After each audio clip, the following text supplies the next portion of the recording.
On when code is broken, it's also when code is slow. Detect endpoints, slow spans, and operations consuming the most time across your stack and keep everyone feeling not bad. Why do so many companies struggle with IT and software development? Why is it so hard to attract great talent and service providers? And what separates the fast-moving tech pioneers from the stragglers that always keep lagging behind? My name is Sushil, and together with Balu and Oliver, we are the founders of Talentship. At Talentship, we've consolidated our 25-year experience. We've founded, built and sold 5 global tech companies with headcounts of up to 400 people. We have built excellent IT teams across 11 countries. We develop products that are now being used by more than 25% of the Fortune 500. And we have run several IT consulting and software development companies on 3 continents. Our biggest challenge has always been building a strong product and IT team. Up until 3 years ago, when we finally got it right and developed a unique method that put an end to our challenge. Ever since, it's been like a dream come true. We've got the top 5% talent working on our teams. We fill open positions like this. Quality and speed of output are on all-time highs, and we're delivering complex products like clockwork. And our cost is even 50% lower than before. No more struggles with IT. We know it sounds crazy, but it's the truth. And here's how we can help you succeed. Firstly, based on our eye-opening experience in India 3 years ago, we have developed our own data-driven method of finding premium engineers quickly and at scale. This way, we are able to provide you with virtual in-house teams that have exactly the skill set you need. Their output is world-class, meeting and exceeding European standards.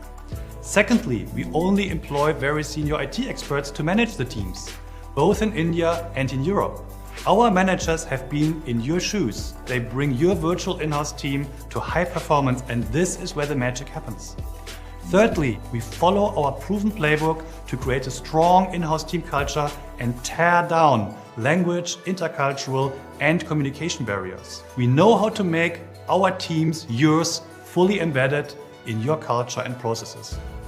State-of-the-art product development, artificial intelligence, machine learning, sophisticated data engineering, cloud migrations, or 24/7 DevOps. Whatever your challenge, with Talentship you will have top talent working for you quickly. Over the last 3 years, we have successfully demonstrated the power of our Talentship method in more than 100 projects. We have surpassed the results of traditional in-house, freelance, and outsourcing models by far. We are so confident we even back it up with a guarantee for you. So, if you would really like to address your IT challenges, and if you like the idea of working with an experienced partner who's been in your situation many times over, please book an assessment call with us now.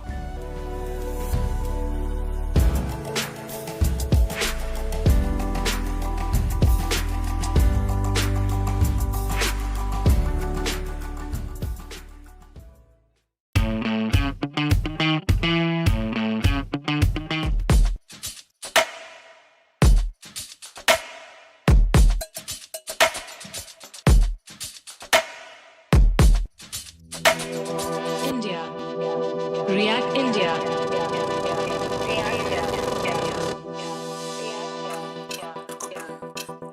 React.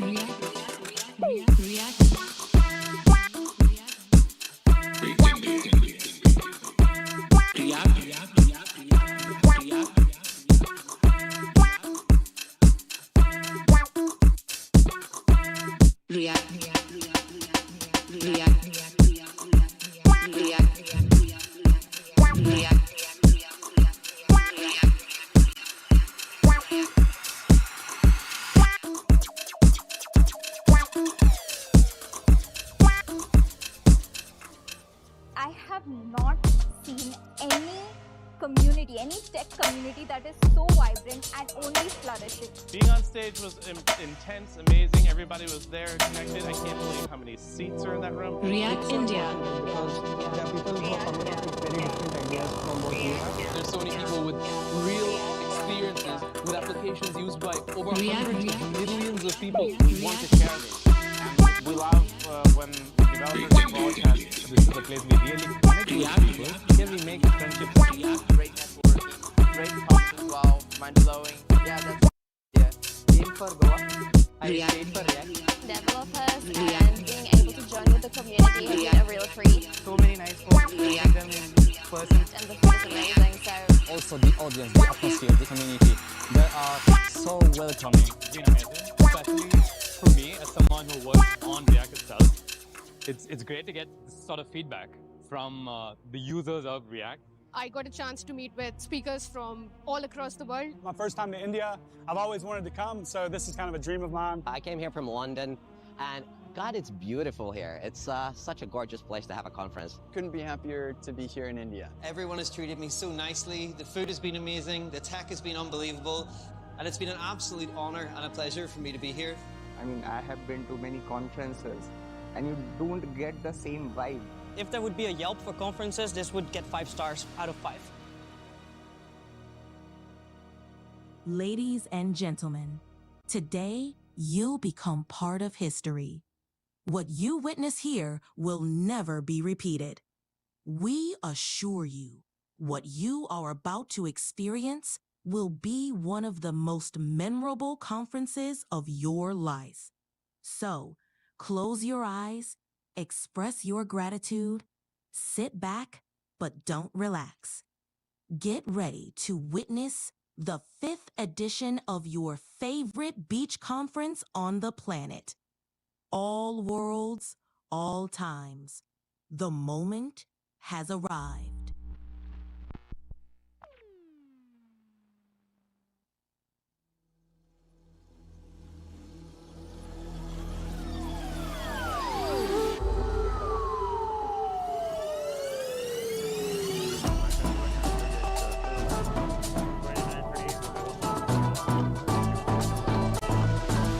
React India.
React India.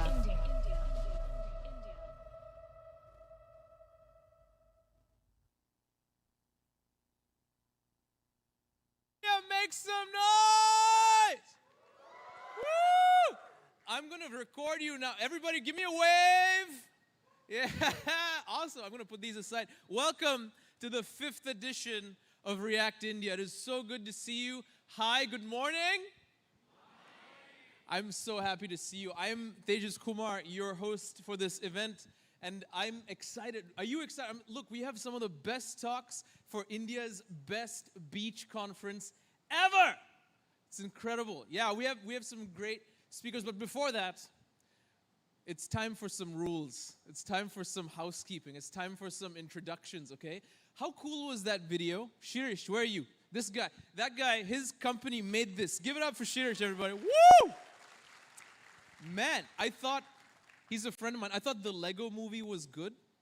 This is so much better. Shirish, next stop, Hollywood. Okay, we have some announcements. They made a weird slide of me, and I'm not in control of the slide deck. So, hope we have some slides for sponsors and things. The first slide that they gave me is me. They're panicking now because they're like, who's changing the slides? I don't know. Somebody change the slides. And skip the slide with me. That would be great. I can see it here. You can't see this, but they have a slide of me with, they photoshopped my head on some guy in a private plane. I wish this was true, but this is not me. We can maybe move forward without the slides. Look, we have a strict code of conduct at the conference. Strict, very strict. If you violate it, we'll kick you out. And it's not, like, I probably can't carry some of you to throw you out, but we'll call Parth Mahajan. Some of you may know him. He works at Tata. He speaks at the conference, and he's a big guy. He will throw you out. He'll come all the way from Delhi and throw you out. And because we have a code of conduct, okay, it means it's a safe space. It means you're welcome to be who you are and what you want and express your opinion. If you like Svelte and not React, it's okay. We'll be friends with you. There's actually a Svelte talk here by Puru. He's going to do a talk. I said, why are you speaking at a React conference? He said, I just felt like being like not the best fit. In any case, you're more than, but to celebrate the safe space, okay, and to make sure we feel safe, I want to do an exercise while they try to figure out the slides. The exercise will show you if you feel actually safe and comfortable or not, okay, and it's very simple. What we're going to do is we're just going to make a silly sound together because it's a safe space, you know? Or just, are you up for this? So one person. This is why. See, all of you don't feel safe, okay? So because there's a code of conduct, this is what we'll do. I'm going to do it now to show you, and then I'll count to 3, and then we all do it, okay? You just make a silly sound. You just say, woo! Like that. That's great. We'll do it on the count of 3. She's ready. Okay. So just like, woo! And so, 1, 2, 3. That's right. It's a safe space. Woo! Woo! Woo! Oh yeah. All right. I feel the energy. Amazing. We are so ready. Hey, the slides work. They're panicking. Give it up for your AV crew, everybody. They're doing. It's never ship on a Friday, you know? They tried. There's also an anti-harassment policy. Do not follow Kent C. Dodds to his room. Just don't do it, you know? You can talk to him, and also anyone else. Just don't do it. Go to guide. There's a QR code normally, but since that's not working, go to guide.reactindia.io, and you'll find the code of conduct, you'll find the anti-harassment policy, you'll find all of this. Also, if you want to report a code of conduct, if you want to report the code of conduct violation, but you're not comfortable sharing your identity, you can do this anonymously. Send an email to report@geekabyte.info, okay? It's really important for you. For any other info, anything you need, guide.reactindia.io. Guide.reactindia.io. Hi, Santosh. How are you? You're late? He's late. You're having your breakfast. I'm just messing. Santosh is going to give us a talk also later today. There's a map of the venue. You can't see it because we don't have slides, but guide.reactinfo.io, okay? Food will be served at 3 different places. It will be served at Planet Dailies, which is the Planet Hollywood restaurant. It will be served at Fame, which is just over here, or there's just no food, or bring your own. How you know where to eat is this wristband, okay? The blue means you're going to be in Dailies. The green, means you're going to be in Fame, and the red means you didn't sign up for food, okay? Again, the wristbands are everything. There's toilets. If you live here in this hotel for the time of React India, there's a toilet in your room. You may have discovered it. There's a toilet near the pool, near the spa as well, near the Fame restaurant, and near the registration, okay? There's a photo booth. If you want to know where it is, ask the organizers. There's a photo booth. Use it, because the memories you create here are going to last you forever. This is my third. Who here is your first time to React India? Crazy. You see that? Who here has been here at least once before? Okay, some of you lied. Who here has been twice before? Who here, it's your third time? Okay, these are the people. Yeah, give it up for, woo! Give it up for these people. So, it's my third time, and you're going to create some memories. That's why people keep coming back. Say that again? 4th time. Wow, give it up for Nia, everybody. 4th time. Amazing. You gave a talk once, right? 2019, 18 years old. I remember that. 16 years old. Wow. Okay. He's still trying to figure out the slides. Oh, there's a clicker. Do I need the clicker? Do I press play? I've done this before. That's the slide I didn't want you to see. Like, who makes this stuff? Huh? And then we go over all the things we talked about very quickly. If you want to scan the QR code for the code of conduct, feel free to do that. All of this has QR codes. We've covered all of this. But let's move quickly through this. For any other info, this is your website, okay? If you need anything, find someone with this shirt. Now, I will warn you, I have this shirt. Don't find me, okay? But find people like Rajat over there, Sahil, all the organizers are wearing this shirt and they can help you with anything you want. This is the map. This is the map. So if you have a yellow wristband, you eat at Fame. If you have a blue wristband, you eat at Planet Dailies. Besides that, here's where everything is. Take a picture if you want. It'll last longer. I see some of you with cameras, so I'm going to pause for a second. Very good. Be faster, bro. Come on. What did you say? Oh, I'm sorry. I actually wanted them to take a picture of me. I have, you know, my badge says MC. What does that mean? Some people say it means main character. Some people say it means master of chutney. I don't know. What? Master what? Is this a ceremony? Okay. Next. So again, food. This is food. We talked about that. These are the bands. Again, non-food is yellow. Green is a regular conference pass. Red is you're staying at the other hotels, excuse me, and blue is that you're staying at Planet Hollywood. Toilets, we talked about. There's a photo booth. And once again, look, this conference wouldn't be possible without sponsors. We've got some amazing sponsors. There's Publicis Sapient. Go see them. There's the platinum sponsors are over by the Ganesha over there. And there's more sponsors where the workshops were yesterday, okay? That's by the Planet Dailies restaurant. Also, the sponsors are here. Publicis Sapient, Contentstack were platinum sponsors. They gave a ton of support, so please give them a big round of applause. I mean, huge, huge deal. Also, Epam,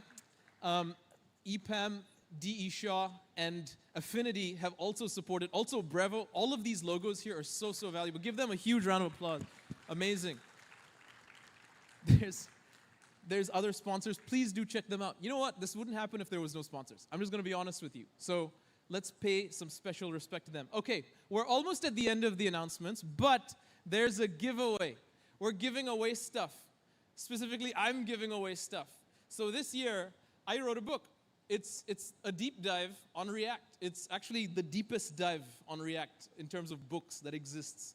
And it's called Fluent React. It looks like this. And you know what's cool? It's not just me. It's a big collaboration. Look, Kent C. Dodds wrote the foreword. So if you're buying it, don't buy it because I wrote it. Buy it because Kent C. Dodds wrote the foreword, you know? Anyway, so there's a giveaway. How do you enter the giveaway? You scan this code. That's all. You scan the QR code, and you can enter your email address if you want to increase your chances of winning, but you don't have to enter anything. At the moment you scan this code, you enter a chance to win, okay? And the winner will be announced at the end of the day today. There's 2 winners for 2 days, okay? So at the end of the day today, I want you to come here and be here, because if you're not here, you don't win. Does that make sense? If you're not here, you don't win. Very important. What happened? That's fine. That's totally fine. If it says you're in, that's fine. We don't ship on Friday for this exact reason. You're fine. If you want to enter your email address, we'll fix it in the break. You're fine. But if it says, does it say you're in? Show me your hand if you entered. It says you're in. Look, everybody, huge competition. So in the evening, after the last talk, or just before the last talk, we'll announce the winner, okay? All right, we're almost done.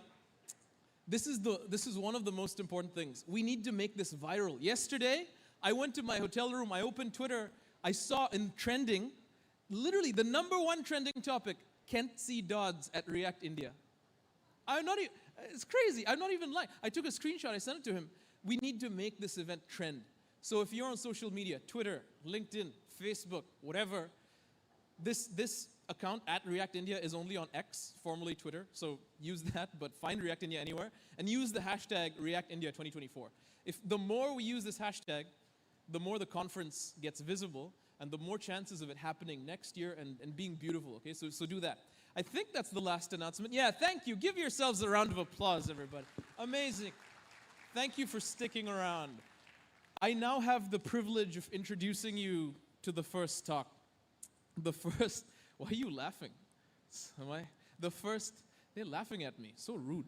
I'm joking. The first talk today is by a dear friend of mine.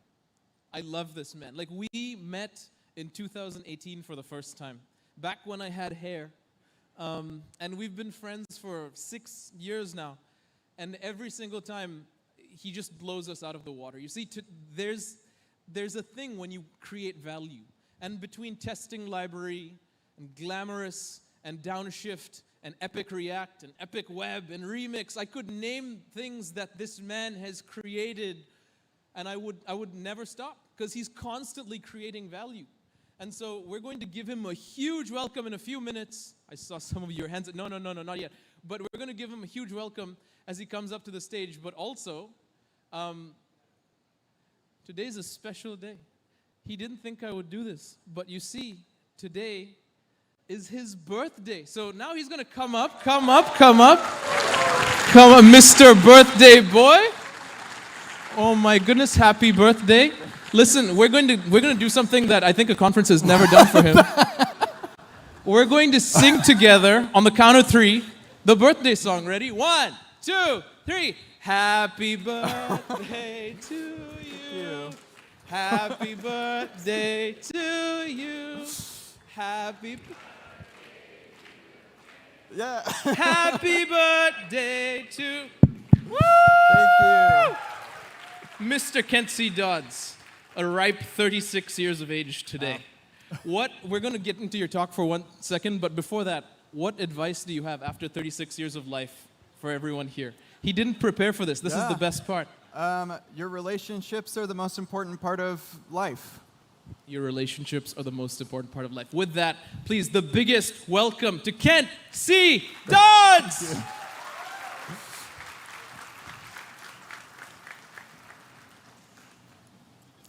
Hi, everybody. Well, my slide, yeah, there they are. Awesome. I'm so excited to be here. I was here on this stage 2 years ago for React India, and I was so excited to come back. I actually didn't think that it was going to work, and I told the organizer, sorry, I can't make it. And then I thought about it for a month or two, and I was like, I just got to make it work. And so I did, and I'm so happy to be here. I absolutely love it here, and I want to bring my family to India one day, because it's lovely here. And you all are just what make it awesome. Because Planet Hollywood is India for me. I've never been outside of this hotel, but I love India because of you and what you bring to this event. And you're my window into India. I want to have more time here. So my talk today is about something that's disappearing from our product code.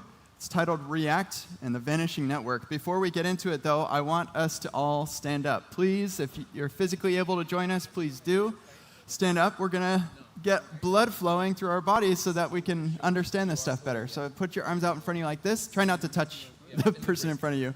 Squat down and come back up. You can go as deep as you want, or just like a little one. We're going to do 12 of these together. I forgot how to count to 12 in Hindi, so I'm going to count in English, but you can count in Hindi. You count out loud with me. Ready? 1, 2, it's do, right? 3, 4, you're doing great. 5, 6, the smiling is good. Smiling is good, so smile. And then that's 8. Actually, I lost count. 1, no, just kidding. 10, 11, and 12. Okay, stretch over your head as high as you can. And over to one side, and over to the other. Awesome. Now let's do a backflip. No, just kidding.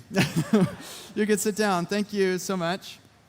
This is important for your health, and blood flow improves your brain capacity. So we're going to start with a story. When I started out in software development, I was working at a company called Domo.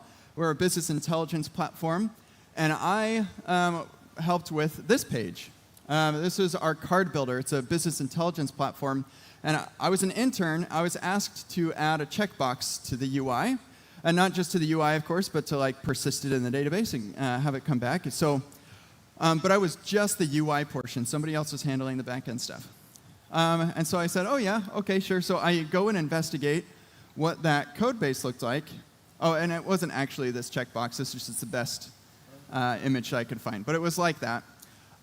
And so I go to the code base, and it looks something like this.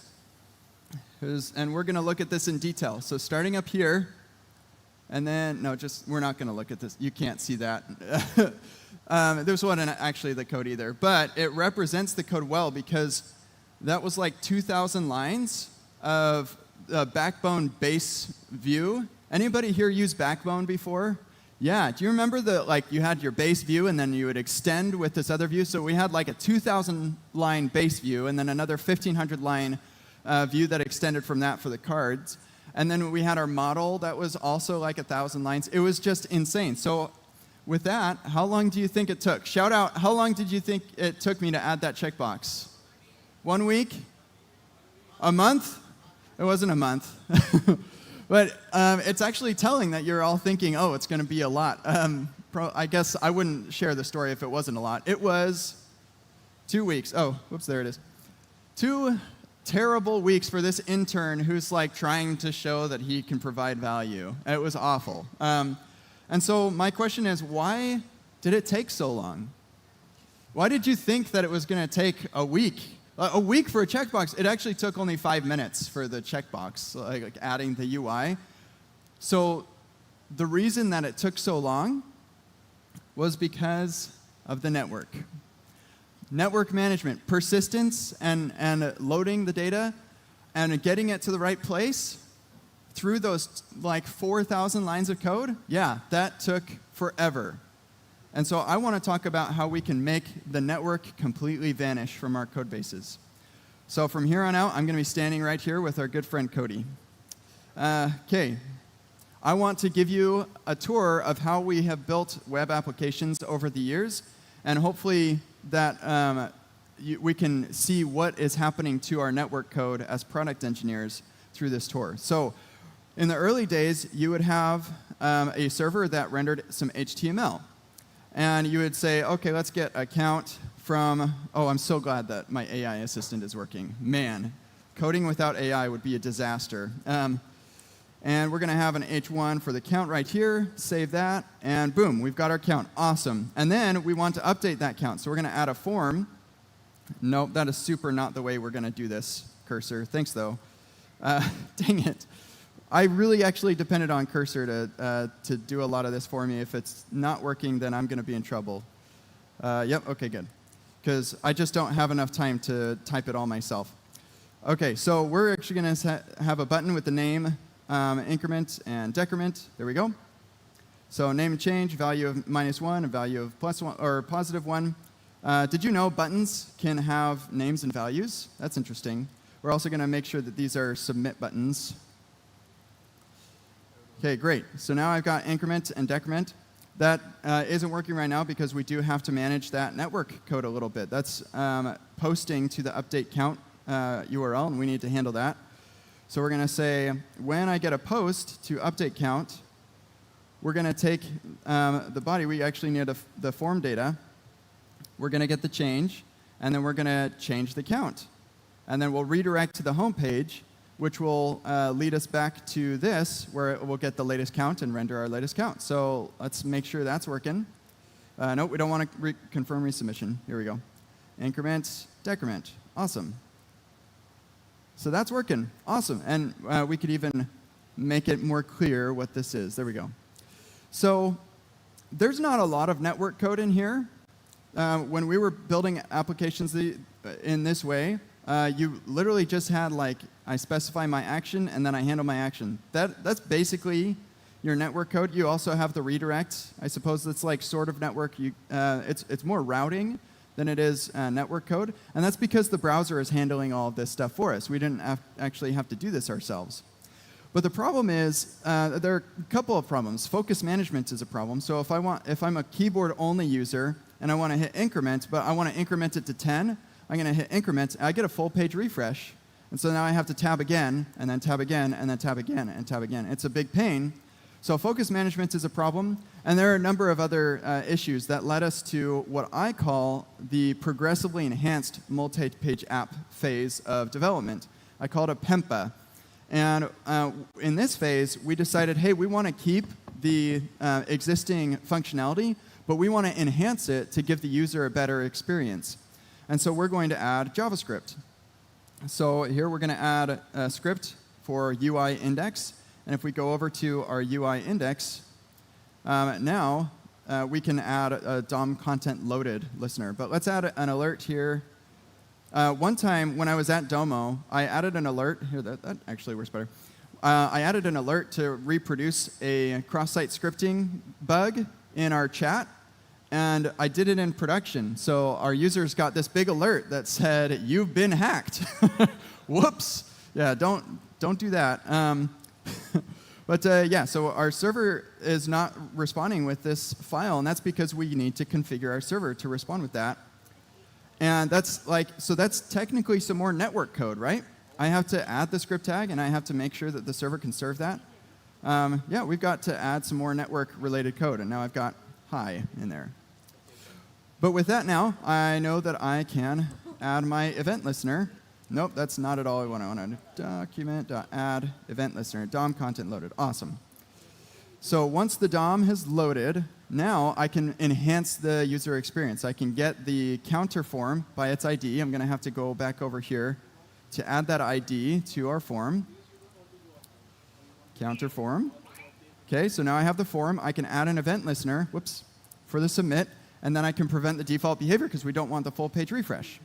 We're going to turn the form into a form data object. This is what the browser does, except the browser also knows how to turn whichever button they clicked on into part of that form submission. So we've got to do a little bit more work here to take the event submitter. No, we just, if there's a submitter, then we're going to say form data append event or event.submitter.name and append that value. So whichever button you click on, that is also going to be a part of the form submission. And then we need to make a request to the form action. So we're going to fetch whatever that form action is configured to with whatever form method that is, and we'll send that form data. So we're basically doing what the browser does because we prevent the default behavior. We're not doing it as well because we're ignoring errors and race conditions and a bunch of other things. But again, like we have motivation to do this because we don't want the full page refresh and we want to have an enhanced user experience here. So once that response comes back, well, we want JSON data, right? So that we can and the challenge here is we want both the old behavior to continue to work in case the JavaScript failed to load or something, and we also want the new behavior to work. So we're going to get our updated count, and if the request has an accept header of text HTML, that means they're doing a full page refresh. They're expecting a document. So we'll redirect them. Otherwise, we'll send them the updated count. And so now, the other thing we have to do is there's a level of indirection here. We need an ID on our count. So let's come up here. We'll add the ID here. And this should work now. Hopefully it works. Increment, and boom. Look, now I can increment like a bajillion times, and it works perfectly. Focus management is no longer a problem. But we can do even better now because we can give the user some pending UI. Before, if the network was slow, you'd get a favicon spinner right here. But now we can do something a little bit more like in the user's face, like right where they're at. So here's what we'll do. We're going to add a div with counter buttons. And then we'll come down. Actually, let's make that an ID. And then we'll grab that counter buttons right here. And when we start this form submission, let's set its opacity to 6.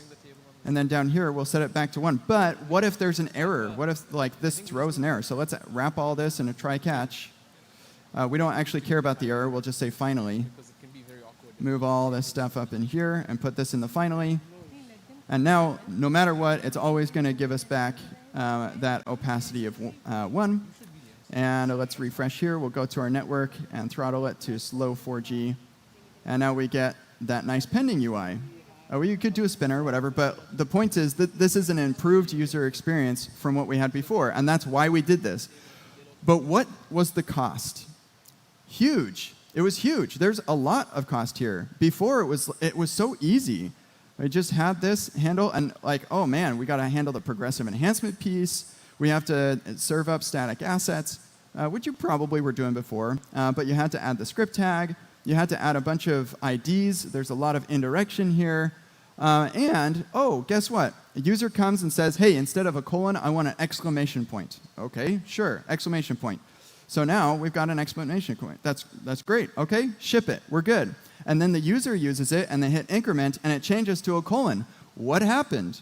Oh, well, actually, we have some duplication between what generates the HTML and what updates the HTML. So we got to update that in 2 places. Oh, brother, hate that. And imagine spreading that across an entire application. This was hugely painful and led to the next phase in our development, which was, hey, what if we just delete all this?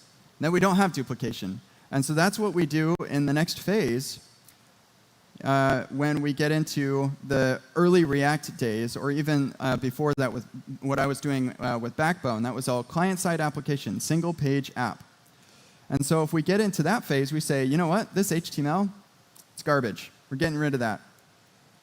We're going to make this an API that returns JSON.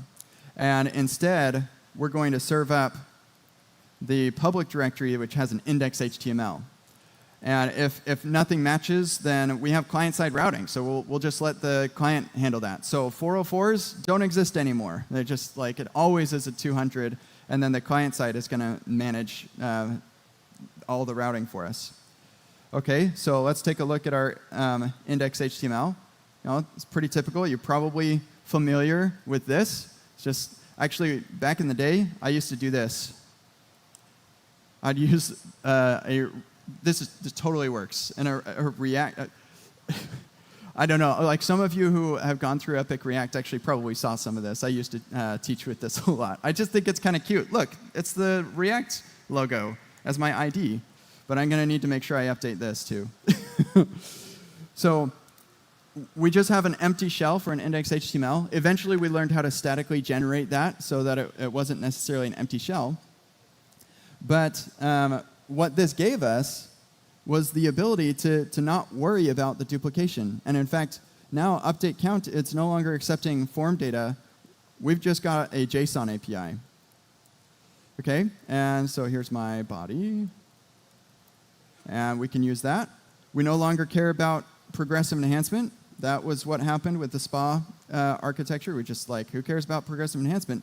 Now I can work in React. And now I'm really happy, right? I'm at a React conference. We're excited about being able to use React. So let's see where we're at so far. We got count as null. Okay, so we're not initializing the count properly. So let's first implement this reducer. It's a pretty typical standard switch reducer sort of thing. So we have our fetch. We also are going to have a case for the updates, which actually is just going to be the same for us.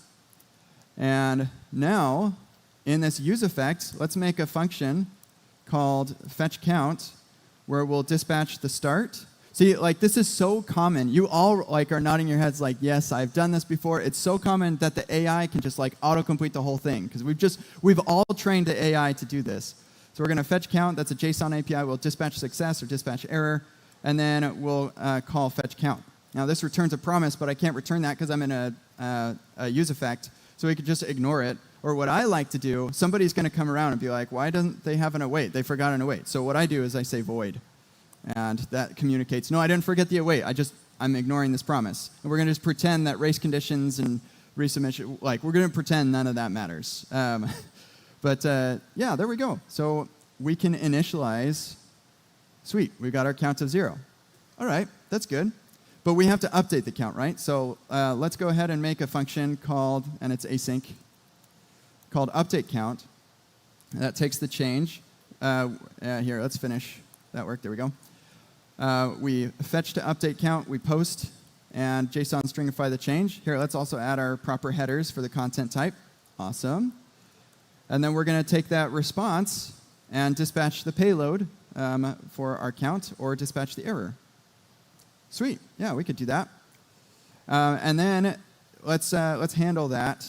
Actually, we're calling update count already, so let's save this, see what happens. Increment, decrement. It is totally working, but that initial null flash, not cool. So let's do better than that. We'll say if the state is loading and the count is null, then we haven't actually loaded yet. So we'll show this loading state. And if there's an error, then we can show the error. Now notice we deleted the form. Most of us don't render forms anymore for stuff like this. It's a button with an on-click, right? So that's gone. That represents all the progressive enhancement we just said goodbye to, which stinks. It really does. Not happy with that. But you'll notice we do have that pending UI. So like we still have, as far as the perceptible user experience, it's still pretty much the same. But the problem is it's actually quite different because of this loading state that we forced our users to experience. And now we live in a world where you land on the page, and maybe it looks like it's ready because it was statically generated, but none of the buttons work. And it's such a pain to use. Or maybe they're not statically generating it because it's all dynamic, and so you're forced to look at like 30 spinners, and they all pop in at once. We call that popcorn UI. And popcorn is normally great, but this is bad popcorn. This burnt popcorn, not good. So this is a kind of a frustrating experience, but it did solve the big problem that we had with duplication. So like, okay, that's better. And now we also have a bundler now, and so that can kind of help us get the right JavaScript on the page. And so some things are better, but there are a lot of things that got worse. And so we moved on in pursuit of a better user experience to Framework React. And with Framework React, we got into this phase that I call the PESPA architecture. That's a progressively enhanced single-page app. So we still care about progressive enhancement and things working before the JavaScript shows up, but we also care about the user experience for the user that's on the page. And so in this world, I'm going to simulate a Remix-like framework. Now, you can actually go through this. This is kind of a workshop that I'm showing you here. You can go through all this yourself if you want to dive deeper. And I've implemented like a mini Remix type of architecture here. It's kind of simulated, but it works pretty well. And so the way that this works is you have a loader and an action, and these run on the server only. And then you have your counter, which runs on the server for the server render, and then the client for hydration. And so now my loader can say, hey, let's grab that DB module, and then let's get our count from the database, and we'll send that to the UI. Super. And then right here, we can get our count from our useLoader data. Well, in Remix, you don't have to do this, but in here, we're going to have to do this. There's a little bit of network going on right there. Let's see. I think that should actually get us in a working state if we didn't have an internal server error. Let's restart that server. I may have messed something up. I need to see logs. Where are my logs? Here we go. Data is not defined. All right. Where's data? What are we talking about? Oh, yeah. This needs to be called data. There we go. OK, sweet. And I don't want to be on slow 3G anymore. Awesome. So now we load data. And what's cool is we no longer have that loading state because we're rendering on the server. So awesome. This is a much better user experience. No more loading spinners everywhere. Now, like you could have some performance problems on the back end to generating that HTML. That's not going to be React's fault. That's going to be like your caching or something, or like bad database queries or something. But once it gets to the client, it's ready. And on top of that, we care about progressive enhancement again. So this action simulates the same sort of experience that we had before, where we can get the form data. We could get the change from that and update the account, and then return success. And it's going to update and revalidate our data for us automatically. And so now, instead of this form, I'm going to use this special fetcher.form. And this is going to render a regular form on the server, and then it enhances it on the client once that all hydrates. And so you get the progressive enhancement if the JavaScript fails to load or something, or if it's taking a while to load. But then you get the enhanced user experience if when it does finish loading. And it's totally not working, and I totally don't know why. We're going to spend 3 seconds figuring out why this isn't working. Update. Oh, this happens to me too much. Change count, I think is what it's called. There we go. So good user experience. We can still even do our pending UI and everything. So we can say fetcher.is pending. All of this, we get both. And that's what I love about the PESPA architecture. This is what I love about Remix. And React Router is soon going to be merged with Remix. So if you're using React Router, this is your future. And it's beautiful. It's awesome. But there's still network happening here. Where's the network? Right there. And use loader data in Remix doesn't require this, but it does look for the nearest route that where your component is at. So there is network code going on here.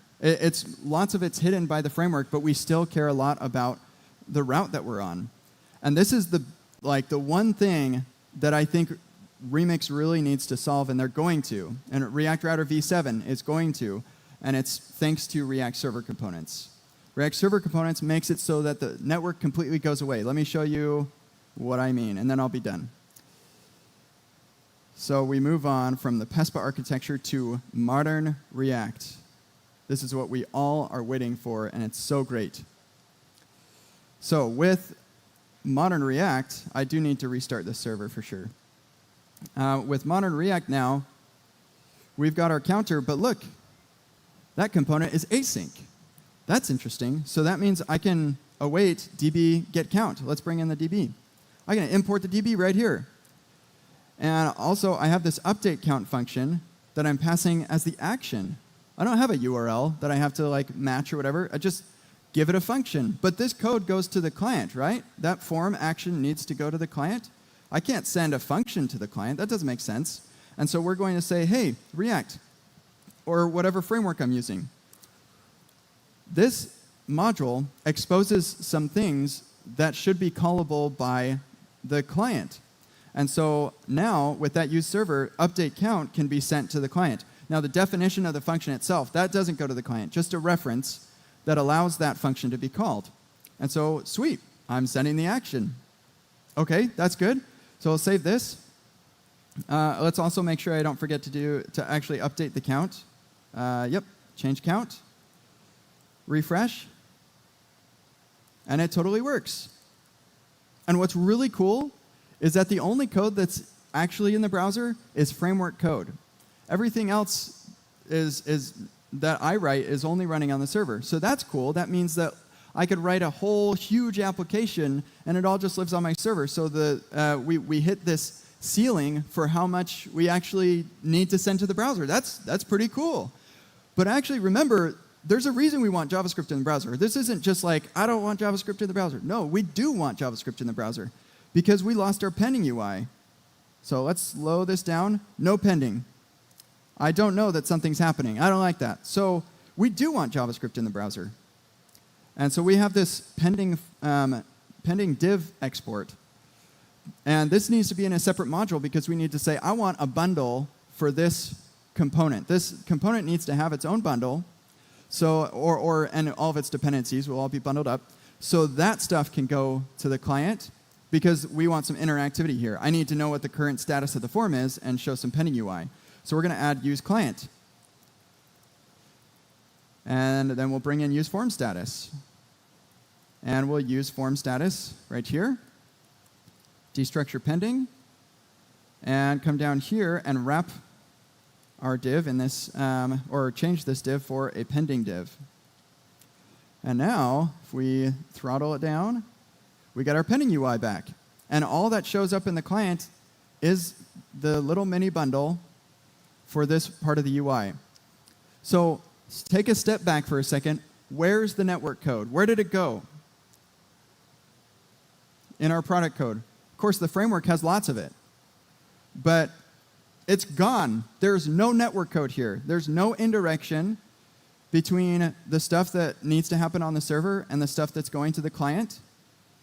That's just gone. I just pass a reference to the update count. I suppose you could say this is kind of network related. Maybe it's a leaky abstraction, possibly. I'm OK with this. And maybe this is some network code too, because this is saying make me a script tag. That seems OK. What I love about this is that I know this isn't JSX because we're running raw JavaScript. There's no tools going on at all. So when you look through this, you can really understand what's going on.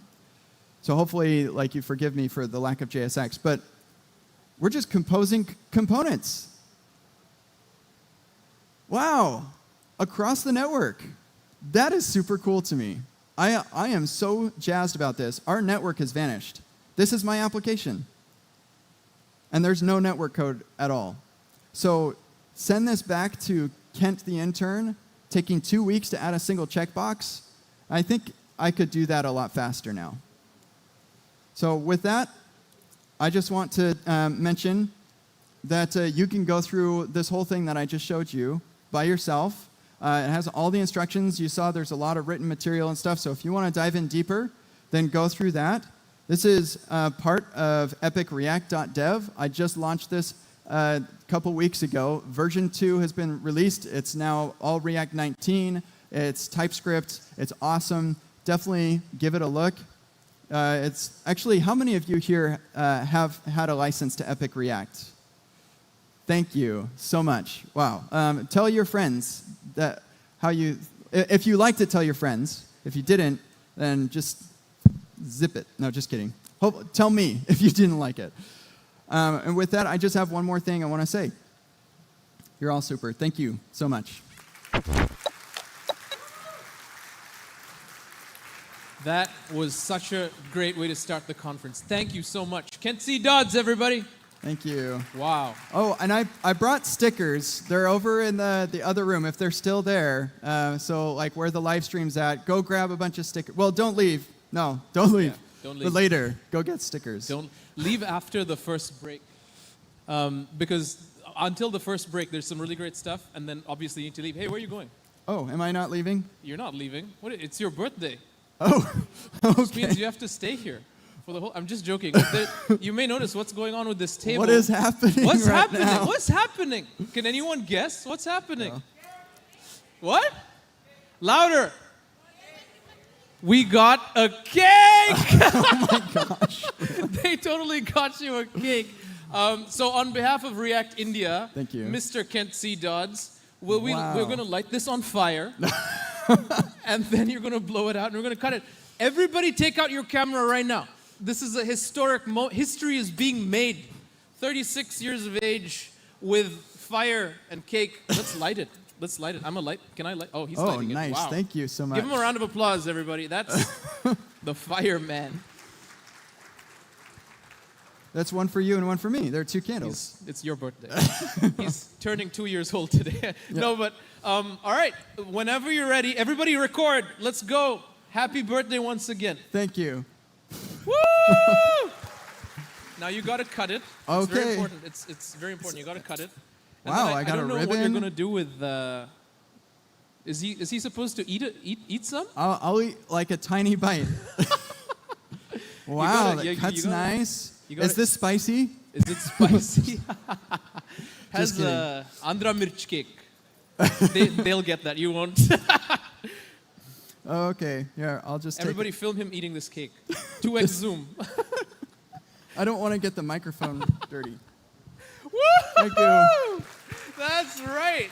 I made a mess. Happy birthday, brother. There's going to be more cake. Thank you. Thank you. You can go now. This is so good to mess with you this way. I love it. Embarrassing my friends on stage. Give it up for Kent C. Dodds, everybody. Thank you.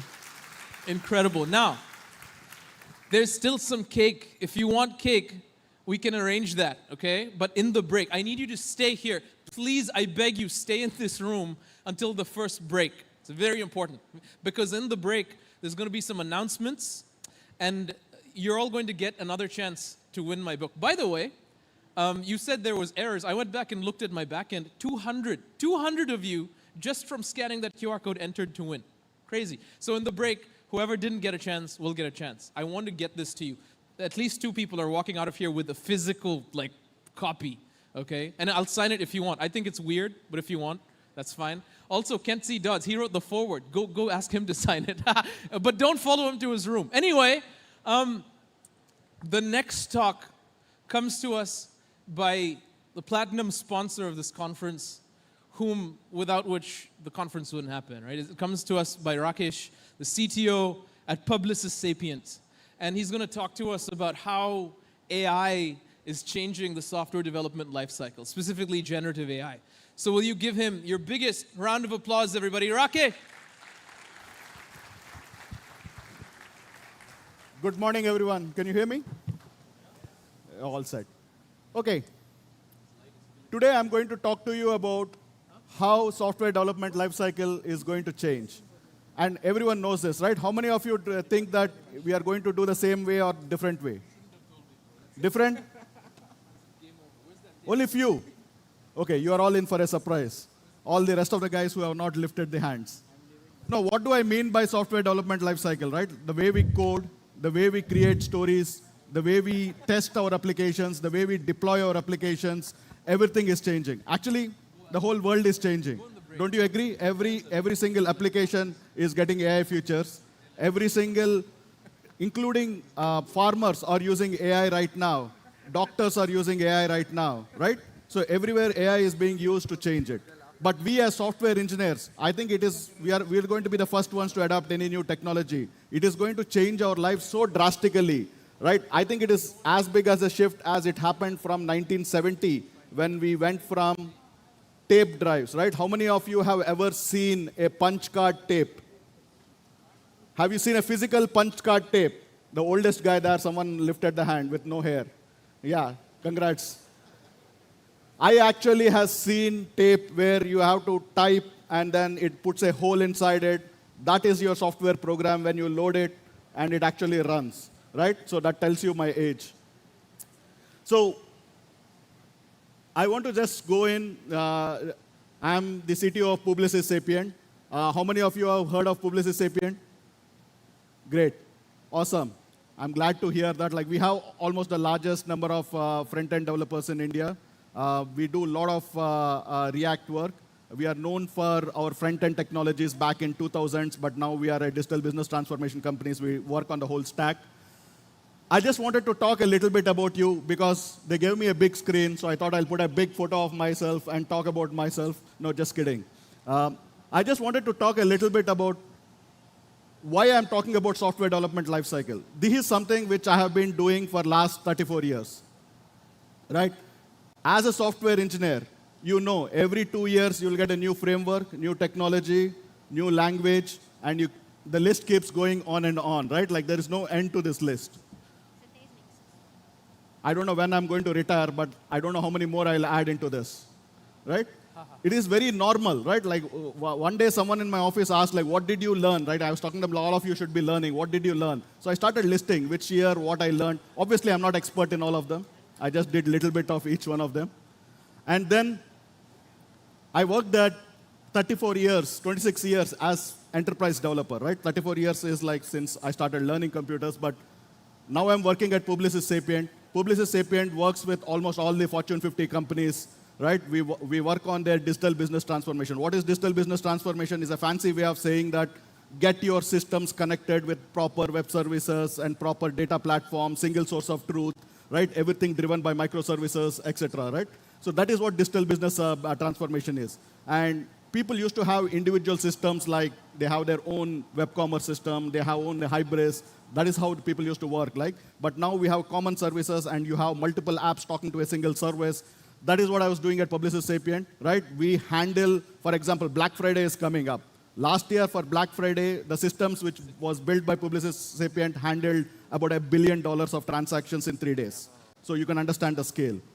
Before that, I was there at Amazon Shipping. I was one of the founding members of Amazon Shipping. We built a package. We built the package handling system, which handles 1 billion packages, each one with about hundreds of scans. So, and then before that, I was there with Tesco. Some of the Tesco folks out here, my old friends out here. There, I built the grocery system, the international, before all the grocery systems which you see, we were building it from 2006, 7, right? Online grocery systems and mobile apps, etc., right? Like, handling grocery systems across 13 countries is a unique challenge on itself. Before that, I was working at Citadel, which is high-frequency trading and mortgage crisis. Anyone of you have seen the movie Big Shot? I was in the middle of that. I was presenting to US Feds that US mortgage is going to crash. And why am I talking about all of this, right? I'm talking about this because the amount of software development I have seen, I have not personally, in spite of doing all this, so amazed with what is going to come next year. Right? I have been 34 years of this, 26 years of this, but what is coming in the next 2 years should basically completely be different than how we are going to develop software. Before that, I worked with NASA as an intern. I actually wrote code which runs in International Space Station. I worked in ISRO. The reason why I'm wearing this one is this part is what I designed. the rocket which launched to the moon. And talking about rockets, how many of you have seen this? This is not playing.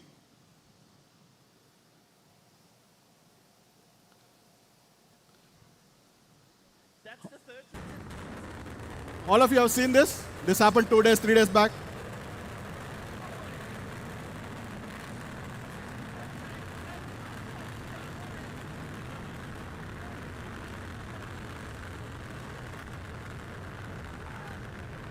I love rockets. No, you must have guessed by now, right? Like, so SpaceX builds one rocket engine per day, and it builds 1,000 cars in a day. Right?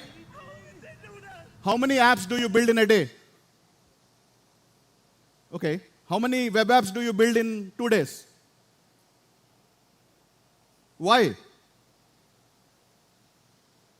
No one. No answer. Okay. Software is complex, right? Rocket engines are easy. Electric cars are easy. Huh? Requirements are not so clear.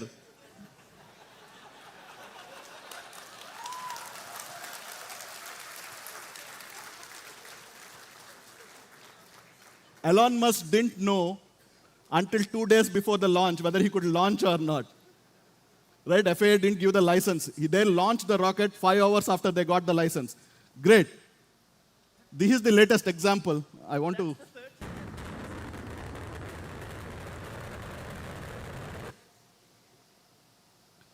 I'll do some real-time editing. Something went wrong in my presentation.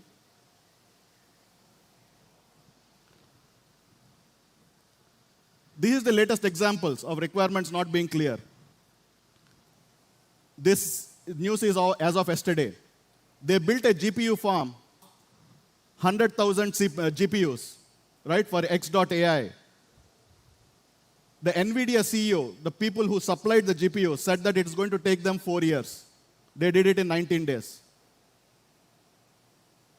Requirements are not clear. I think the reason why I put that slide, sorry, let me go back. Yeah, the reason why I'm telling you these examples is we are all very lucky, and I'm really lucky, right? I'm reaching to the end of my career. I got away with the statements like software is complex, requirements are not clear, right? You don't understand what software is, right? It is a very complex process. We are running out of that excuses, right? Like this one guy is not helping us. Right? Now, no longer you can go and say, no, app takes a long time to build, right? Like people are expecting it to be built. So we need to change. We need to change how we are going to sort of look at, or the world is changing. It is going to force us upon us. So we looked at it and say, what do we need to change? Great. Everyone knows that we need to change, but how do we need to change? So what we said is you need to change in terms of 3 dimensions. One is you need to have new skills, right? All of you are React developers, but you need to go beyond React, right? And I'm sorry to say this, but I don't know how long it will take, maybe a year, 2 years before you are not going to have a React conference. You are going to have an engineering conference, not a React conference. Right? It doesn't matter. Right? Skills are going to be different. Right? Or it's going to be some other new UI things. Maybe it may have like new holographic displays, and you might have a conference on that. But it's going to be a different thing. Right? It is going and it's changing faster than thing. Next thing is you need to use new tools and platforms. How many of you are using Copilot? How many of you are using Cursor? How many of you are using, what is the next favorite tool? Perplexity. The Perplexity is just the web UI. I'm talking about the coding editors. But fine. How many of you used them 1 year back? Right? And how many of you will use it more in future? All of you, right? So basically, we are getting new tools and platforms which didn't exist, right? So just having new skills, new tools and platforms is not going to be enough. You need to work in a new ways of working, right? It is basically like saying that if you got a Ferrari and you drive it like a bicycle, will it work? Right? You need to learn how to drive a car, new skills. You need to have a new roads where you're going to drive it, right? So you need to, just by using AI and doing the same old stuff what you're doing in the past is not going to take you anywhere, right? Like a caterpillar will become a faster caterpillar. You want to become a butterfly, right? In order to become a butterfly, you need to transform yourself. So what are we doing at Publicis Sapient for each one of them? These are some of the things which we are internally investing in. So we basically are looking at all of our engineers to learn AI engineering skills. I'll talk a little bit about what AI engineering skills are.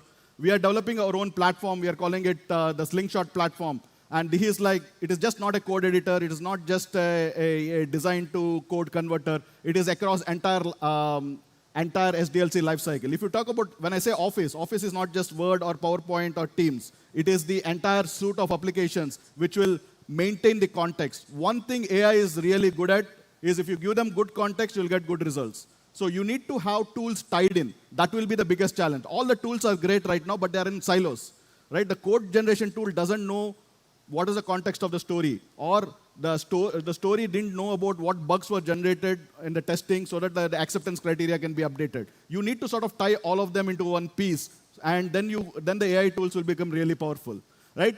And the third thing what we are sort of doing, and this is really close to my heart, is Agile has been there for how many years? Can any guess? When was the Agile? 26 years. Close. It's 24 years. It was like the Agile Manifesto was coined. It was called Extreme Programming before. Then Agile started in early 2000 when the Agile Manifesto was created. I think it's time for us that we are in a similar disruptive moment, that we need to evolve Agile, and what we are calling it at Publicis Sapient is AI-assisted Agile, is the next version of Agile, right? Like Agile was about how people work together. It was all about like, forget about process, get the peoples in stand-ups, create, what you can say, communicate through code, right? Like those are the things. But we'll talk about what is the differences we are going to talk about. And the next thing is, if you do all these three dimensions, you are basically going to transform. But that is not enough, right? You'll get a static transformation. You need to be dynamic. What you need is, last time we talked about it, if the people are here, you'll see in Sapient, we have some these behaviors. You also need to behave in certain way. Just having the skills, methodologies is not enough. For example, one of the key things, behaviors we talked about is being a polyglot. Now that becomes a lot easier, right? If you write pseudocode, you can convert it to any language. Any copilot will help you that, right? You just write the algorithm, not even in a language. You can write it in English, and it will convert to you in Java, TypeScript, or JavaScript, whatever language you want. Go. It can do it to you in seconds, right? So being a polyglot is very easy. So there's no reason for you to identify that I'm a JavaScript developer or I'm a Java developer. It doesn't matter. You need to be, I'm a developer who understands the patterns. I'm a developer who can tell AI that I want you to use strategy pattern here and write the code to connect to my two services so that I can use the right adapters. That is the language you need to be talking about. You don't need to be talking about, I need to use fetch, I need to use, what you can say, a singleton or something like that. That doesn't matter. What matters is how you describe to AI, and AI will create the code for you, right? So it is the same thing. The reason why I put that slide is, I started writing in assembly language, where I used to do push, pull, right, in order to save a variable. I don't care about all of this right now, right? Like when I write one line of statement, there are 100 assembly line code which is being generated. Same way, tomorrow when you are writing higher level, you are just increasing your abstraction. The code you will be writing is, I have a connector across 4 services. It uses the strategy pattern, and it uses these conditional parameters in order to choose which service to use, and then transform them into this common domain model and create it. It will write the code for you, like 200 lines of code to make that happen in whichever language you want to do. But your fundamentals should be solid, right? Now, AI engineering. When I talk about this, obviously, like front-end engineers, you are scared. Like everyone else will basically say, okay, now you want me to be a software engineer or a data scientist? Should I learn about how LLMs work? Should I learn about how transformers work? Should I learn about what a RAG means? Should I learn about like the all the back propagation algorithms? Or like, should I learn about what are the error minimizations or clustering algorithms which they have? Suddenly you'll feel that, oh shit, this is too much to learn. I'm dead, right? No, AI engineering is not mean to that, right? What we mean by AI engineering is, how many of you know this guy? Only few? Surprised. Guys, I think all of you should know him, right? Okay, he's the current world champion for F1. He's Max Verstappen, right? Now, is he a mechanical engineer? Did he pass school? No one knows. Okay. Now, who is this guy? He's Andrew Newey, right? Like, he is the guy who designs the cars, which this guy drives, right? Now, the relationship between a data scientist and a software engineer is very similar. You need to, but Max knows enough details that when he is driving at 200 miles per hour, he is telling to his, Andrew Newey, saying that, I think the front flap requires 2 millimeters change so that the airflow when I'm taking a turn, left turn, is smoother. I am missing the apex by 5 meters, right? And I need to increase the fuel ratio by 0.5, right? Is he a mechanical engineer? Is he an aeronautical engineer to sort of create those statements? No. He is the driver who is winning the championship. Same way, every software engineer should be able to tell to your data scientist how the AI model needs to be tuned so that their job will become easier. So you need to know enough concepts. That is what AI engineering is. You need to know enough concepts about how the LLM is responding to the context, how the LLM is responding to the prompt, how the LLM is responding to the plan which you are sort of giving it, and give that feedback back so that like the data scientists can tune it and put the right algorithms and give it. You should know enough concepts. It doesn't mean that you need to be experts. So all of you should know enough AI concepts and data concepts so that you can talk to the people who are actually building the stuff. Make sense? That is what AI engineering is. So all of you need to become from software engineers to AI engineers. That's really important because AI is going to be, 80% of your work is going to be done by AI. So if you don't know how it works, I don't know, like it's like basically sitting in a car and driving and not knowing anything about it. How many of you tried anything close to a Formula 1 car to drive? Great. Were you able to drive in a straight line? Yes? Awesome. I tried it. The first time I tried it, the very moment I put the accelerator, I didn't realize the amount of power it generates. The steering goes like this. Just to hold it straight was so impossible. Of course, it will self-correct. But what I'm trying to say is, AI is like that. The way you start using it is becoming more powerful and powerful.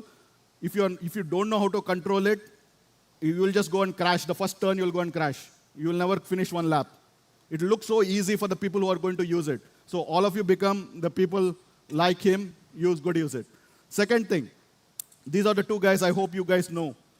See, AI will make us all productive. One of the questions people are asking is, okay, do we require less software engineers? Because it's going to make us productive. How many of you think that we require less software engineers?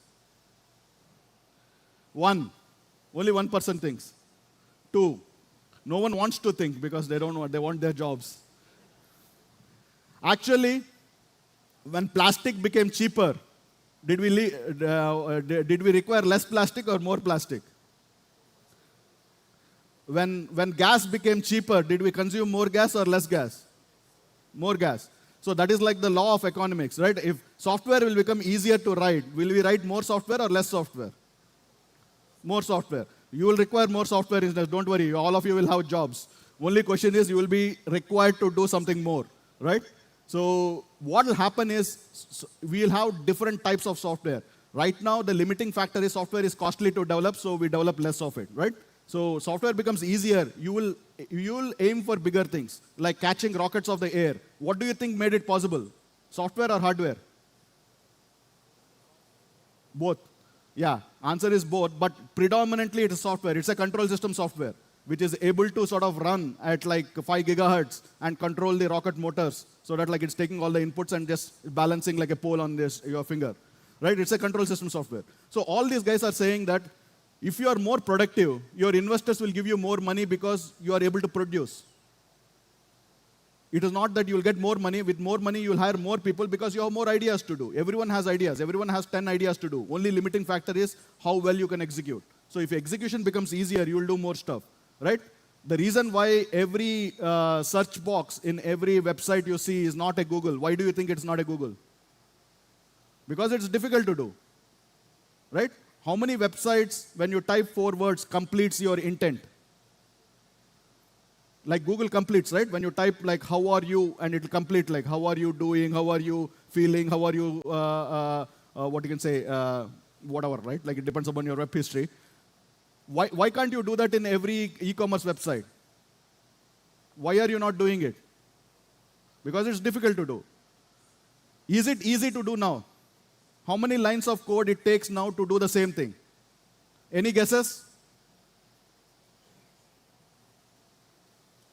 1 line.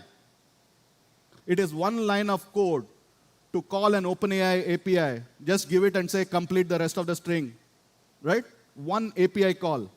It is a 1-line call for you to have a, whenever the user types in, you just make a fetch call to OpenAPI and say, complete 4 words. It will do it. Earlier, it was magic. Only Google can do it. No one else can do it. Now, everyone in this room can write that 1 line. So things will change. So your ambition from your customers will change. People will expect you to write better software, right? Now, coming back to Agile, the original manifesto is in the white text, and the red text is what we said that we need to evolve. For examples, the first one says individuals and interactions over process and tools. Right now, what we feel is just individuals' interactions will not be enough. How you interact with AI. AI is like almost like a full-fledged team member. It has its own persona. It has its own memory. It has its own context, right? So you have to interact with AI similarly how you are interacting with a team member. Like you come to AI and tell it, like saying that, okay, yesterday in 4 story points, this is what happened and this is what the AI will look at it and say, maybe you need to pick up these stories and we will have to sort of inform that we will sort of miss our velocity by 20 points, right? So AI will have the context and the AI will participate in your daily stand-up and give you suggestions, saying that based on what happened yesterday, this is my insights and this is what you should be doing.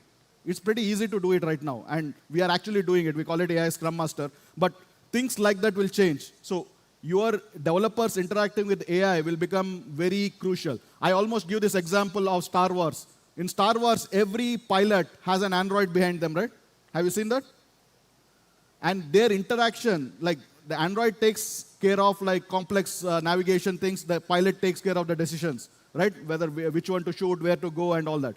It is going to be the similar. You will still be driving it, but the AI will do all the complex heavy lifting for you, right? It will take care of most of the things for you. The interaction between you two will become crucial, right? So this is another question which I asked to us, like with AI, are you going to have more individual contributors or more managers? Raise your hand if you think that there are going to be more individual contributors. Raise the hand when you think that there are going to be more managers. Very few. Okay, the guys who said that individual contributors. So you want AI to manage you and you will be the individual contributors, or you want to be the managers and AI to be the individual contributors? Which is better? Which is better? Obviously, everyone will say, I want to be the manager, right? Like, I want AI to do the work. No, but it is really important for us to understand this. What does it mean? You need to have managerial skills, everyone, because you are going to be managing the agents. You will basically write a deployment agent. You will have a testing agent. You will have an agent which basically does the acceptance verification, right? And they all need to work in a synchronization. You, as a manager, you have a virtual team of agents. Each agent is like a person. So if you don't know how to manage, how to audit, how to review, how to assign work to them, you will be left behind, right? So then you will do the individual work. AI will tell you what to do. So you have to choose what you want to be. Right? So all of you pick up a little bit of managerial skills and manage your AI. Otherwise, it will manage you. Right? Let us see how far we'll resist. The second thing is, this one is, in Agile, we always used to say, that is the only statement which most of the developers remove. Working software over documentation because I don't want to write documentation. Right? I'm following Agile. That was the only thing which I used to follow in Agile. But right now, it's the next level. It is not about working software because AI will write a software which works. The question is, can you explain why AI wrote the code which it wrote? That will become really important. 80% of your code will be generated, and people are going to ask you, why was this code generated, not some other code? Why was this pattern chosen, why not the other pattern? Why was this check avoided? Why was this check added? Right? So you should be able to explain it, and very quickly governments will ask you to submit a explainability report before you release an AI system. So explainable working software over documentation becomes important, because documentation also nowadays we are generating by AI. You select a piece of code and say, please document this, and it will document it. Right? So documentation is easy. Working software is easy. What is difficult is explainability. So you need to understand why AI is doing what it is doing. And then the last two things I wanted to cover briefly. Customer value over contract negotiation. The reason why I said customer value, one thing which you need to important, right? Everyone says customer wants it, so I'm doing it. But you need to be really important. Is it generating value for the customer? There's a famous statement by Henry Ford, who said that if I asked my customers, they would want a faster bullock cart or a faster horse cart, right? So sometimes your customers don't know what they want, and we are there at that point right now because no one really understands what is the limits of AI.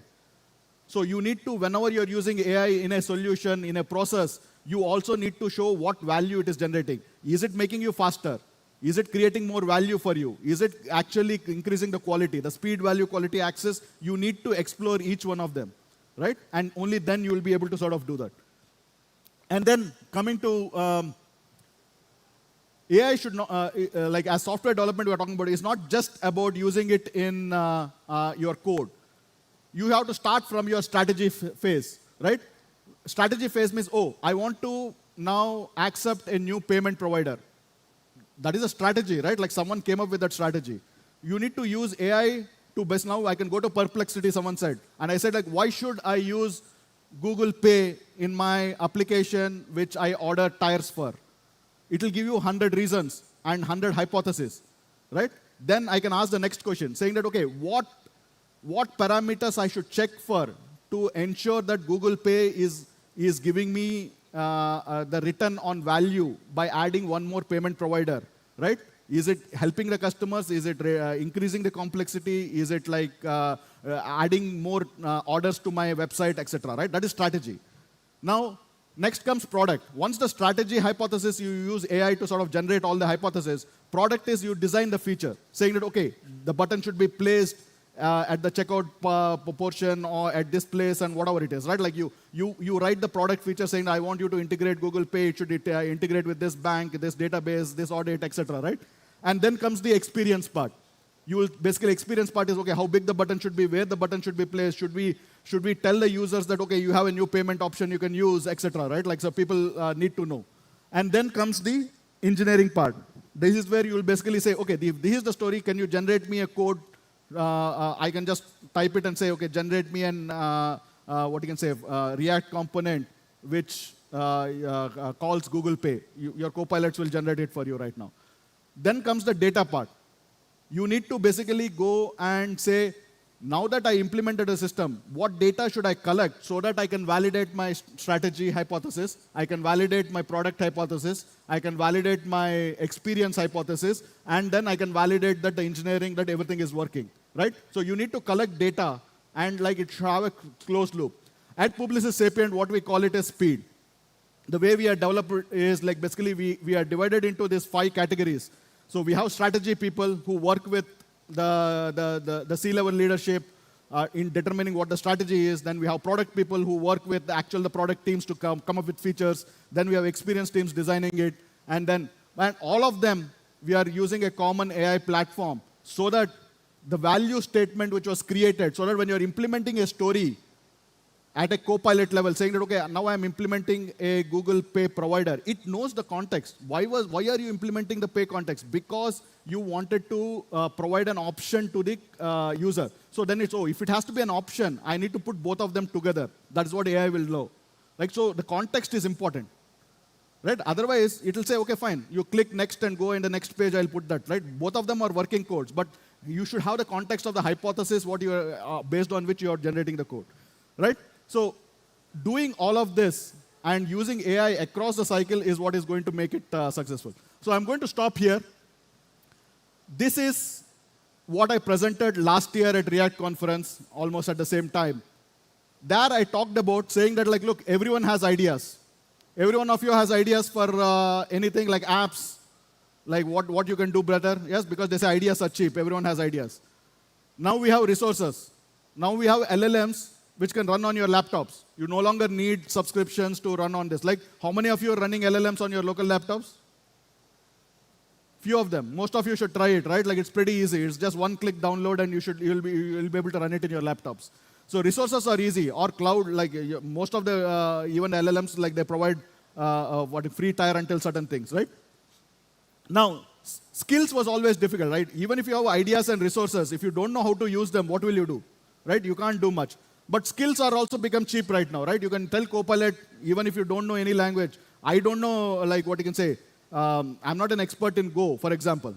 But I can just go and tell him, like, saying that this is my algorithm, or I can even paste, like, in JavaScript, I can write an algorithm and say, convert it to Go, it will convert it, right? So skills are also easy, right? You can ask Copilot and it will do that. In plain English, you can ask it. So what is important is creativity, right? So what is remaining is creativity. This is what we talked about. How creatively you are going to use your skills, how creatively you are going to change your processes, how creatively you are going to use your tools and platforms is going to determine whether you're going to be successful or not, right? So I'll end my talk here. Thank you.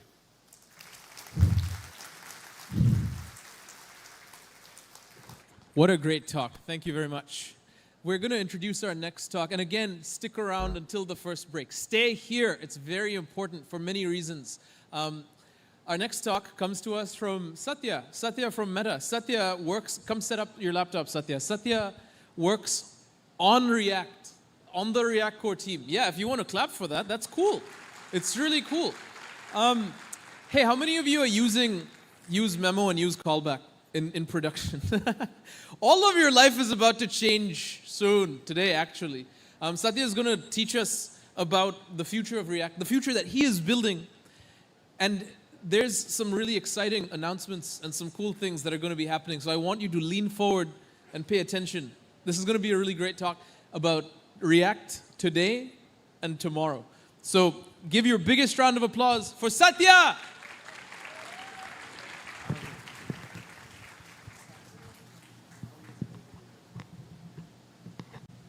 Is this eventual consistency? Whoa, what's happening? He doesn't have slides. But we already clapped for him, so what do we do now? Satya, come talk to us while they figure out your slides. Is your mic on? His mic's not on. He's safe. I was going to embarrass him. I was going to get a piece of Kent's cake and feed it to him. There's a code of conduct. Can't do that.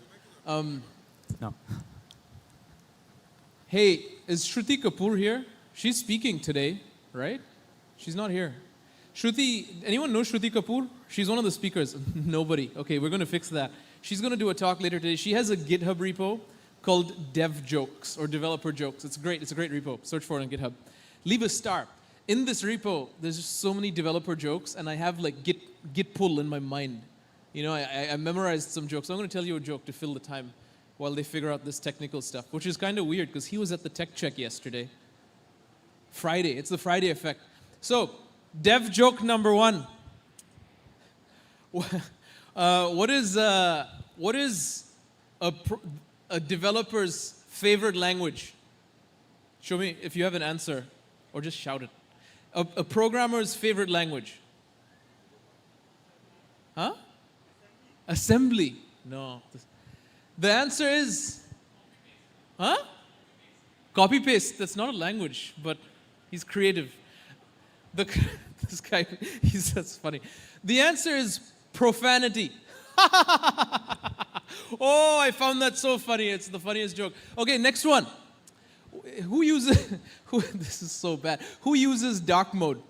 Anyone use dark mode? Okay, yeah, so why do developers love dark mode? Yeah, okay, everybody knows this. Everybody knows this. What else? What is the CSS that applies to one's partner, a husband, a wife, a girlfriend, a boyfriend? What is the CSS that applies to one's partner or parents? Visibility hidden. That's so sad. This guy has no parents. I'm joking. Good one. Visibility hidden was nice. Ooh. Inherit. Position inherit. Very good. And the last one, right 100%. Everybody, thank you so much. Welcome, Satya. It's still on. Oh, okay, mic is on. Thank you, Tejas. Hey, everyone. I'm Satya, and I work on React at Meta. I'm super stoked to be back again at React India. It's incredible to think about how much progress we made with the React compiler since then. And I can't wait to share all of the updates with you today. Quick show of hands. How many of you have heard of the React compiler? Okay, wow, that's quite a lot. That's amazing. For those of you who aren't familiar with the React compiler, the React compiler automatically memoizes your code. So you don't have to use memo, use callback, or react.memo. It ships as a Babel plugin, so you can just add it to your build pipeline. We open sourced the React compiler earlier this year, and the response has been overwhelmingly positive. Well, what's new since then? Well, we've been working hard to improve the React compiler since open sourcing it. We added support for more syntax and even optimized the generated code. There are too many compiler optimizations for me to go through right now. So I picked a few just to give you an idea of the kind of work we've been doing. One big focus area has been improving the generated code by doing more precise memoization. To make this concrete, let's examine a simple hook that fetches data, processes it, and then returns a list of videos. After running through the compiler, this component is now memoized. Note that I'm using useMemo here just to keep the code simple, but the compiler output is slightly different. It's more lower level. In this example, the useMemo dependency is on data, which looks correct to us, right? But actually thinking more, we don't really need to invalidate the memo if data changes. We only need to invalidate if the data.kind or the data.values change, because they're the only ones that are being used in that memo block, right? So in this example, our memoization is too coarse-grained. So we can do better by just depending on the exact fields in the memoization block. This might look pretty simple and straightforward for us, but this is really challenging due to the complexities of the JavaScript semantics. For instance, if data was null, then in the compiled code, if we access a field, then we would throw an exception. So the behavior would be different if it was memoized, right? So the compiler has to prove that data will never be null to apply this optimization. And to get this right, we had to rewrite a whole bunch of compiler pipeline.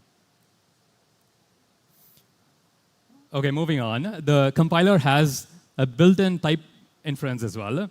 The type inference helps us to improve memoization. This is different from TypeScript types. So we don't actually use TypeScript types. We want to support everyone. So we also want to support people who don't use TypeScript. So we want the compiler to work with vanilla JavaScript as well. So let's consider this simple hook. Like the previous example, it fetches some data, does some processing, and then returns the value. Pretty straightforward. Now, one way to memoize this would be like this, where we combine the statements together, and the memoization block depends on data.edges. But as you can see, we can do better if we split the memo and memoize each statement separately, right? So this is because now if only edges changes, then only then we need to rerun the filter. This is fine-grained memoization.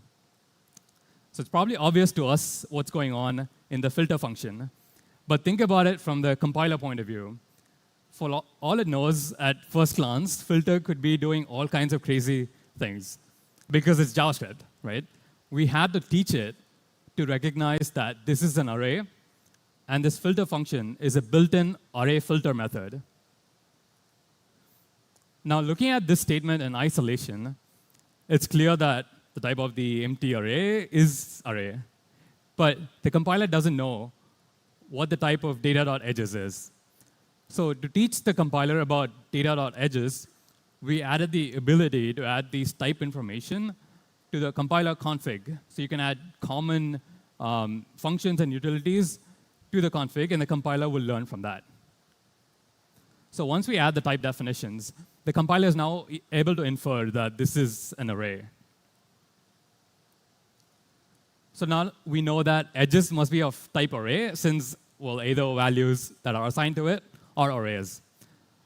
Note that we're still figuring out how to ship this configuration in open source. Keep an eye out on the working group to follow along the discussion on that.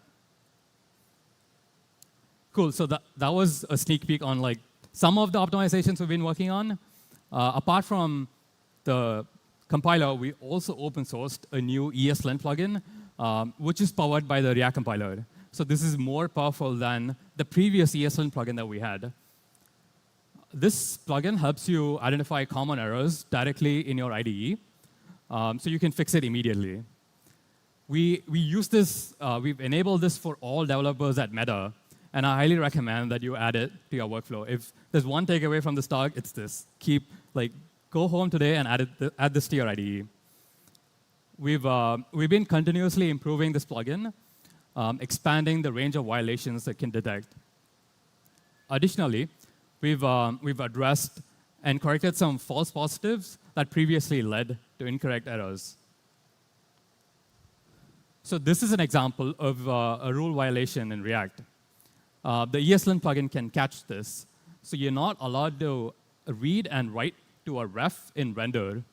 This should only be done in effects or event handlers.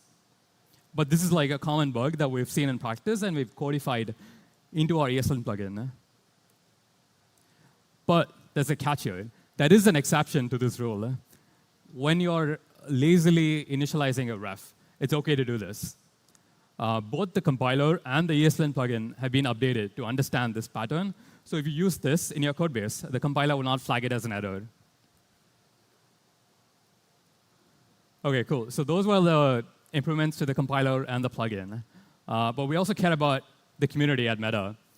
Simply shipping the compiler and seeing improvements at Meta isn't our only goal. We want to bring the community along with us and help you adopt the compiler. As part of our experimental release, we also announced the invite-only React compiler working group to provide feedback, ask questions, and collaborate on the compiler's experimental release. We received tons of feedback, and it's helped us a lot with the open source rollout. We've also been listening to everyone on X. It's been great to see such positive feedback about the compiler. We've also been listening to constructive feedback on the compiler, and we've been working on addressing it whenever possible.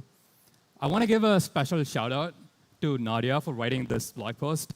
If you all haven't read it, I recommend you read it. It's a great blog post. This blog post discusses a pattern that the compiler didn't know, and it didn't generate optimal code.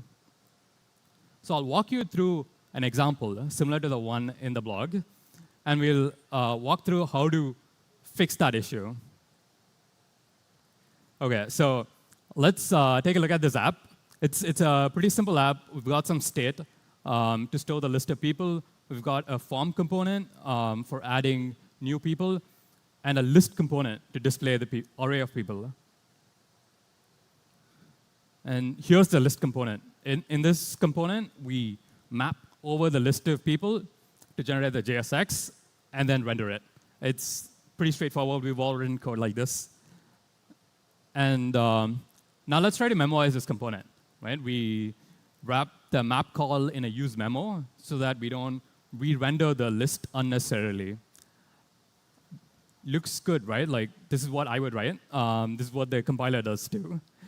But there's a catch. What happens if we add an entry to the array? Well, we'd end up with a new array that has all the existing items plus the new item. This means we'd end up re-rendering all the items again, not just the new one, right? This isn't ideal. What we'd ideally want to do is to memoize within the callback as well, so there's more fine-grained memoization. But actually, this isn't possible, because this violates the rules of hooks. OK, let's go back to our original code and see if there's any other way to do this. Well, we could move the nested JSX into a separate component and then memoize the individual elements in that component. Then we don't violate the rules of hooks. So we do that here. The nested JSX expression is now moved to a new component called item, and we've updated the old component to render this item instead. And now the compiler can memoize the newly created component, just like it does with any other component, right? But this is a bit tedious.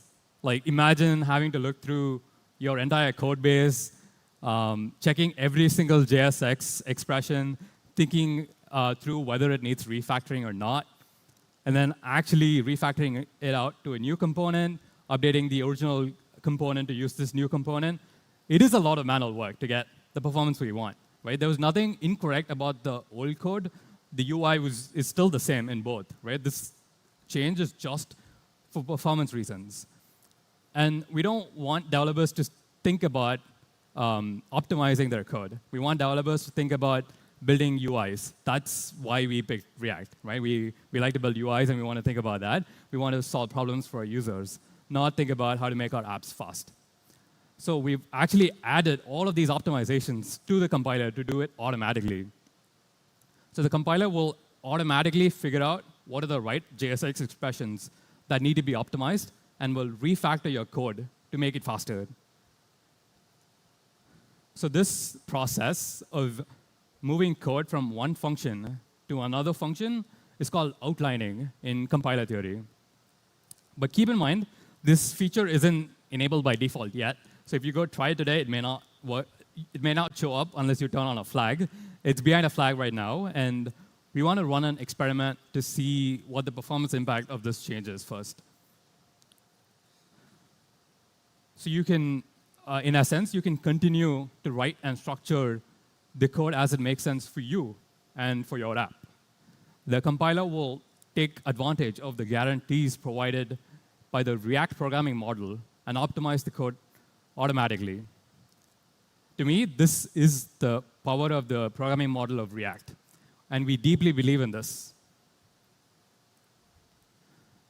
The main reason I wanted to explore this specific optimization is to showcase the capabilities of the React compiler. This optimization isn't about memoization, right? It's about creating a new component and moving code between components, which is a general purpose compiler optimization. And to me, this really shows the power of the React compiler. And this optimization is a concrete example of how our vision for the React compiler is far beyond just auto-memoization. So we think of the React compiler as a platform to build more transformations and optimizations. So you can keep writing React code as you know it. The compiler will come along and optimize your code automatically. So you can expect us to ship more optimizations in the future. Auto-memoization is just the first step. And another example of this platform vision that I talked about coming to fruition is the recent work on inlining JSX element creation. Instead of using the current JSX Babel plugin to transform JSX, the compiler can actually do this transformation. The compiler automatically converts JSX into the output of the JSX runtime call. This is still experimental too. We're going to run local experiment at Meta, see the performance impact, and then ship it. OK, so we've discussed the upcoming improvements to the compiler. Now, how do I use this? What are the next steps for open source? Well, our initial release was focused on identifying major issues with using the compiler in big apps. And we've gotten great feedback. And we've improved the compiler substantially since then. And we're now ready for broad feedback from the community and for library authors to try out the compiler. And today, I'd like to announce the public beta release of the React compiler at React India.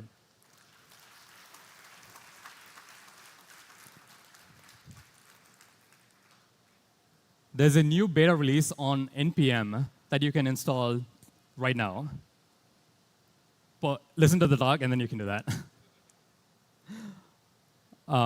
So with this release, you can now try out the React compiler on apps that are not yet on React 19. React compiler produces code that depends on runtime APIs that were added in React 19. But we've added support for the compiler to also work with older versions of React based on feedback we received during the experimental release. So for applications and libraries that target older versions of React, you can specify a version target and use a React compiler runtime package to polyfill all of the required APIs. The compiler uses its knowledge of JavaScript and the rules of React to automatically memorize values within your components and hooks. So if it detects any breakages of the rules, it will automatically skip over them and continue to compile the rest of your app. Have folks heard of this link? Have you looked at this, the rules of React? Quick show of hands. OK, it's quite a lot. But I recommend people to go look at this. This doc explains all of the rules in detail. And the ESLint plugin that I talked about earlier codifies all of this. So if you violate any of these rules in your app, the ESLint plugin will warn you. So it will make sure that you're following the rules and your app is not buggy. OK, cool. So because of the expressivity of JavaScript, it's not possible for the compiler to always statically detect the violations. So we recommend that you test your app thoroughly after installing the compiler. If you believe that you're following the rules, but you also see a bug, then please file an issue there so that we can fix it for everyone. The React compiler needs to run on original source code before any source transformations. So we use a lot of information from the source code to optimize your app. So if there are transformations that happen and we lose that information, then the memorization wouldn't be optimal. So we recommend, our recommendation is for library authors to independently compile and test their libraries and then ship the compiled code to NPM so that applications can just start using the compiled code. And we've published updated docs on the website for more information on how to use the new beta. And we've also added polyfills, information on how to use the polyfills for the older versions of React. OK, so that's the beta.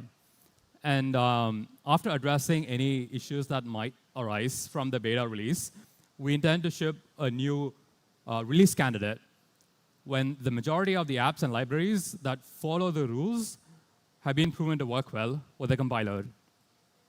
So, and then after a period of final feedback from the community, we will release a stable release of the compiler.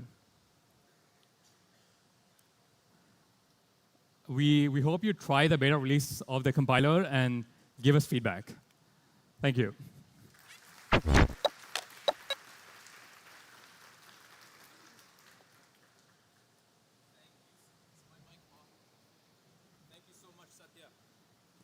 Not yet.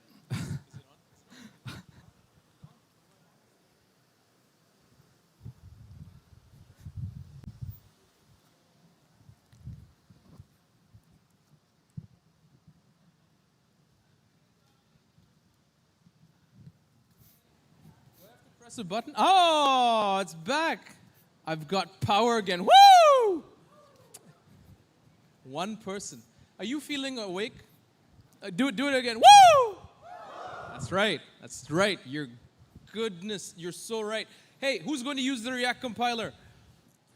Nobody. Good, that's better. I'm so excited about this. It changes the way we write React. It makes it faster. It makes it better. We're going to quickly move on to the break. But before that, we have some very short sponsored talks. And these are from the Platinum sponsors. So please give them your respect and attention. It's actually really cool. The first one is, I'm just making sure I get this right. The first one is by Contentstack. Anyone heard of Contentstack? Tell me about Content. One person in the back. Do you work at Contentstack? No, you just love it? That's great. There's your, it's called a qualified lead. Go sell to him. So Contentstack is a leading headless CMS platform. And I'm just really excited to tell you about it. They are the pioneer of headless CMS and the leader in the Composable digital experience platform category. They're transforming how businesses build and deliver digital experiences. They also brought an incredible opportunity for early stage startups and developers in India. An exclusive chance, you can try it out for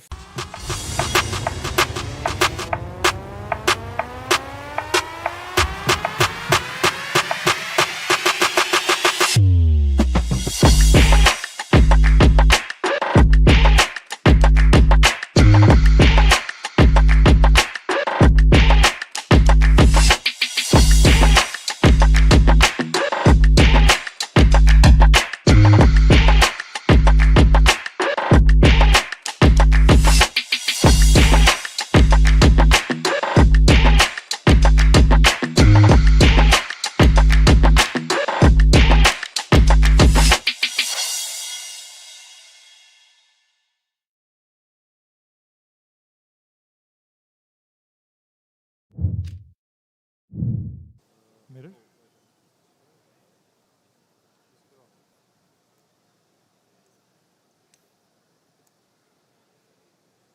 Second port.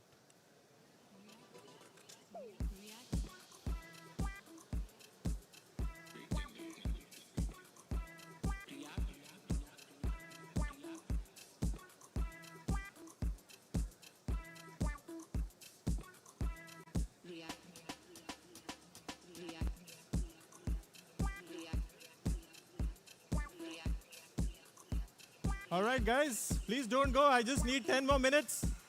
Everyone, can you please stay back? Just 10 more minutes before the networking break. Please stay on. All right.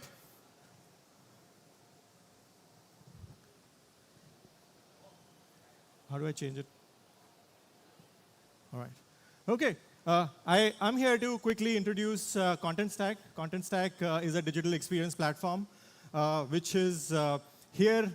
This is for the first time we are doing this in India. We are announcing what Contentstack is, who we are, what we are doing. Although we are not selling in India just yet, we wanted to announce a developer relations program. We wanted a developer offering for the first time for this audience in India. All right, so this is quickly me. My name is Manish Sharma. I'm the Chief of Staff for the Indian operations. I'm also responsible for the developer relations. Prior to this, I come from a management consulting background. I worked with Deloitte, Capgemini Consulting, A.T. Kearney. I have also been a co-founder of a few not so successful startups. So it's obvious, right? We are living in a digital-first world. We are spending at least 7 hours per day on screen time. There are about 17 devices on an average connected in a household. There are more than 7 billion smartphones out there today, and maybe 10 billion more. Here are some stats for you. So if you are a brand, as a marketer, you are struggling to be ahead.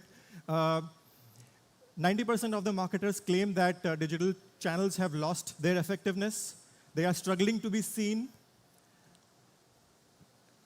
If you are a content publisher, if you are a marketer, you can't deliver content without the help from IT. This still, believe it or not, this still is a problem.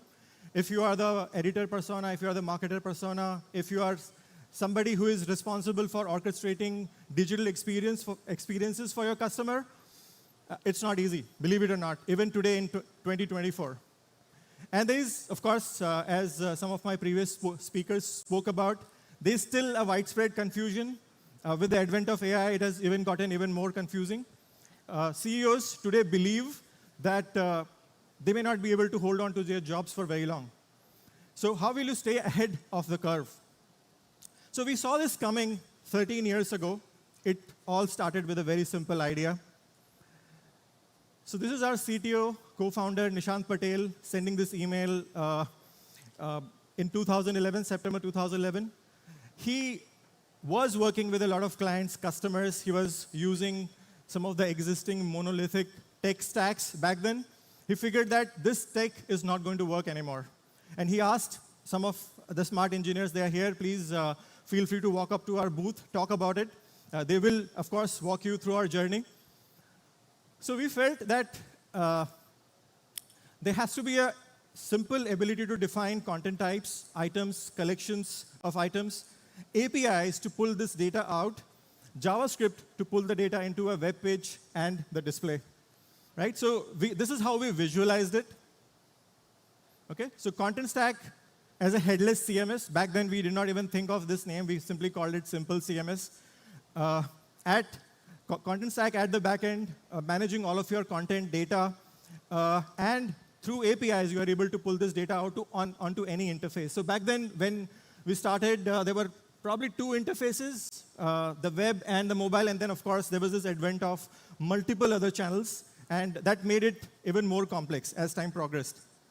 All right, so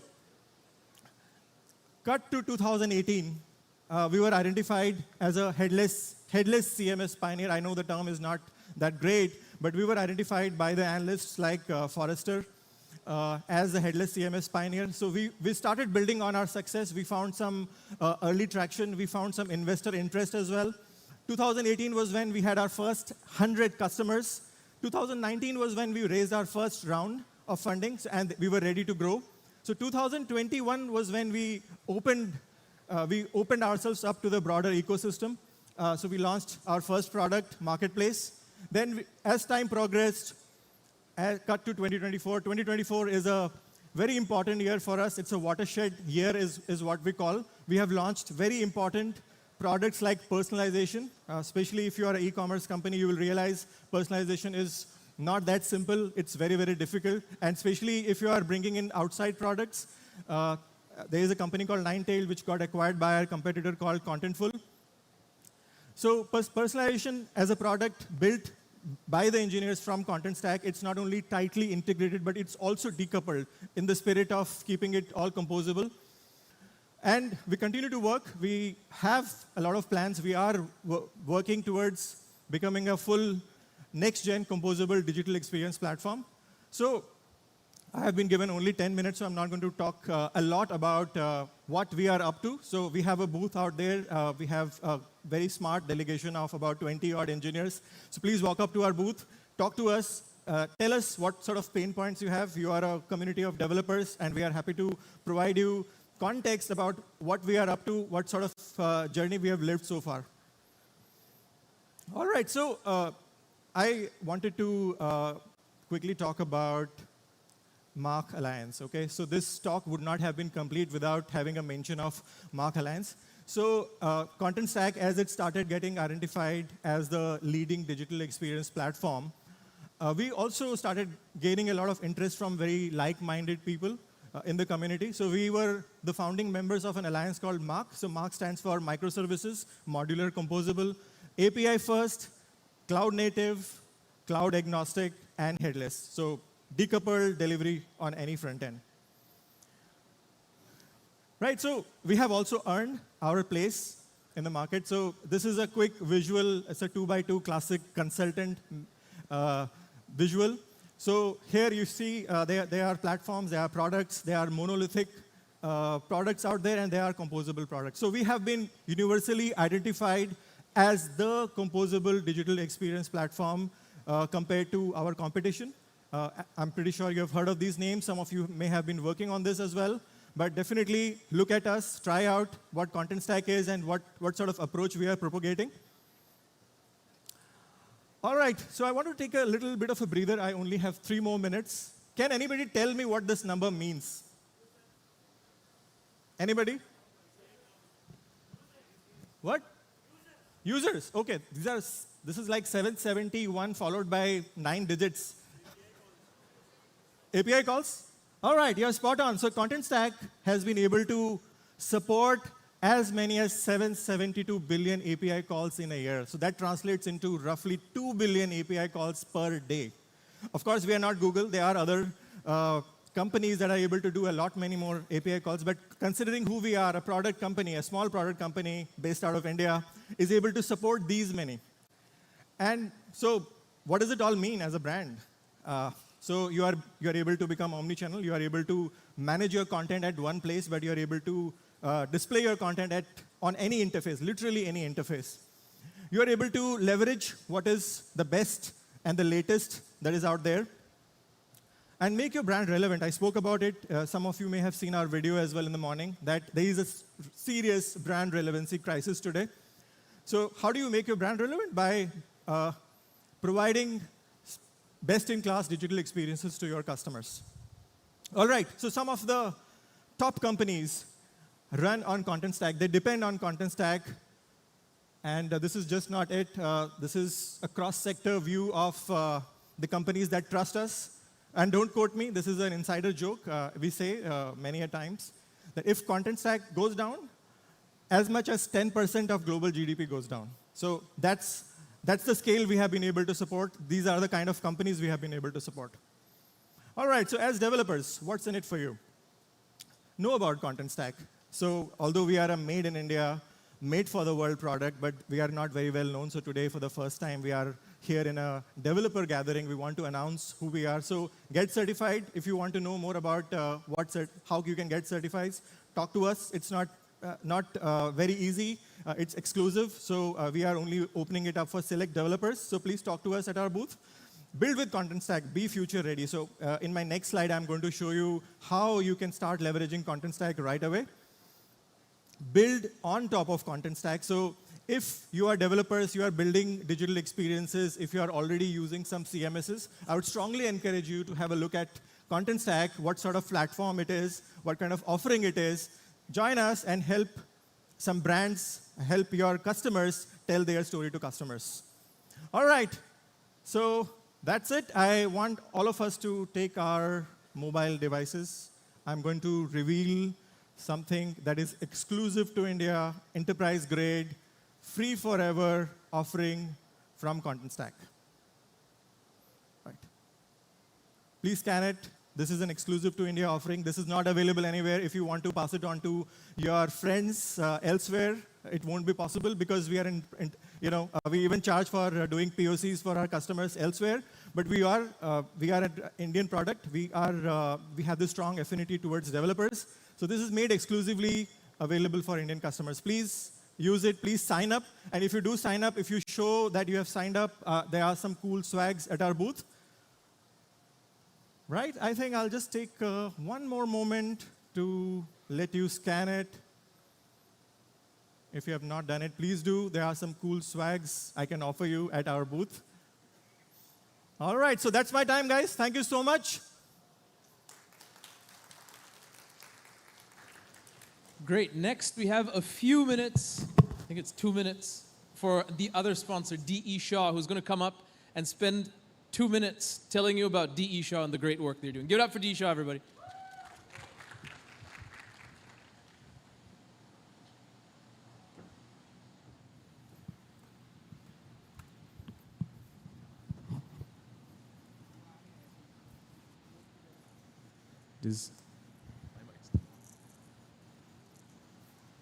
Do you want my mic?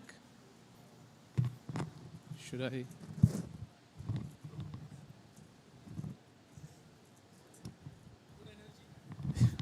Is it working? Do you want this? Yeah, just use mine. Good morning, everyone. I'm Vignesh Kumar. I work as the director in technology department at D.E. India. D.E. India is an integral part of the D.E. Group, a global investment in technology development firm. We operate at the intersection of finance and technology continuously. We combine rigorous research and cutting-edge technology to solve complex problems and drive our firm's success.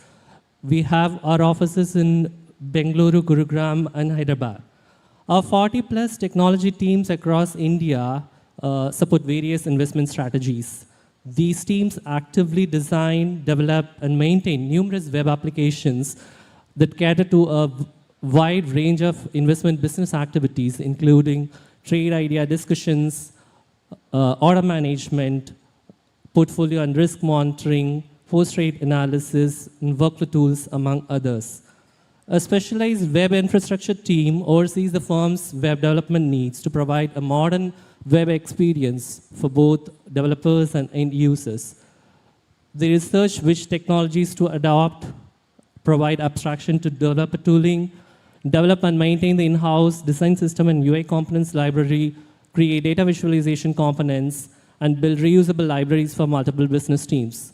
This team also works on supporting common web development needs and challenges, including build tooling, bundle optimization, testing, authentication, telemetry deployment, among others. The focus of their work is to enhance developer productivity and ensure a consistent user experience across all applications. We embrace open source technologies, and our tech stack includes AS6 TypeScript, React Redux, Webpack Babel, MongoDB, Wasm, among others.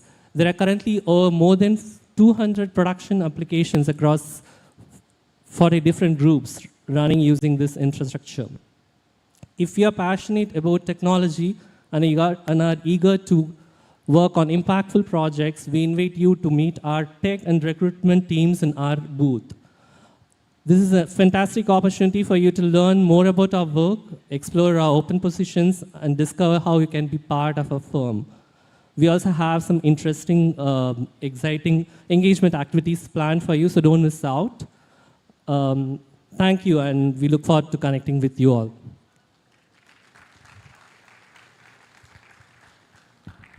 Awesome. We've arrived at our break. I don't want to take more time away from you, but if we can, hey, can we get that QR code for my book giveaway up again? Because I want to give you another opportunity. You scan it if you haven't yet. So I'm looking at the data here. 275 people entered. One thing for the live stream, you can't enter. You have to be physically here at the end of the day to win a physical copy, okay? So if you want to, can we get yes, no, maybe? Where's Shirish?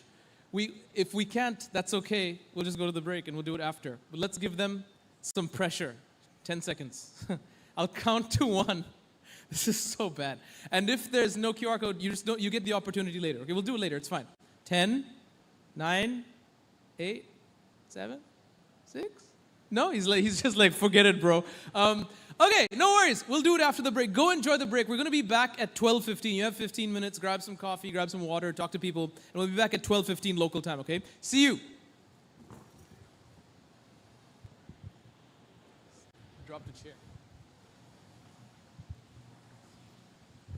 Bro, send them alert.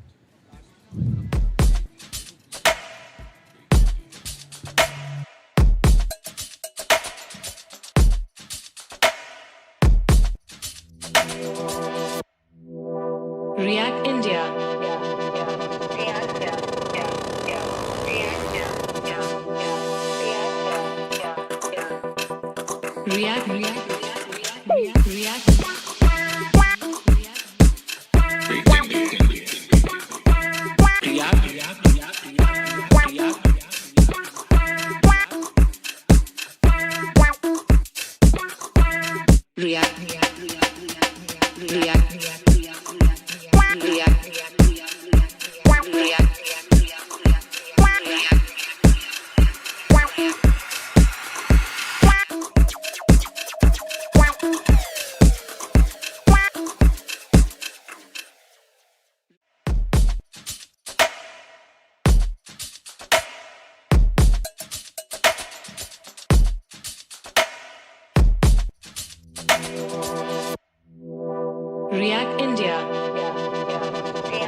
React.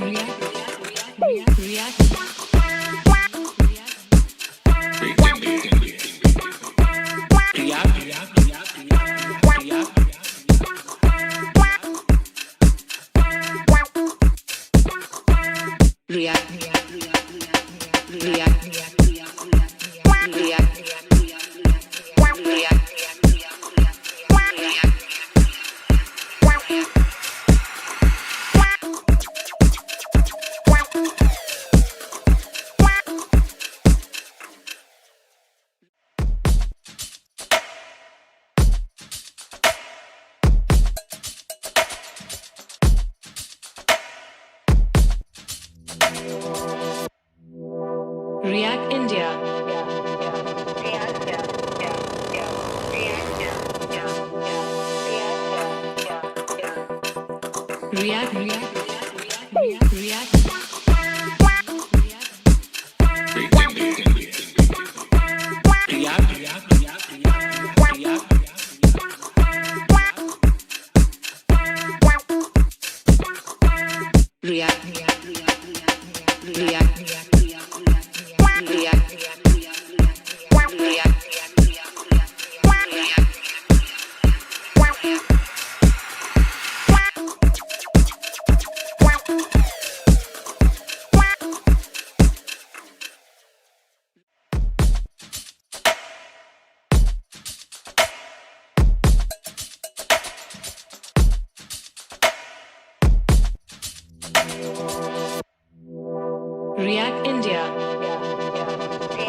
React India.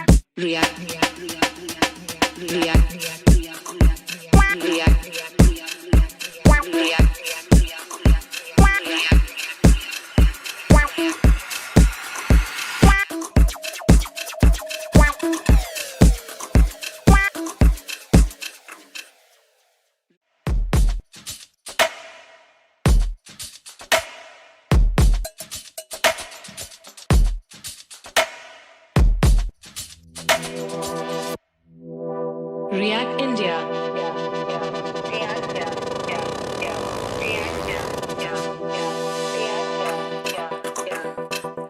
React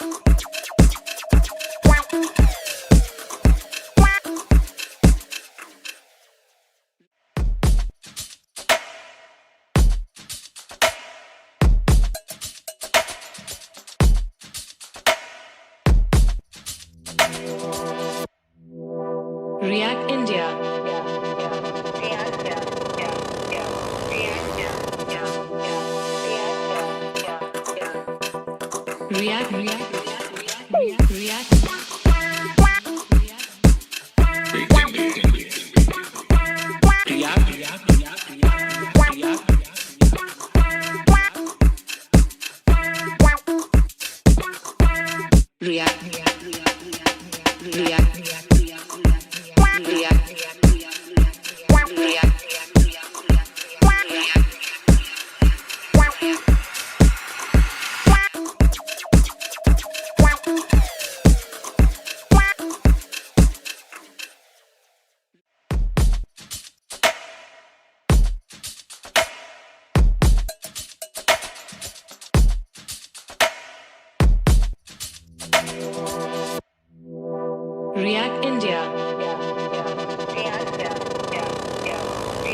React India.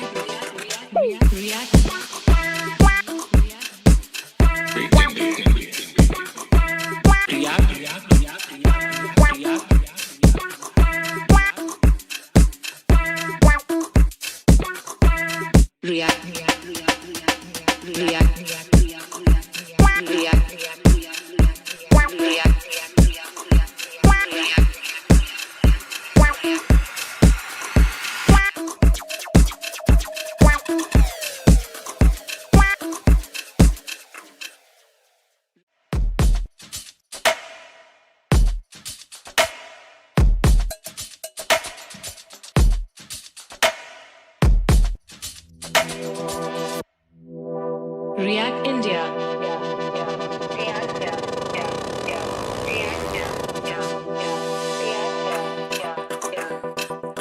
React.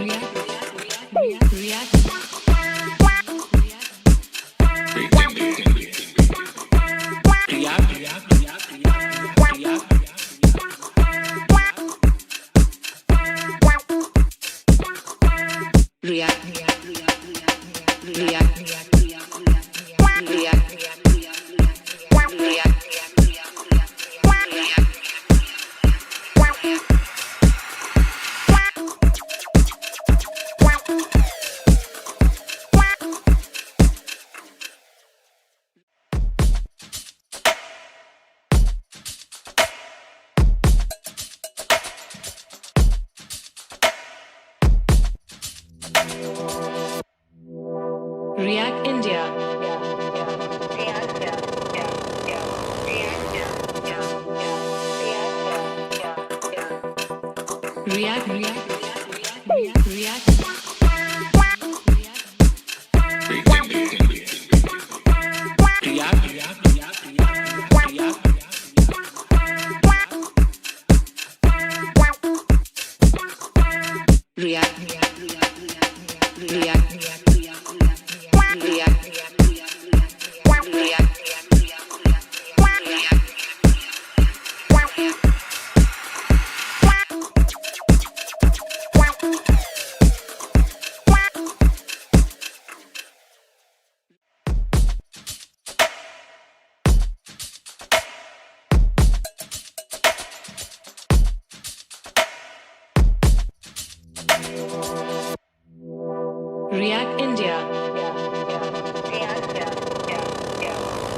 India.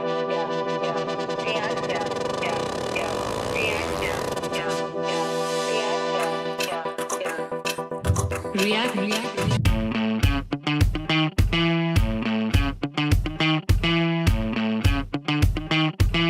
I'm here at Publicis Sapient. I'm here at Publicis Sapient. I'm here at PS. I'm here at PS. I'm here at Publicis Sapient. For it is a place to succeed. With strong allies. Where I can truly be myself. To lead with AI, with pioneers. Where we are unabashedly human.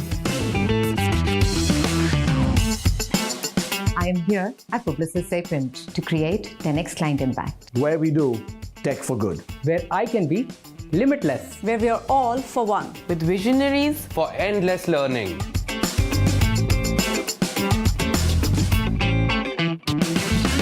With Core AI as our superpower. To imagine new futures. Where we deliver impact beyond outcomes. We're now blessed to the next. With 10x engineers. With our people. I'm here at Publicis Sapient, where I can be absolutely fearless. For it allows me to be vulnerable and authentic. With gratitude for inclusion in everything we do. Where relationships trump designation. Where people always come first. For it is home.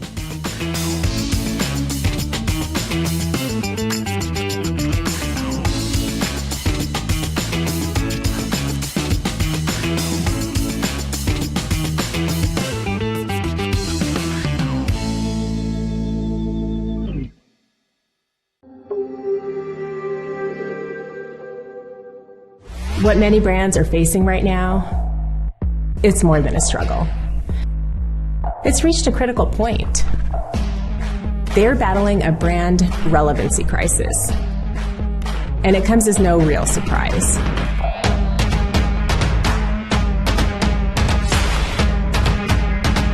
I mean, look what they're up against in today's market. How can I stay relevant? Stay differentiated while trying to cut through all of the market noise? Look, it's a battleground, and digital experiences are now the competitive frontline. Competing today looks nothing like the past. Consumers' expectations and appetite for digital experiences are higher than ever, on more channels than ever. Customers need to feel engaged, involved, and connected to brands through their experiences. And if you don't, there's plenty of others waiting for a shot.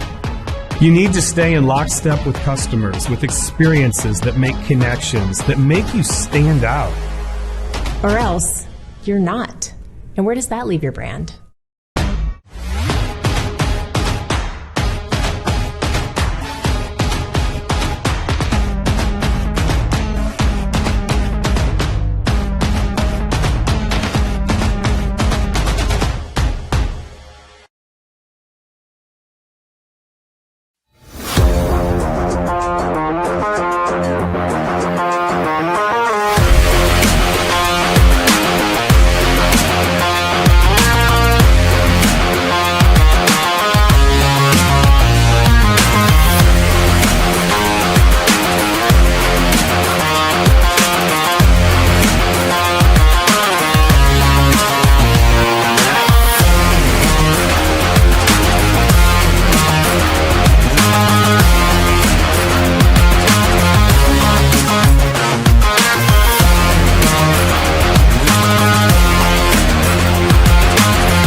Introducing Affinidi, a revolutionary digital identity solution that lets Sarah manage her data trails holistically with full control, so she can discover her data found across social media, e-commerce, and more.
Good code is good, we don't touch that. But for everything else, there's Sentry. Whether you're a mobile, back-end, front-end, or any end developer, we'll show you the environment, device, OS, even the commit that introduced an error, down to the broken line of code. Yet the woes of a developer go far beyond when code is broken, it's also when code is slow. Detect endpoints, slow spans, and operations consuming the most time across your stack and keep everyone feeling not bad. Why do so many companies struggle with IT and software development?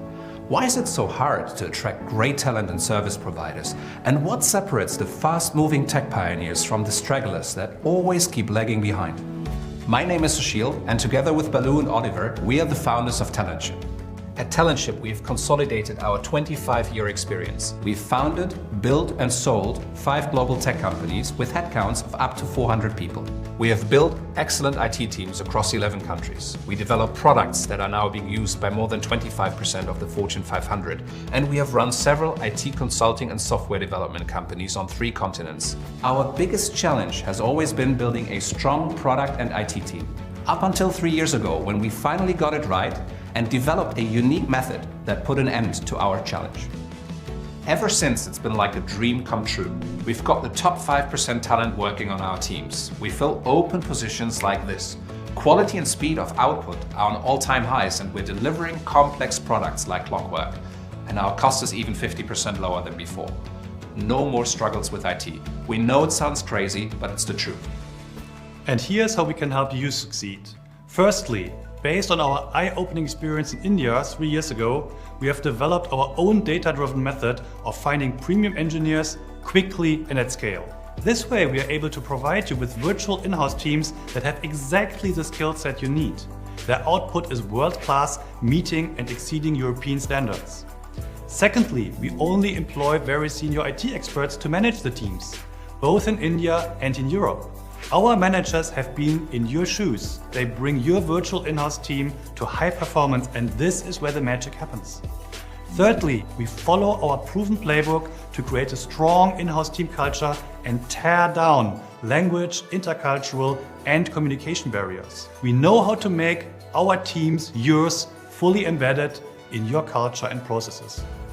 State-of-the-art product development, artificial intelligence, machine learning, sophisticated data engineering, cloud migrations, or 24/7 DevOps. Whatever your challenge, with Talentship you will have top talent working for you quickly. Over the last 3 years, we have successfully demonstrated the power of our Talentship method in more than 100 projects. We have surpassed the results of traditional in-house, freelance, and outsourcing models by far. We are so confident we even back it up with a guarantee for you. So, if you would really like to address your IT challenges, and if you like the idea of working with an experienced partner who's been in your situation many times over, please book an assessment call with us now.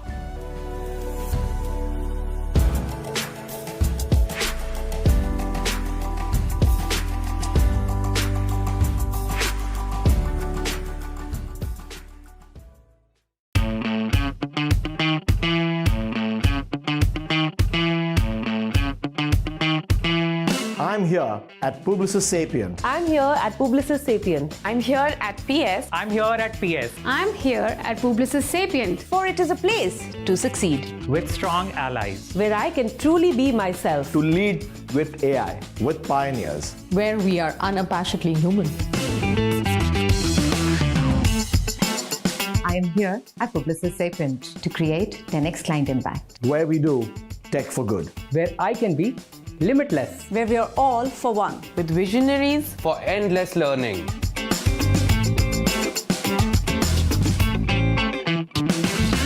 With Core AI as our superpower. To imagine new futures. Where we deliver impact beyond outcomes. We're now blessed to the next. With 10x engineers. With our people. I'm here at Publicis Sapient, where I can be absolutely fearless. For it allows me to be vulnerable and authentic. With gratitude for inclusion in everything we do. Where relationships trump designation. Where people always come first. For it is home.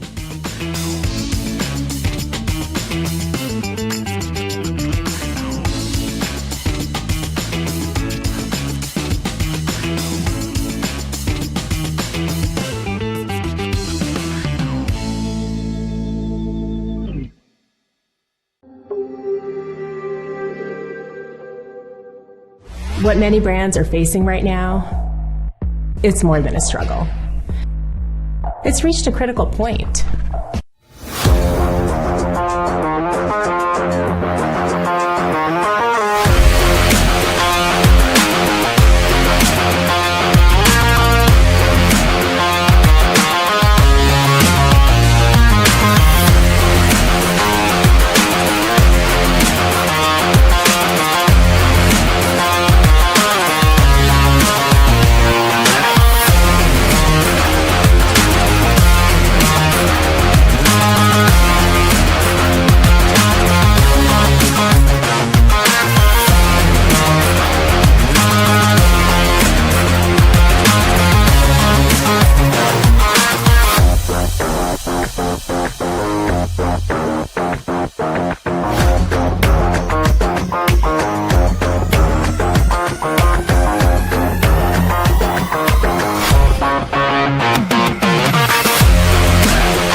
Introducing Affinidi, a revolutionary digital identity solution that lets Sarah manage her data trails holistically with full control, so she can discover her data found across social media, e-commerce, and more.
Good code is good, we don't touch that. But for everything else, there's Sentry. Whether you're a mobile, backend, front-end, or any end developer, we'll show you the environment, device, OS, even the commit that introduced an error, down to the broken line of code. Yet the woes of a developer go far beyond when code is broken, it's also when code is slow. Detect endpoints, slow spans, and operations consuming the most time across your stack and keep everyone feeling not bad. Why do so many companies struggle with IT and software development? Why is it so hard to attract great talent and service providers? And what separates the fast-moving tech pioneers from the stragglers that always keep lagging behind? My name is Sushil, and together with Balu and Oliver, we are the founders of Talentship. At Talentship, we've consolidated our 25-year experience. We've founded, built, and sold 5 global tech companies with headcounts of up to 400 people. We have built excellent IT teams across 11 countries. We develop products that are now being used by more than 25% of the Fortune 500.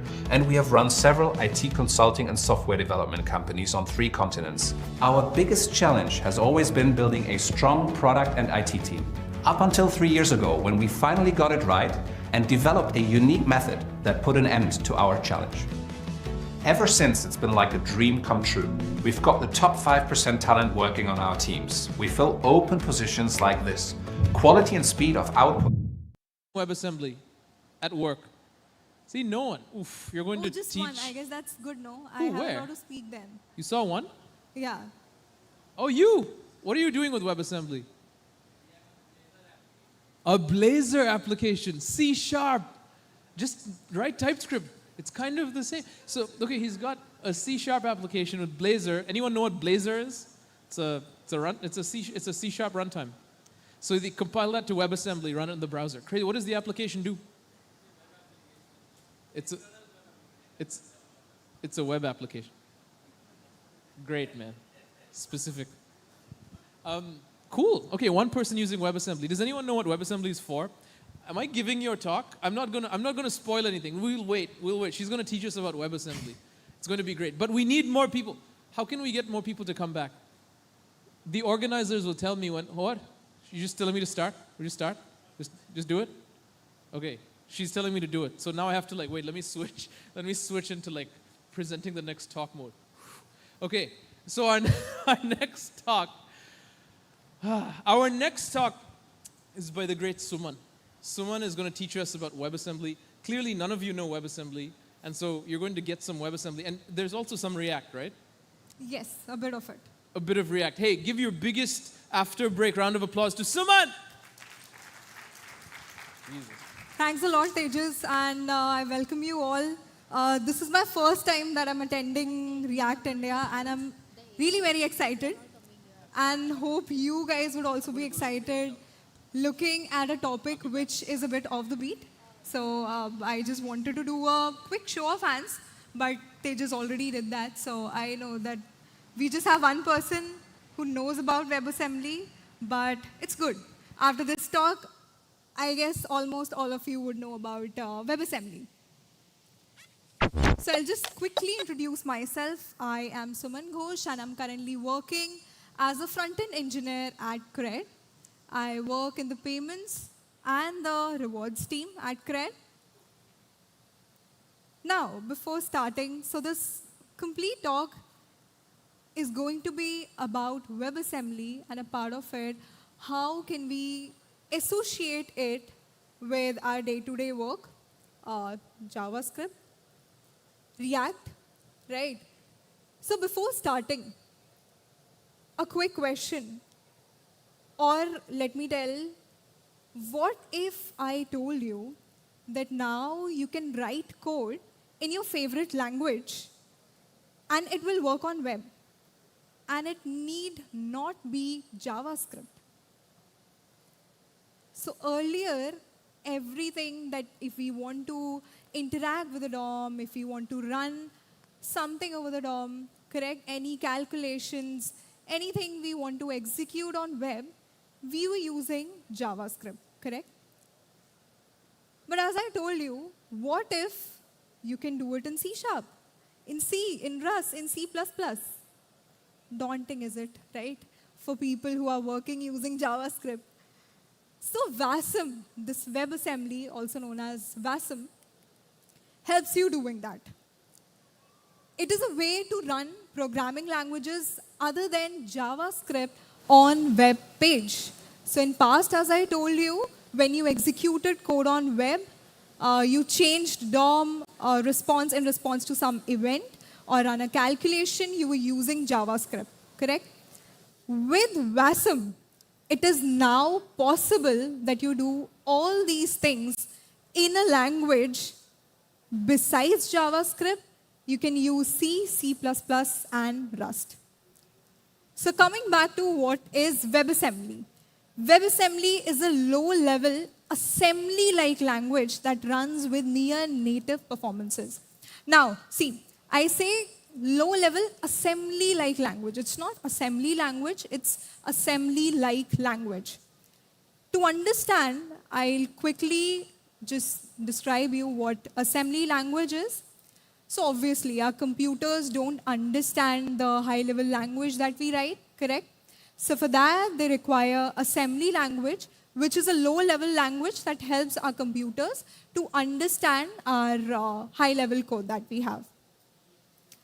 Now, to explain this at a high level, how your high-level language is converted into this machine-level language and how the microprocessors understand them, I'll just quickly give an overview for you to understand that ultimately what WebAssembly is. So I hope everyone can see this. Generally, in any of the code structures, you would write this code, right? It's a high-level code, the first image that you can see. And then it is converted to a machine code, right? So firstly, you have the high-level language code that is written and which gets compiled and further converted into machine code. Now what next? So once this is done, the third layer that you can see is basically the abstraction layer. This is your virtual microprocessor, which has its own assembly language. And how does it help? It helps the code to run on multiple physical microprocessors. A very important thing to understand here, what is the virtual microprocessor? The third image that you can see. What is this third virtual microprocessor doing?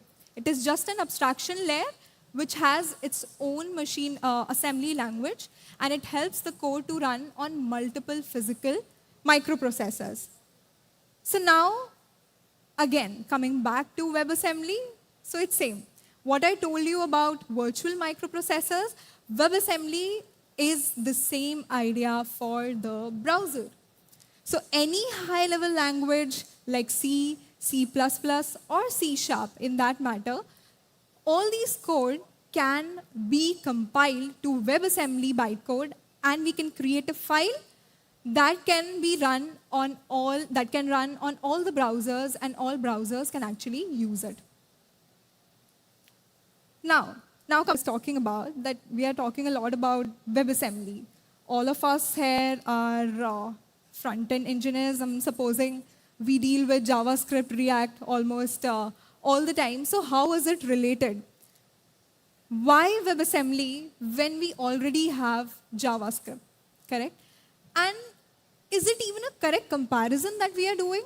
Yes. When we actually came up with WebAssembly, I would say it is an apple-to-apple comparison that we'll be doing. That maybe why JavaScript, why WebAssembly, that is on you. What I would say is that both of these things go hand in hand. How? We will see. So before that, let's understand the evolution of JavaScript. How JavaScript started and what was the performance and impact JavaScript had. So initially, if you guys have been using JavaScript since a long time, JavaScript wasn't built to be fast. It wasn't built to be compact, right? In today's world, it's quite fast, but then again, there are still a lot of limitations. Earlier, when JavaScript was introduced, it wasn't considerably quite fast. Then something got introduced which changed the whole picture, how we saw performance in terms of JavaScript. And that was the introduction to JIT compilers. I hope you guys know about JIT. How many of you know about JIT compilers? I see almost everyone, right? So JIT compilers brought an evolution in how we saw performance in terms of JavaScript. Now, still, again, the question is that we do have some limitations with JavaScript, correct? What are these limitations? So JavaScript is obviously not that good if we have a few tasks which are CPU intensive. They have evolved over the time, but then tasks that are GPU or maybe memory intensive. So JavaScript might not help us a lot in that case with respect to the performance, obviously. Then again, JavaScript is text-based. It's not binary-based. And when I say text-based, what is the ultimate thing that I want to conclude here? It's being compact, as I told you. That JavaScript is not compact. And how is it affecting? Obviously, with more code, the bundle size increases, which obviously increases the performance. Yeah, there are solutions, obviously. We have a lot of performance optimization solutions. But from a perspective where I see very CPU-intensive tasks, again, it might not be that compact, right? So JS is text-based, and it is not binary-based. So more download bytes, and hence more startup time. The third thing is that it has performance issues if I consider 3D games, music applications, image video editing, or virtual and augmented reality. Now the question comes, you might be thinking, how does this affect me? How does this affect me? Okay, tell me, I just gave you 3 examples that it has performance issues with maybe 3D games, music applications, image, video editing. Almost all of us are using one of these apps in our daily lives. I hope everyone uses music applications. Yes or no? Almost everyone. A lot of you might be gaming enthusiasts, or gaming, a lot of people might be into gaming, right? So that is the problem. All these things are very CPU, GPU, I would say, and memory intensive. And how can we bring better performance in our web platforms? Now, that is the question. So here, the whole point is to understand, when I say that WebAssembly is faster, why I am saying that WebAssembly is faster and JavaScript maybe not, right? So for that, let's understand the JavaScript execution pipeline, how JavaScript is actually working in the backend. What is making it slower? And maybe from the perspective of WebAssembly, what is making it faster, right? So we'll do a quick comparison of how the execution pipeline looks for both of the considerations that we are doing, JavaScript and WebAssembly. So talking about JavaScript execution pipeline, you can see the steps that we generally go through, that when we execute the code, what happens in the background. So when we have some JavaScript source which contains the JavaScript functions, what we need to do first. The compiler first parses it and converts all the strings into the tokens and generates an abstract syntax tree. I hope everyone knows about the AST, right? All of this thing happens in our V8 engine. I'm, as of now, taking an example of V8 engine. So this code is parsed, again, as I told you, and the strings are converted into tokens, and it generates an AST.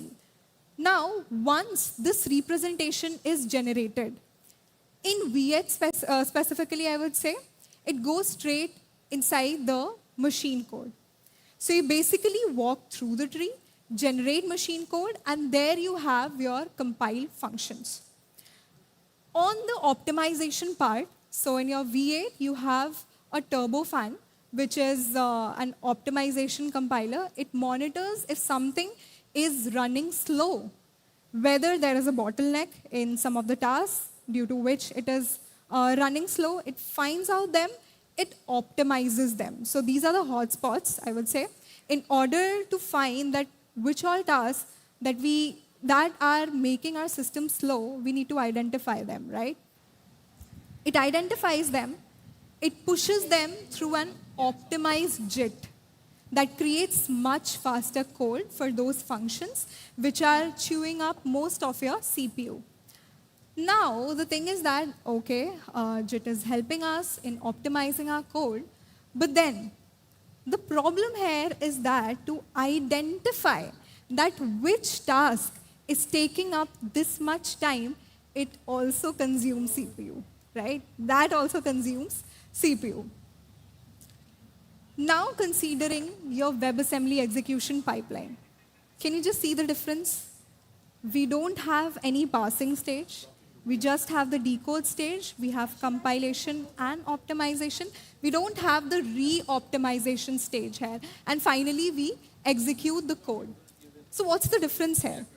So in case of WASM, it has already gone through optimization during the compilation phase, okay? It has already gone through the optimization during the compilation phase. So even parsing is not needed. I'll talk more about it, why parsing is not needed, why do we have decoding here, and I would say that decoding is much faster in comparison to parsing. So you have an optimized binary that can directly hook into the backend, which can generate your machine code finally. So all the optimizations, ultimately, if I just give you a conclusion, all the optimizations have been done by the compiler at the front end itself, which reduces this whole pipeline, the steps that are there in the pipeline. Now, you'd ask me again the question, WebAssembly, is it a replacement for JavaScript? Obviously not. It's not the replacement for JavaScript. It is designed to work with JavaScript and help developers in making the web apps more efficient. But yes, obviously without JavaScript, you cannot have WebAssembly. Why? The thing is that WebAssembly still cannot access the DOM APIs. For accessing the DOM APIs, you would still require JavaScript, right? So still the dependency is there on WebAssembly. Now I'll just quickly show you an example how things work. I'll come up to the demo also, that what type of code are you writing in C++ and how is it getting compiled. So just to show you an overview, here you have the C, C++ or the Rust files, and that happens inside your React code only. So whatever CPU intensive task, heavy task that you are having, all that code is written inside the C++ or whatever language you want to choose. You can add it. As of now, C, C++, C# and Rust is the support that we are having. For Python and other languages, we still don't have the support for WebAssembly. WebAssembly supports them as of now. So we write the C, C++ code, and the compiler converts them to WASM byte code.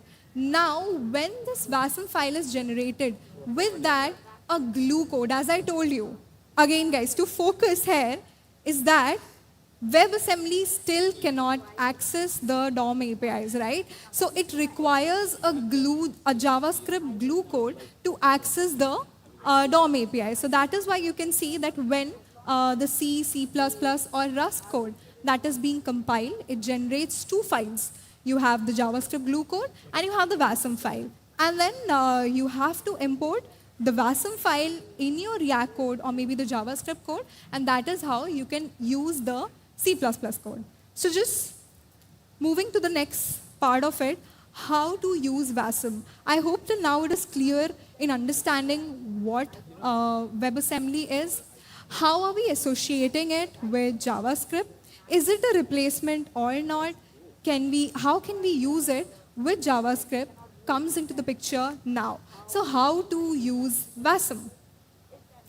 So we write the code, as I told you, we write the main code, the CPU intensive code in CPP Rust. We compile it to WASM. We import in JS as WASM module, and we instantiate the WASM. Now, all of this might look a lot of jargon and what is actually happening in the backend. So no worries, we'll take an example. In this example, what we'll be doing, the task is to compute a very small example I have taken just to differentiate how things would work with WebAssembly and without WebAssembly, right? So the task is to compute the 40th Fibonacci number, correct? Now, the setup that I've done is that we are going to have two versions. The first one, which uses JavaScript directly, and the another version, which uses C and WebAssembly or WASM. Moving to the first one, the JavaScript code. Can you see it is just a plain component, a plain React component, wherein you have a button. I've just passed in the value that once you just pass in 40 as the value for the Fibonacci, just press the button, you'll be able to see the result, what the result is, and it would also show you the time in which the value was actually calculated. So very plain, I hope everyone is able to understand this. We have Fibonacci.js, which is the code that we have written to calculate the Fibonacci. And on button click, we are just setting the value and getting the time in which we have got the, received the answer. Now, to the version 2, wherein we'll be using C and WebAssembly. For that, the first thing, remember for the steps, the ultimate thing is that what we were saying in the whole WebAssembly talk I was talking about, that you can write code besides using JS, which you can use on your web, correct? That is what I was saying. So let's come to that. Firstly, let's assume that you have created a React app. In that, you can just create a CPP file, a normal C# or whatever file, whatever you are choosing to be. You can create that file. Here, I've just named that file to be Fibonacci.cpp. And inside this, you would see in Fibonacci in N, which is just a simple C code, right? A very plain C code. But can you see a difference? This is not just a plain C. You have something extra. Can you see that extern C? Can you see that? It's a bit different. And what is it for? I see some answers that, correct. So, you cannot write plain CPP here. You would need something which can be compiled into a WASM code, which WASM understands, right? So for that, we add extern C. And to compile this code into WebAssembly, we need to compile this code, right? Remember when I told you the steps? I told you first you need to write the code in CPP, then comes the compilation, correct? So in terms of compilation, how do we compile it? For compiling the CPP code to WASM, you require mscripting, okay? You have to install it. There is a whole process which you need to do to download, install mscripting in your laptops. Without mscripting, this won't work at all. This won't work at all. So you need to first do it. Once this is done, using emcc -version, you can just check that is mscripting installed in your laptops or not. Once that is done, you can move forward, and inside your React app, you can just implement this code, this command, which says emcc Fibonacci.cpp. Now, what does this whole thing does? This command, it generates 2 files.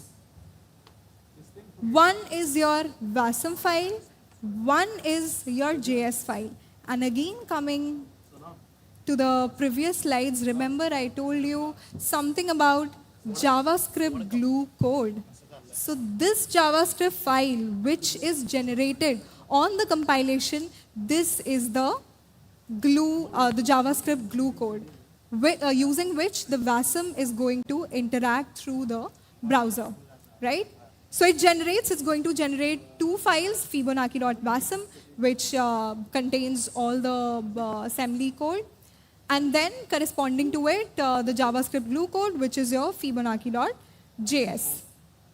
Now, we have to change the code. So earlier, I showed you how the React code was written, a very plain example. Now the question comes, okay, I have written the C++ code. I have compiled it. I have 2 files. I have WASM. I have JavaScript, the JavaScript glue code file. Now, how do I club this up with my React app, correct? So for clubbing it up, you have to use something called WebAssembly.instantiate streaming, which is going to get your Fibonacci.wasm, which actually contains all the code, all the logic, and it is going to just set, do the calculation and get the answers for you. Okay, so that is one thing. So just have a look at the use effect, and inside it, WebAssembly.instantiate streaming. We'll talk more about it. Yeah, so just focus on this part. We have instantiate streaming to load the WASM module, and we have one more thing, calculate WASM fib, inside which, so what does instantiate streaming does? It fetches, firstly, it fetches the Fibonacci WASM file. What does it return? It returns a promise. That is why you would see that we have a then and catch block to resolve it. Once it provides us an instance, inside the calculate WASM fib, in the results, we are exporting this underscore Fibonacci. So where is this underscore Fibonacci coming from? Just coming back to the slides again, can you see this function exported functions, underscore Fibonacci? This is the function that I'm talking about when I'm saying WASM instance.exports underscore Fibonacci. We pass in the input here, and from this instance, it's going to return us the final solution that we are going to get, right? And then we are setting up the result. So just looking at the code a bit, let's take a look at the code. So we have WebAssembly.instantiate streaming. What it is doing, it is going to load and compile the Fibonacci WASM, as I told you, directly from a fetch request streaming as it downloads. Secondly, what is this streaming? So streaming compilation makes it faster by allowing compilation to begin before the entire file has downloaded. I'll talk a bit more about it. Inside the instantiate streaming, you might have seen that we had passed in fetch. What was that fetch doing? So I told you, right, once the WASM module is compiled and it has been instantiated, the result is the object. So inside the fetch returns you the promise, right? Once you resolve it, you receive an object. Now you have that object. What does that object contains? It contains the instance. So the compiled WebAssembly module, which contains the exported functions from the original C++ code. Here again, just coming back to what I was telling you, from this fetch, from this instantiate streaming, you receive the instance. Can you see I have set the instance, set WASM instance result.instance. I received this instance and I'm exporting the final, whatever the calculations, whatever the functions were, I'm just adding the input inside the Fibonacci function. So that is what the instant does. So just to set a benchmark, if you'll just try it yourself also, and see, I have already printed the solution. You guys can also try it. If you'll just print the solution, you'll see that the JavaScript Fibonacci, it would give you the result in maybe around 2 to 3 seconds, but the WASM Fibonacci, it would give you the solution in 300 to 500 milliseconds. Now the question is it always fast?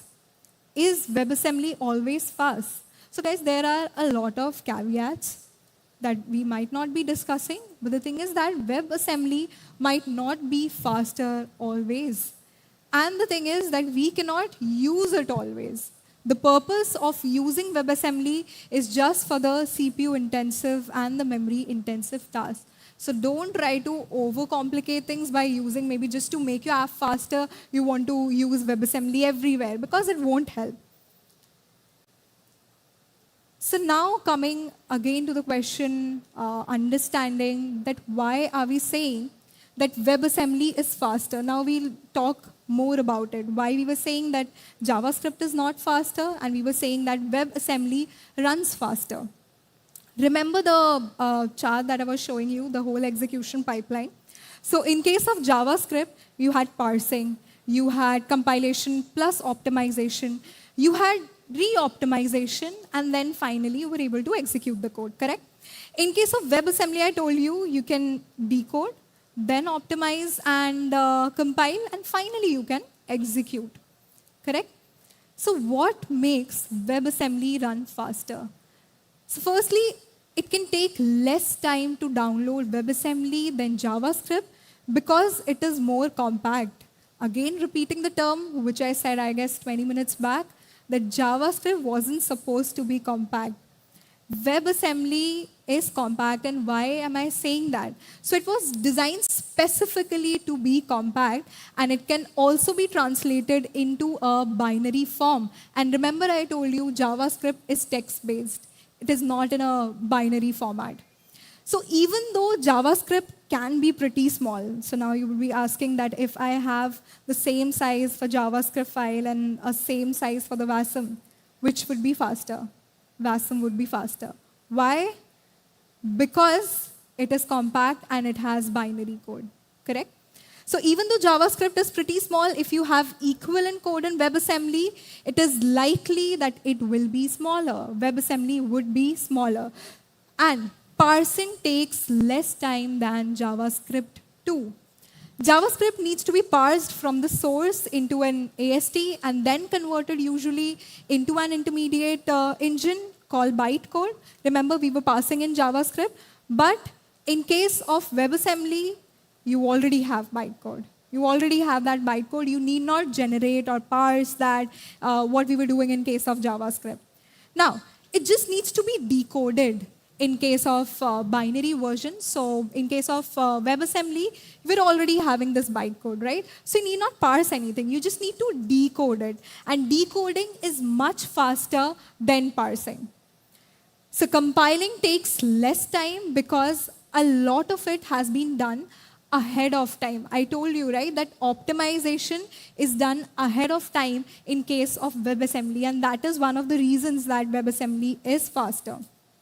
Now, I told you that the compilation is already done, optimization is already done in the compilation phase, plus the compiler doesn't have to compile these multiple baseline stubs that it was doing before for the dynamic types in case of JavaScript, and you don't get into the optimization and the de-optimization cycles that you had to do in case of JIT in JavaScript. So running your code is fast, because many of the optimizations that JIT makes to JavaScript aren't necessary in case of WebAssembly. Plus, the WebAssembly itself provides you a lot of instructions to make itself faster. So yeah, those are all the reasons why we are calling WebAssembly faster than JavaScript. Now coming to the picture, when to use WebAssembly. I gave some idea about when to use WebAssembly. Let's talk about it a bit more. So firstly, in case of gaming, because gaming requires high performance, faster reactivity. So in that case, using WebAssembly could be a possible solution for video and audio processing, for graphics rendering, for scientific simulations, for your machine learning models, and also when you want to eliminate the need of native apps and various compilation targets as single WASM compilation. So I'll talk about it, how companies have actually used them, used all these use cases, and they have used WebAssembly to solve the problems that we were facing in case of JavaScript. So having a look, who all are using WebAssembly? Figma. I hope everyone has used Figma here. Figma uses WebGL and a lot of 3D stuff to create like the flows that you want to create on Figma. So they used WebAssembly and it improved the loading time of their design applications over 3x.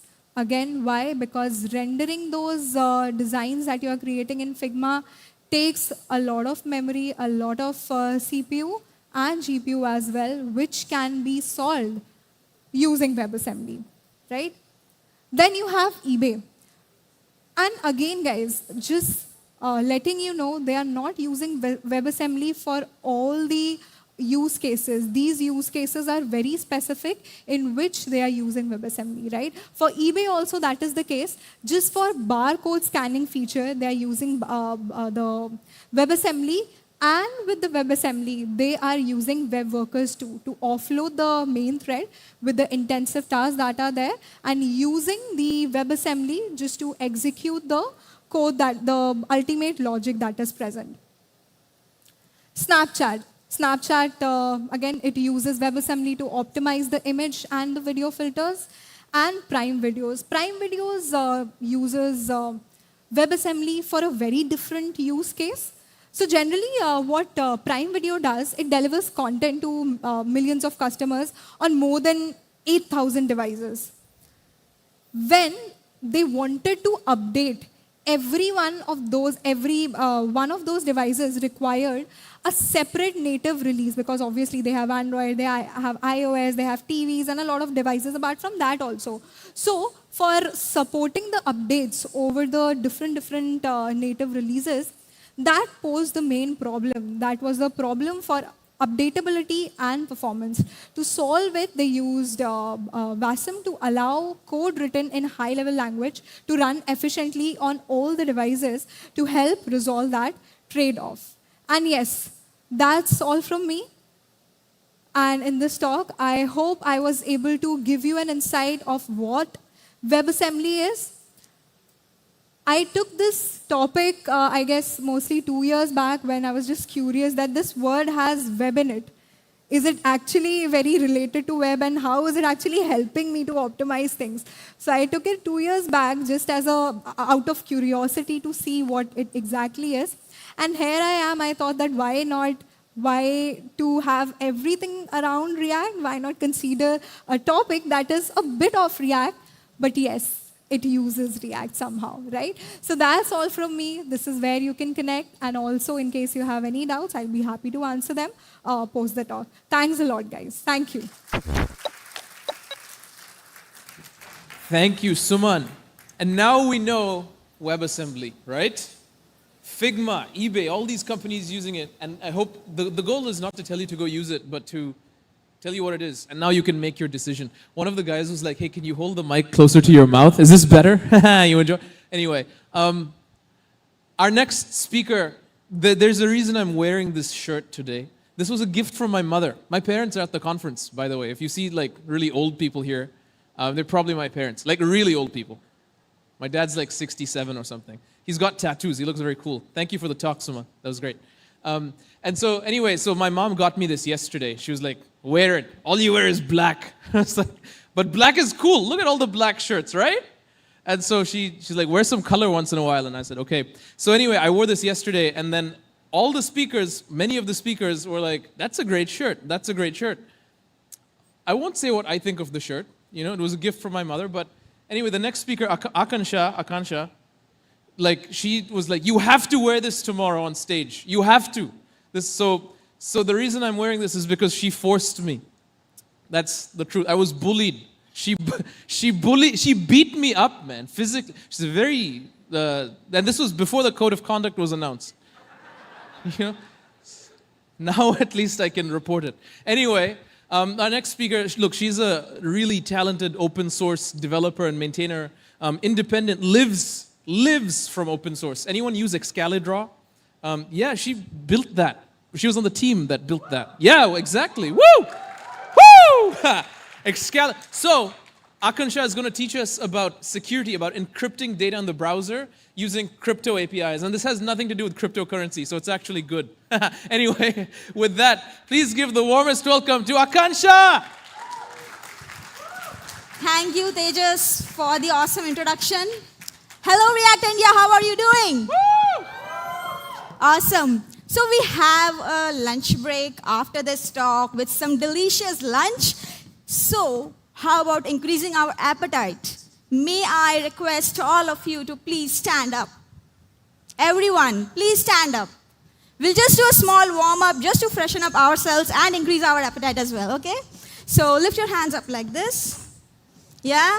And with me, let's do it together. 1, 2, can everyone count with me? 3, 4, everyone, 5, 6, 7, 8, 9, and here goes the last and the most important one, 10. Awesome. Thank you so much. Please take your seats.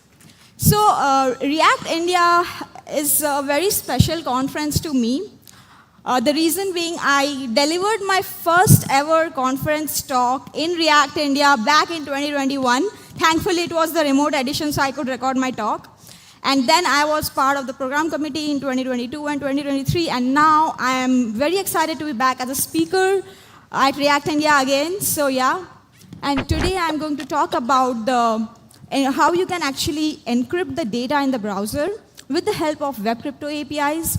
We'll be deep diving into how these web crypto APIs work. But before that, let me quickly introduce myself, because I have a slide for this. So I'm Akansha. I am an open source maintainer. I am one of the core maintainers of Excalibur, Reactax, Cometa.rocks, and a couple of more libraries. I would love to connect with all of you on socials if you want to talk about front-end, JavaScript, accessibility, anything. I'm all in for that. And yeah, I would love to hang out with all of you post this talk. So let's get started with the talk. Let's understand what is encryption and decryption in simple words. So you take a plain text, lock it with some key, and get some gibberish text which is unreadable. That's encryption. You take and that is known as ciphertext. You take the ciphertext, unlock it with some key, and get back the plain text. That is decryption. Now, broadly, there are two categories of encryption. The first one is symmetric encryption, where, as you can see in the diagram, Alice and Bob are using the exact same secret key to encrypt and decrypt the data. And there is another form which is asymmetric encryption, where Alice and Bob have a pair of cryptographical keys, and Alice is using Bob's public key to encrypt the data, whereas Bob is using his own private key to decrypt the data. And that's asymmetric encryption. So let's look at what happens in a traditional client-server architecture when we build our web apps and there is a communication or data exchange between our client and the server. So that communication is actually encrypted in the network, in the transit, with the help of HTTPS or TLS. But you can see that in the server, we are storing the content in raw format. So what if in future this server gets compromised? Your content can get breached too, and that is something we would like to avoid. So what if we can come up with another model where instead of relying on the network transit, relying on HTTPS to encrypt the network transit, how about encrypting the data on the client and then sending that data over the network and storing the same encrypted data in the server as well? In this way, even if the server gets compromised at some point of time, your content will still stay safe because it's encrypted and your server doesn't have any knowledge about how you can decrypt the data. So this will also give you the maximum security as well. So let's try to implement this, and we'll understand how, how we can deep dive and how we can actually implement this in practical. And as I mentioned, that we need to encrypt the data on the client. For that, we already have something called web crypto APIs. It has been there for quite some time, and it has evolved over time. As you can see, it has great support over the majority of the web browsers. And this is And this is basically the three major categories of web crypto APIs. It has get random values, random UUID, and subtle, crypto.subtle. Now, all these APIs are available in the secure mode, which is HTTPS. You cannot use it without secure mode. And I'll be majorly covering about crypto.subtle. Crypto.subtle is named subtle because this crypto.subtle API has some strict requirements, some subtle requirements, which you need to follow to get the maximum security out of it. So that's why the API was named crypto.subtle. Only get random values is the API which is available in non-secure mode. Like in HTTP, you can use it, but otherwise all the APIs are only available in HTTPS or the secure mode. So we have get random values. Why do we need get random values when we already have something called math.random in JavaScript? Each of you would be aware of the math.random, which we already use. So why do we need crypto.getRandom values?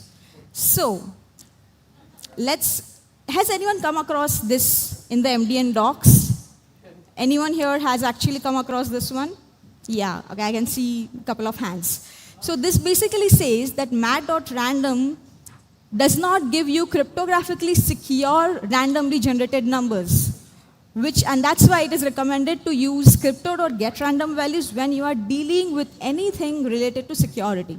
Now, this looks fine, like, okay, I agree with this, but I had this curiosity that why? Why mat.random is not providing us the secure random numbers?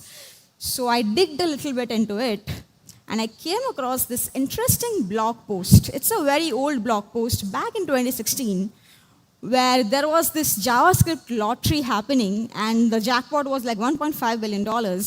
And Douglas Goddard actually, there was a simulator which was released by Los Angeles Times, where you can basically, where you have random numbers, and if you can predict those random numbers, you win, you win the money. So Douglas Goddard actually digged into it and tried to understand if they can actually predict those random numbers, because behind the scenes it was using math. Imagine, like, as an equation, you have multiple equations and you need to find out the value of x and y in maths. So just imagine that, and this is what we need to predict. So Douglas Goddard actually wrote a Python script, which is also available in that article as well, which actually you can execute yourself and find out if it works in the browser and predict the random values. I have a quick demo to show that. Let's try it out. So I'm going to generate 5 random numbers in the browser. I hope it's visible at the back as well. I'll just zoom in a bit. And this is the Python script. So let me try to execute this. I have just modified the script a bit. And we will give it the first 5 input. Sorry. It basically needs the first 5 initial input. So let me try to fade in.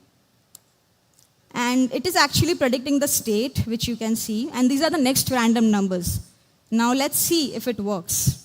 Let me try to find the next set of random numbers.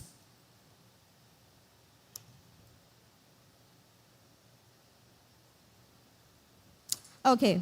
So do you see 0.3923279? This number is exactly predicted by the script. 0.698895. It's actually predicted by this script. Isn't this super cool? I really love this article, and I really strongly recommend, if you want to deep dive into how things work, you should definitely read this article, and it's an awesome article. It just resolved my curiosity why we shouldn't be using mat.random when dealing with security. So please go through this article. And I also have another demo just to understand the performance difference between mat.random and crypto.getRandom values. So if I run it for 1,000 numbers, you can see mat.random is taking 0.3 millisecond versus crypto.getRandom values is taking 3.2 milliseconds. So it's slower. If I go a little more, it's taking 2.1 versus 24.2 milliseconds. And if I go for 100K, it's 16 milliseconds versus 116. This means mat.random is pretty fast compared to crypto.getRandom values. And the reason is that crypto.get random values has a very high entropy, and that is the reason it's slower. So depending on the use case, decide which API you should be using. If you are not dealing with security, if you are just, let's say, generating some hex code, go for my.random. But if you are dealing with security, just go with crypto.get random values. Okay, so now let's go back to the slides. So that was about the crypto.get random values. Now let's dive into the crypto.subtle API. Let's have a generic overview of what this API looks like. As I mentioned earlier, it's only available in secure mode, which is HTTPS. It has generic APIs, which means that for different algorithms, you don't have different APIs. Rather, the parameters would change depending on the algorithm, but the APIs all are generic. It deals with only binary data, which means that the input and the output of all the crypto.subtle APIs is going to be binary data. It's going to be bytes. We will be dealing a lot with bytes in the next slides. So let's make a note of it. All the APIs, return promises, so async await, you will have to use a lot as well. So that's a generic overview of crypto.subtle. Now, I also wanted to mention that these crypto APIs are also available in Node.js, which means that write once and run everywhere. You don't really need a different module in Node to use the web crypto APIs. The same code will work, and this is how you can import it. There are two ways you can actually use it in Node.js as well. So these are the crypto.subtle APIs which it provides. I am going to cover encrypt, decrypt, generate key, derive key, import key, and export key in my talk. Okay. So as I told that we are going to deal with bytes or binary data. And for that, we have something called typed arrays in JavaScript. Typed arrays are basically array-like views which help you to interact with the binary data right in the browser. And there are these many typed arrays supported.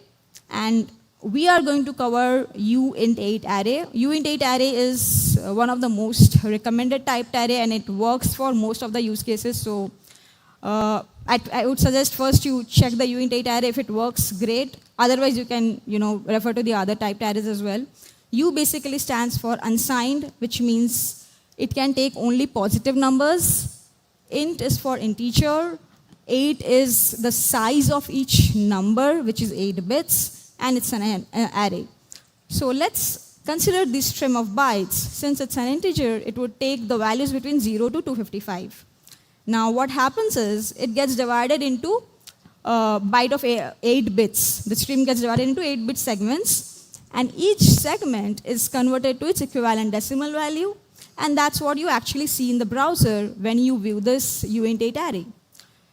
So this is about the uint8 array. Now let's see how we can actually use it. These are the ways you can use it. You can basically create a uint8 array with some initialized size. It will be initialized with all zeros. You can also initialize it with some numbers. It will be created with those numbers. We need to represent everything in bytes. So for strings, you can use the text encoder.encode API, which will give you the output in bytes. Emojis also, you can use the text encoder.encode API. So pretty much, as you can see, uint8 array works for everything, and we pretty much can represent everything in bytes. So that's about uint8 array. Now, since we are going to encrypt the data, let's actually have few criteria which we want to strictly satisfy before deciding the encryption algorithm. So the first thing is confidentiality. What do I mean by confidentiality? If I'm sharing some data with you, only me and you should have access to the key with which the data can be encrypted and decrypted, and no one else inside this room should have access. That is confidentiality. Integrity. Integrity means if I share some data with you, and if that data gets tampered in the transit, let's say some eavesdropping happens, when you receive the data, you should know that, hey, this data was tampered by someone, so I cannot trust the data. So integrity should be maintained as well. Authenticity. if I'm sharing some data with you, you should know that it's me who has sent you the data. So the data should be authenticated as well. So integrity and authenticity go in parallel with each other. So with this, if these three criteria are satisfied, we are good to go with the algorithm. Now, the Crypto.settle gives you these 4 APIs. RSA is basically an asymmetric algorithm, where you have a public key and a private key. AES is basically a symmetric key algorithm where you have a secret key which is used by both the users. Now, we are going to cover AES in my talk. I'll be diving into AES. And AES, as you can see, it's Advanced Encryption Standard. And it has different modes, counter mode, cipher blockchain, and GCM mode. Now, let me just show you a quick demo to understand what is the difference between these 3 modes and which one should you choose and why. So let's go to the demo. Why I'm not able to switch? Yeah. Okay. So let me type some text. I am super excited to try out the beta release of React compiler. Yeah. Let's encrypt this and I'm using this counter mode, as you can see. Now let me try to decrypt this data. Okay, this works. Now let me tamper the data. Okay. You see that AM is changed to AL. If you didn't notice, let me tamper it more so you can notice it. Do you see the exclamation mark got added? So the data is tampered. But when you receive this data, you will not be able to guess that the data was tampered because you are able to retrieve the bytes, right? The operation is not failing, so you don't know that the data was tampered. So we cannot go ahead with this because the integrity is not maintained. So let's try out the other mode, which is the cipher block chaining. Let me try to check this and see if it works. It works. Now let me modify tamper the data. You see, the bytes, some of the bytes are invisible, but still you are able to retrieve the bytes. So if you receive this, you still can't say confidently that the data was tampered. So we cannot go with the CBC mode as well because the integrity is not maintained. Now let me try the last one, the GCM.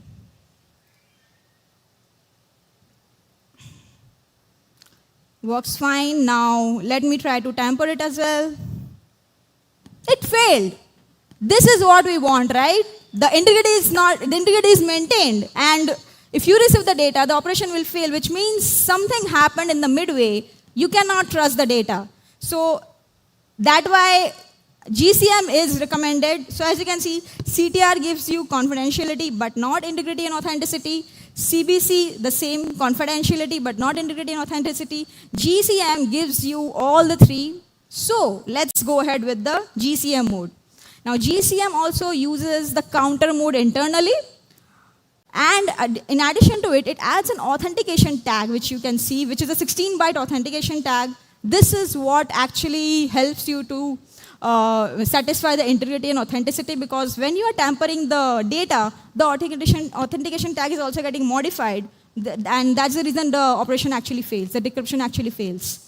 So yeah, let's go ahead with the GCM mode then. Now, before we actually dive into the APIs, the implementation part, there are a couple of things which we need to understand before we actually go deeper into this. So, crypto key. Every encryption algorithm has a crypto key. Now, what is a crypto key? Crypto key is basically an opaque representation of a cryptographical key. Now, when I say opaque, it means that you cannot view the bytes of the crypto key. Even if you are the developer who has generated it, still you cannot view the bytes of the crypto key, and that is for the security purpose. What you have access to is just these 4 parameters. And what are these 4 parameters? The type, whether the crypto key is a public key, secret key, or a private key, depending on the encryption algorithm you are using. Which algorithm are you using to create this crypto key? So depending on the algorithm, it can have the different parameters. usage. For what purpose are you generating this crypto key? Is it encryption, decryption, signing, verification? What is the purpose? This is my favorite one. As I mentioned, you cannot view the bytes of the crypto key, but at the time of generation, you can say that, hey, I need to extract the bytes of the crypto key later. So in that case, you need to set this parameter to true. We have APIs to extract the bytes of the crypto key, which I will cover in a bit, but you need to set this parameter to true at the time of generation if you want to extract the bytes. So let's make a note of it. And we are going ahead with AES GCM 128-bit encryption algorithm. 128 basically stands for the length of the crypto key, which is 16 bytes. And along with the crypto key, it also needs an IV, initialization vector. IV is nothing but just a set of random numbers. This name is initialization vector is just a fancy name, but it's just a set of random numbers which you need to generate when using this algorithm. So let's again have a quick demo to just make you understand what is happening behind the scenes in AES GCM so we can actually implement it in a nicer way. Why the switch is not working for me, I don't know. Yeah. Okay. So so basically, whatever the concepts we have learned so far, crypto key, the data in bytes, the IV, everything is present here. And let me try to generate a crypto key. So this is basically the JSON which I showed you, the crypto key. It has the type, extractable parameter, the algorithm, and the usage. Now, let me try to view the bytes of the crypto key. It says key is not extractable because the extractable parameter is set to false. Now, let me set it to true and try to generate it again. And now if I try to view it, I can actually, extract the bytes of the crypto key. Now, let me enter a message. I am thrilled to speak at React India 2024, let's say. Now, I'm encrypting this data. You can see the bytes and the IV. Now, notice this. When I click on encrypt multiple times, the bytes and the IV is continuously changing, right? And why is it so? It's encryption. Now let's try to decrypt the data. So let me copy this bytes and I'll paste it here, and it needs the encryption key. So let me copy the encryption key as well. And it needs the IV. So let me copy the IV as well.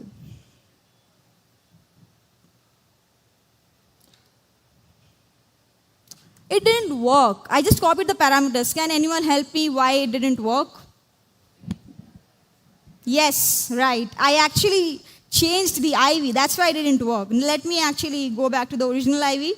And it worked, right?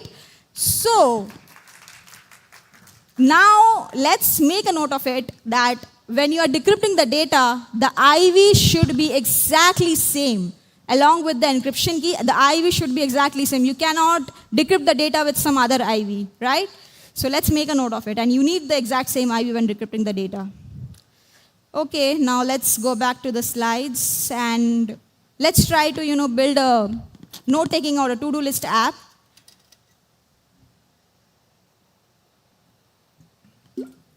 And it should be end-to-end encrypted. And we have ability to share the notes so that I can share a link with you and you can actually view the notes. So we have these two requirements and let's satisfy it one by one. So crypto.settle.encrypt is the API which you should be using. It takes the algorithm parameters. For AES GCM, we need the name of the algorithm and the IV as I showed you earlier. Crypto key you need for every algorithm, and the notes should be in bytes, as you can see, because the input and the output of all the APIs is going to be in bytes. So let's have the parameter one by one. IV. How do you actually create an IV? IV is just a set of random numbers, so it's pretty easy to do it. You just initialize a uint8 array with 12 bytes. 12 bytes is the minimum size recommended for IV. You can go more than 12 bytes, but don't go below 12 bytes. And now just call the crypto.getRandomValues because we are dealing with security, so we should be using crypto.getRandomValues, and it gets filled with the random values. This is your IV. So IV is pretty straightforward. Next one is the crypto key. So how do we generate the crypto key? We already saw what a crypto key is. So we already have an API for it. The API is crypto.settle.generateKey. Again, takes the algorithm parameters, which is the name and the length of the crypto key. Key should be extractable. Let's assume for now that I need to extract the bytes of the crypto key. I'll explain it later why I need it, but for now, be with me. We need to extract the bytes, so I'm setting it to true, the extractable parameter. And we will be using this key for encryption and decryption. So once the promise is resolved, you will have the crypto key, which will look like this. These 4 parameters is what you have access to in the crypto key. And the extractable parameter is set to true, so we are good.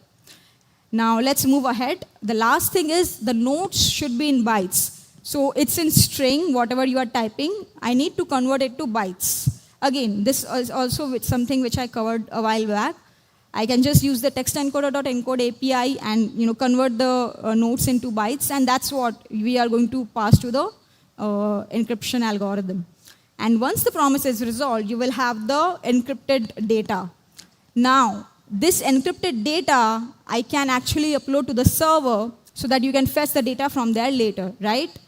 But along with the encrypted data, you also need the exact same IV, because we just saw that for the decryption, you need the exact same IV as well when decrypting the data. So we can, an IV is not something which I want to hide from the entire world. So I can actually upload the IV as well along with the payload data.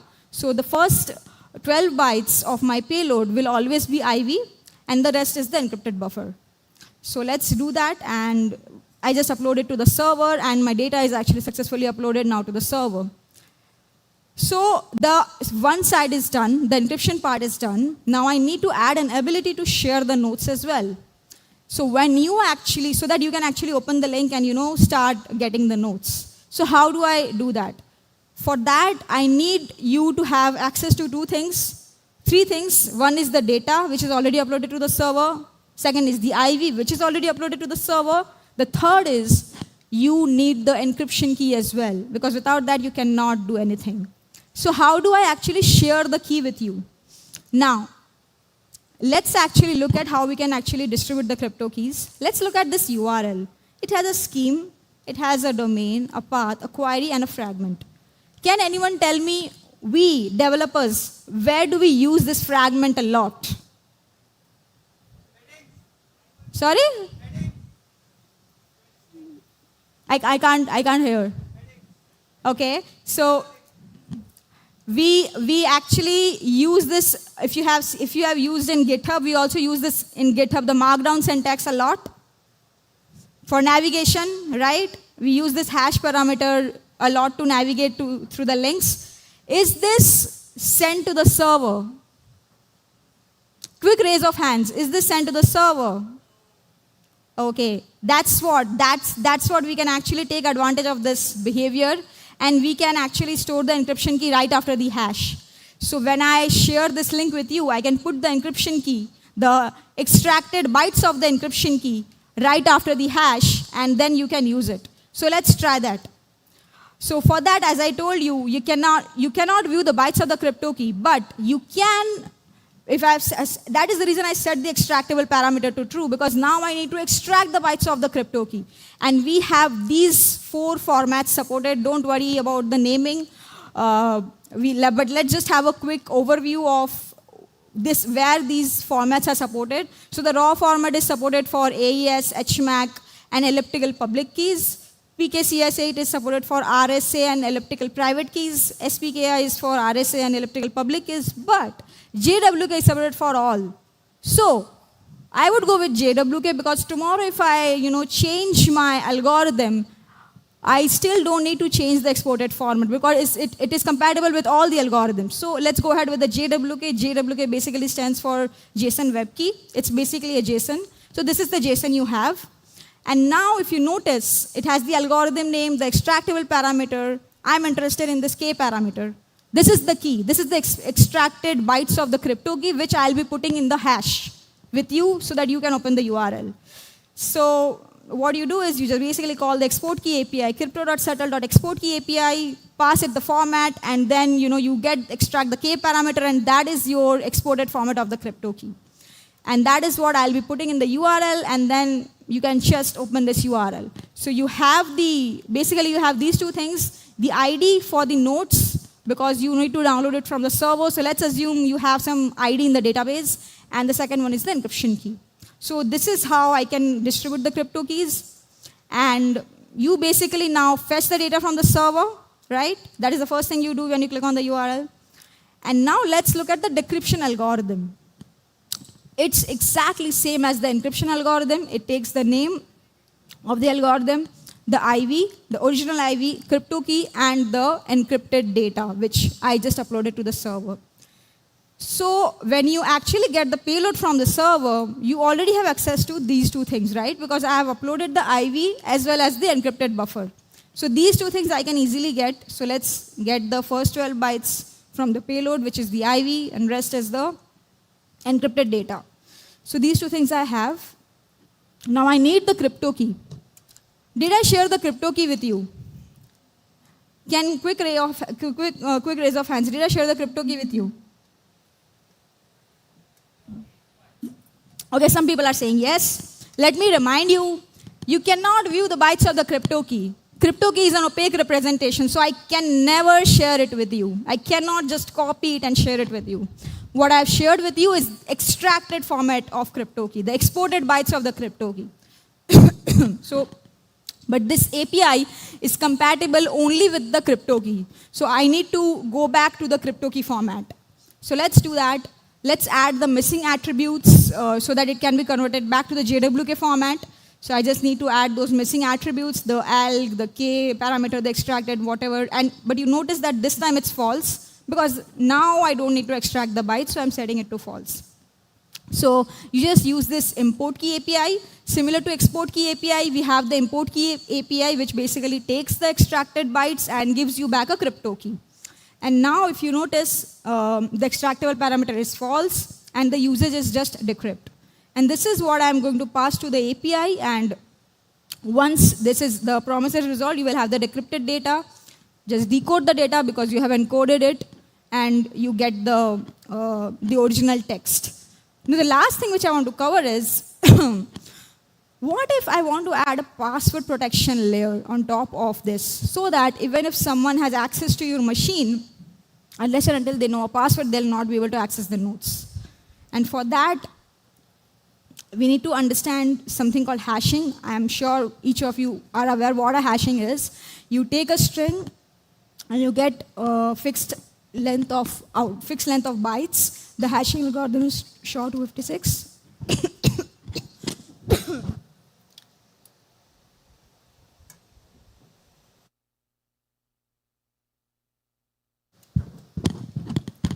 Hello, yeah. So you change the string, and still the output is the fixed length of bytes. You take a long string, still the output is fixed length of bytes. But the process is not reversible. That's what hashing is. That's how we store the passwords as well, right? So we have something called PBKDF2, which is password-based key derivation function 2, which will basically help you to derive the crypto key from the password, or user-generated password. And the way it works is, you basically take a string, the password which user is giving, you feed into this algorithm, which is using the SHA-256, that is like the recommended one, and then basically add some salt to it. Salt is nothing but same as IV, just a set of random numbers. Loop this at least 100K times, because this algorithm, as you increase the iterations, this will generate a more stronger cryptographical key, which you can use to encrypt and decrypt the data. But at least 100K is the recommended one. And you get the crypto key, in this case AES GCM, that is what you get. And this entire thing is actually taken care by the derive key API, crypto.subtle.derive key API. So this is basically how you do it. It takes an algorithm, the base crypto key, the derived key algorithm, and the parameters which you need in the generate key API as well. And this is the syntax you use. So basically, as I mentioned, the algorithm is PBKDF2, the iterations are 100K, and SHA-256 is the hashing algorithm. And since we want to use ASGCM, so that is what we are passing. And we don't need it to be extractable. That is why it is set to false, and we are going to use for encryption and decryption. And once this is resolved, you will get the crypto key. So the one last thing which I want to share is a side project which I had built as a result of learning the web crypto APIs. So let me just go to that. And this basically uses AES GCM under the hood and PBKDF2 for the password generation. So let me just type a text. React India is the best React conference. And now, if you see, I basically have, let me just add a password. And let me try to encrypt it. So it actually gives you the data, instead of those boring bytes, it gives you in representation of emojis. And you can also change the theme here. I just did a quick revamp of the design 2 days back. So now it's basically the Latin characters, and you can also change it to math characters. I love emojis, so emojis is what I'll go ahead with. And now, let me copy these bytes and try to decrypt the data. And type the password. And it works, right? So this is open source. You can actually try it out. And since Hack Oktoberfest is going on, so if you want to improve the project or give me some more better names for the themes, please go ahead and create a pull request. So yeah. And yeah. So that's, now let's just wrap the talk with the takeaways.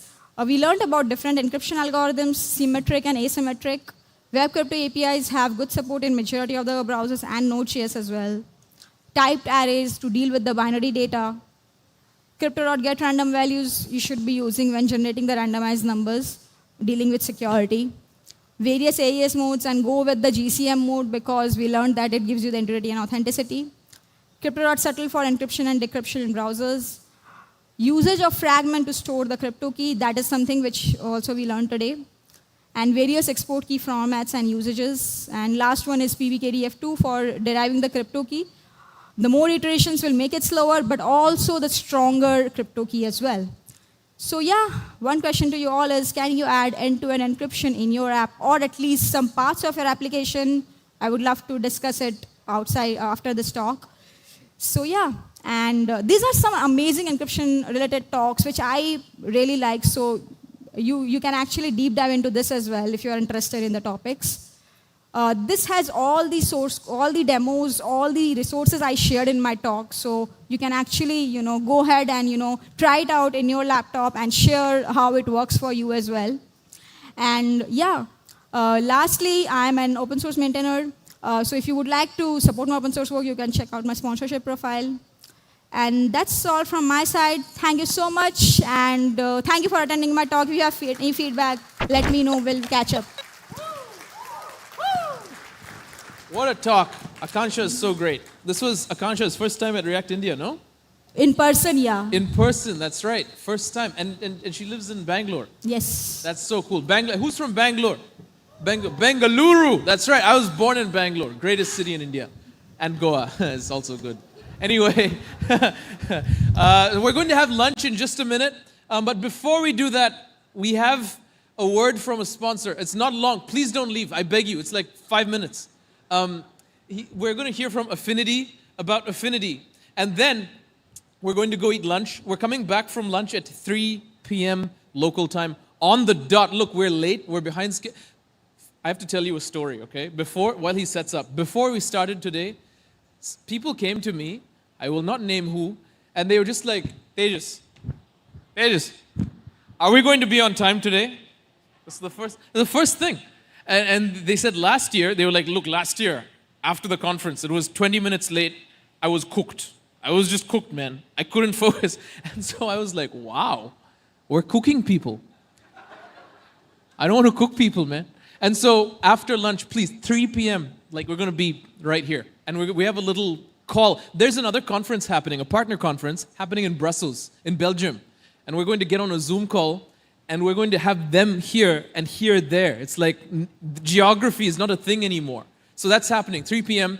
We're going to hear from Affinidi now, and then we'll break for lunch, okay? Give it up for Affinidi. Thank you. You're a wonderful audience. I didn't see many people run away right after the lunch was announced. So thanks for staying back for 5-10 minutes. I was excited to hear Akansha's talk right before my talk, and you'll realize that in a few minutes. Because cryptography is very, very important in the current age where we live in the age of misinformation. and you'll see how that applies to how we work and interact with consumers. So as React developers, I'm sure we love building applications which improve user experience and reduce friction in the customer journey.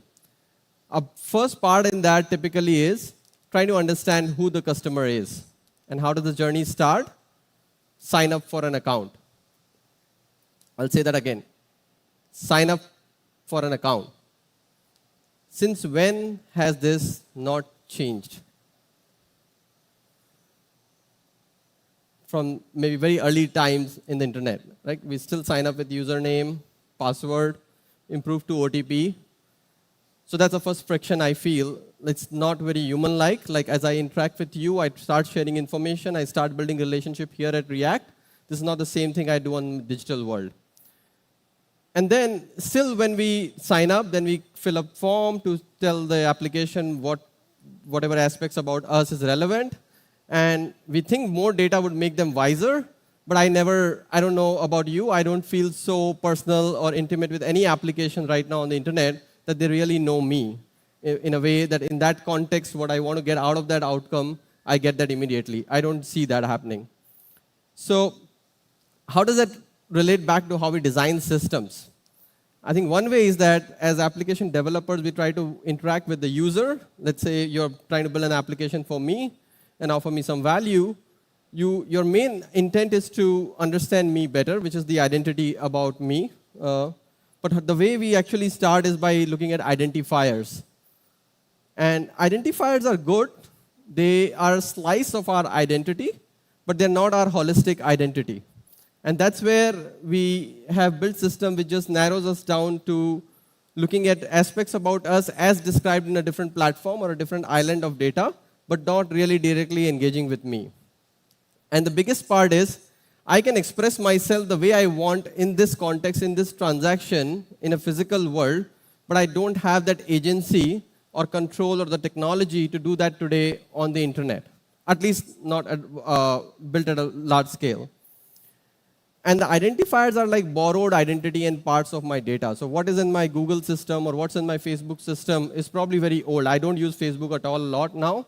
So the data in my Facebook system is very old. So if somebody tries to sign in with Facebook, add it into an application, they don't get a lot of real-world, real-time information about me, my friends, my contacts, anything there. So it's very stale. So for developers, it's inaccurate, incomplete, and not the same as directly working with a person, the thing that I would expect in the internet age today. So our network has changed, data has changed, but not the way we build internet systems. And that's because we are also very complex human beings. I don't know about you. If I've ever filled up a survey form, probably 9 out of 10, the information I've entered in the survey is not exactly how I would act in a real-world situation. It's more an aspirational version of me, of this is what I would maybe do, but when it's actually presented, I might do something different.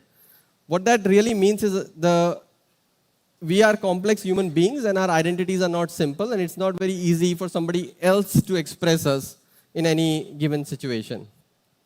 And that's where as system designers or architects, I think we have to look at the things differently.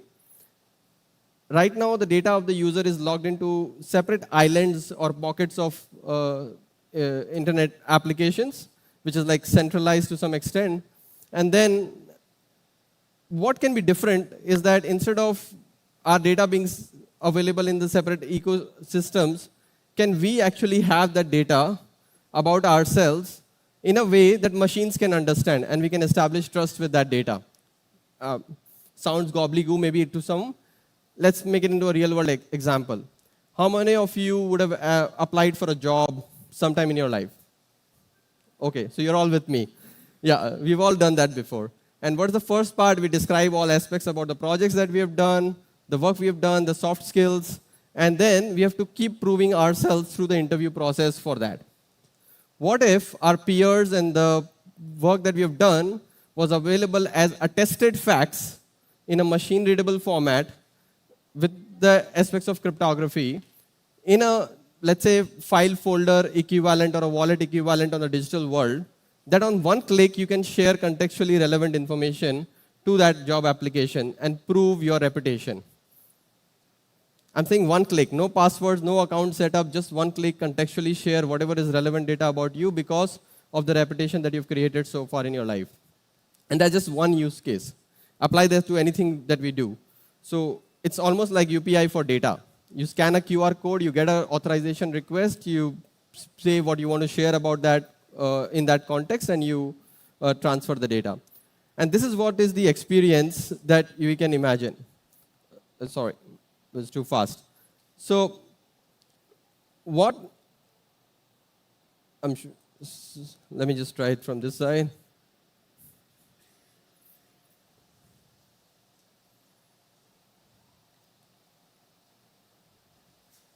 Okay. AV is always have a play. So like, imagine you drop a login with you button, like application logs into you. Maybe this is a wallet that you have. In this case, it's Affinidi Vault, which can store attested facts, which are signed documents issued to you by other authoritative sources. It could be your previous employer, your university, your GitHub project contributors who give you credentials about what have you done before. And then when you're trying to apply for a job, it's just a scan which says, okay, I need your maybe foundational identity as well, like you're a citizen of this country, and along with your past reputation, and if all of that can be exchanged in a simple proof. Now, all that is actually integration through the user to the app, if you see. If you did not integrate with the user, you would have to build B2B API integration with all other sources where my reputation or information is. Now, when it goes through the user, how can I trust this information? How can I say, I work at some other place and I am not faking it? The answer is in cryptography. Now, it's, as Akansha showed us, it's easy now, computationally effective to do it in a browser. So it's computationally effective to do it on an edge device where you can sign transactions easily, where each one of us can get a digital identity, which we own, we control, and we can collect information, aspects about ourselves into that identity. And these technologies are, to name a few, like decentralized identifier and verifiable credentials. What is decentralized identifier? It's like your own digital version of you, where you can create a private public key pair. Through the private key, you prove that you control this identifier. So it's not a borrowed identifier like email, phone number, but analogous to that. And against that identifier, you can link different aspects about you. You can collect information from your employer, from your friends, from your gaming application to give you the reputation, and then you can store that data, not for human beings, but for machines to understand. Now, this is, I think, quite powerful. We've not had this before. And that's why we had to rely on borrowed identity. So this technology, one, exists, and you should learn more about it. And second is a verifiable credential, which is like a container for describing your data. Very similar to any physical world card or a document you've got. And it describes it, but for machines. Very similar to even JOT token, if you first time look at it, where there is information about who issued this these facts about this individual, the individual DID, that means to whom it was issued, and the proofs, like, so that you can establish with the public key of the issuer that this was not tampered with. Does anyone remember here what Akansha mentioned about 3 aspects of building applications with trust? Anybody louder? Yeah. Sorry? Integrity, authenticity, confidentiality. I don't know if you actually planned it that way, but it was like CIA. So now I'll remember that: confidentiality, integrity, and authenticity. Now, those aspects are provable now through, or can be expressed as verifiable credential. So proof of employment, proof of attendance at React conference, proof of attendance at a particular workshop can be expressed as a VC, which you can hold in your wallet. And now this allows other people to establish trust with the data when you can share it with your own consent. And like this, there are many technologies. I will not have time to go through this now before lunch, but please visit us at our booth if you are interested. The thing I'll leave you with is that these are open standards and protocols like HTTP, SMTP. So you don't have to rely on a proprietary technology provider, or it's a vendor neutral, platform agnostic way to think of user as an API who you can directly interact with to issue data or request data. And that creates a way for user to express themselves in the context more clearly, accurately present all the past historical facts. It can be, let's say, my past 3 purchases of coffee that I express to a new coffee shop in a new country that I'm visiting, and then they can personalize maybe a differential discounting offer for me, because in that context I brought in some more information of what I love and like. Now, this is not possible today because it's all specific technologies on which we are built. At Affinidi, what we are doing is making these technologies more accessible for developers, so that in very low effort, you can start playing around, experimenting with this and building applications, which is just like in 3 lines of code, you can request digital proof from a user's identity wallet, and that identity wallet provider can be anybody. So Affinidi as a company, we are heavily invested in making sure that users can get back this agency where they can control, manage, and extract value from their data. And with they having the agency, I think it gives developers a more 360-degree view into the customer's identity in a more natural way, which is also standing the test of times today, where you need to have consent-driven data access. If you think of DPDP in India, Europe's regulations, everywhere the trend is same, that you should protect users' agency, be transparent to why you're collecting the data, what you're collecting, and if every data is signed, then it will improve the trust in the ecosystem. So I'm requested to embrace these open standards, open technologies. I'm sure I'll leave you with more questions, so if you are curious of what this tech is and what kind of applications can be built, what are the developer tools that we have created and how you can get started, please come visit us at the booth. Especially for React, we created a workshop which was joined by a lot of people yesterday. You can also go through that. It's on Affinidi GitHub, Event I workshop. We love your feedback, and if you have any more questions, and there's a lot of swags at our booth, so please come by. We love to have a chat and really see how you can take this to the market. What kind of applications would you like to build? Leave you with a thought that just about what kind of data you want from the user in an open standard way, and think of user as an API, no intermediary, and build trust. Thanks, Tejas. Thanks very much. It's time for what? Lunch! We're going to go get lunch. Again, you need to know what these wristbands are. So if you have a blue wristband, where are you going? Planet Dailies. It's all the way at the end near the workshops and the community lounge. If you have a yellow wristband, you're going to have to order food yourself. If you have a red and green wristband, you're going to eat at Fame. That's just close by, okay? We're going to meet back here what time? 3 p.m. local, sharp. And if you're not here, we're going to start without you. Take care. Have a great lunch. We'll see you soon.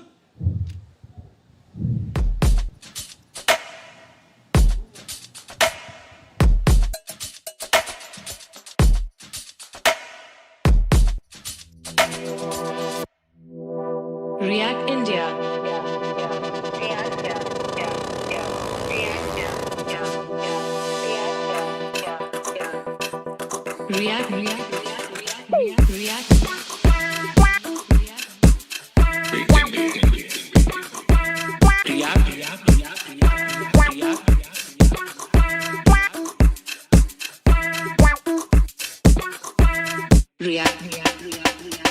React India.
React.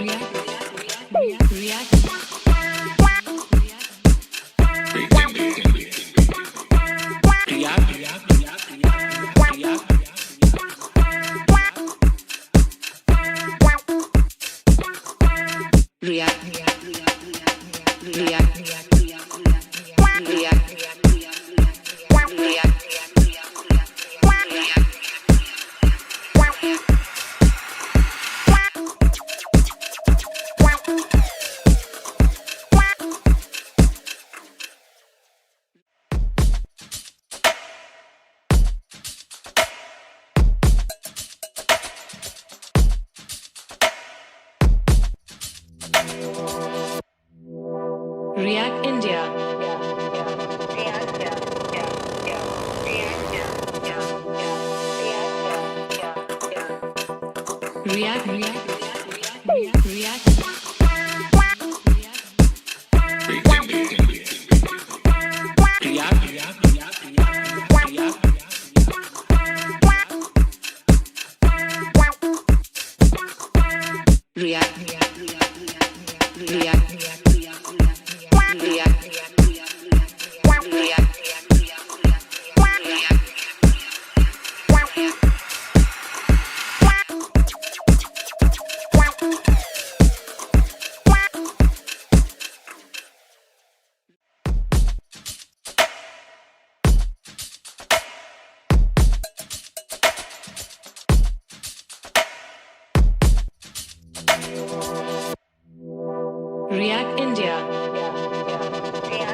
React India.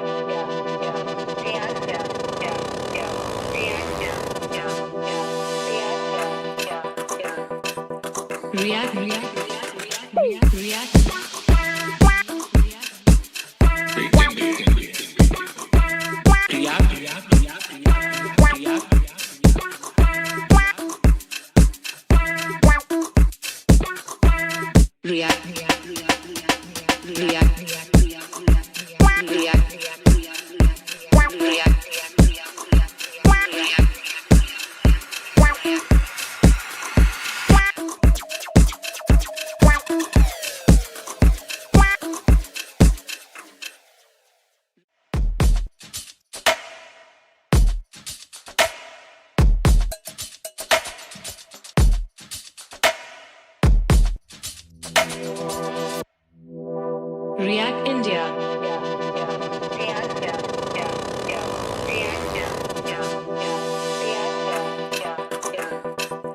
React India.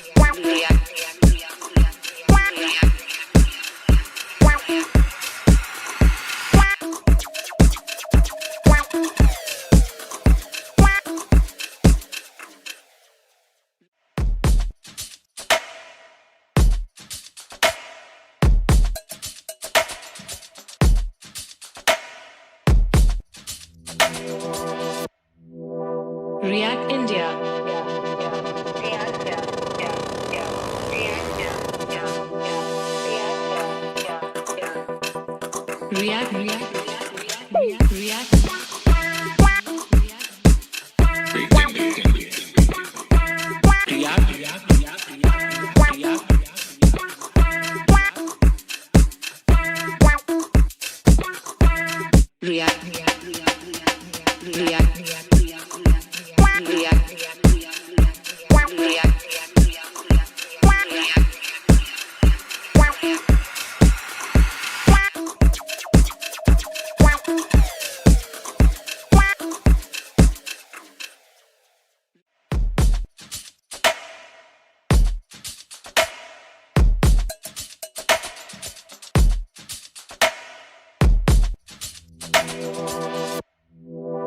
React India.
React India.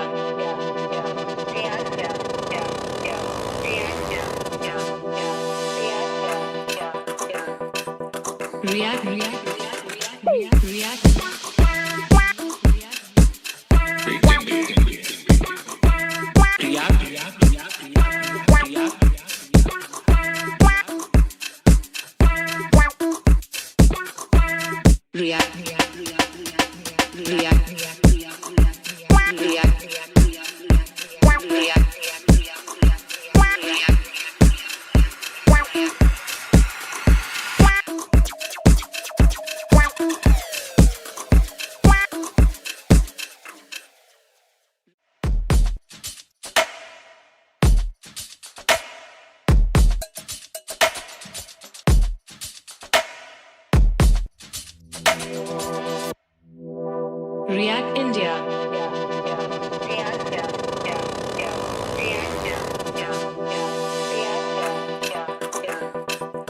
React India.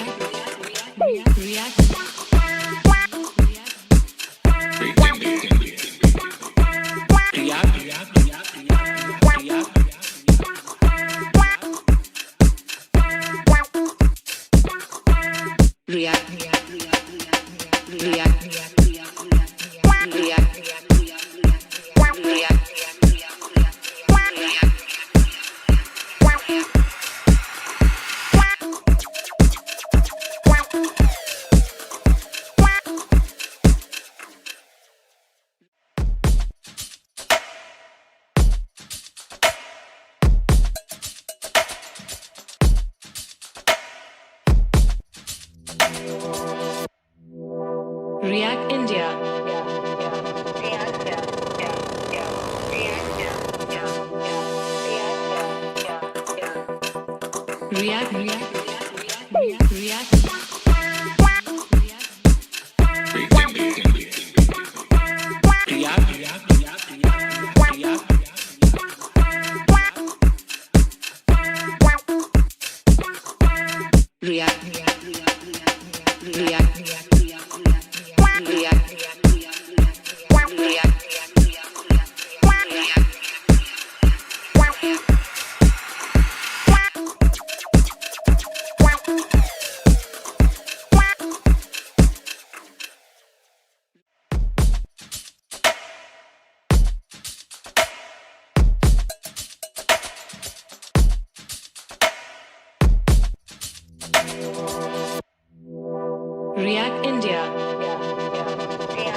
React.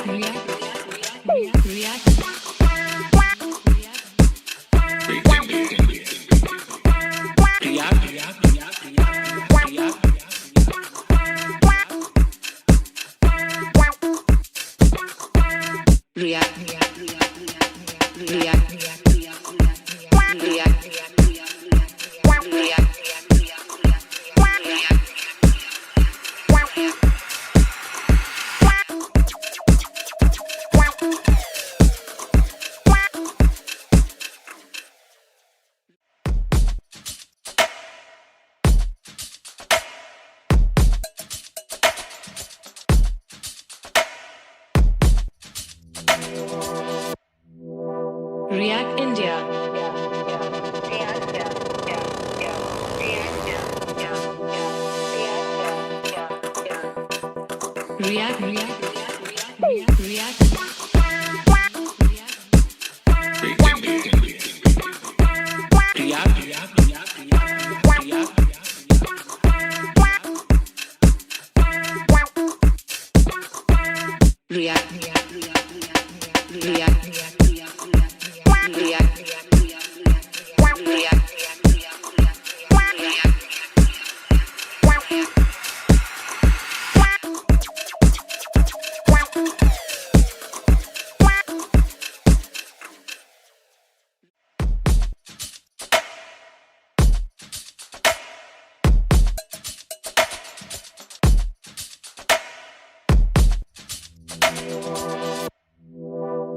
React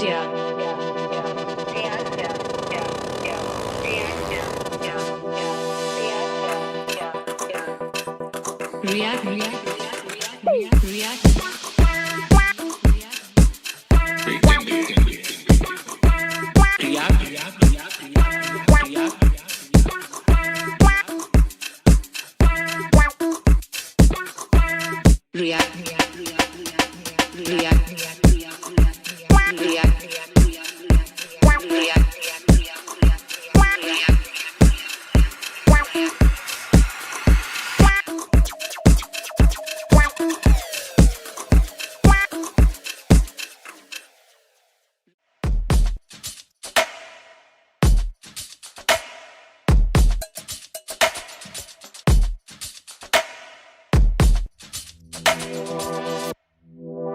React India.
React India.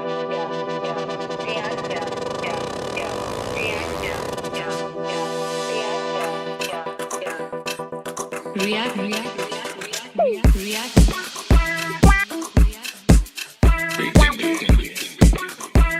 React.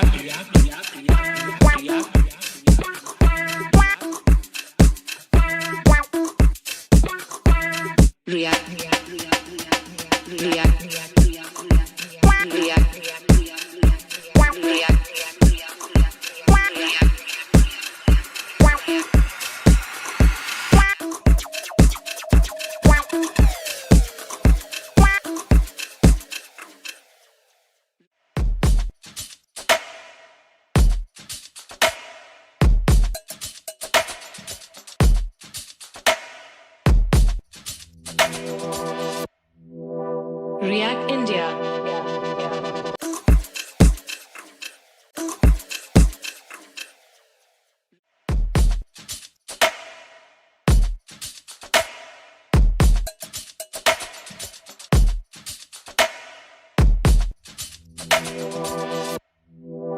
React India.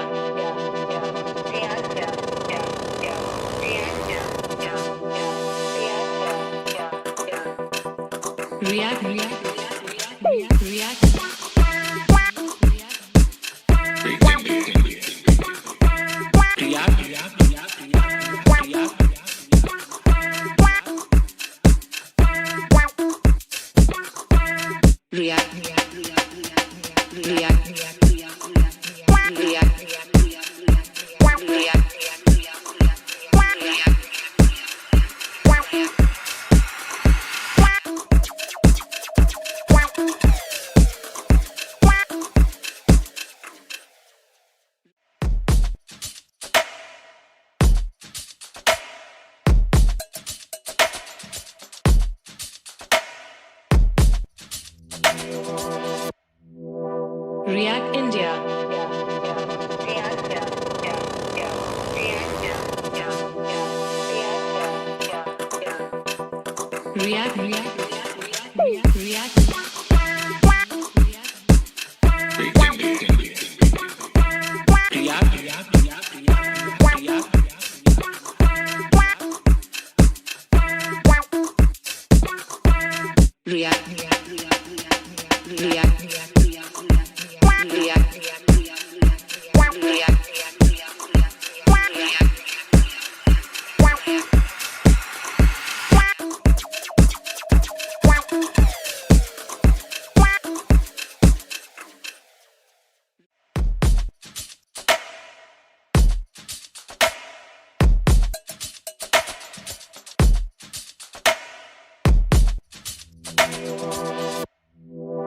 React India.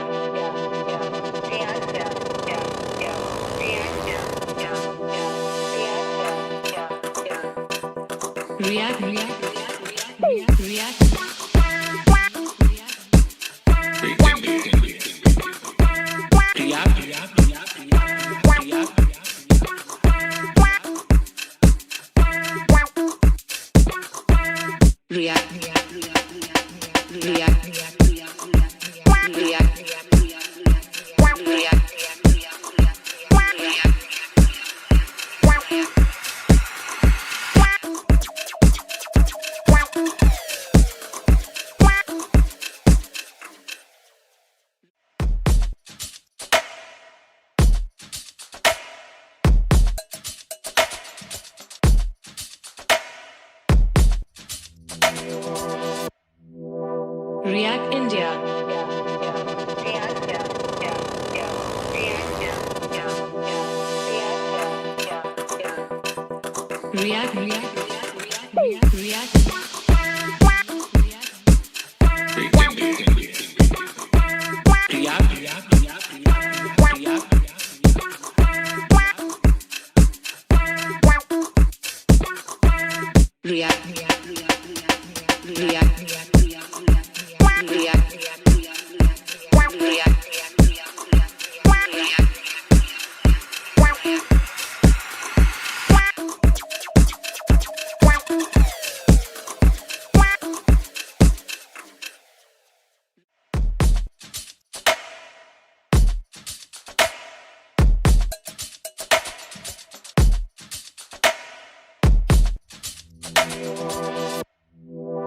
React India.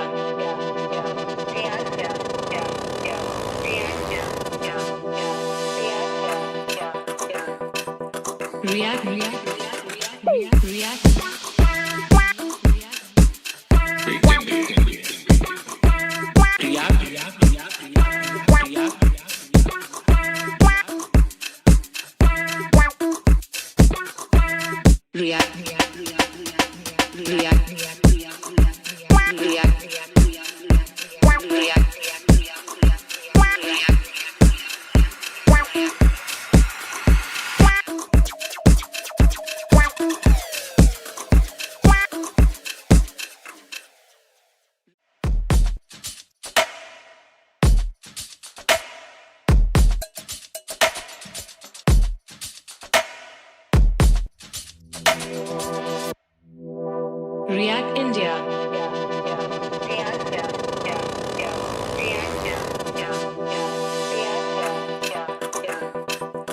React.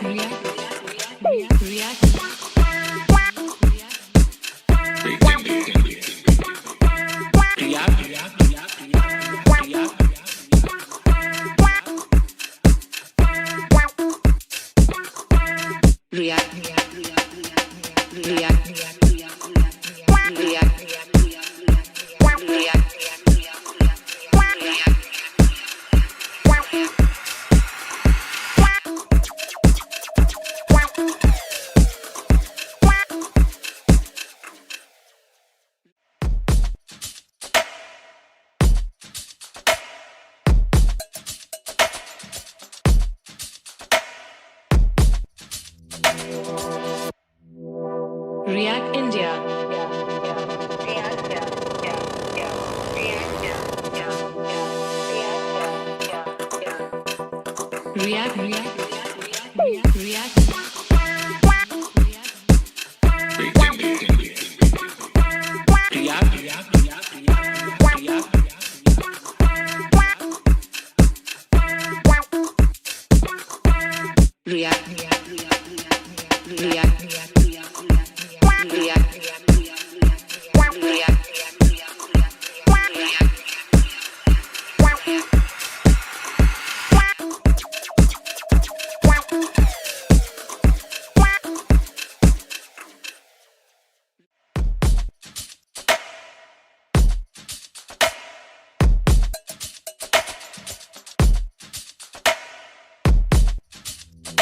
React India.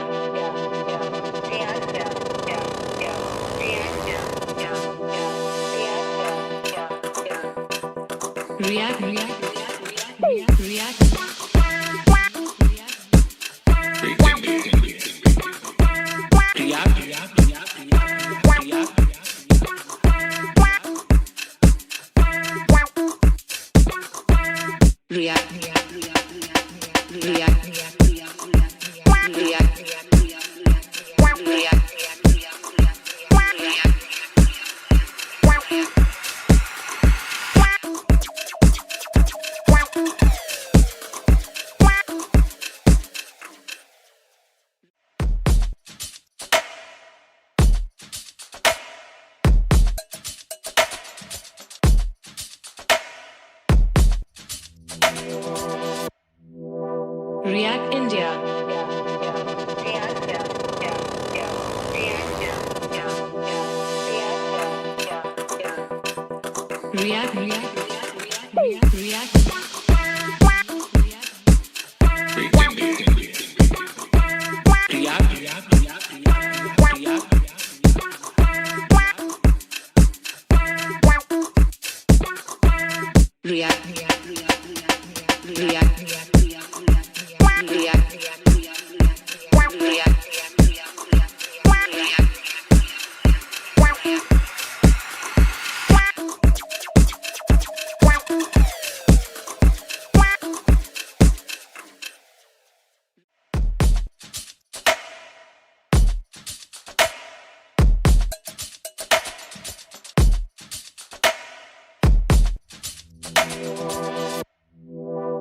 React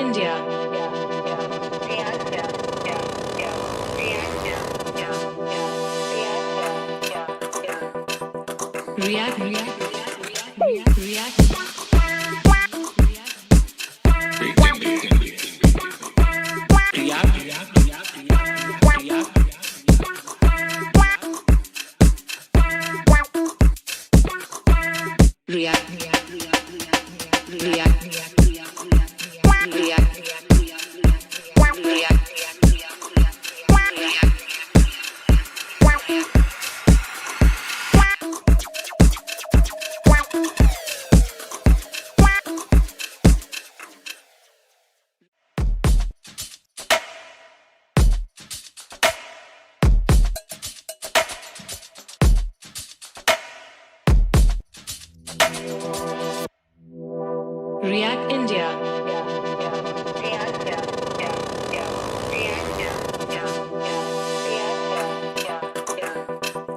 React India.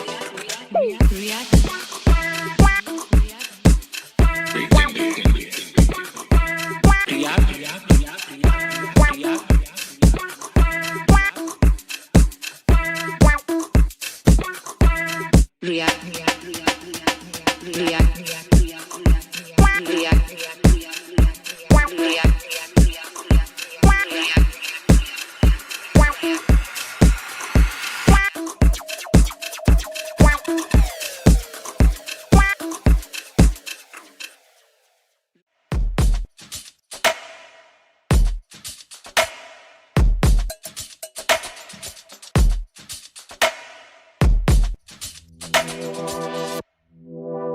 React India.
React India. React India.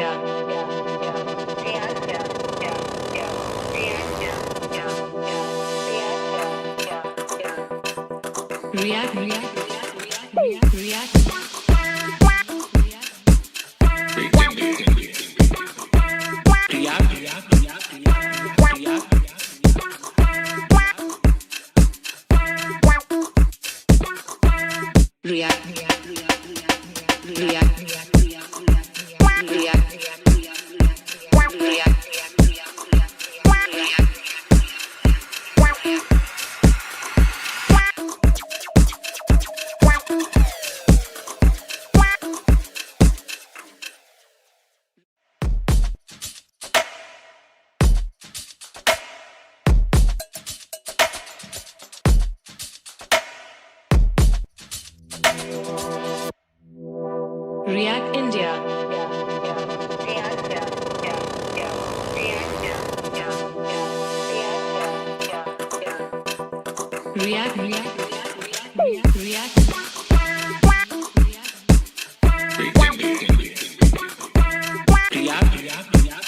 React India.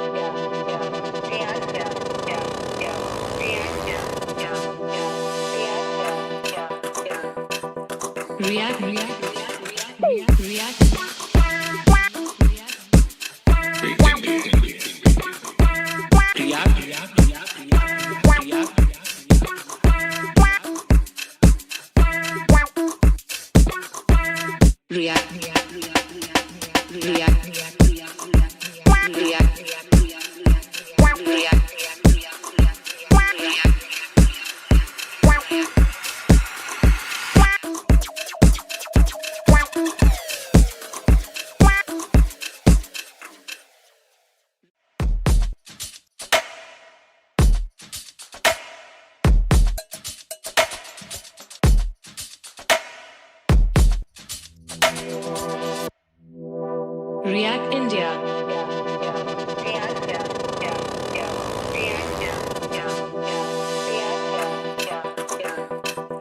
React.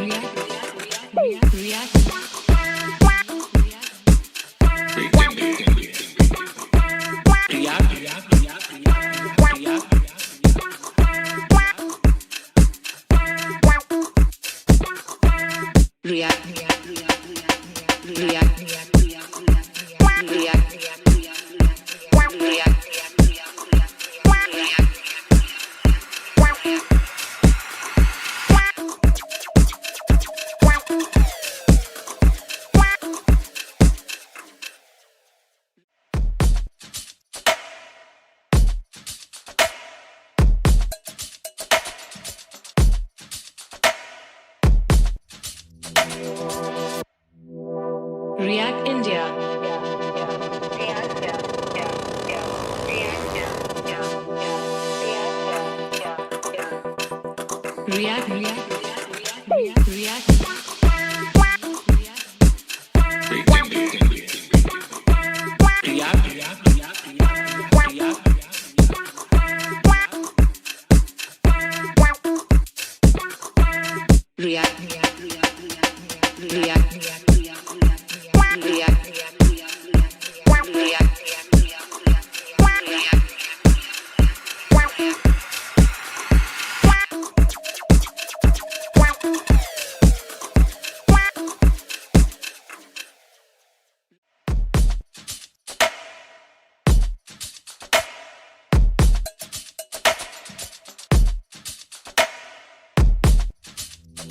React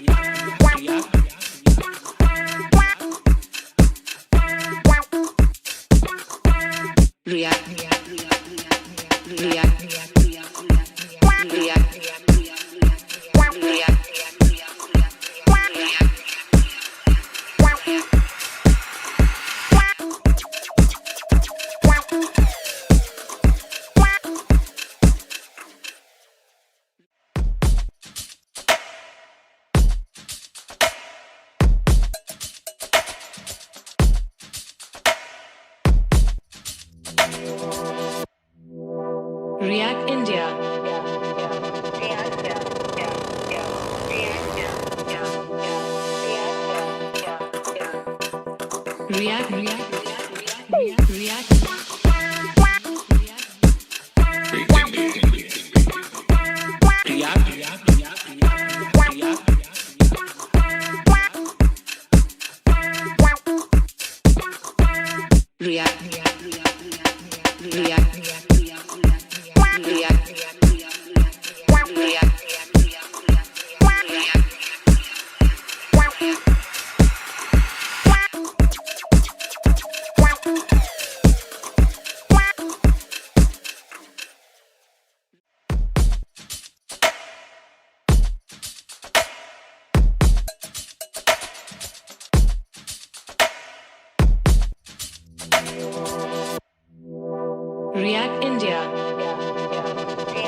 React India.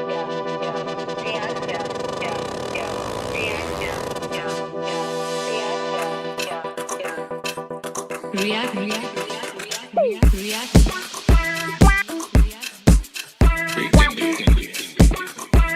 React.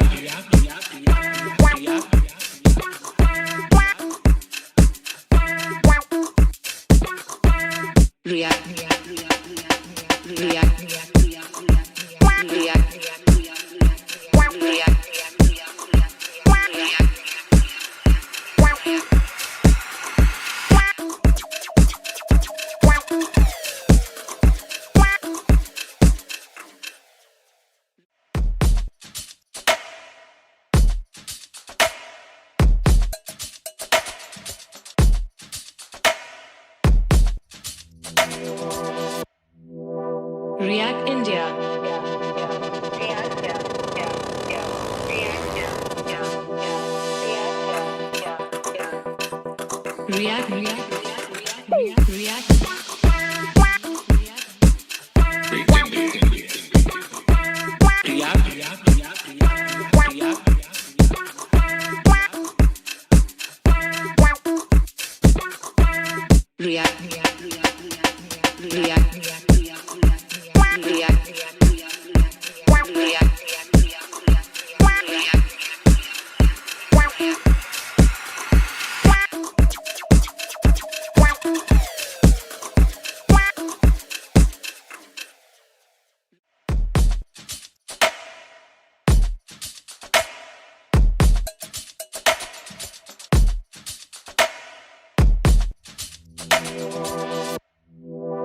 React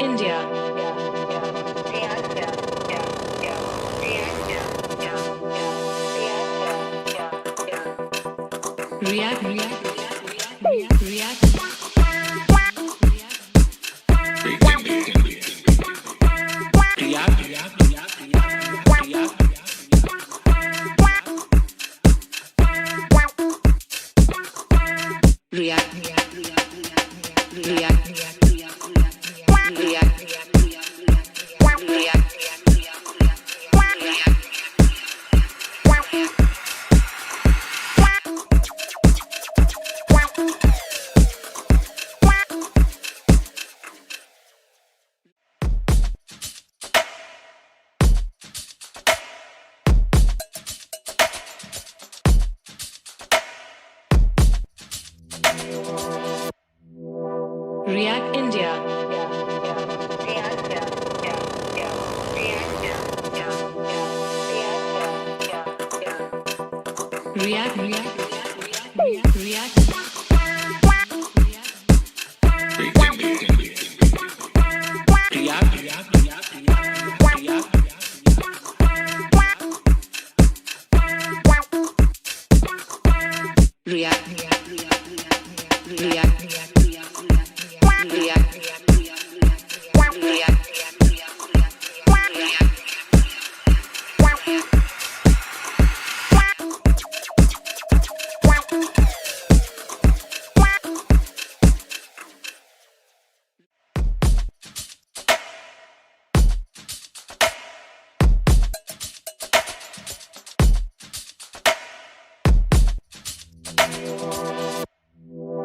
React India.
React India.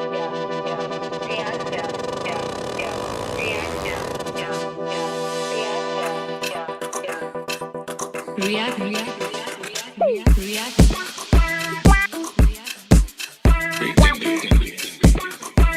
React.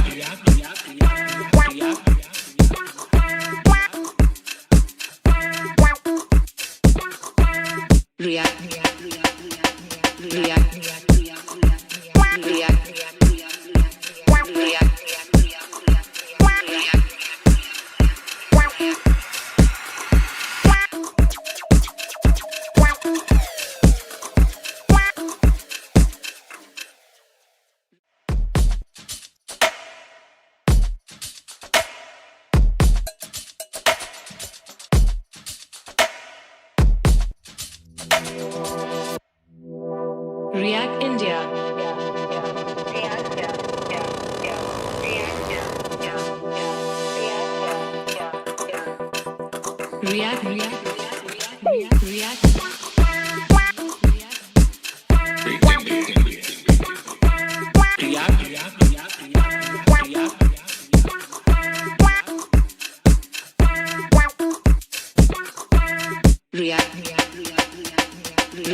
React India.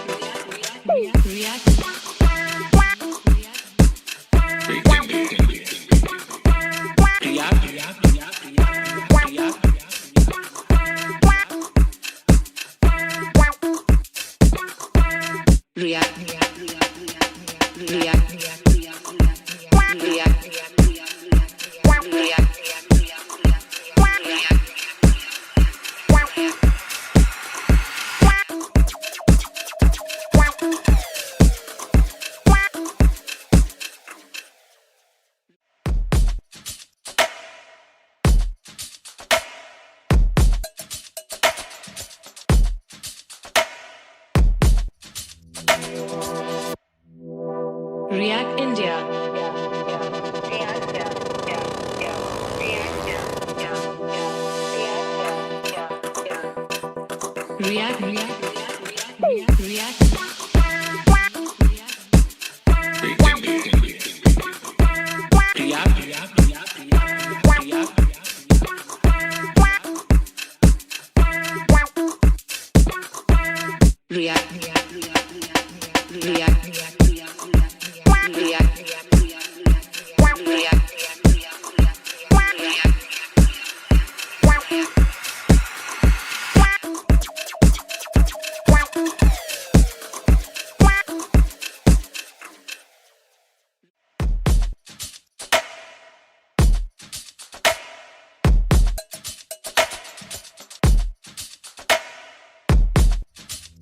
React India.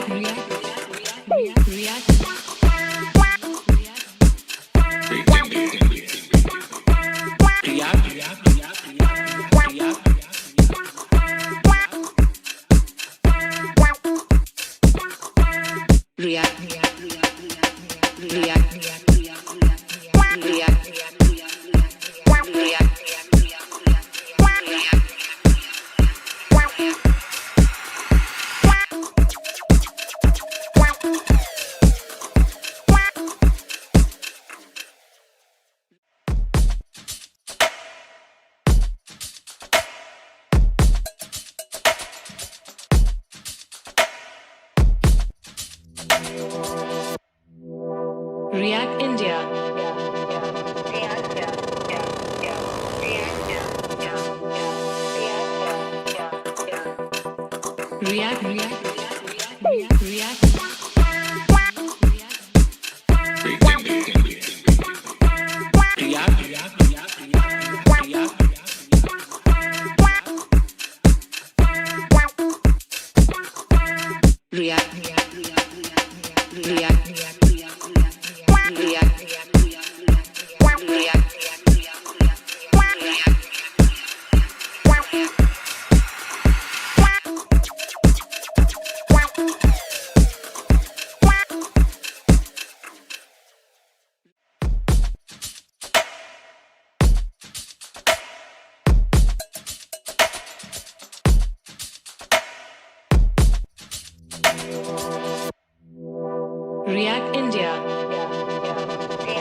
React.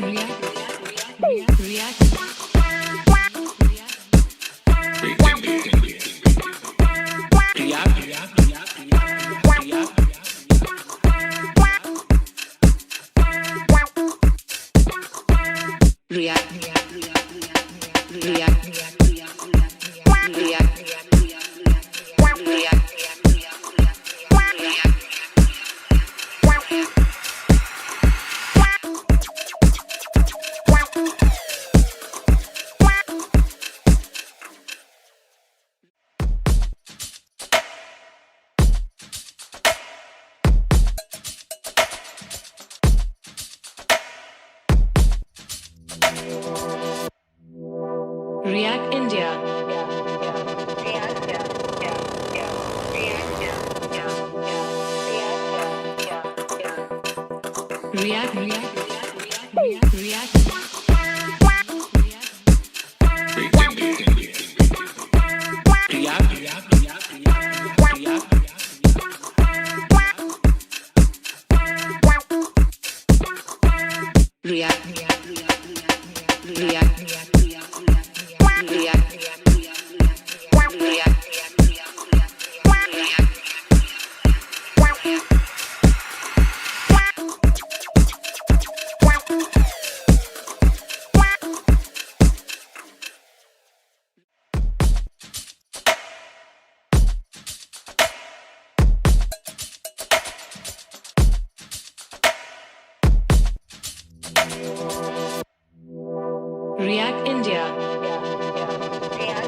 React India. React India.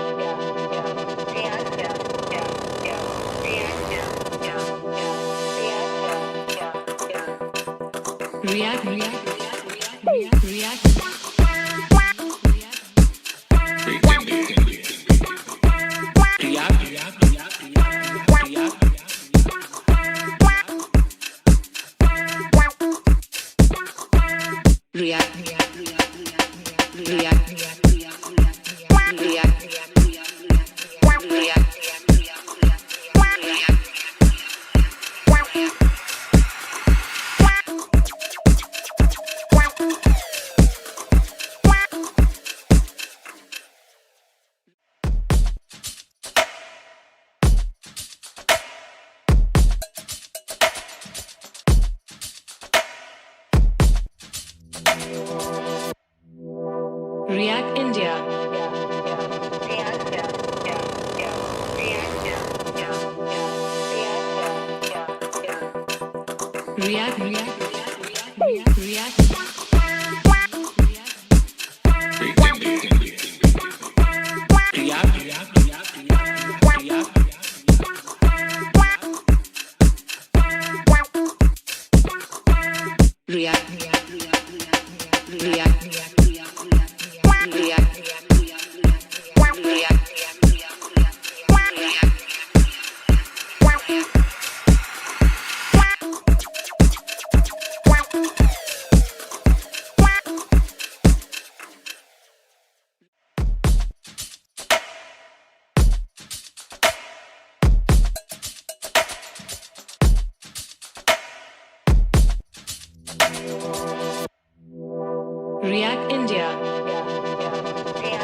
React India.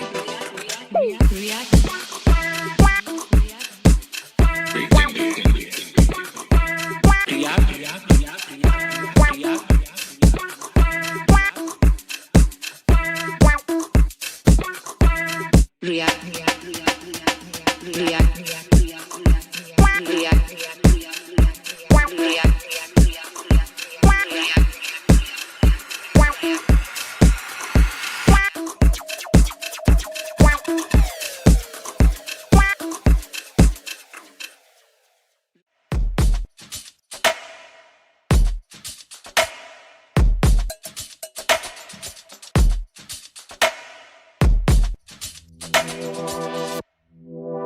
React India.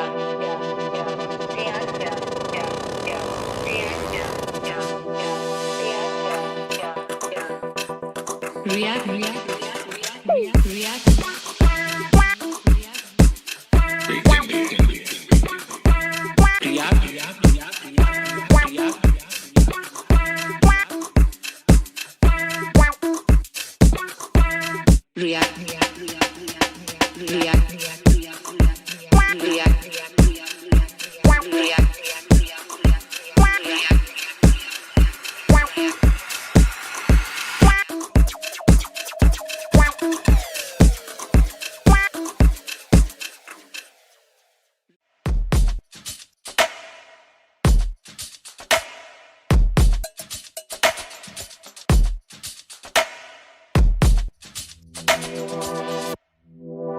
React India.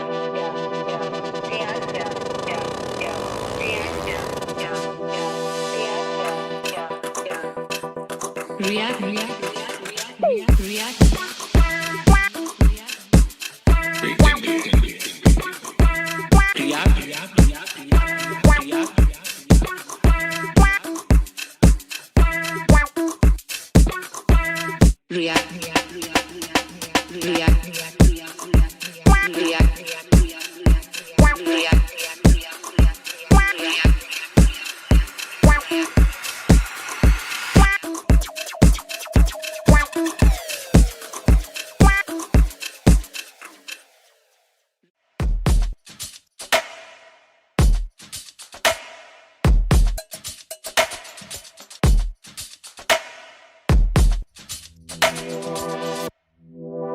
React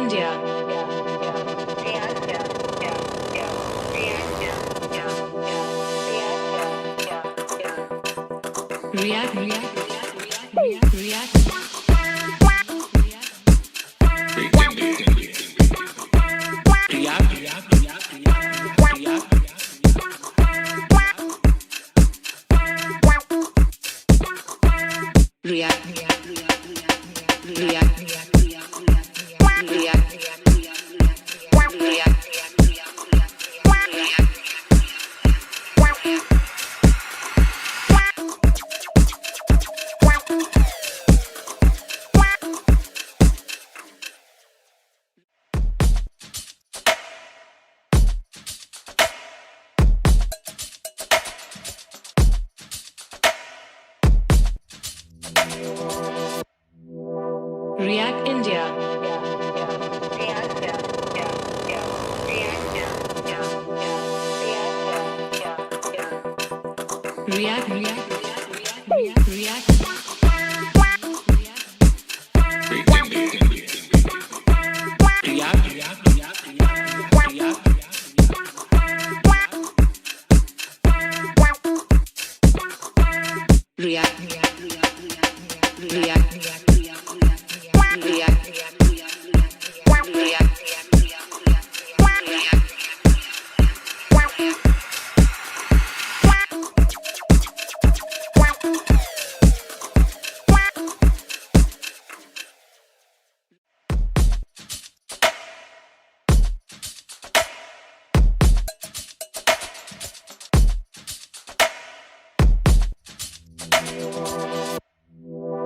React India. React India.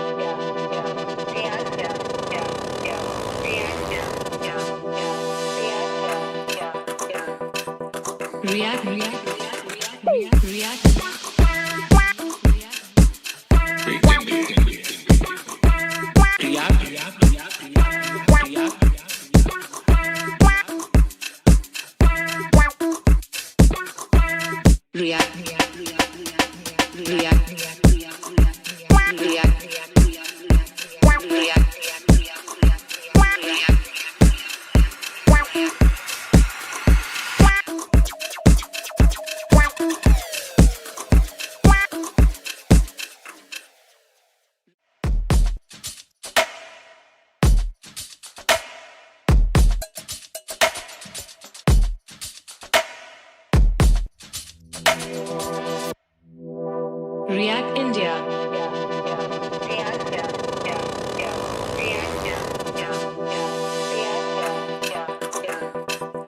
React.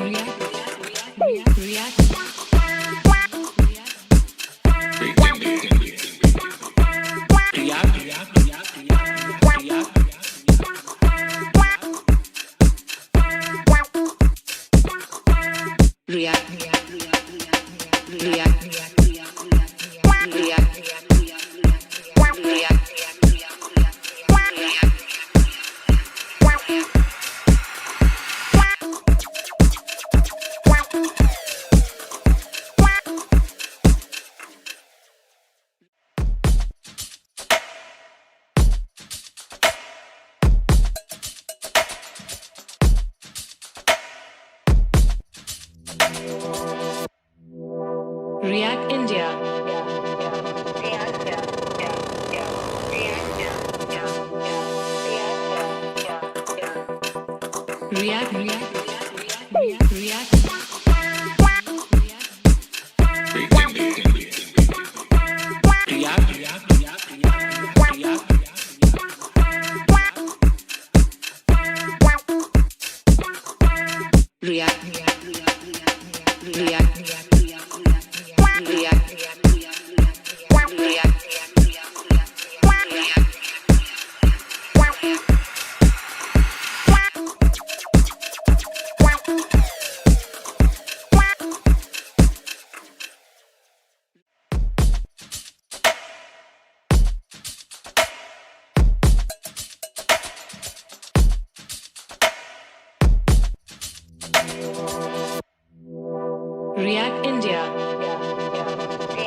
React India.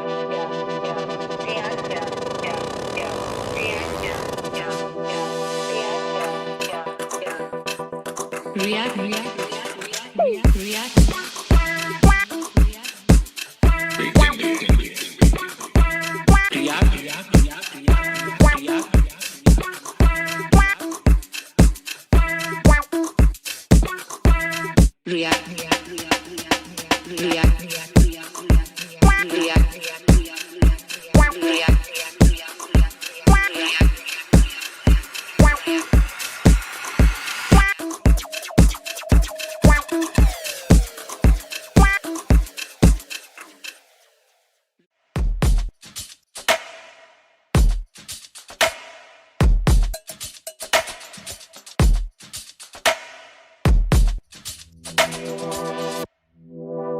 React India.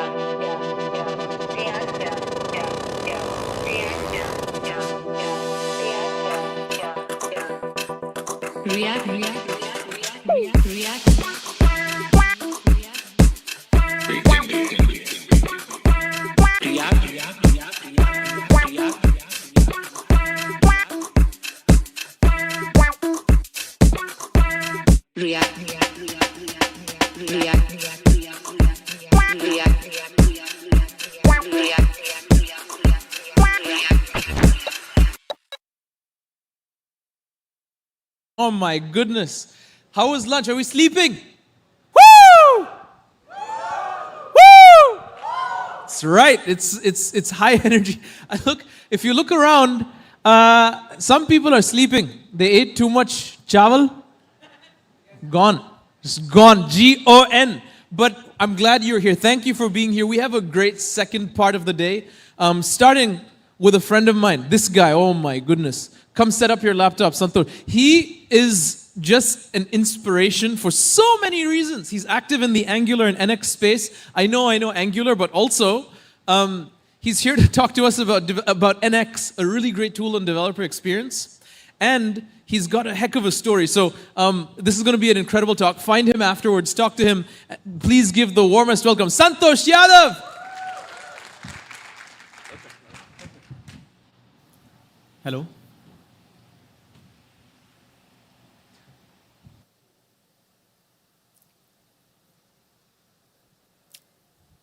Okay, should we wait? People are still coming. Okay, we can start. Hey everyone, good afternoon. And I'm excited to be here for multiple reasons, of course. And let's share, I have something special to share. Let's start with that first. So today is a very special day for me. And probably this is something which most of the developers in their life will come across. So today, 16 years ago, I started my career as a developer like in a 2 BHK room. And it's been 16 years, so I'm still wondering like how I survived. And you will probably think about it too, that how did I survive for so long once you reach this milestone. But yeah, so I just wanted to share this. And then this guy sitting somewhere in the slums of Mumbai would be so proud of what I have done in my career so far. So yeah, and thanks again for React India to have me here, to give me the opportunity to probably speak for the last time in my career. So I'm taking a break. And if everything works, probably I'll be back in 26, but no promises. I mean, I've decided to take some, disconnect myself. I've been doing this for 5 years. And I think, yeah, I have a few more things which I want to focus on. So let's get started. I think I have 28 minutes, but so I'm going to talk about a tool called NX, as Tejas said. And I love working with this tool. Like, this is something which I do at my job as full-time. And the community is amazing. So I've been using this tool since it was only available for Angular. And over the years, it has become a wide known tool in all the different technologies as well as frameworks. So let's see what it is, but I will introduce myself first. So I'm working at a company called Celonis, which is based in Munich. So I flew from Hamburg here, actually. And took me 40 hours, I don't know why, because I screwed up on my booking. I took wrong flights. But yeah, so I work at Celonis, and then I'm a Google developer expert. And I am a GitHub star. It's, again, a program by GitHub. I've been part of an NX Champions program. I run my own community, so I'm co-founder for This Is Learning. And I'm also a co-host for a podcast, This Is Tech Talks. We had Tejas this year on our show, and it was great talking to him, as usual. In case any one of you want to become part of the community, just let me know. You can just DM me, and we can onboard you. Or if you have something to share with the world, any open source projects you have been working on, just send me a DM, and we can probably do an episode next year, because we are already done for this year almost. And yeah. So let's start with what is NX, just to see like how many of people here knows about NX.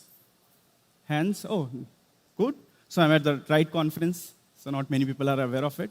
So it's a build tool. So the first impression people get from NX is people tell me, okay, this is a monorepo tool. No, that's not true. So actually, it's a build tool which gives you support for monorepos. And my friend Natalia created a very great website about monorepos. So you can just go to monorepo.tools and read more about it. And she also created this diagram to explain you what monorepo and polyrepos are. So in monorepos, you actually code, like put your all code together in a single repository, where in polyrepo, your code is scattered across multiple repositories, which is hard to work with, especially in case your team is collaborating a lot.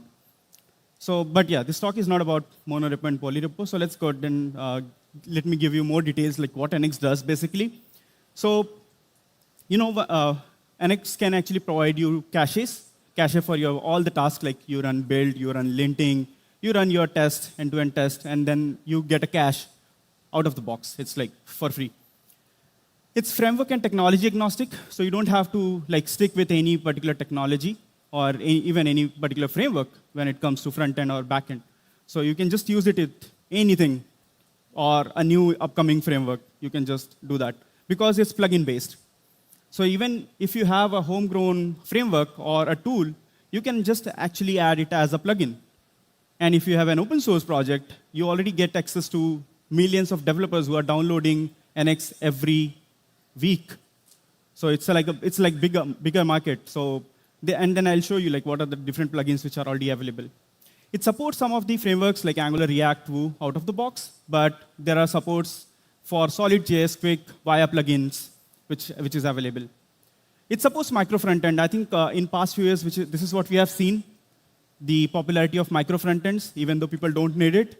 But yes, it's a cool thing to do, so people are doing micro frontends, and NX gives all the support out of the box. So you don't have to do any configuration, nothing, just start using it.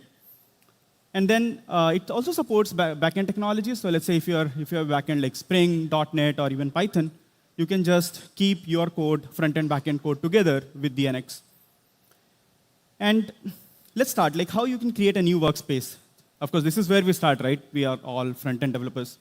So you can just, you can use this command called npx create NX workspace, and then it will create your workspace. Now, as I said, NX comes with some defaults.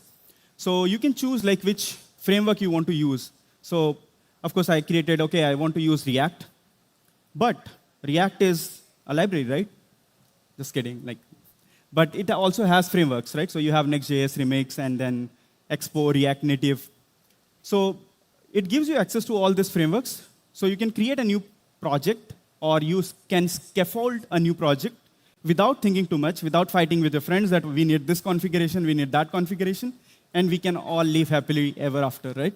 And then it can just scaffold all the projects for you with all the configuration, no manual intervention needed. So you can choose, like, do you want to go with Next.js or default React or Remix Expo? And then you can choose what type of repository you want. One of the widely used way of doing package management in actually open source or even in JavaScript ecosystem is package-based, where you have multiple packages depending on each other. So they also have support for package-based. If you have a project, I will recommend you to go with integrated monorepo, which has out-of-the-box support for, like, it gives you all the commands and build caching, tests caching, lint caching. And there is standalone. For example, if you're just working on a single project, just go ahead and use standalone, which is rare, right? So in most of the enterprises, you have many projects to work with. And then it comes with something called NX Cloud, which is a paid product. So in case you want to use NX Cloud, you can also choose what CI you are using. So it can create all the files which is needed on the CI to make it work. So even here, you don't have to do any manual thing. You just need to create, okay, I use GitHub Actions, and then that's it. Everything works out of the box for you. The next step which we do is, like, now we have to add new applications, right? So once you have your workspace, the next thing which you do is create apps. So NX allows you to have actually multiple applications of any type of framework into your workspace.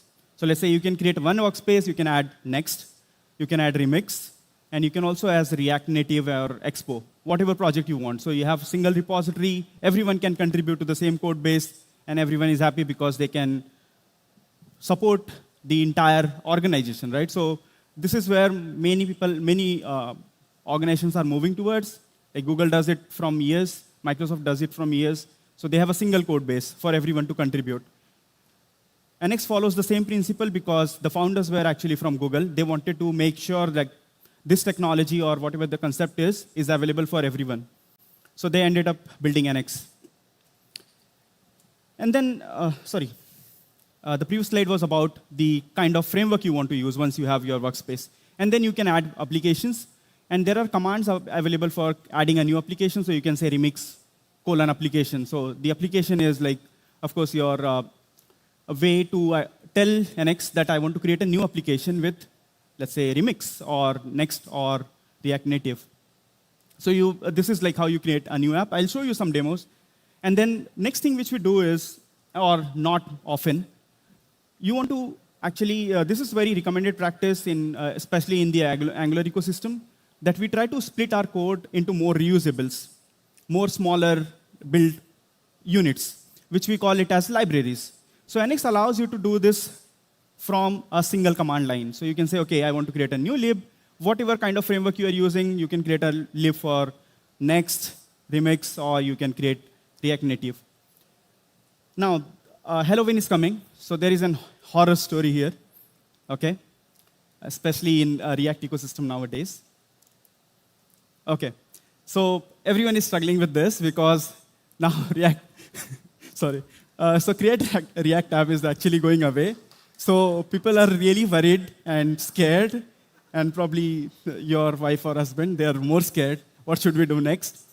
So NX takes care of it. NX gives you an option to choose tooling of your choice. Like you can choose Vite, RSpec. Yes, RSpec support is already available, which is probably you may have to write your own configuration. And then Webpack, the OG, is still there, right? So yeah, Nitin is saying. And then, yeah, whatever comes next, right? So let's say, yeah, this pack, that pack, whatever pack comes next, you will have option to create a new library or application with those tooling. Now, end-to-end framework has become very famous in the ecosystem of JavaScript, thanks to, I think, Cypress and Playwright for doing the heavy lifting, because it made our life easier. How many of you are using one of this tool? So many, right? So, and thanks to this, like I can probably search for a job as a backend or as a tester as well, right? Because I can write Playwright test, which is easier to read. So you also get this out of the box. So you don't have to do any configuration. You create a new app. You get a Cypress, the option to choose whether you want a Cypress test or you want Playwright. I think Playwright is default one now. But what in case you want to build or bring your own framework or library to the ecosystem? This is where plugin comes into the picture. Or there is a new framework tomorrow, because probably in 30 minutes there will be another framework in JavaScript, right? So you can actually just add that as part of an NX ecosystem by using something called plugin. And we use it a lot because in organization, one thing developers love to do is create a folder with a lot of scripts. And when you ask them, what is your secret for productivity, they will ask you to come to their desk and show you a list of script files they have written, right? What in case you can share that productivity hack with everyone? That's where plugins come to the picture. So you can add those scripts as a plugin, and your friends can also become more productive, right? OK, so let me give you a small demo. This is I already created a workspace because I don't want to take enough time. So this is already a workspace, NX workspace. And I can just use something called NX console. This is just a GUI on top of the NX CLI. So I don't have to search about what are the different commands which is available. And if I have to add a new, let's say, framework or support for framework, I can just say add dependency. You can see there are lists of options. Let's see if there is next. So I can just choose NX next. And now I have a workspace ready where I can just start writing new applications on Next. I can choose, let's say, I think there should be Expo or React Native, or let's say if you decide to take the wild path and come to Angular, just in case. So you can do NX Angular as well.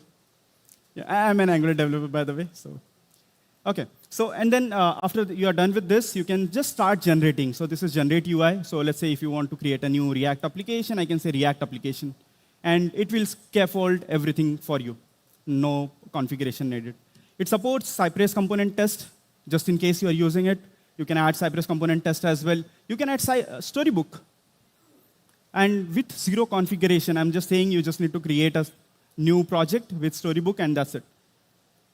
So I can show you an app. So this is my app, the React app, with, I think, this uses Vite. So I can, and of course, I decided not to write Vite configuration by myself, but it's already generated for me. And there is an end-to-end test, which is already available. And you can see this is all Playwright. I decided to do nothing. I mean, this is already out of the box. OK, so, and then you get plugins. You can, as I said, you can bring your own tooling as part of the ecosystem for all the developers, right? So they can share it. So this is how you do it generally. So let's say tools, and then I created a new plugin. What this plugin can do is it can generate some file. So you can actually define, I'll just open the generator.ts. Yeah. So let's say if you want to override or just create a new file for scaffolding, probably some of you might have this requirement in your project that you want to add some files once you create a library or an application. You can achieve that using NX because it gives you all the APIs out of the box. And then you can say, OK, I want to generate files, and then put all the files into files folder. And once you run this plugin, these files will be written on your drive. As simple as that. And you can pass configuration to this. And you can scaffold any type of project or any type of file. I'm not talking about TypeScript or JavaScript. I'm saying any type. Like if you have a Python project, yes, you can do that. So because it works, it just works like this. So you have to create a file with .template extension, and that's it. The .template extension is mandatory. And this file, or the format it uses is called EJS. So I'm not sure like how many of you used EJS, but it's easy to write. I mean, it's very, very simple. You can probably read more about it in case you are interested in writing a plugin. OK, so what's the ultimate goal of all the developers? Yeah, write your code and then wait for your CI to build it. And probably, meanwhile, you can have 3-4 coffees because, of course, it's going to take a lot of time, right? This is what we do today without monorepo. So you write your code, your app or lib, and then you use whatever CI you have, like GitHub Actions, let's say. Then you probably push your artifact somewhere, right? Some JFrog or NPM or wherever you want to push it. And you do it multiple times, X times for all the apps and libs you have, right? This is time consuming. Let's say you have 4 PRs in your pipeline. How we do it today? I'm talking about someone who is like using free GitHub Action version. So what you do, for every project, you probably will have 3 targets. I think all of us are using these 3 targets, build, lint, and end-to-end. So with, let's say, minimum configuration of GitHub Actions, this is what happens. So let's say first, your build task will be done, then you will go ahead, and then your lint task will be done. And then at the end, someone comes back to you and says, hey, when I'm going to get faster build? Right? And then you are wondering, like, why I'm getting this question. This is not a problem for me, right? But yes, this is a problem for others. And this long build time is actually a multiverse story. How many of you have seen Loki 2 or aware of what MCU is? Multiverse? OK. So I'm going to show you a small story where Loki was the main character, right? So 4 PRs, OK, I mean, no one worried. So now we got 7 PRs in our pipeline. And one of the developers is like waiting like this because this is your merge queue or your pipeline. And he's worried, like, what the hell is going on? Where is my PR stuck? And he's looking at the DevOps team. What is this? I'm supposed to merge my PR. How should I go ahead and do this? And then this is the actual picture. Of course, it looks worst. And then the DevOps guy comes and says, hey, give it more time. It will be done soon. Right? It's just trying to give some satisfactory answers. And then you realize that, OK, this is too many branches. I mean, this is not going to work. And then you are having this discussion with your DevOps guys, and somewhere in between, platform team comes in and says, hey, this is a scaling problem. I don't think so I have anything to do with the PRs, but this is a scaling problem. Then you say, OK, let's solve that. How you can do it? Add more money, like add more machines, give more money to the GitHub or any CI pipeline, and you do metrics, right? I think most of the CI pipelines support metrics, and then you can choose on which machine you want to run those. So you start running this in parallel.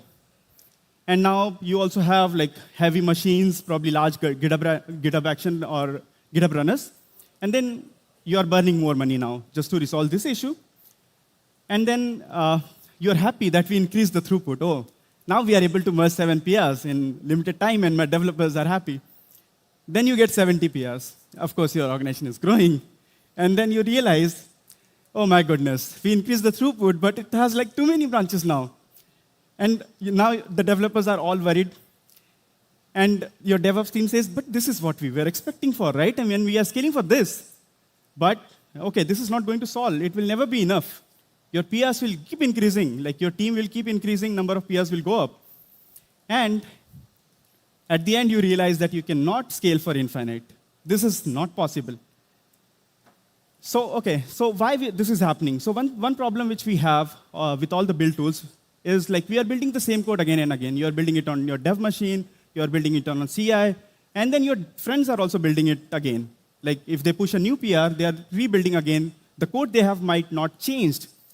Okay, so, and with this, there is another problem, the task orchestration. You know, build and E to E are related, right? I mean, build is something which is the output for your end-to-end test. But we have to build it again because now we have metrics. The pipelines, the machines are different. So you're running it on a different machine, and they can never share anything unless you pay more money to GitHub Actions, which is cash, right? GitHub Cash, which is not cheap, I would say. Okay, so at the end, Loki realizes that, okay, now I have to become a god. I have to become an orchestrator myself. And he decides to adopt NX. And then his life changes because NX can build what you changed. And but how they do it? So they do it via something called NX graph. So they create a graph of dependencies like what has changed. And they know the tool is really smart. It can identify what has changed, what part of the code has changed. And this is how it looks like. This is the visual representation I'm talking about. Once you run NX graph, you will see what are the applications and how they are dependent. This also helps in your code refactoring. Let's say circular dependency is a big problem in JavaScript ecosystem. And you can identify those circular dependencies using NX graph. Just run it, and then you can figure it out. And when it comes to like building what has changed, so I'll just give you a small example. Let's say you have 5 apps, and then you have 2 libraries. Same monorepo. I'm not talking about polyrepos. This is monorepo. And then you push a change here on lib1. You add a new feature. So NX can figure out, okay, my lib1 and app1 and app3 needs to be built. I don't need to build app2, app4, app5. I don't need to do this because no one changed it. But how? Like you need a command, right? So this is where NX affected command comes into picture. So you can say NX affected and then give the list of tasks which you want to run on your local machine. I mean, I'm not sure how many people run tests on local machine. You should, to be frank. And then you can do this. And with NX Cloud, you can do the same stuff on CI. Good thing, this is, of course, paid product for enterprises. But in case you have an open source project, it's free. So you don't have to pay a single penny in case you are an open source project. And you can get the caching for free. So it's like you build what you change, nothing else. Now, let's talk about another issue in the JavaScript ecosystem, publishing a library. Right? So probably if you are an open source maintainer, it might bring you the bad memories, like how much difficult it is. So let's see how we create a publishable libraries in JavaScript. So you start with a new NPM or Yarn workspace, right? This is how we start, like all JavaScript developers. Then we add tooling. So we decide, okay, what we should use. Okay, let's see, Wheatpack or Webpack or RSpack. And then you said, okay, now we have to add configuration to bundle your dependencies, right? So you have styling and your JavaScript code base. Then you say, okay, now it's time to publish. Then you add Semver. Then you add scripts to build your package. You add scripts to commit your code and generate the changelog because this is important, right, in open source. Otherwise, people won't be able to migrate to next version. And then you feel like, oh, finally my package is ready. And then you realize this is not done. I have to now keep updating this thing. Now you have more tasks, more things to do. Every new framework or new version of that framework, you have to go ahead and update. Like you heard Certa in the morning, right? So React compiler is coming. So be ready, right? So, and then you realize probably it was easy to just build a Mark II Iron Man suit for myself rather than publishing this library. And then this is what NX can do for you with a single command. So welcome to the new era called NX release. So you can just create a new library and run NX release command. I'll show a quick demo for you. So I'll just go back. Right? So hope it's somewhere. No. Oh.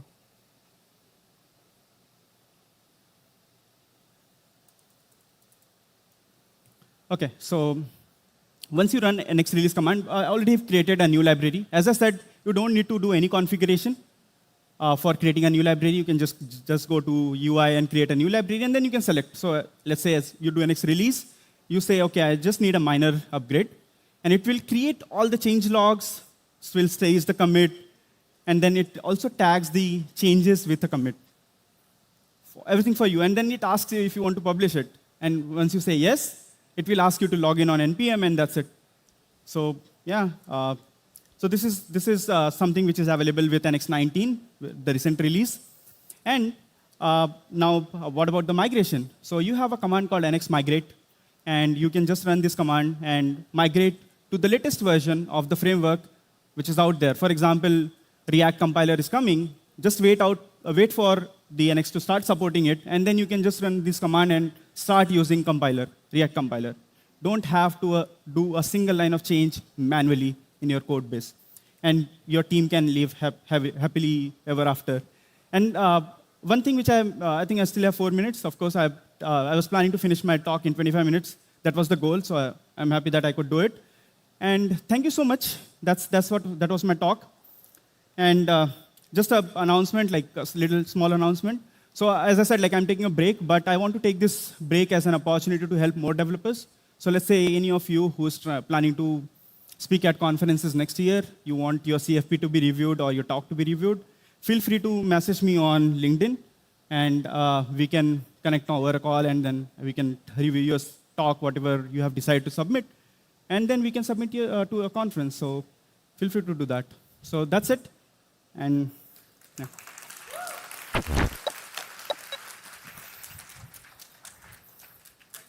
Thank you, Santosh. Give it up for Santosh one more time, everybody. Man, it's the end of an era, bro. Thank you for your talk. Thank you for your work. Give it up, everybody. Santosh, you are the best audience. Always clapping, always saying, woo! I love it. I like this game. Woo! It's going down in intensity. Woo! Anyway, look, I'm really excited for this next talk. Has anyone ever tried to self-host Next.js? Yes. You tried?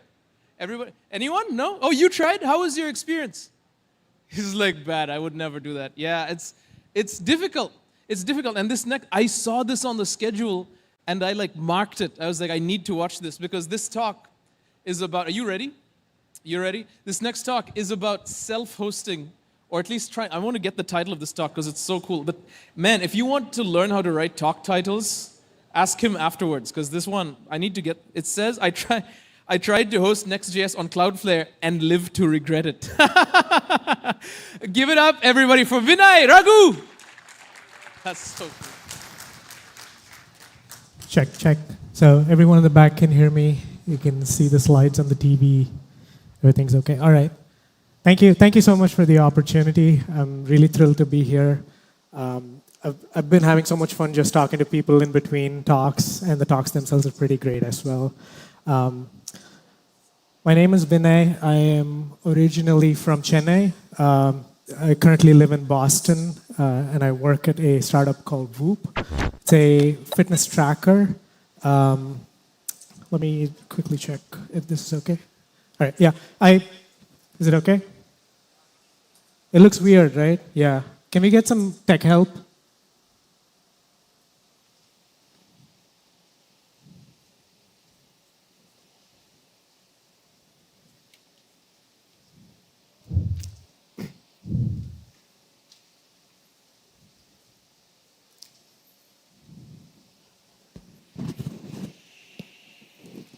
It looks like the resolution is bad.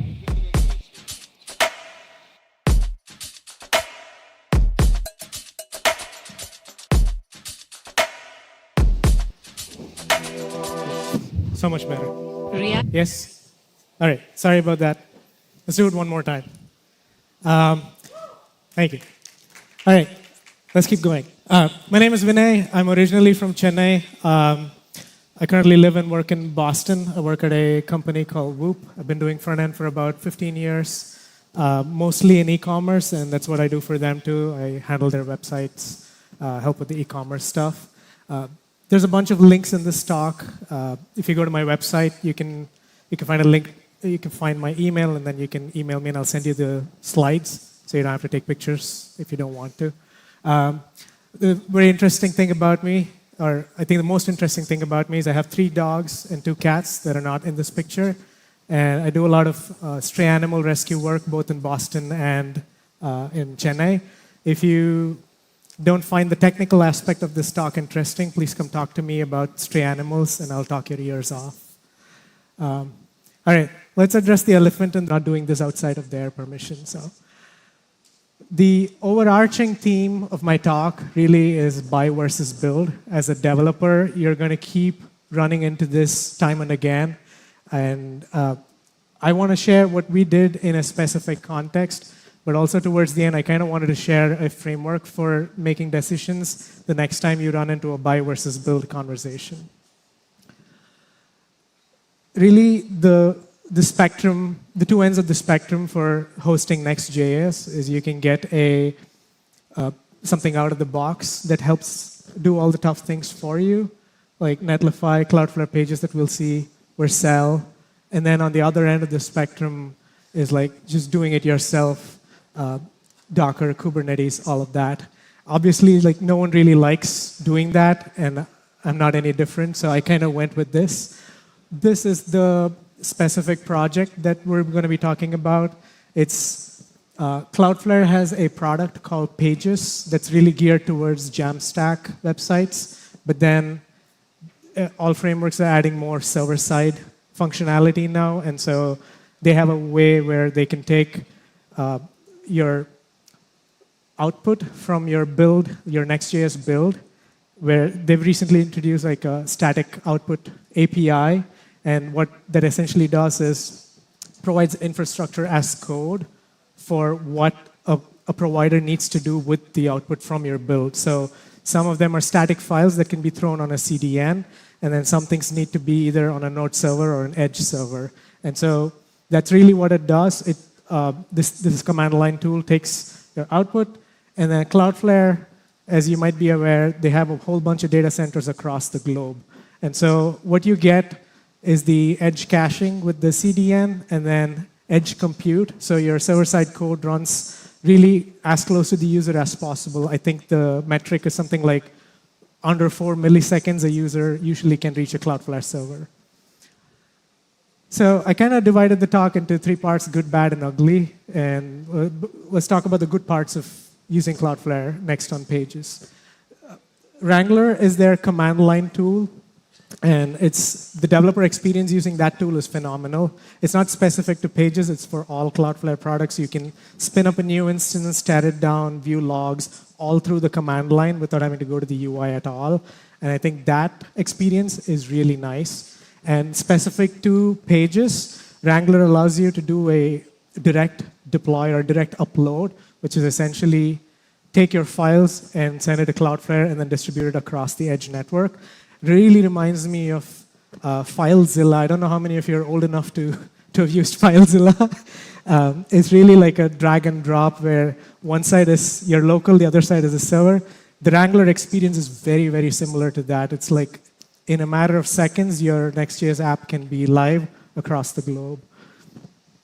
The other part that gets unlocked because the deploys are really fast is it enables continuous deployment. So if deployments are trivial, you can just keep deploying through the day.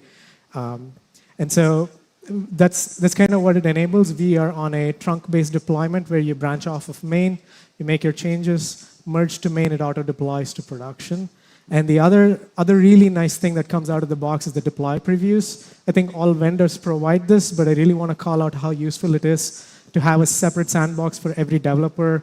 They have a URL that they can share with QA or PM, and there's no real work that you need to do for any of this. It comes for free.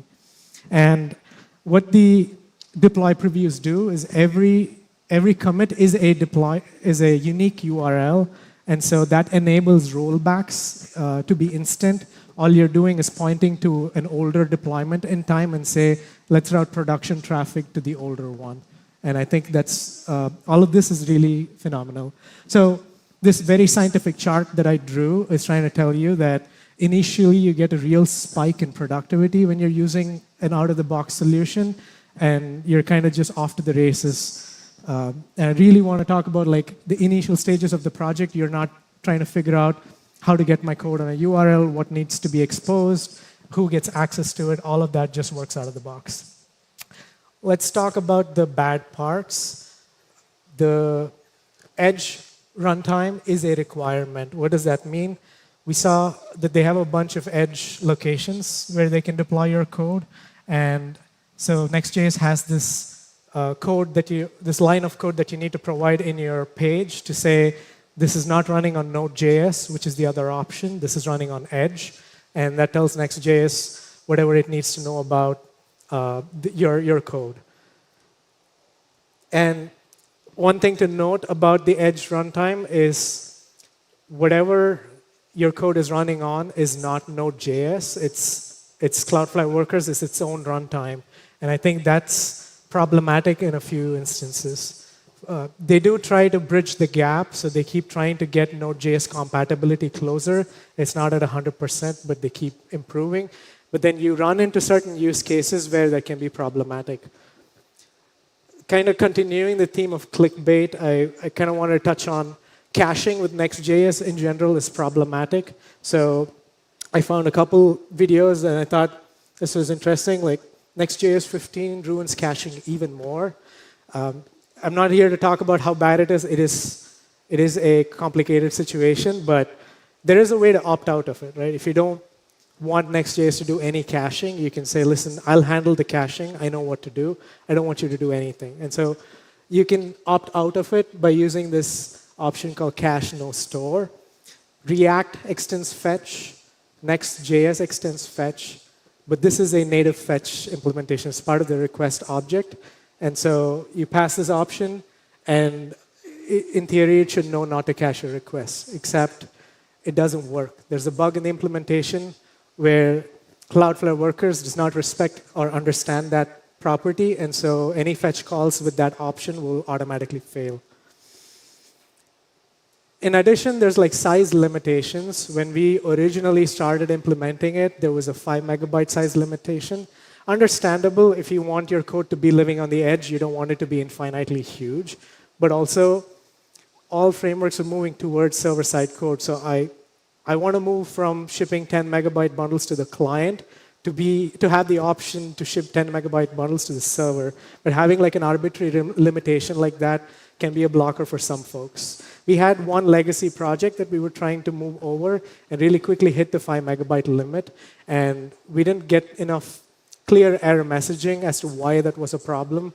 I had to dig around to figure it out. So the next thing I wanted to point out is environment variables, something you take for granted in a lot of situations. That can be problematic too with Cloudflare in this specific product.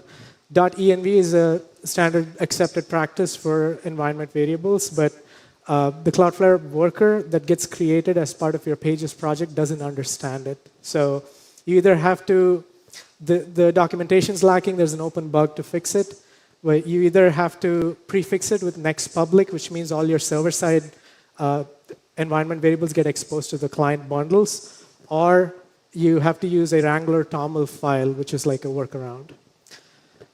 I think in general, it's okay if you can't read what's in here. In general, the experience with the Cloudflare Pages product is that it introduces like this bifurcation in your head.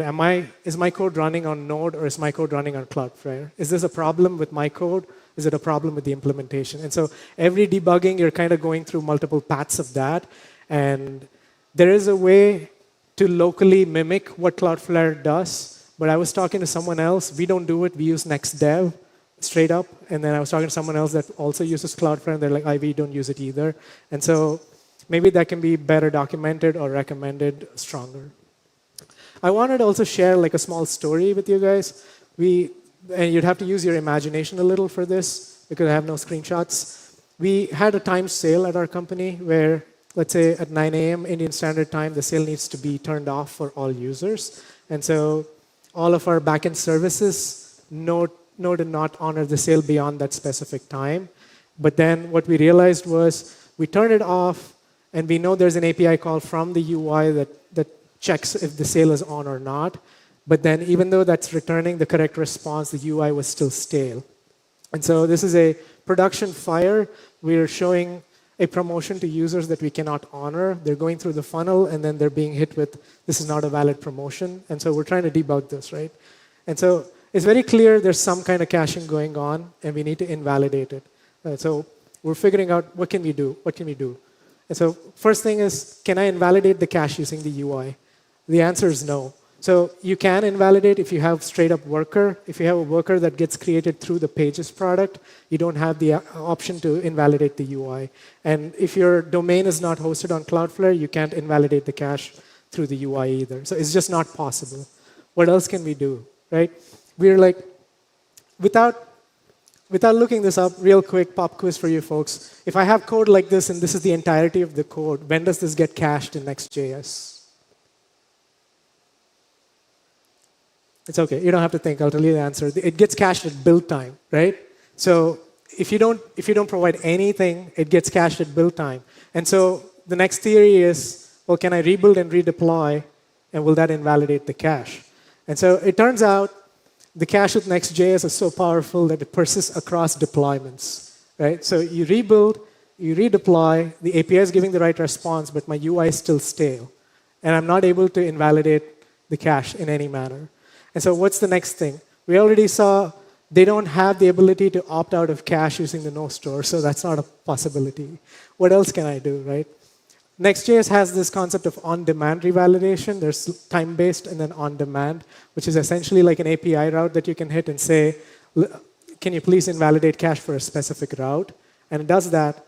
And so we deployed this code, and then we use this API. We trigger a cache invalidation. And then that works, right? Everything's OK. Huge sigh of relief. I don't see the stale UI anymore. It's fine. But then after a while, I'm like, something doesn't feel right. What's going on?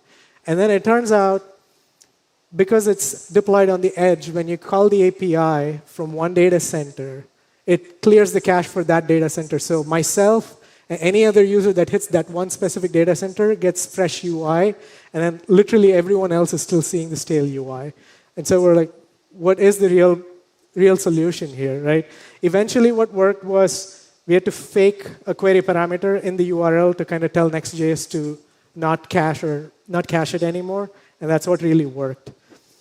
And so we bubbled this up to the Cloudflare team, and we were like, listen, this is kind of problematic. What do you think we can do? And one of their ideas was you can use a key value store. It's another product from Cloudflare that's also globally cached, but then the invalidation destroys the cache across the globe. So it kind of solves the problem, but my vendor lock-in senses are tingling, right? I don't want to solve one problem by purchasing another product. And so we ended up using our query parameter method. And so I wanted to talk about the ugly parts, and I want to kind of caveat this by saying ugly is subjective, right? What's a deal breaker for me can be a minor inconvenience for you, but I'll still mention everything that I think is relevant, and you can make an informed decision. I think the biggest problem for me is the Pages product is not congruous with the rest of Cloudflare's offerings. It doesn't look the same. It doesn't function the same. Underneath, it's a worker, but you don't really have control over it. For example, logging and observability. With Cloudflare Workers, there is a way to get your logs out of Cloudflare into Splunk or some other tool like that, but you cannot do that with the Pages product because they haven't built it yet. Same thing with Sentry integration, Datadog integration. If you have a straight up worker file, you have all of these integrations working fine, but then when you do it as part of the Pages product, you don't have any of these.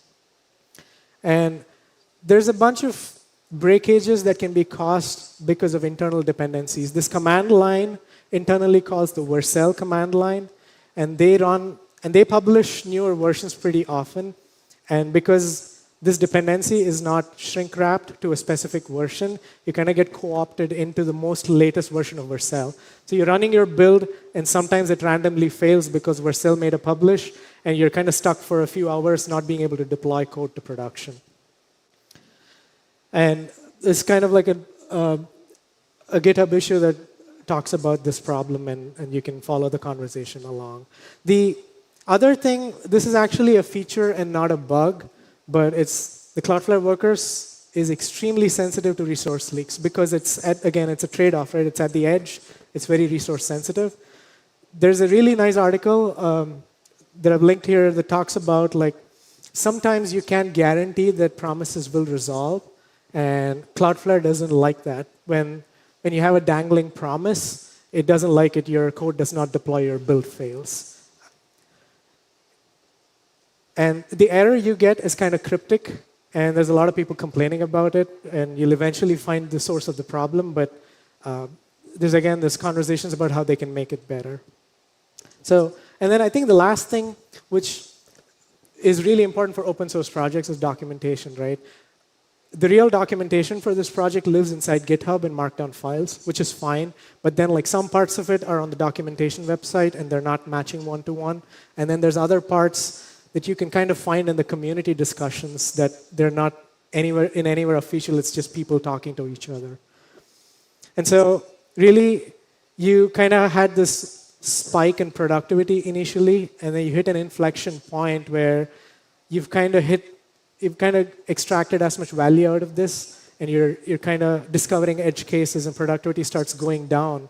And you're in a soup because you've kind of tightly coupled yourself with this tool.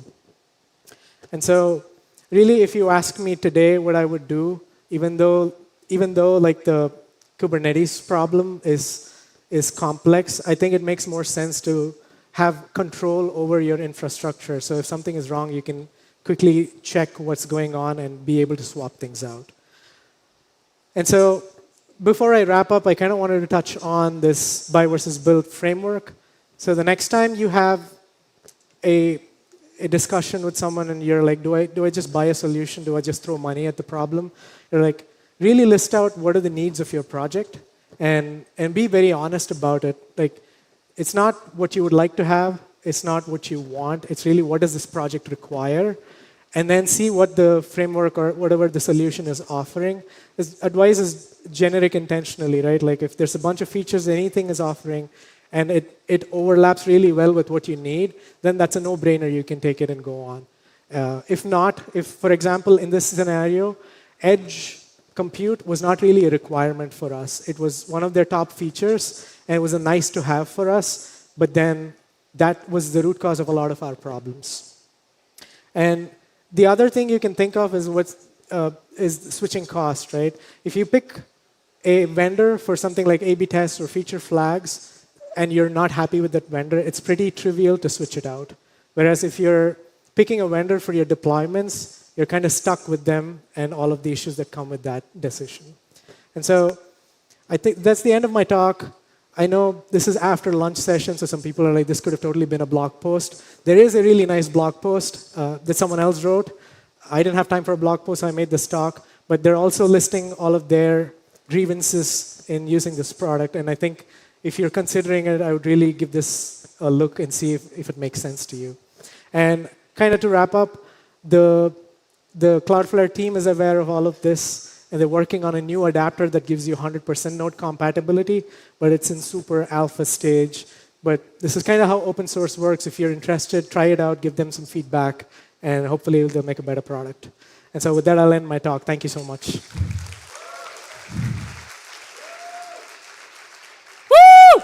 What a great talk. Hey, thank you for that. This talk, I appreciate it so much because it brought balance. And I never tried this, but now I know what to look out for. So thank you. Thank you so much. Amazing. Where's your whoop strap? This guy. Imagine working at Apple not using an iPhone.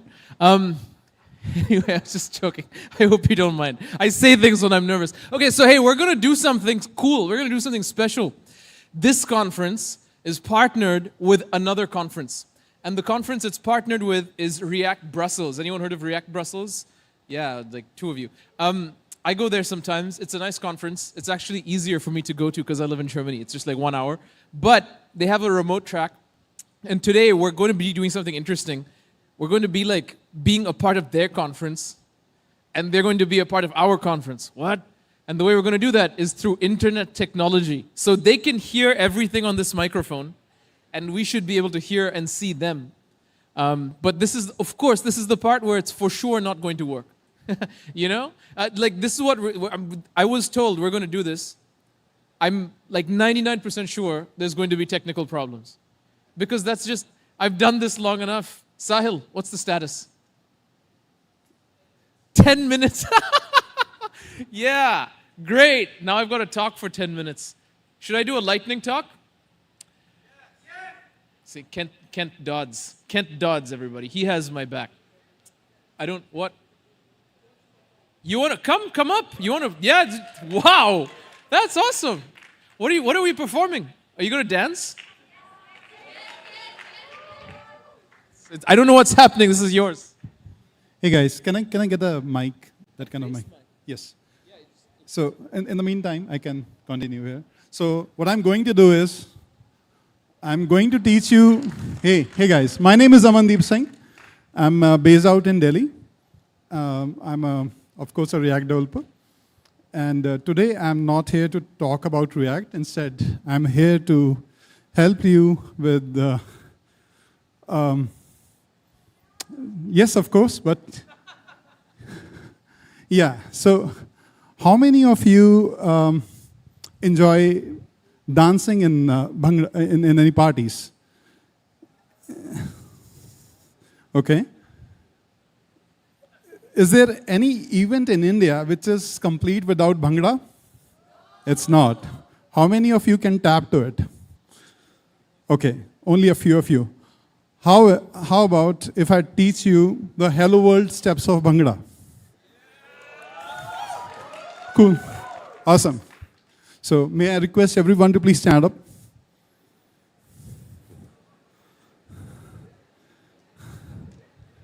So we have 10 minutes, and let me utilize this. So you might have to come outside because you would have to move. So everyone please gather around at a space where you can move. If you can do that, please, everyone. Can I get a mic? Hand mic.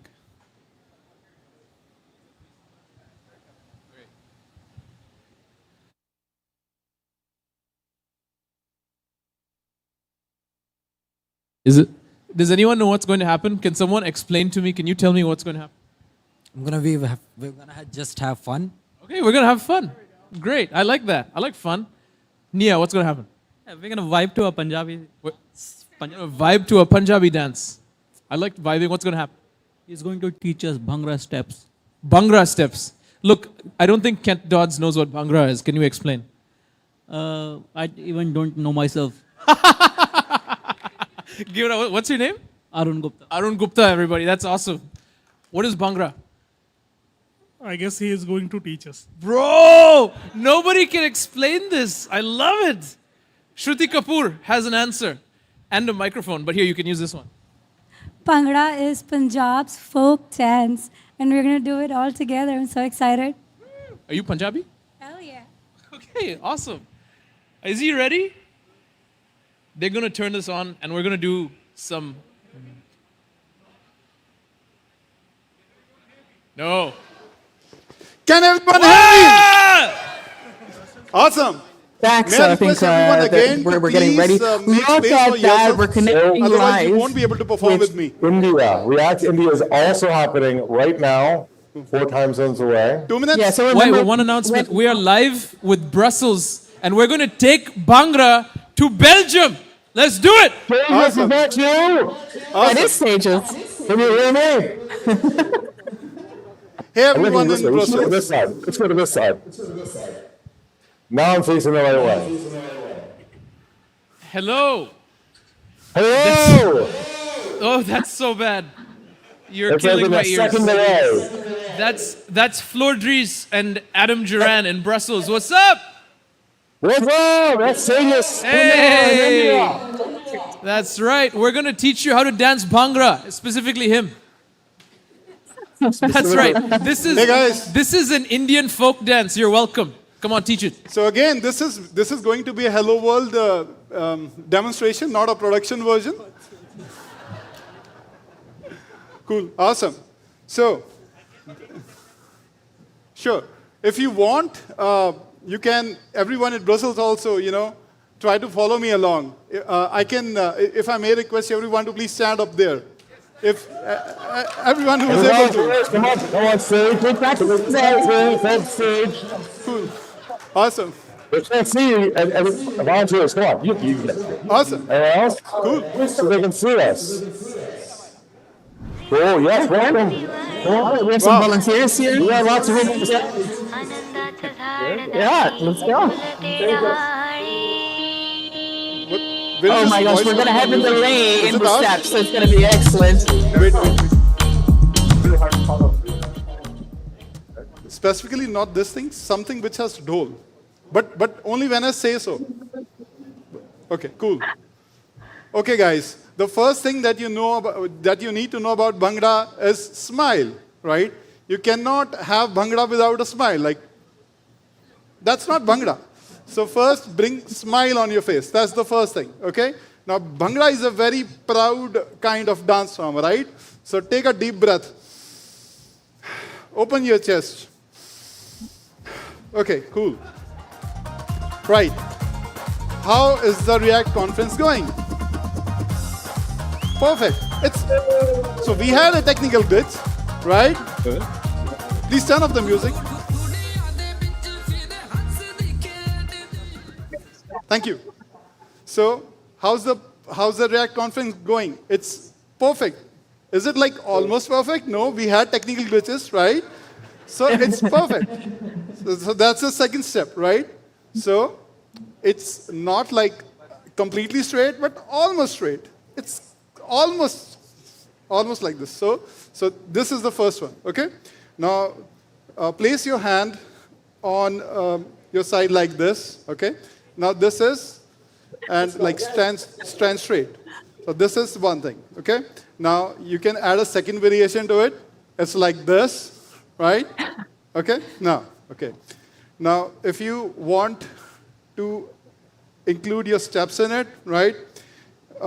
It would be like tapping your feet like this. Just gently. Just like this. Okay. Now the next step is called party. The next step is called party in the shoulders, right? So, how many plants do we have in Goa? I don't know. That's the next step, right? So let's combine everything. Can I have music which is like, which has beats, Bhangra beats, very subtle.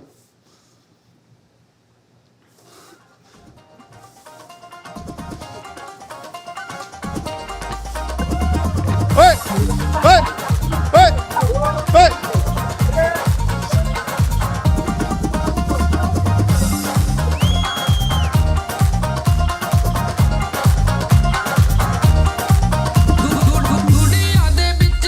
Can everyone, would everyone like me to join on stage? Please come. Just 2 minutes, no? It would be just 30 seconds. 30 seconds, I promise. 30 seconds. 30 seconds. Music, please. Kent, come on. It's your birthday.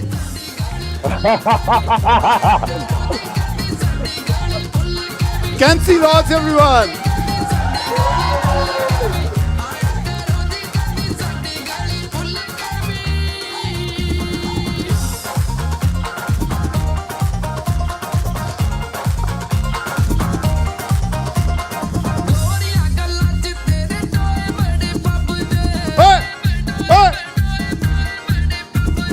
Okay, thank you, everyone. Thank you.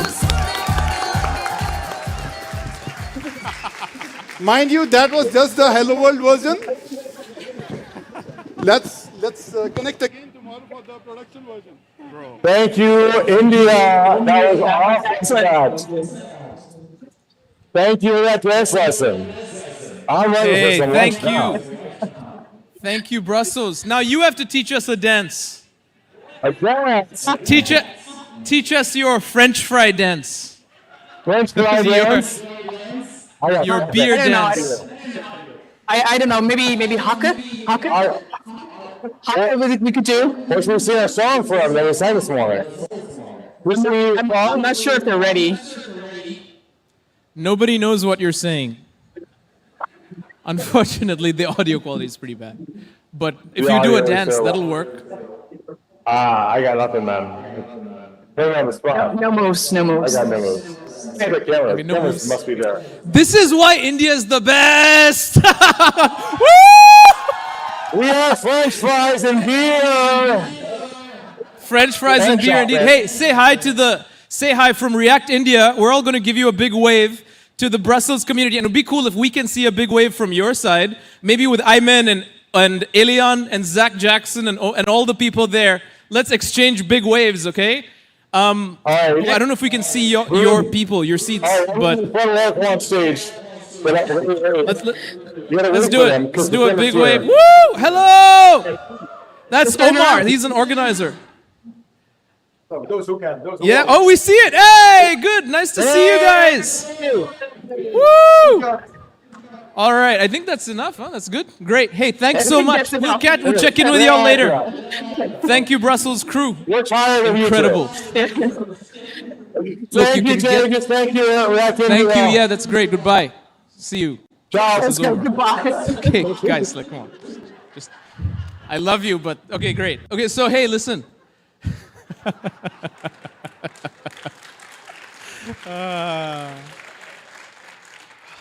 I'm so happy I get to MC this and experience all this stuff.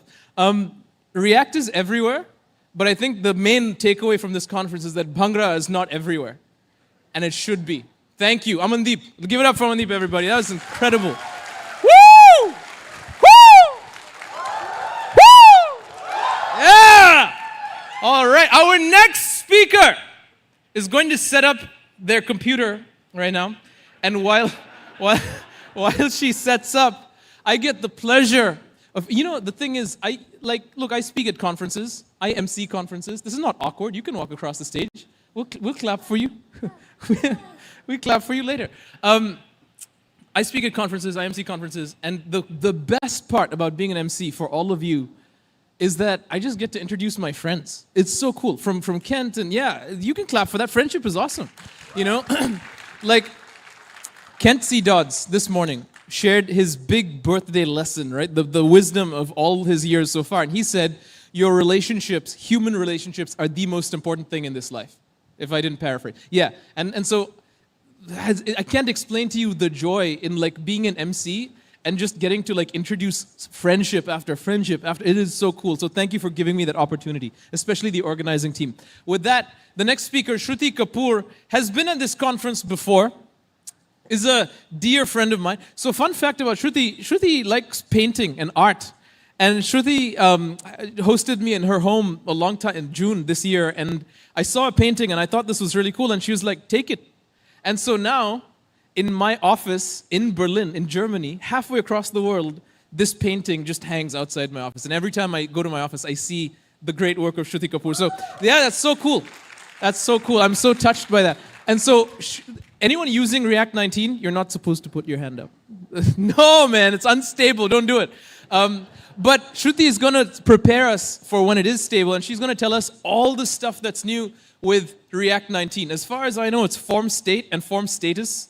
There's two hooks. One is called use form state, one is called use form status. Satya, why? Anyway, I'm joking. But there's a lot, and it's to do with this boundary between client and server. Like, that's where the fun is these days, and the compiler. But client-server handoff. And so, as soon as they finish doing whatever it is they're doing, we're going to hear a great talk about React 19. And then, maybe you can use it in production. Or maybe not. It's interesting, the React team does this, right? On purpose. They're like, it's unstable, totally don't use it. But do. It's totally unstable. Hey, Ryan Florence, tell them to use it. That's a nice tactic. So, like, if you're using it in production, whatever, you can use Canary in production. Are you ready yet? Because I'm saying bad things. I'm like giving bad advice.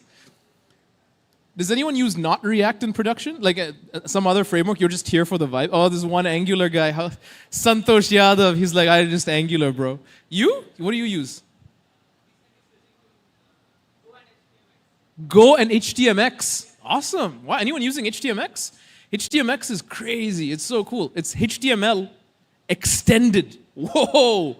I use it. It's actually very nice. You just add attributes to HTML with a little bit of JavaScript. I'm almost out of things to talk about. I never thought this day would come. But I can see her slides. What's going on? I'm just going to ask, is everything okay? What's the problem? I don't have my slides. Yeah, you have your slides. It's right there. It's just not there. Oh. I'm joining. No, you got to go. I know how to solve it. But if I add one more person, the O of N complexity goes up. Anyone know this? Like you try and debug and then suddenly 3 people and it's getting worse? Yeah. Yeah, hey, I just wanted to thank you for coming out. This is nice. I'm happy everyone's here. Did you guys check out the community lounge? Yeah? How's that? It seems kind of lame if you're all here. But it's good. It's good. The sponsors are cool. Check them out. If we don't have Shruti's slides up yet, we don't. Can we put any slides up? What's that? Dev joke? I have one. You probably know the answer, but it's fine. How do you, when a JavaScript developer comes to you and starts crying because they want to use React 19 but they can't, and they start crying, how do you make a JavaScript developer feel better? Oh, come on! It's too easy. Does anyone have a dev joke for me? You have to entertain me now. Let's see. Oh, I know this one. Should I just Google in front of you? You know what? Let's ask ChatGPT. This is why you paid for a ticket to come here and watch some random guy search for jokes. Tell me. Let's use the voice mode. Let's see if this works. This is cool. I can't believe I have to waste so much time. I'm sorry. Look, if we're behind schedule, it's... Hey, ChatGPT, how are you? Hey there. I'm doing great, thanks. How about you? Can you speak with me in a Bengaluru accent? I want to talk to you in a Bengaluru accent. Sure, I can do that. Let's switch to a Bengaluru accent. How's your day going, boss? My day is going fine, boss. How's your day going? I'm doing well, boss. Just here to chat and help out. What can I do for you today, Ma? Ma, I want one developer joke.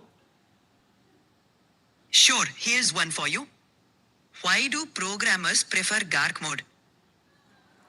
Because I don't like this joke, ChatGPT. Tell me another joke. Sorry, no worries, boss. No problem, boss. Let me know if there's anything else I can do for you. I want another developer joke. Okay, how about this? Why do Java developers wear glasses? I don't know why. Because they can't see sharp. Oh! Give it up for ChatGPT, everybody. Woo!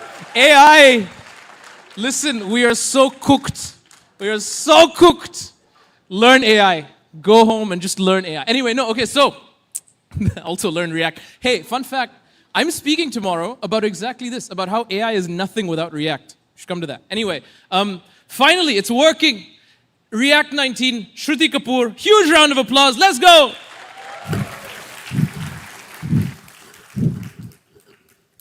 Hi, everyone. Can you all hear me okay in the back? Cool. I have lost my voice, so if I cough during the talk, please excuse me. I'm going to talk about React 19. And in case you didn't know, React 19 is in RC stage, which basically means it is a release candidate, ready for release, not ready for use, but ready for library developers. So in the next few minutes, I'm going to talk about why the hell do we need React 19? And if you're somebody like me who looks at React 19 and is like, all right, new shiny thing, time to upgrade, I'm going to show you why you need to wait a little bit and what are the things you need to know about React 19. Also, I don't have my notes, so if I forget, I'm going to just wing it. I feel like every time a new version of React 19 or like React comes out, I'm like, okay, I just upgraded my React 16 app to React 18, and it took me so long to convince my boss that I need some time to upgrade it. Now, do I have to upgrade to the new version? And what is that going to take? But in this talk, I will show you what are the features of React 19 that are going to be helpful for you as an app developer. So we'll talk about everything you need to know about React 19, how to upgrade, some new features, what's changing, and then we'll do a quick demo of how to convert React 18 to React 19 with a form that is currently in React 18, and we'll take it to React 19. We'll learn about React actions through this form and also learn about the two new hooks, use action state and use form status. Before I start talking about React, I'm going to quickly introduce myself. My name is Shruti Kapoor. I'm a front-end engineer at Slack. I was at React India 5 years ago, I believe the first one. I was born in Chandigarh, so I'm a proud Indian. Anybody from Chandigarh here? Yeah, look at my Punjabis, yeah, hey. Nice to see you here. You can all find me on Twitter. Is there a helicopter?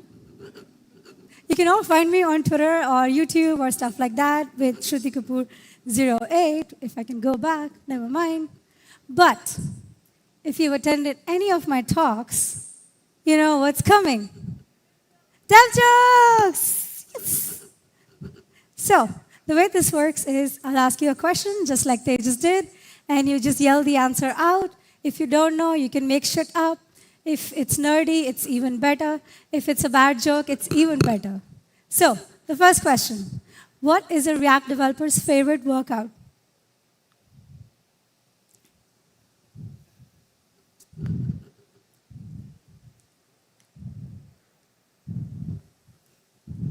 What is a React developer's favorite workout?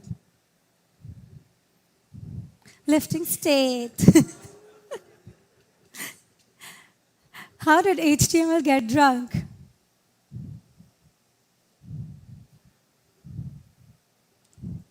Too many beers. Okay, if you know a dev joke or have asked ChatGPT one, there is actually a repo to add your dev jokes to. And you can find it here on GitHub. So, I know some of you are thinking, okay, enough with the dev jokes. I came here for React 19. Give me the good shit. Here it comes. So, we'll talk about what's new in React 19. Broadly speaking, the new things in React 19 can be divided into the new features of React 19, the hooks, and API. First, let's talk about new features. One of the most popular features of React 19 has been React Actions, which has been broadly talked about. So we're going to spend a few minutes talking about React Actions. To understand React Actions, I think it's helpful to understand why they were introduced in the first place. So here we have a div element, which is something similar to, you can think of like a form. So this is something that similar to how you would do a form as well. We have a simple input field that has an onChange. You set the name using onChange, and then you have a button. So anytime input fields updates, you want to submit that form or that container or whatever using the onClick handler. So we'll have handle submit here. Typically, before actions or in React 18 currently, the way we do this is we'll have a handle submit function. And then if you want to call the API, we usually do that here. If you want to redirect, we'll do that here. If you ever want to show like a loading state, this is also the place we do that. So we'll have like an set is pending, which is just a use state. And then we'll have like an error. And then we'll set the is pending to false if we are starting the transaction. Once you've done the transaction, we'll set it back to true. Once everything is done, if there's any error, we'll show set error. So basically, the way we are doing is using manual state updates with set states. In React 18, start transition was introduced. Does anybody know what start transition is with a show of hands? Okay, so a few. So quickly, I'll talk about this. Start transition or use transition hook, which it comes from, is the way we tell React to mark certain updates as urgent. And an example of this is when you have a Google search field, you type something. Imagine that you're on a slow computer or a slow network. You want to show the user that they have typed something, and once they type something like React, you want to show some search results. Now, in this case, there's two feedback happening. One is the user typing something in the field, which is something that the user needs to see immediately to know that the input is working or that the app is working. So that's called immediate feedback or urgent feedback. Then the next bit is actually looking up that keyword. So if you have search, or like if you have React, you want to call your API and look for anything that has React. And that can wait a little bit because you're actually calling an API and the user does not actually expect you to show the results right away. So it's called a non-urgent update. In React 18, the way we can improve performance is by marking certain updates as non-urgent. In this case, searching for that React term. So in React 18, you would actually wrap that block up in a start transition or a use transition hook. So that's where start transition comes from. The delta between React 18 and React 19 is that in React 19, you can actually now pass an async functions, which is something that we're doing here. So you'll see that we have an async function, and we've just moved our API call or a setting error inside the API function. Now this is an action. So simply speaking, actions are just functions that use async transitions. They're also supported on the server, so it's really helpful when you're creating a React Server components as well, because you can add actions in React Server components as well. Well, we talked about what actions are, but how does it help and what does it change and how is that going to affect us? So why it's helpful is because you can plug an action inside a form. So if you remember, like the way we previously did actions or forms was we'll have an handle submit, or we'll have like an on-click handler. With React 19, we don't need to have an on-click handler anymore. We can just add an action to a form, wire it up like we used to do back in the PHP days, and your form is good to go. This action is actually inspired from frameworks like Remix, and if you're familiar with PHP, action might feel very familiar. Anybody ever use PHP? A few of you. That's really encouraging to see. At least it's not zero. So you might find this familiar. A cool thing about this use form status is that it gives this data back, which is the pending variable. And this is helpful because remember initially we were setting is pending manually using set states. We don't have to do that anymore in React 19. So that makes it really helpful.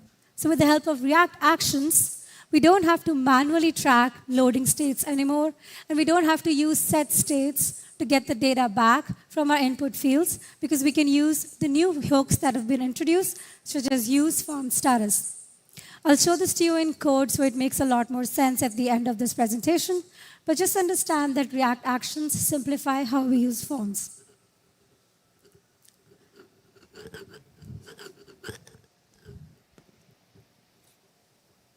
Okay, we'll talk about React Compiler.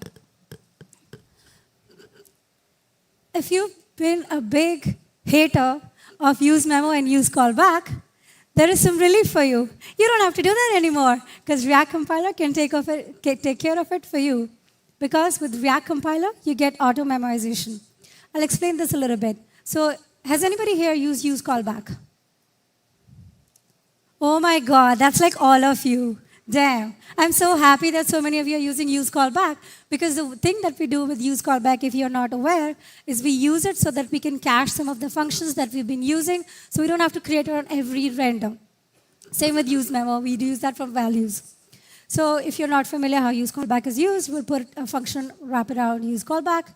With React 19, it introduces a new plugin called React Compiler. It's not part of the React 19 package. It's just available as a plugin.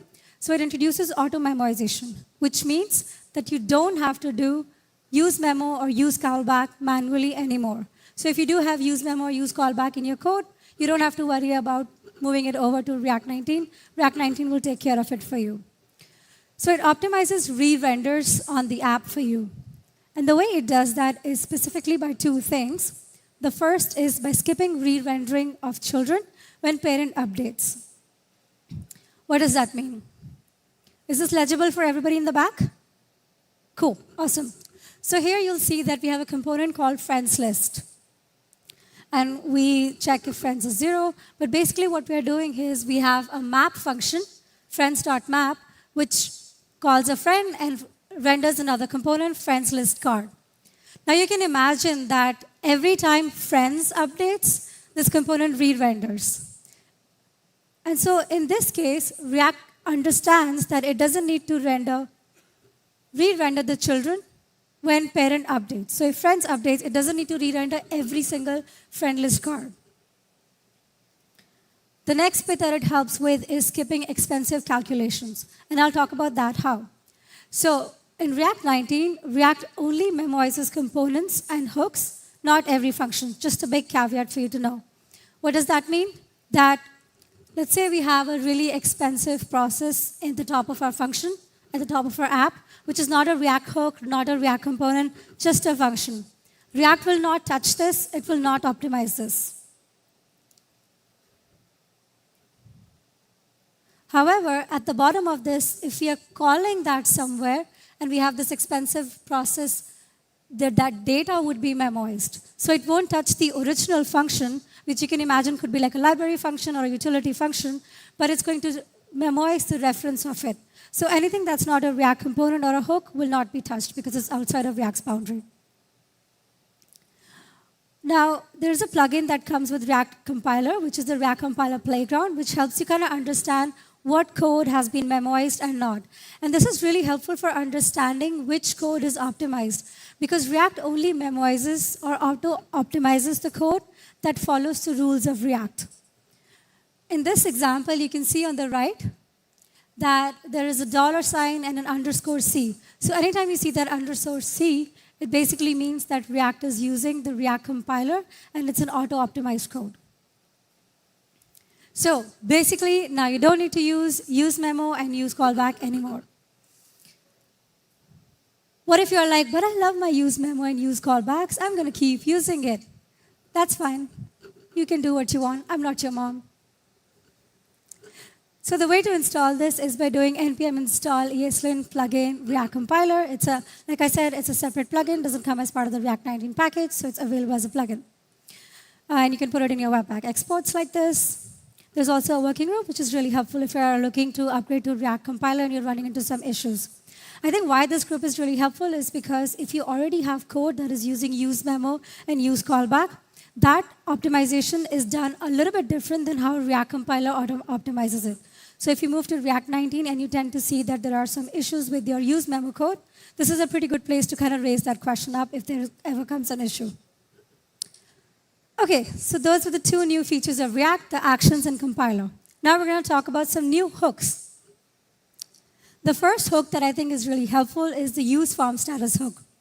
Use form status hook is really helpful for getting the information of the last form submission, which basically means that if you have a form that was submitted, this hook will give you information on whether or not the form is still in pending status, so you can show a loader if you want to, or disable some of the submit buttons if you have. It will also give you back data of the fields that were in the form, so you can understand what the data was sent, or if you want to ever clean up your data, this hook can be really helpful. It also has a method if you need that in action, which is something that we're going to look at right now. One caveat of use form status is that it can only be used inside a form's child component. What does that mean? So let's say we have a form here and we are adding the use form status within the form component. This won't work. The way to make this work is you have to create a child component called submit and use form status within that child component. So that was use form status. We talked about an action. There's also a helpful hook for that, which is use action state, which, according to what the name suggests, it updates the state based on the action itself. And it's helpful because it'll give you the state back that was returned from the action by however the action modified it, and it'll give you the form action. Now, this form action is really helpful because this is the one that you're going to wire up your form with. So you'll say form action and this form action. So if you have a form, you'll use the action form action that comes back from this hook. And so this is how your form kind of changes, and this hook can be really helpful. Now, the final hook that I'll talk about is use optimistic hook, and this hook is really helpful if you want to show some data which is kind of like optimistically rendered. Anybody here who knows what optimistic rendering is? Cool. I'm glad I'm asking this question because I thought I would just assume everybody knows. Okay. Optimistic rendering is when you want to show kind of like an optimistic or like best case scenario of result.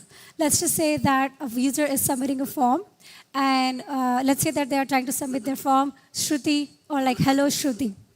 And we want to do some validation on the server, and you want to say that if the text that they entered was valid strings, which means just alphabets, you want to show hello and their name. And if it's not valid strings, you want to show error field or whatever. And you're doing this validation on the server. Let's just imagine. Now, when a user writes hello and their name, they submit it. There'll be a little bit of waiting time before you get the response back from the server. During that time, you can actually optimistically show hello, their name. So they don't have to wait for that data to come back. And let's just say that the data comes back negative from the server. You can say error occurred. So you'll change what you were showing. Or you can say just waiting for your name to be submitted or something like that. So you're optimistically showing a best case scenario. That's what optimistic rendering is.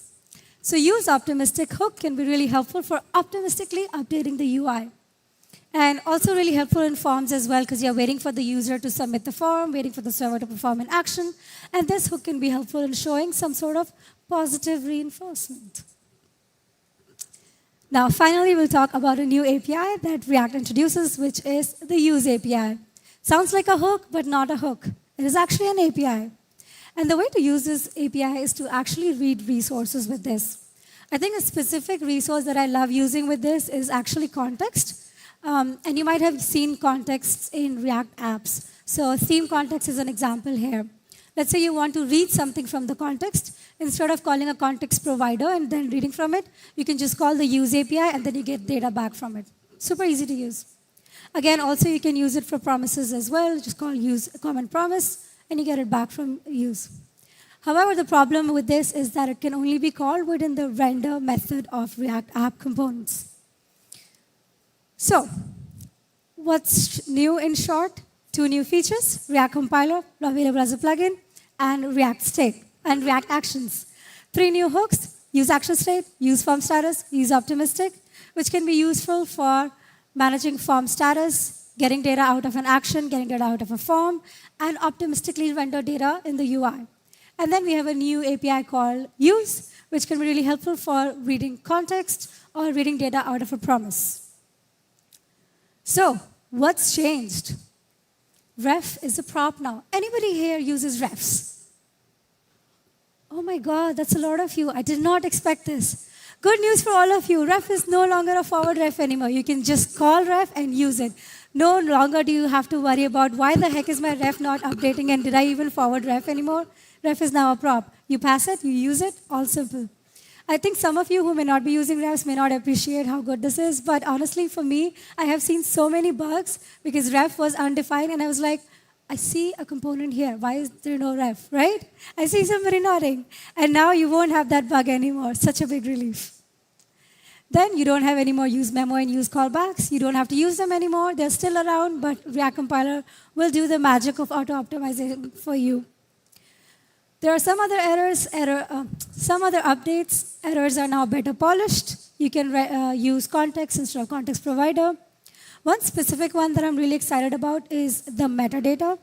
And specifically, it looks like this. You can pass meta tag into any React component. And I think this is really helpful, especially if you have like a blog site or your own personal site, because now you can add meta tags for that blog post. Better for SEO, better for your business. Another really cool thing about React 19 updates is the addition of preferences of style sheets, which basically means that you can give something like precedence equals default, which just loads it in the default form, default order.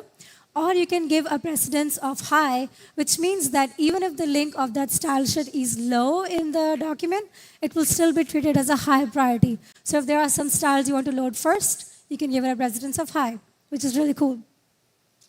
So how to upgrade? NPM install, super easy, dependencies get added. Now let's do the cool part, demo. I have 9 minutes, so I'm gonna try to rush through this, so you don't have to rush me out. Let's see, can you see this? Is it legible in the back? Cool, awesome.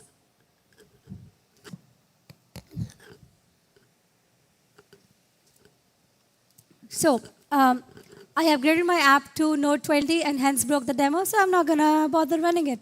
So I'll just show you the code. Okay, so in this part of the demo, we're going to actually look at a React 18 form and see how to upgrade it to React 19. I'm going to zoom it in a little bit. Anybody here uses React forms? Or like forms in general? Cool, okay, so you can understand my pain. So in React 18 right now, the way we do forms is we'll have a form component, we'll have like input fields, and then we'll have like a loader state if you have any. We'll add the name by using like a set state, using an on-change handler. In the on-change handler, all we're doing is using like a use state, and then we'll have like set name or set whatever, and we'll update based on whatever the value is coming back. And then in order to submit the form, we'll have like a button on click. We'll have a button such as on click, which will handle submit. And the thing it'll do is it'll have like is pending, which is where we're doing like loader states. It'll call an API and then set the pending state to false. So this is how we were doing loading states. This is React 18. Now, to upgrade this to React 19, there are a few things we need to change. So I'm going to comment this out, and I'll show you what React 19 form looks like.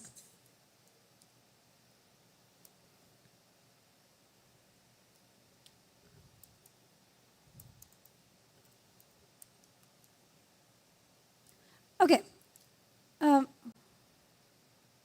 Doesn't go here, it goes here. Okay, so in React 19, we talked about that we need to use form action. Now we have a new action thing that we need to use, and this action or form action actually comes from the new hook that we talked about, which is the use action state hook. This use action state gives us back two things, the state and the form action. We use the form action here, and the state, we're going to pass it down to any of our components that needs to know the data that was submitted to the form or the data that was coming back from the form. Let's quickly also look at what's in the submit form action. It's actually really simple, but all this is doing is getting the data from the field, which was input name in our case. We only have one field. Calling an API and just modifying the state and returning the name back. Very simple form, doesn't do anything really. But this submit form action is a valid action. So all it's doing is it's an async function that modifies the state. That's an action. Now we've got this form action back here, we've hooked it up here. Now in order to use the data that came back from this form after submitted, all this form is doing is it's got like an input field, the user is gonna enter their name, and then we want to just show hello or something. So in order to do that, we have this render name component, which says hello in React 19, and then the name of the person. Now, I talked about use form status, which is really helpful in getting the pending state out so you don't have to have manual loaders. This is how we can use it. So we call the use form status. This is a child of the form, so it's a valid syntax here. We can use form status here. So we'll have the pending state, and then we say if it's not pending, show the data. Now let's say that we have a component that needs to know what name was submitted. We have that through the state. So again, in my render name component, I'm just using the state, and that gets passed back into the component. And that comes back from the form action as well. Then we want to talk about the loader as well. Initially, we were doing set is pending in React 18, and we'll set the is pending to false. But in React 19, you just call the hook, which is use form status.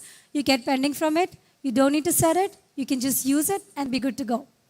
So that's all that changes in React 19. To recap, I'll show you what React 18 looks like and what React 19 looks like. This is a React 19 form. I'll make it small a bit.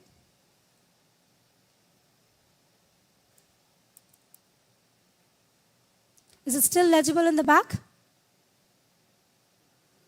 Cool. Okay. This is a React 19 form, and on the left, I have a React 18 form. And so the difference here is, first of all, form action is now a new thing.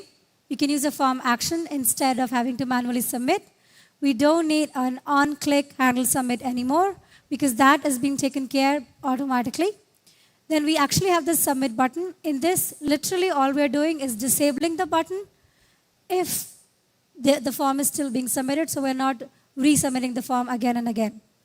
Initially, in order to change or in order to capture the value from an input field, we would use set states. But in React 19, we can actually get it back from the use action state and use form status. And we'll have all the state that we need. So that's the difference between React 18 and React 19 talk, and React 19. All right, quick recap of everything we talked about today.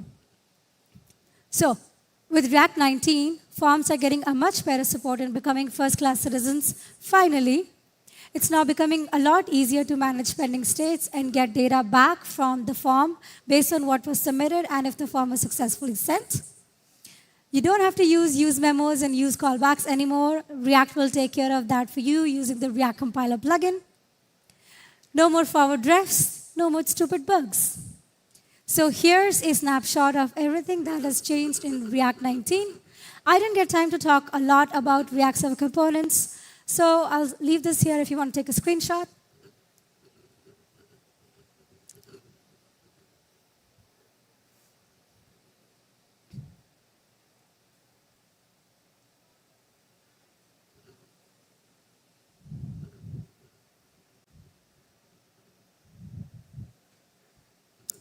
Cool. One last thing.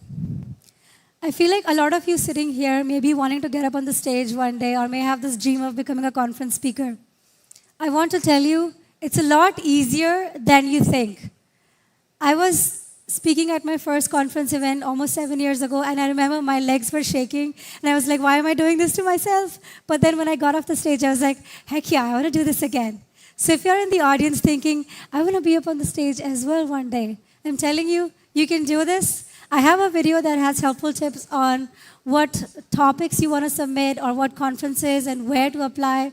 Here's the link to that. It's a QR code. You can scan if you want to. Don't have to, not mandatory. And if you're ever looking for topics you want to do or want to do a brainstorm, hit me up on Twitter. I'll help you out. Please come up and talk up on the stage. Finally, thank you so much for being such an amazing audience. But I cannot leave without one final dev joke. So how does a developer cheer? Hip hip hooray! Hip hip hooray. Thank you so much, everyone. Hip hip hooray! Hip hip hooray, yaar. Anyway, that was great. Thank you. I feel bad that my code, you should see it. There's so much use memo and use callback that I have to go delete now. Satya, why? It's great. We get performance out of the box. We have one more talk before the break. It's 15 minutes. And I'm going to make sure it's 15 minutes, okay? I feel like I lied to you before. I didn't. But I just wasn't time boxing it enough. I am now time boxing the stuff out of these talks. Like I literally, every speaker backstage, I'm like, listen. And I'm just like, if you go over time, I'm just going to interrupt you. And it's working well so far. And I'm doing this for you because I know you want to actually like network and talk to people and get drinks and so on. If it's raining outside, maybe you want to stay in here. Anyway, our next talk is going to come up, right? Come up, prepare. I met him yesterday at the drink. It's so great. It was so nice to meet you. I want to shake your hand, but your hands are full.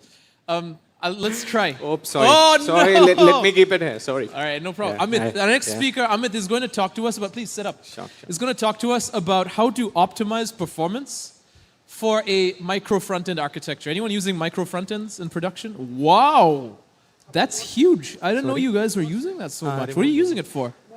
Performance? Notes nahi. Are you using a framework for this, like Module Federation or something? Okay, wow, so many. Nice. This is why India is awesome.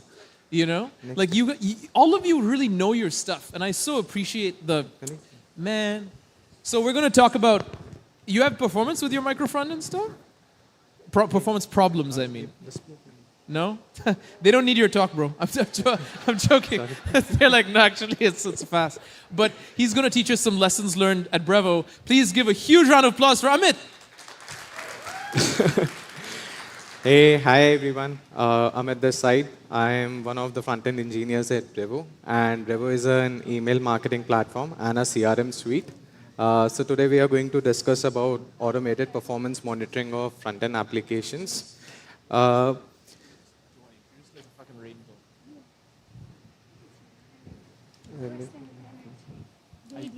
slept 3 hours. Okay, so this is the journey that we are going to cover today, that why performance monitoring, blueprinting for performance monitoring, performance measurements using Lighthouse CI, and improving metrics through production monitoring. It's basically the journey, right? The need, the designing of an ecosystem, the solution that we found out, and how it helped us to improve the metrics. So why performance monitoring? Does anybody? Okay, it's simple, guys. It's hot fixes and bugs. You don't want your clients, to face the bugs before you try to catch it, right? I think everybody has faced this challenge when it comes to measure the performance of an application, especially when you are working on different kind of architectures, following different development and deployment practices, working on private and public pages. But we are building system, right? We are making continuous improvements. But how are we ensuring that, are we delivering the true user experience? Are all our efforts performing well out there for the real users? That is why we need performance monitoring. And when we talk about user experience, is it even possible to measure it? Well, it's an experience, right? It consists of different phases. So, well, there are some approaches.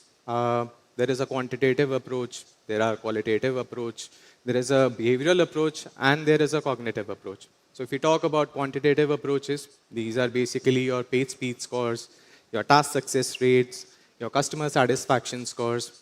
And if we talk about your qualitative approaches, it's basically your surveys, behaviors, and questionnaires. And if we talk about behavioral approach, it's your session recordings, your A to B testing. So basically, behavioral data platforms like FullStory and Hotjar helps you to get that.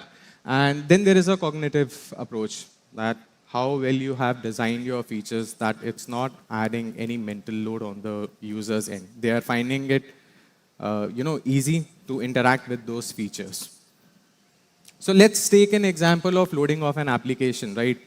It's a first user experience when a user enters into your crafted systems. And it is something that cannot be measured in a single moment, right? It's a journey that a user is going through. And this journey consists of different type of phases, especially when we are relating it to an experience. It has to be of different stages, right? It's something that cannot be, one metric cannot fully satisfy the performance of a page. So this consists of different phases, like the speed of your application, the stability of your application, the smoothness of the application, or the responsiveness of the application. So all these different stages corresponds to different set of metrics.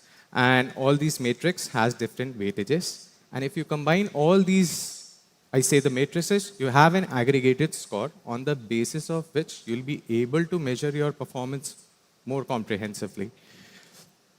So, and we go by the phrase, right? First impression is always the last impression. So we have to give it a broader view, right?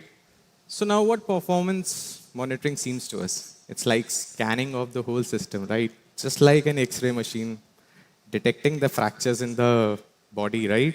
You're identifying your metrics. But human tendencies, we need more. We don't want to limit ourselves just with an X-ray machine. We need an MRI, right? That could even point out the elements that are causing the downfall of your pages. The desires definitely grow, right? We need automated ways that could help us pre-identifying the issues before we ship anything onto the production. We even think of the ways like a crash reported to a user must be informed to us. So this brings us to set up the strong foundation of performance monitoring, a well-designed ecosystem for performance monitoring. So here are some certain actions that needs to be involved. It's benchmarking your performance insights. It's collecting your real world and your lab data, tracking your data over the various tools, and understanding your key speed matrices where you want to quantify your user experience. This requires certain key performance indicators, right? You have to measure the data, right? And this requires your web vitals, so your CLS, your LCPs, your INP. Then there are error rates. It's basically the frequency of errors against a time threshold. Then there is user experience matrices that can be obtained through behavioral data platforms. Then there are conversion rates. It can be obtained from your customer satisfaction scores. Then there is a response time. It's basically an API taking time to respond to a particular action. So everything we are discussing in terms of data, right? And in market, there are different types of data tools. And each tool provides different types of data. So the classification of tools are done on the basis of data that they provide. So there is lab data, there is field data, and there is lab and field data both. So the purpose of lab data, the lab data is something that is generated under a controlled environment with a predefined set of network. You can say, just when you run Lighthouse on your system, right? It's basically a lab environment only. And then there is a field data. Field data is actually your real monitoring data, you can say. It's actual users visiting your websites, measuring the given set of matrices. Measuring the given set of metrics, right? But field data, it's actually the actual reflection of your application performing out there in the field, right? And if we talk about lab data, right? So there are tools like Lighthouse Engine that provides you lab data. Then there is field data that's been provided by Elastic, Dynatrace, Datadog. And there are some tools that provide your lab and field data both. So lab data, so PageSpeed Insights internally uses Lighthouse Engine API only for the lab data. And for the field data, it uses Crux APIs. It's limited to Chrome, and it's for the public pages only. It's very hard, right? A lot of tools are there to, to collect the data. But it's fine to, it's hard to, pick one. So there are definitely challenges involved in this journey. So first of all, it's the tool selection only.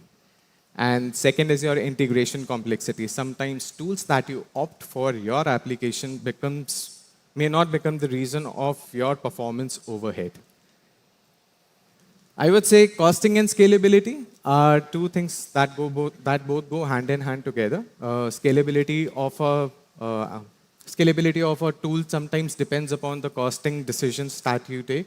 But a system should be efficient enough so when a large number of traffic hits to your website, it shouldn't go down.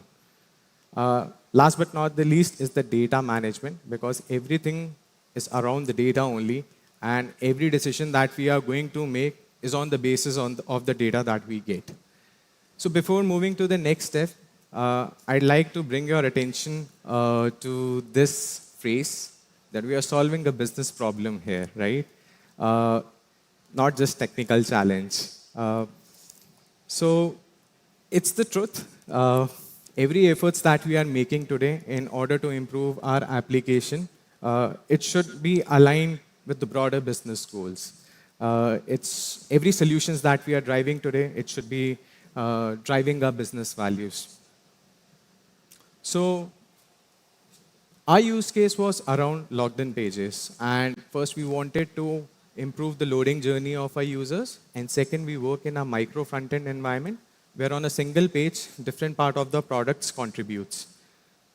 And the approach we took was we integrated Lighthouse and Puppeteer into our CI/CD pipelines as a part of our development or monitoring process. And second was the cron jobs. So here's the CI/CD pipeline. The workflow gets triggered on a pull request event, which is followed by the build process. In our case, we are using Cloudflare, which gives us a preview URL. We are leveraging that preview URL and the accounts and the URLs. So the data on the accounts is being mimicked from the field environment only, and the configurations are also mimicked from the field environment. We are using that particular data analyzing our URLs on the X times based on the configurations. There is an assertion reports generated that is attached to your PRs. And then there is a benchmarking, right? It can be as per your use cases. On the basis of that, you'll be able to merge your PR, or you can block it until there is fixes required, right? Now, next is the schedulers that works in a collective environment. So we have created our own Lighthouse automation workflow, which gets triggered on a defined schedule times. It also takes the right set of accounts and all the product URLs, which is followed by the same installing dependencies process, running the Lighthouse configuration as per your configuration, as per your use cases, collecting and committing the results, and saving it to an external storage. So in our case, we are using Metabase, and Metabase is an analytical tool that helps you to perform analytics over it. So having these two practices integrated into our system, how it helped us improving metrics. So here are some insights that we gathered. We were able to identify the low-performing pages. Drilling down into specific matrices, having the idea that how each and every metric work helps us to prioritize which area needs to be fixed. Getting instant alerts to identify the pain areas. It was basically any URL that is not performing up to the mark, we were getting the alerts on the channels. Then our solution was scalable for various network latencies. And last but not the least is the data-driven approach to make the informed decisions. So here's the result. Having first time when we recorded this data, when we first integrated this, back in September 2023, only 15% of URLs were meeting the elite score of 90. It was quite hard for us to digest that. And today we are somewhere at 70% of our URLs are meeting elite score of 90. And as a developer, I understand the pain because it's easy to go from 50 to 90, but it's hard to go from 88 to 90. So here's the reflection to our URLs that are meeting the elite score of 88. So it's around 91%. And the drop that you see over here, it helps us to identify that there was something that went wrong in the whole micro front-end environment.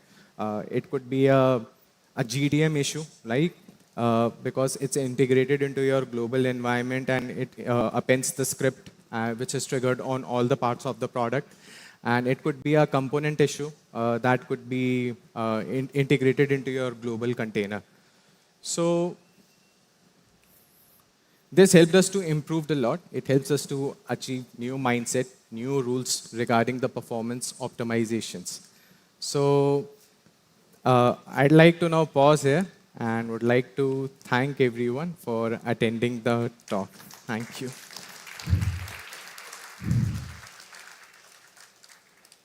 Thank you so much. Thank you so much. That was a nice talk. It was absolutely fun. I learned some. Give it up for Amit, everybody. Shake my hand. So we're about to have a, thank you so much. We're about to have a coffee and tea break. There's going to be coffee and tea in the Fame restaurant just outside. Before you do that, there's a small announcement, not by me, about a very interesting event happening over by the community lounge. So we're going to spend some time talking about this, and then we'll go get coffee and tea. I hope. Yes. I'll just make a very quick announcement, just a couple updates. We are having a... You got to hold it close to your mouth. Yeah, you got to... Am I audible now? Sorry about that. So, first announcement, we are having a panel conversation this evening with Srinivasan Sivasamy and Vignesh Kumar, directors of front office tech at the Shaw India. And the talk will be moderated by Utsav Chatterjee, principal manager, front office tech. And this is at 6:15 this evening at the community lounge. There will be interesting giveaways for you. We hope to see you there. Also, if you happen to have visited our booth today and you've taken part in the React quiz that was at our booth, we'll be announcing the winners at 5 p.m. So if you want to find out if you made it to the top 25, please visit our booth. Thank you. Hey, thank you so much. I have one. Thank you very much. Next, we have a coffee and tea break, and you have a lot of time to network, enjoy each other's company, and really get to know each other. We're going to be back here at 5:05 p.m. If you want to be extra risky, 5 p.m., okay? Enjoy your coffee break. Oh, wait, stop. That's not true at all. I lied to you. I thought we were ahead of schedule. When are we, how long is the break? It's not 10 minutes, surely. 1 second. Sorry, I just forgot time was a thing.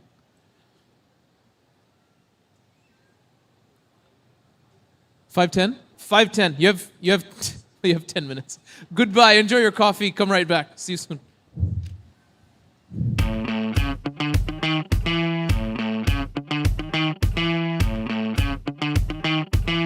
I'm here at Publicis Sapient. I'm here at Publicis Sapient. I'm here at PS. I'm here at PS. I'm here at Publicis Sapient. For it is a place to succeed. With strong allies. Where I can truly be myself. To lead with AI, with pioneers. Where we are unabashedly human. I am here at Publicis Sapient to create the next client impact. Where we do tech for good. Where I can be limitless. Where we are all for one. With visionaries For endless learning.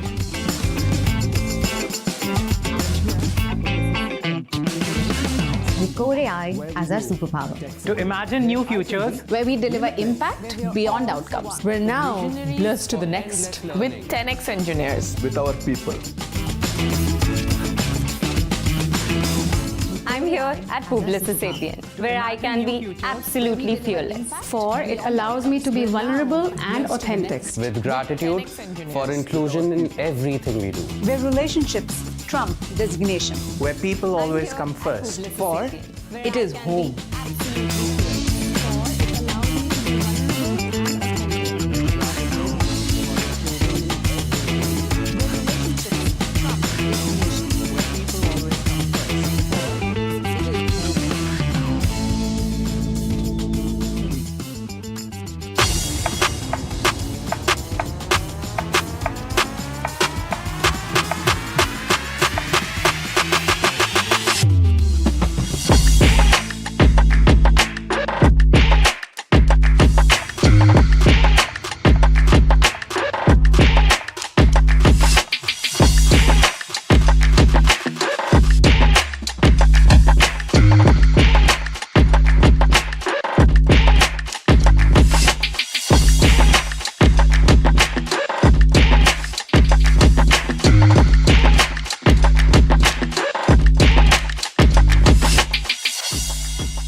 Introducing Affinidi, a revolutionary digital identity solution that lets Sarah manage her data trails holistically with full control, so she can discover her data found across social media, e-commerce, and more.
Introducing Good code is good. We don't touch that. But for everything else, there's Sentry. Whether you're a mobile, back-end, front... We've consolidated our 25-year experience. We've founded, built and sold 5 global tech companies with headcounts of up to 400 people. We have built excellent IT teams across 11 countries. We develop products that are now being used by more than 25% of the Fortune 500. And we have run several IT consulting and software development companies on 3 continents. Our biggest challenge has always been building a strong product and IT team. Up until 3 years ago, when we finally got it right and developed a unique method that put an end to our challenge. Ever since, it's been like a dream come true. We've got the top 5% talent working on our teams. We fill open positions like this. Quality and speed of output are on all-time highs, and we're delivering complex products like clockwork. And our cost is even 50% lower than before. No more struggles with IT. We know it sounds crazy, but it's the truth. And here's how we can help you succeed. Firstly, based on our eye-opening experience in India 3 years ago, we have developed our own data-driven method of finding premium engineers quickly and at scale. This way, we are able to provide you with virtual in-house teams that have exactly the skill set you need. Their output is world-class, meeting and exceeding European standards. Secondly, we only employ very senior IT experts to manage the teams, both in India and in Europe. Our managers have been in your shoes. They bring your virtual in-house team to high performance, and this is where the magic happens. Thirdly, we follow our proven playbook to create a strong in-house team culture and tear down language, intercultural and communication barriers. We know how to make our teams, yours, fully embedded in your culture and processes. State-of-the-art product development, artificial intelligence, machine learning, sophisticated data engineering, cloud migrations, or 24/7 DevOps. Whatever your challenge, with Talentship you will have top talent working for you quickly. Over the last 3 years, we have successfully demonstrated the power of our Talentship method in more than 100 projects. We have surpassed the results of traditional in-house, freelance, and outsourcing models by far. We are so confident we even back it up with a guarantee for you. So, if you would really like to address your IT challenges, and if you like the idea of working with an experienced partner who's been in your situation many times over, please book an assessment call with us For now. everything else, there's Sentry. Whether you're a mobile, back-end, front-end, or any-end developer, we'll show you the environment, device, OS, even a commit that introduces an error, down to the broken line of code. Yet the woes of the developer go far beyond when code is broken. It's also when code is slow, detect endpoints, slow spec, and operate. I'm here at Publicis Sapient. I'm here at Publicis Sapient. I'm here at PS. I'm here at PS. I'm here at Publicis Sapient. For it is a place to succeed, With strong allies. where I can truly be myself, To lead with AI, with pioneers. where we are unabashedly human. I am here at Publicis Sapient to create the next client impact. Where we do tech for good. Where I can be limitless. Where we are all for one, with visionaries For endless learning.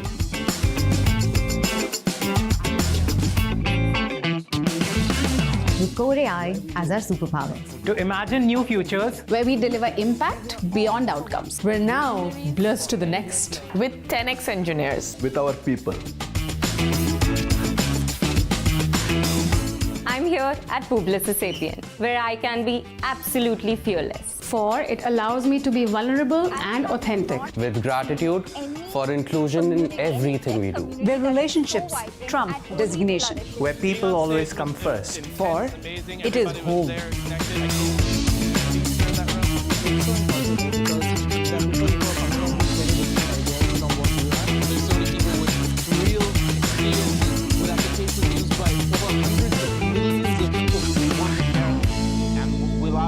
When developers approach us, this is a place we really connect with people. Here we make friendships. Great networking, great talks as well. For Goa, developers and being able to join with the community has been a real treat. Meeting them in person and it's amazing. So also the audience, the atmosphere, the community, they are so welcoming. Especially as someone who works on React. It's great to get sort of feedback from the users of React. I had a chance to meet with speakers from all across the world. My first time in India, I've always wanted to come, so this is kind of a dream of mine. I came here from London, and God, it's beautiful here. It's such a gorgeous place to have a conference.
Introducing Affinidi, a revolutionary digital identity solution that lets Sarah manage her data trails holistically with full control, so she can discover her data found across social media, e-commerce, and more.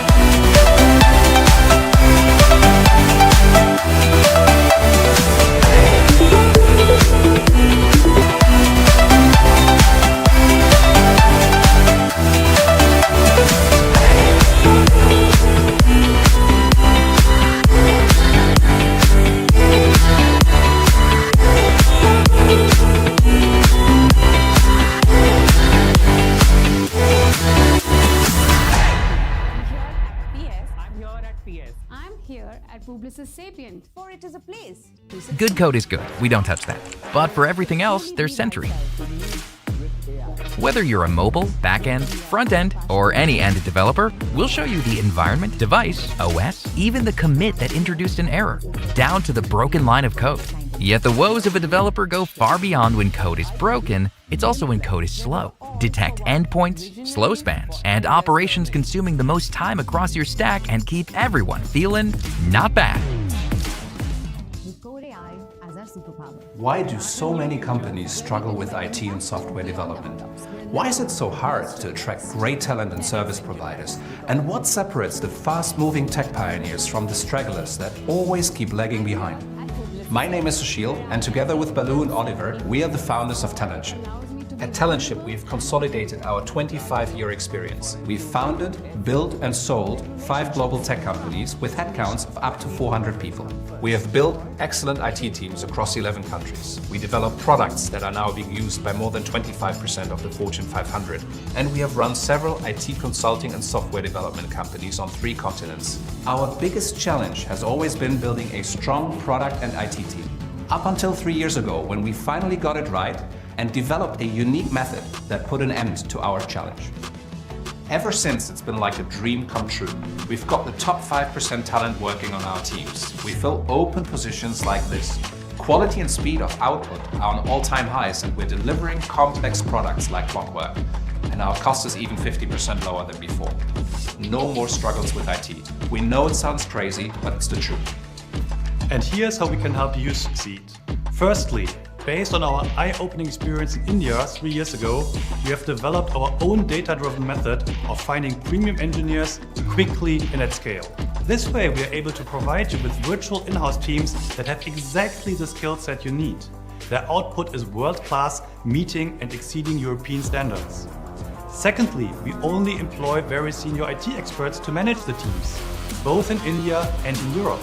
Our managers have been in your shoes. They bring your virtual in-house team to high performance, and this is where the magic happens. Thirdly, we follow our proven playbook to create a strong in-house team culture and tear down language, intercultural, and communication barriers. We know how to make our teams, yours, fully embedded in your culture and processes. State-of-the-art product development, artificial intelligence, machine learning, sophisticated data engineering, cloud migrations, or 24/7 DevOps. Whatever your challenge, with Talentship you will have top talent working for you quickly. Over the last 3 years, we have successfully demonstrated the power of our Talentship method in more than 100 projects. We have surpassed the results of traditional in-house, freelance, and outsourcing models by far. We are so confident we even back it up with a guarantee for you. So, if you would really like to address your IT challenges, and if you like the idea of working with an experienced partner who's been in your situation many times over, please book an assessment call with us now.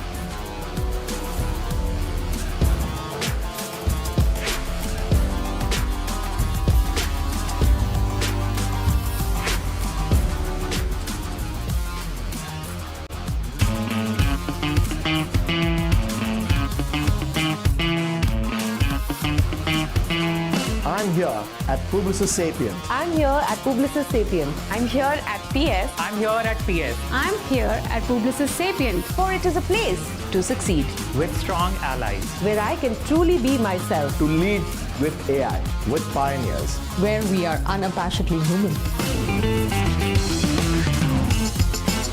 I am here at Publicis Sapient to create the next client impact. Where we do tech for good. Where I can be limitless. Where we are all for one. With visionaries for endless learning.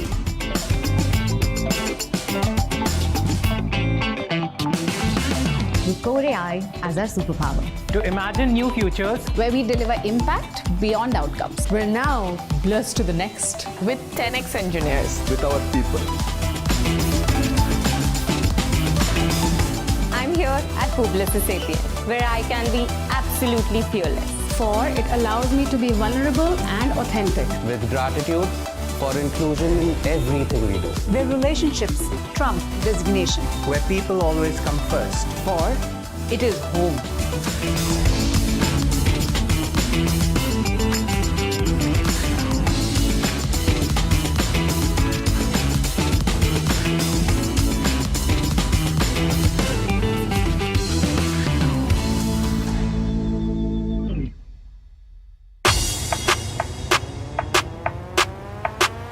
Introducing Affinidi, a revolutionary digital identity solution that lets Certa manage your data trails holistically with full control, so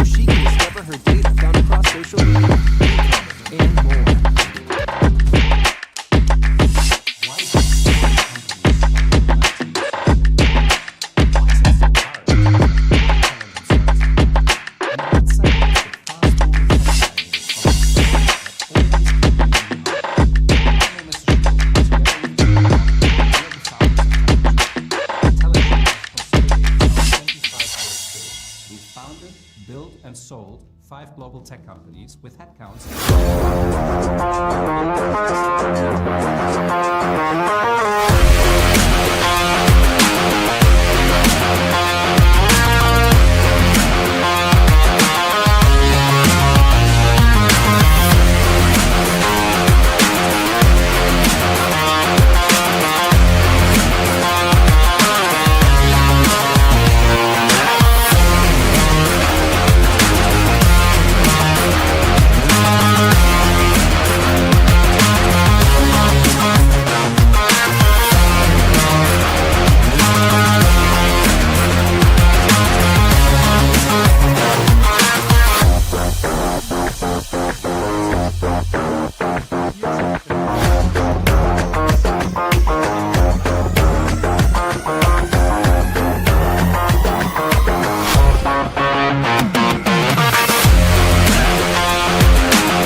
Introducing Affinidi, a revolutionary digital identity solution that lets Sarah manage her data trails holistically with full control, so she can discover her data found across social media, e-commerce, and more.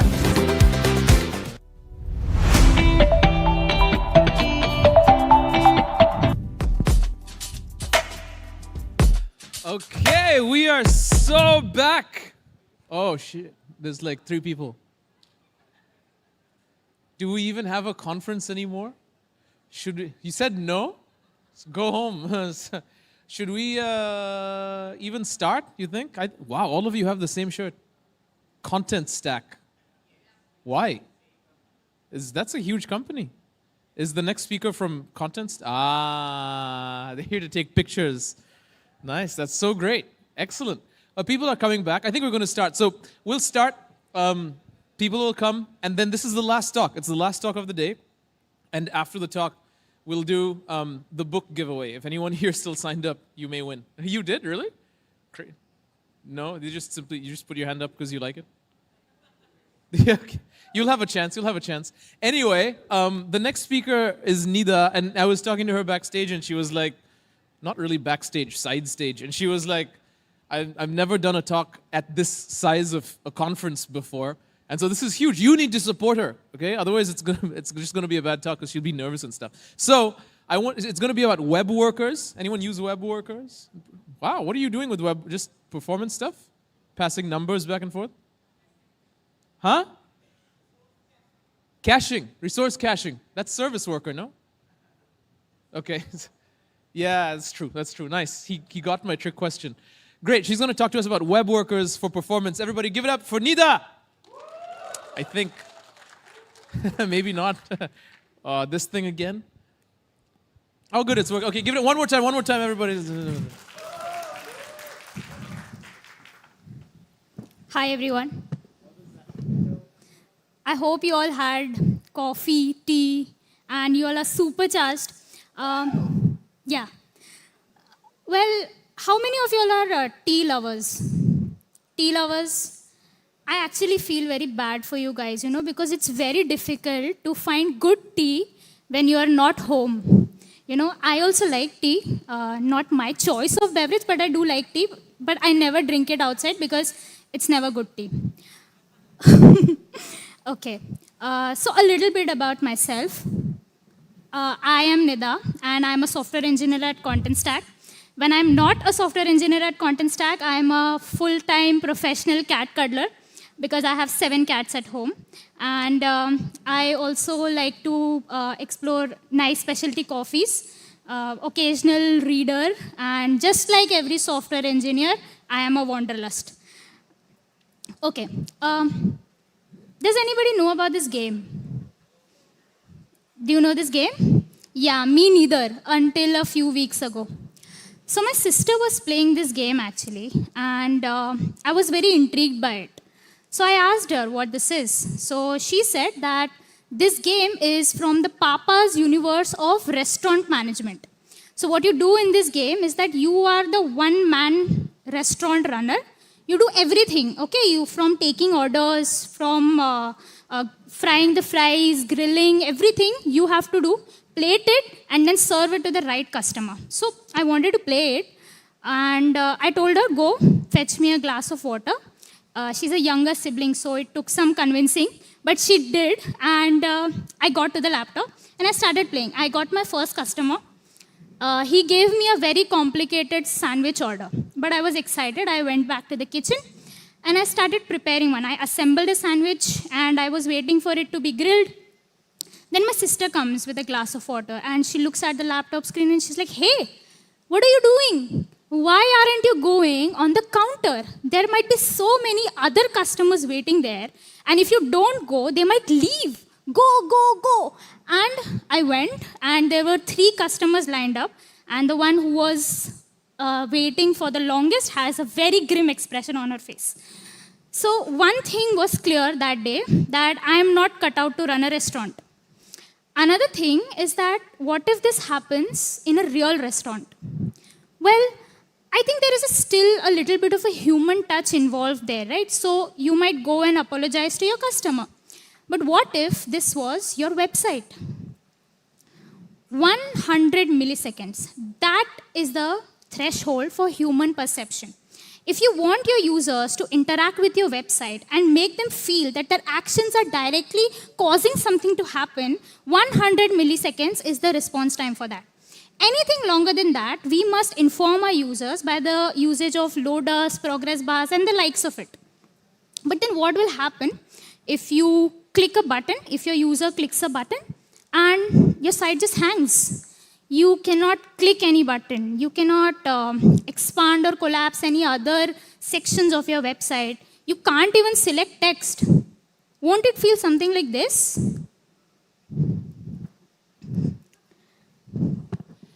Why does this happen? Because React is single-threaded. Why? Because JavaScript is single-threaded. JavaScript has this one single thread, which is called the main thread. Obviously, we all know it, which is capable of running only one task at a time. Now, in this thread, if we give it a task that takes a very long time, it's eventually going to block it, and there won't be anything else that a user can do when this thread is blocked. And after that, your support is going to receive tickets like this. So, I'm not going to get a lot into the details about what is the JavaScript event loop and how single-threaded it is. There are already a lot of YouTubers who have covered this in great length. But we all know that JavaScript is a high-level single-threaded garbage collected interpreted, prototype-based, multi-paradigm dynamic language with a non-blocking event loop. But what if we could change one word out of JavaScript's definition? What if we could change JavaScript from being single-threaded to multi-threaded? Wouldn't it solve a lot of problems for us? I'll show you. You would say that, Nida, can't JavaScript already run more than one task at a time? Haven't you ever heard of concurrency? Yeah, I have heard of concurrency, obviously. But I'm talking about parallelism here. There is an inherent difference between them. So, JavaScript is concurrent thanks to the non-blocking event loop of JavaScript. But by concurrency, what I mean by is that multiple tasks start, run, and complete at overlapping time periods with no order whatsoever. it happens so fast in our CPU. It's called context switching, right? It happens so fast that it gives us an illusion that everything is happening simultaneously. But that's not the case. But that's where parallelism steps in. So parallelism means that you separate, you have your task running at a completely different thread altogether with no interference whatsoever. So nothing gets blocked, nothing stops, hangs, freezes at any time. So let me show you what I mean by how JavaScript is concurrent. So I've created this application. It's a very cute one. If you see wherever I'm moving my cursor, there's a cat that's following me. It's a very simple one. You can just upload a picture and apply a very heavy filter on this picture. And I've also added one small section where you can rate my application. And yeah, that's just it. It's a very simple application. So let's do that. Okay, I am opening it up. Okay, so I'm opening a picture. It's a very cute picture of one of my cats who's called Kishmish. See, the cat is disintegrated completely. I'm not even able to scroll or type into any input box. Even my cursor is hanged to, now it's working. And after it started working, the scroll just snapped to the end of the page. This is not a very good experience, right? It took a whopping 10.89 seconds for this to happen. Now, my application is very, very small and simple. It just does two things, right? Moves the cat around, or you can rate anything. But your application, obviously, would be much more complex. You cannot afford something like this. Now, the Rail model specifies that for animations to run smoothly, there should be 16 milliseconds per frame. So that's a quick thing to do, and this is not happening here. It's taking 10 seconds. Now, if your service is free, your user is going to head out to some other service. But if it's paid, they're never renewing with you again. Now, I think that the main thread is overworked and underpaid. And one of the ways that we can solve this problem is by using web workers. Now, web workers are a means to run scripts or as background threads. So what it does is you can offload your tasks, your heavy computation tasks, off the main thread of JavaScript to run in a complete separate thread in a separate context where your main thread remains unblocked and available for any other kind of usage. So that is what web workers is. Pretty simple, right? Let's just quickly dive into the web worker lifecycle. So here's your main thread. When you initialize the worker constructor, it spins off a new thread altogether. Now we have two threads running, okay? The main thread and the worker thread. Now they want to communicate with each other, right? We want to send some data to the worker thread for it to process, to do a heavy computation. So for that, we use the post message API. So on both of the threads, we have event listeners on the main thread, event listener on the worker thread, and they both talk to each other using messages. Now after this is done, by spinning off a new worker thread, we are using our users' resources, right? So it is our responsibility to free them as well. So that is why we obviously safely terminate the threads that we have spawned off by using the terminate method from the main thread. Or if you want your worker thread to close itself after it has completed processing, you can just call the close function after that. I want to shed a little light on how these two threads pass messages between each other, okay? Because this is a really interesting thing to me. So there are two ways to do that, okay? The first one is called structured cloning. So structured cloning, what basically that is that when you send a message from the main thread to the worker thread, there's a copy of that object created. So both of your thread would have the copy of the same object. It gets serialized, it gets sent, and it gets deserialized over there. And there's a copy of the object. But then, what if you want to send a large data set from your main thread to the worker thread? It's not shared, of course, it's a copy. So it is going to come with memory overhead.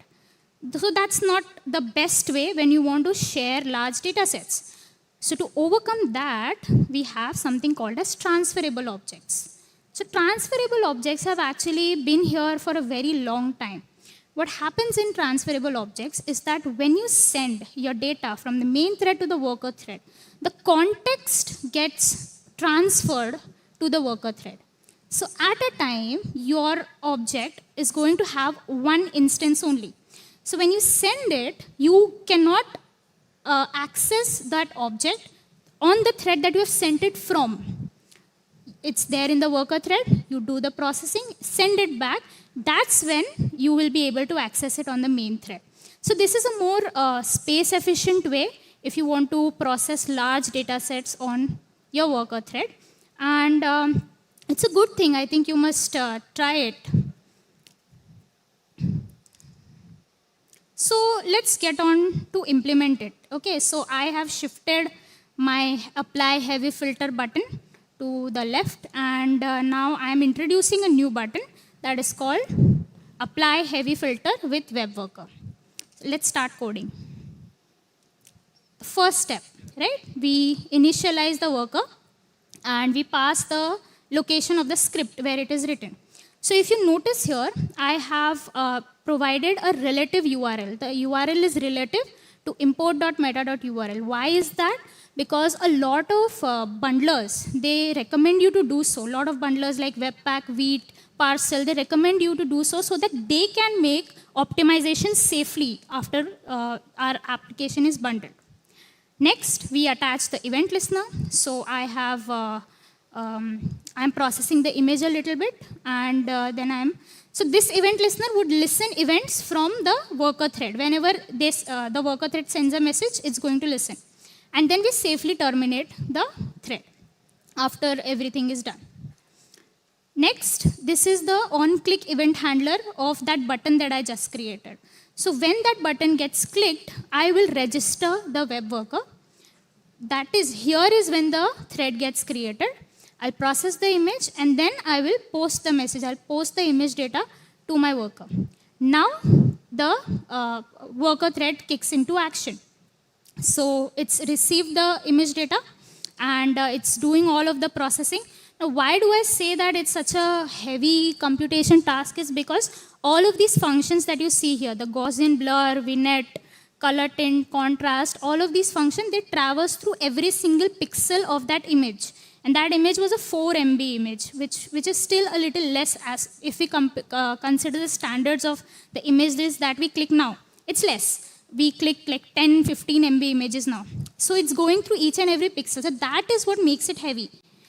And this is what we're doing in the web worker. Now, if you notice here, I'm using the self object. Why? Because, as I said, the web worker runs in a completely different context. It gets a dedicated worker global scope in which every function is accessible with the self object. You cannot access anything from your main thread. You cannot access the window element, cannot access the document, nothing unless you have passed it with the post message API. Nothing else you can access. So let's see it in action, okay? My cat is moving, and I will upload the same picture again. And let us click on the apply heavy filter. It's okay, I'm just doing the same thing. I'm using the rating, and I'm also, there was no glitch, right? Nothing.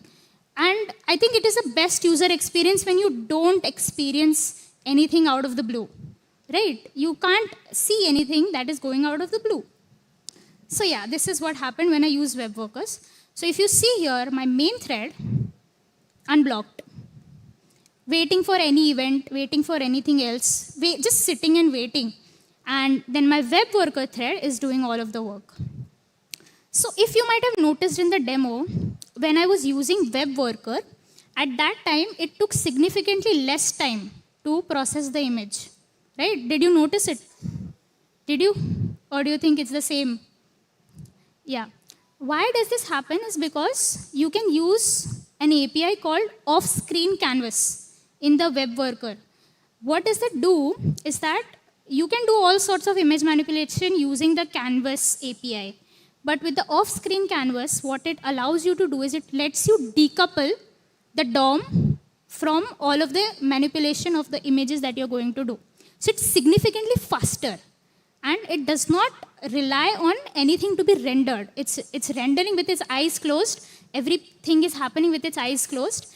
And that is what makes it fast. That's why this happens so quickly. This was great. I really liked how it turned out. Now we are in a React conference, right? So why am I talking about vanilla JavaScript? We need to know something React. While I was using web workers, there was one problem that I had, the developer experience. As a developer, as my code base grows, this was a very simple demo, right? But as my code base grows, I will have to manage the entire worker lifecycle on my own, right? I need to manage the messages, transfer, and then safely terminate everything. So it becomes a little bit of a headache. I wanted a more succinct way to get this done. So with a little bit of a research, I found a great hook, which is called the use worker hook. This awesome developer has created this very nice hook, and I'm very happy because it abstracts the complexity of the web worker implementation and gives us our favorite, well-known Promises API to implement web workers. So this is how you can do it. Just use async await.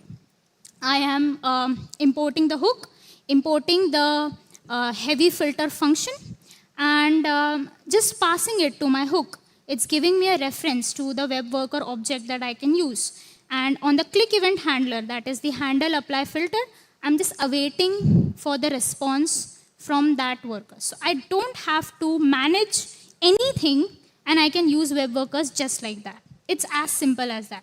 So this made me very happy to discover this hook.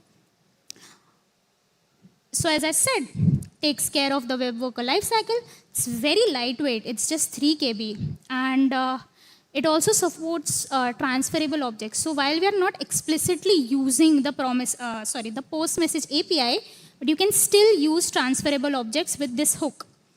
And you can also give a timeout or the auto terminate option for your web workers to safely end itself, kill itself when the processing is done.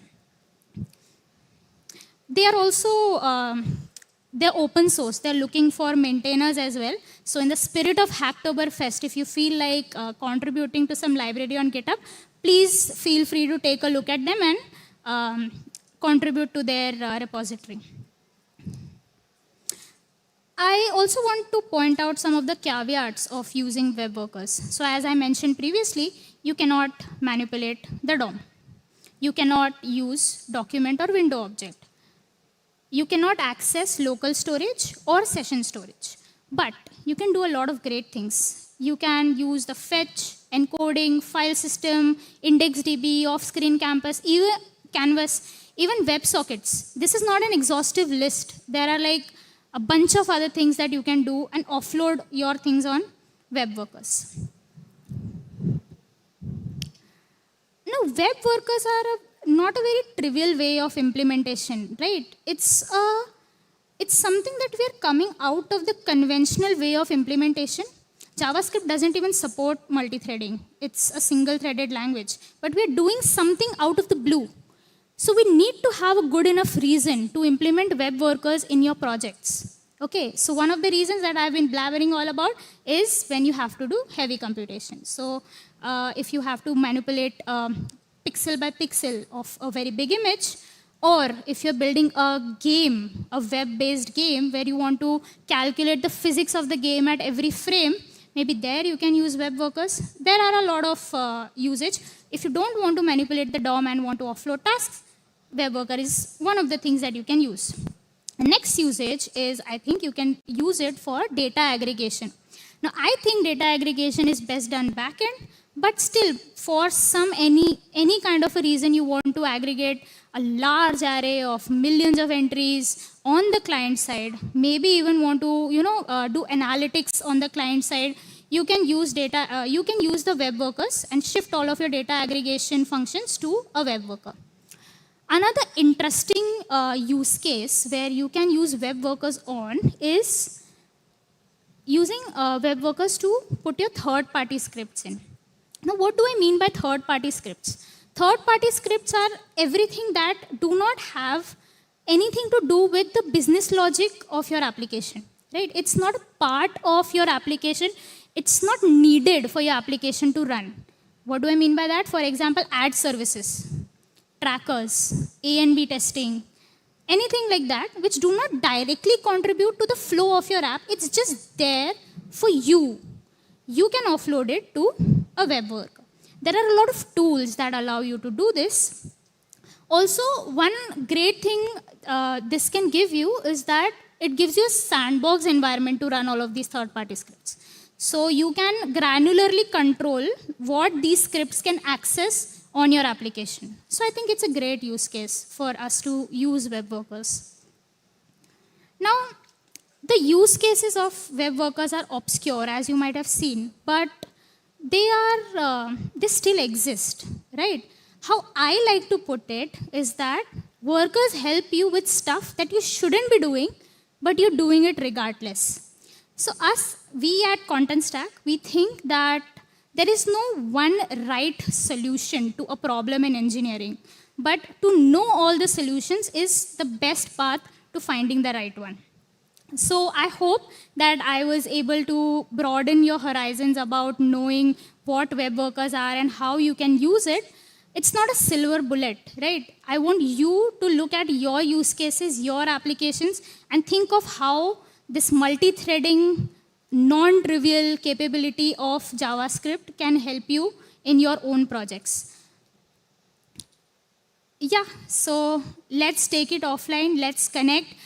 Here in the QR code, I have all of my social links. If you want to have any discussions about how you can use web workers in your own applications, maybe we can have a talk about that. So we have our booth, the Contentstack booth is over there. We are basically all engineers fleet. Okay, so please don't be afraid to come and speak to us because we will be engaging you in real technical discussions, but only if you're up for it. We have also launched an Explorer India plan. That means we were an enterprise product, but now we are letting the Indian users, all of us, to use it for free. So please go and please try Contentstack out. We have our whole UI team, not the whole, some of the great people from the UI team present here. So if you want to have a little chat about React and how we have implemented blazingly fast UIs, maybe you can speak to them. All of our engineers are here. Say hi, you guys. They are here. I still have a minute, so I'd like to take a selfie with all of you.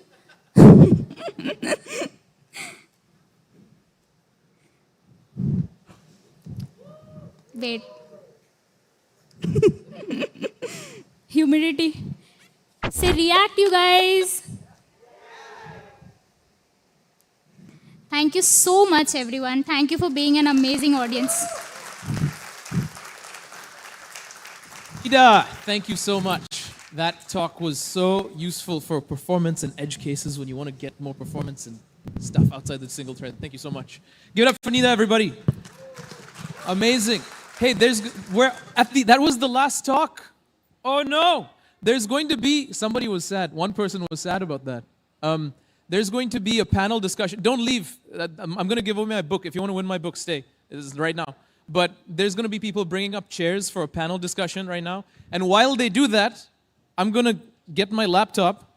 And thank you so much. I'm going to get my laptop here and do the giveaway. And if you didn't get a chance to enter to win in the morning, that's fine. You can enter to win now. The only take is you have to be like physically here to win, okay? Otherwise, you don't get it. So I'm going to plug this in with... There we go. You should have something, hopefully. This is the book. I wrote this. It's weird. It's really weird. Oh, you're clapping? Thanks, bro. This one guy. It's really... Puru. Thanks. It's weird. It's weird because it's like all of this came from my head. And now it's in a paper. It's the most weird feeling. I have one friend. Thank you. That's awesome, Nia. And so you can get this. It's not signed. I don't want to be like pretentious and like pre-sign it for you if you don't want that, you know. So like if you do want that, I'll do it. But in any case, there you go. That's how you can register. So scan that, and you don't need to enter your email address. The moment you scan it, you're in, okay? So far today, 300 people have scanned this. And some have left, and so we're going to do a raffle in a second. The winner may not be in the room, okay? And if the winner is not in the room, then we'll just do it again, and again, and again, and again, until the winner is in the room, okay? And I will do that by slowly deleting the winner from my database. Again, you don't have to enter an email address. Just go for it. So, I'm assuming you've all done it. Now let's go to the other QR code. And you're going to, actually, I need to unplug this. You're not supposed to see some stuff. Ugh. But you are supposed to see I planned this extremely well. I only have two hands. Let me see if I can put this here. There we go. And now I need to run my script that picks a winner secretly. It's fully random, I swear. My friends are not going to win this. Or maybe they will because it's random. But in any case, I can literally press the draw button from my phone, which is what I'm going to do. Actually, let me do this here. And we'll switch. And now what I'm going to do is just come right here. And you're going to see a QR code. I need you to scan this. And when you scan this, there's going to be a solid color on your phone. And if the color is green, can we get my screen? If you did not win the game, the color on your phone will be red. If you did win the game, the color on your phone will be green. And if you show me a green phone, you get this book. And if you, oh, hey, she won. You got to show everyone. Turn your phone around. She got, that's awesome. Great, that was totally random. Give it up. Come up, get your book. It actually worked. Did everyone else get red? Can I see your phones? That is the coolest web app. Hold it up. I want to take a picture. I built this with AI this morning. Everybody, oh, that's so cool.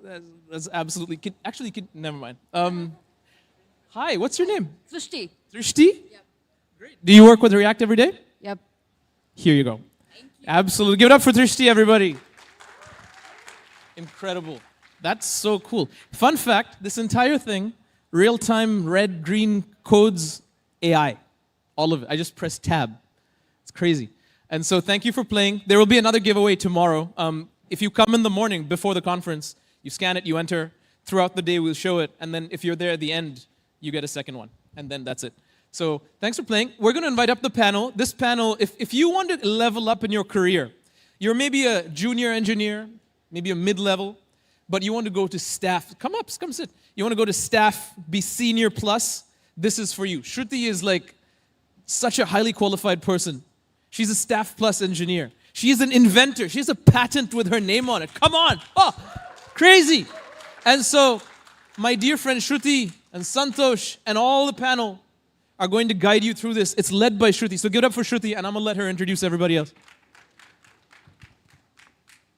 It's like one person. That's better. That's better. There you go. Oh, Jesus.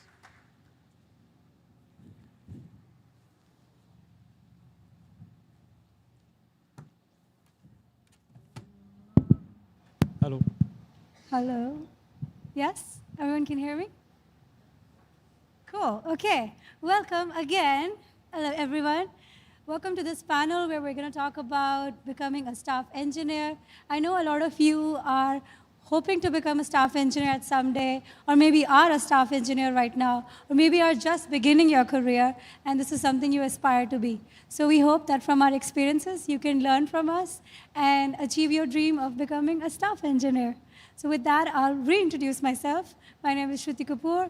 I am a lead member of technical staff at Slack. I live in the United States. I was born in India, raised in Chandigarh. Where's my Chandigarh fam? There they are. And I'm going to pass the mic on to you to introduce yourself. Hello, everyone. My name is Suvish. I'm an associate director at Contentstack. I've been with Contentstack for about 4.5 years now. I work with multiple product teams in Contentstack.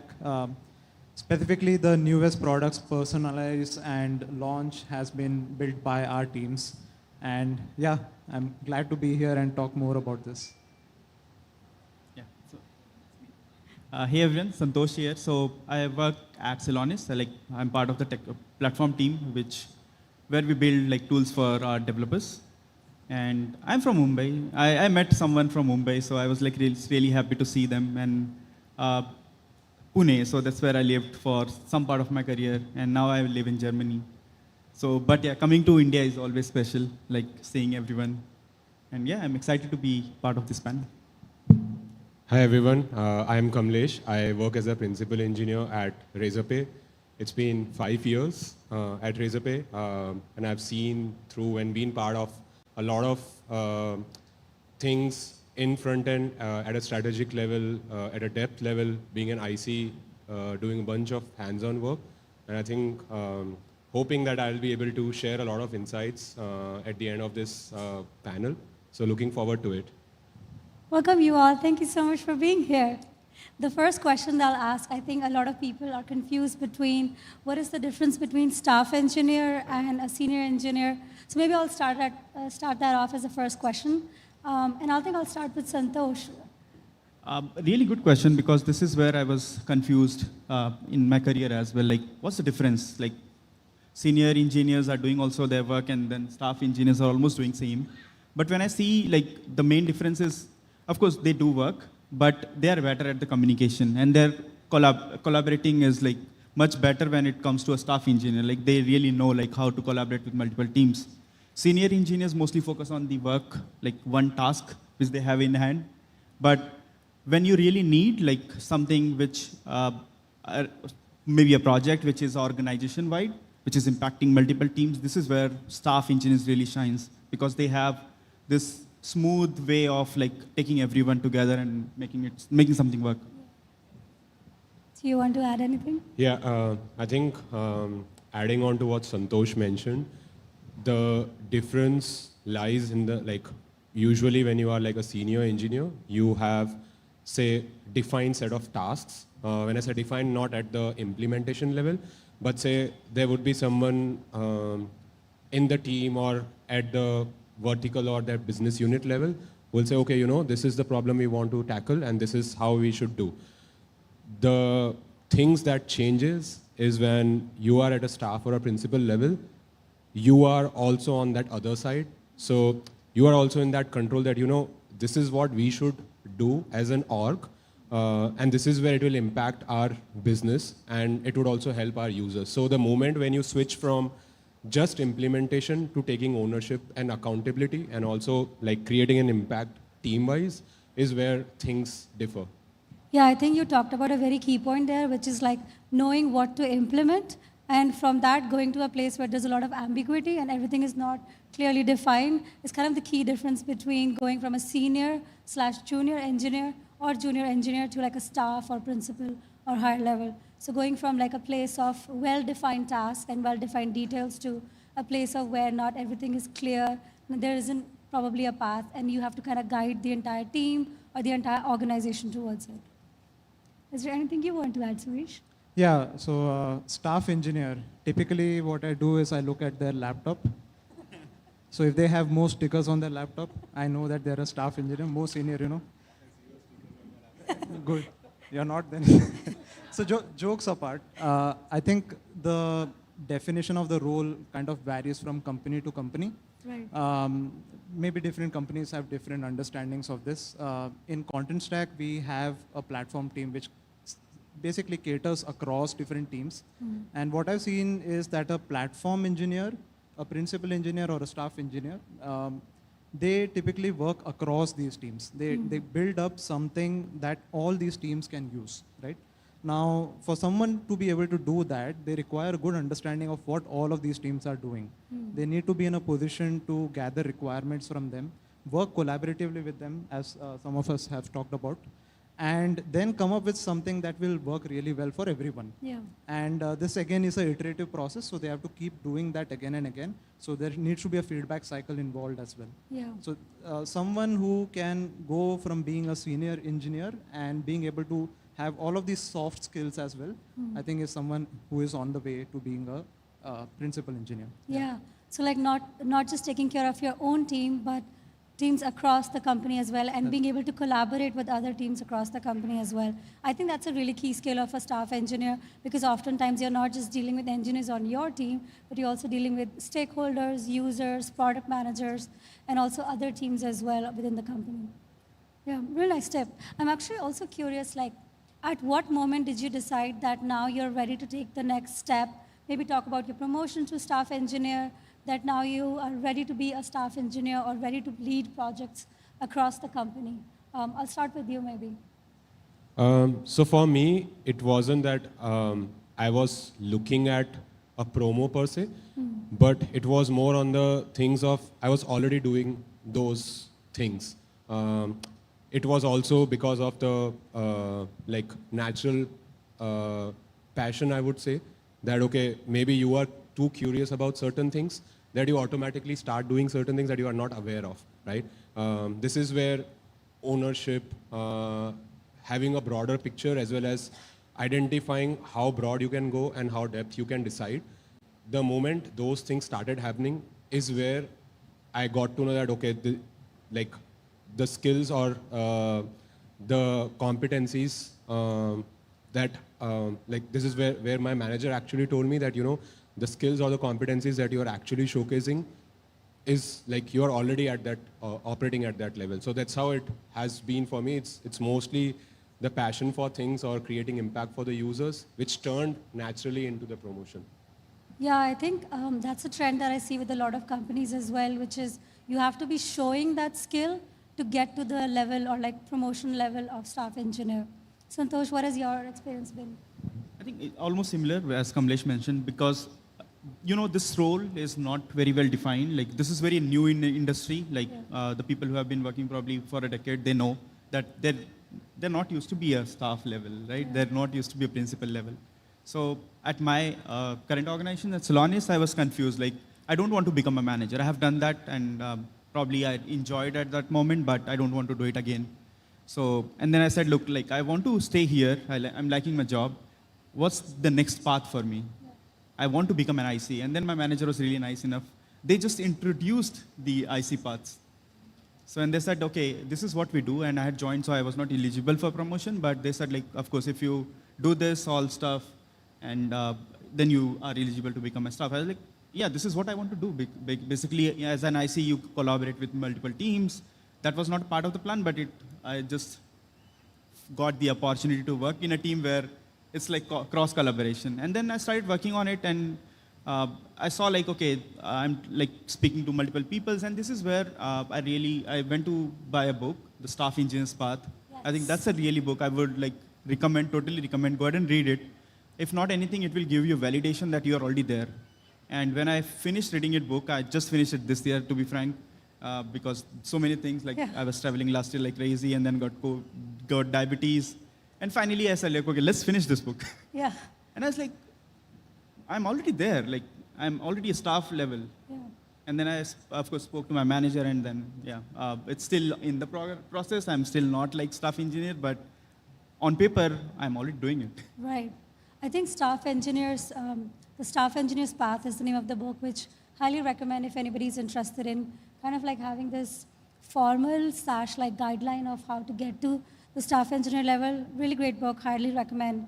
But one thing that you mentioned, Santosh, was that you picked up projects which kind of helped you align in that direction and kind of gain more ownership and learn how to collaborate with people. I'm curious, if somebody is wanting to be a staff engineer or even a senior engineer, how do they kind of pick these projects? How do they find these projects within their company? That's a very interesting question, because you have to speak to multiple developers. You have to figure out like what are the pain points, what are the things which is annoying them, and try to actually take those projects and show it like you fix those issues. That's what I did at my current job, right? So we use NX a lot.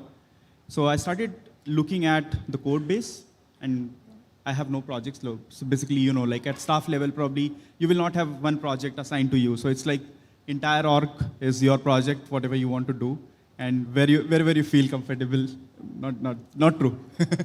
So I started like working with developers. I started asking questions. Like I started we started doing surveys as well. Like what are your top pain points, like working with NX or working with Mono repository? And then we started fixing those, like having a probably one-on-one call with developers, teaching them. Like I work on Angular, so my team entire product is built on Angular. So I started teaching them as well. Started guiding senior engineers, junior engineers. Even I started working with staff level engineers, like teaching them how to properly write an Angular code. And it automatically gave the visibility because people started saying good things that, oh, he's easy to work with. So yeah, that's how it goes. I think a common theme that I've seen, especially with you, Santosh, is you have a lot of ownership yourself. So it becomes a lot easier for somebody to kind of gain momentum and reach the new levels of promotions. Because you, like as a person yourself, you are also very self-driven. So I think being self-driven in a company also pays like profits because you find new projects, you talk to new people, and you find out things. I'm curious, like, and I'll ask you this if it's different at Contentstack, which is like, if there is somebody who's probably not as well networked, or maybe does not know a lot of people, has just joined the company, or maybe it's just an introverted person, not very outspoken. What tips would you kind of give them to find projects that can up-level them? Yeah, I think the answer probably differs again from organization to organization, specifically with the size of the organization. What we have found at Contentstack is at a certain point, we didn't really require this role. But as we grew and we came up with more and more products, that's when we figured out that we needed a platform. We needed something that is centralized, that works with all these different teams. So an opportunity kind of came up in that space, right? And there are plenty of ways in which you can figure out if that is the right thing for you. But general advice for someone who is going into this and is probably not as well networked, one skill set I would highly recommend is the skill set of facilitation. So anyone, even if they're introverted, that's fine. Facilitation is a very, very useful skill to have, especially in this role, because you're not the person who is coming with the solution. Right. You're the one who is helping everyone to collaborate together and then come up with a solution together, right? You need it. That's a very different skill set. Yeah. Being able to surface all of those ideas, coming up with the pros and cons. There's sometimes heated discussions. You need to be able to handle that. All of that is part of this facilitation skill set. Something also that I've seen personally is the ability to just display everything that's happening, right? Just visualize everything that's happening.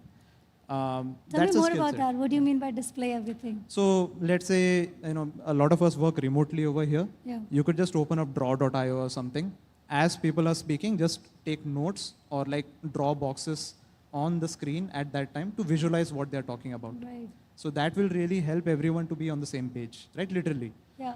So that's a skill set that a senior engineer can pick up.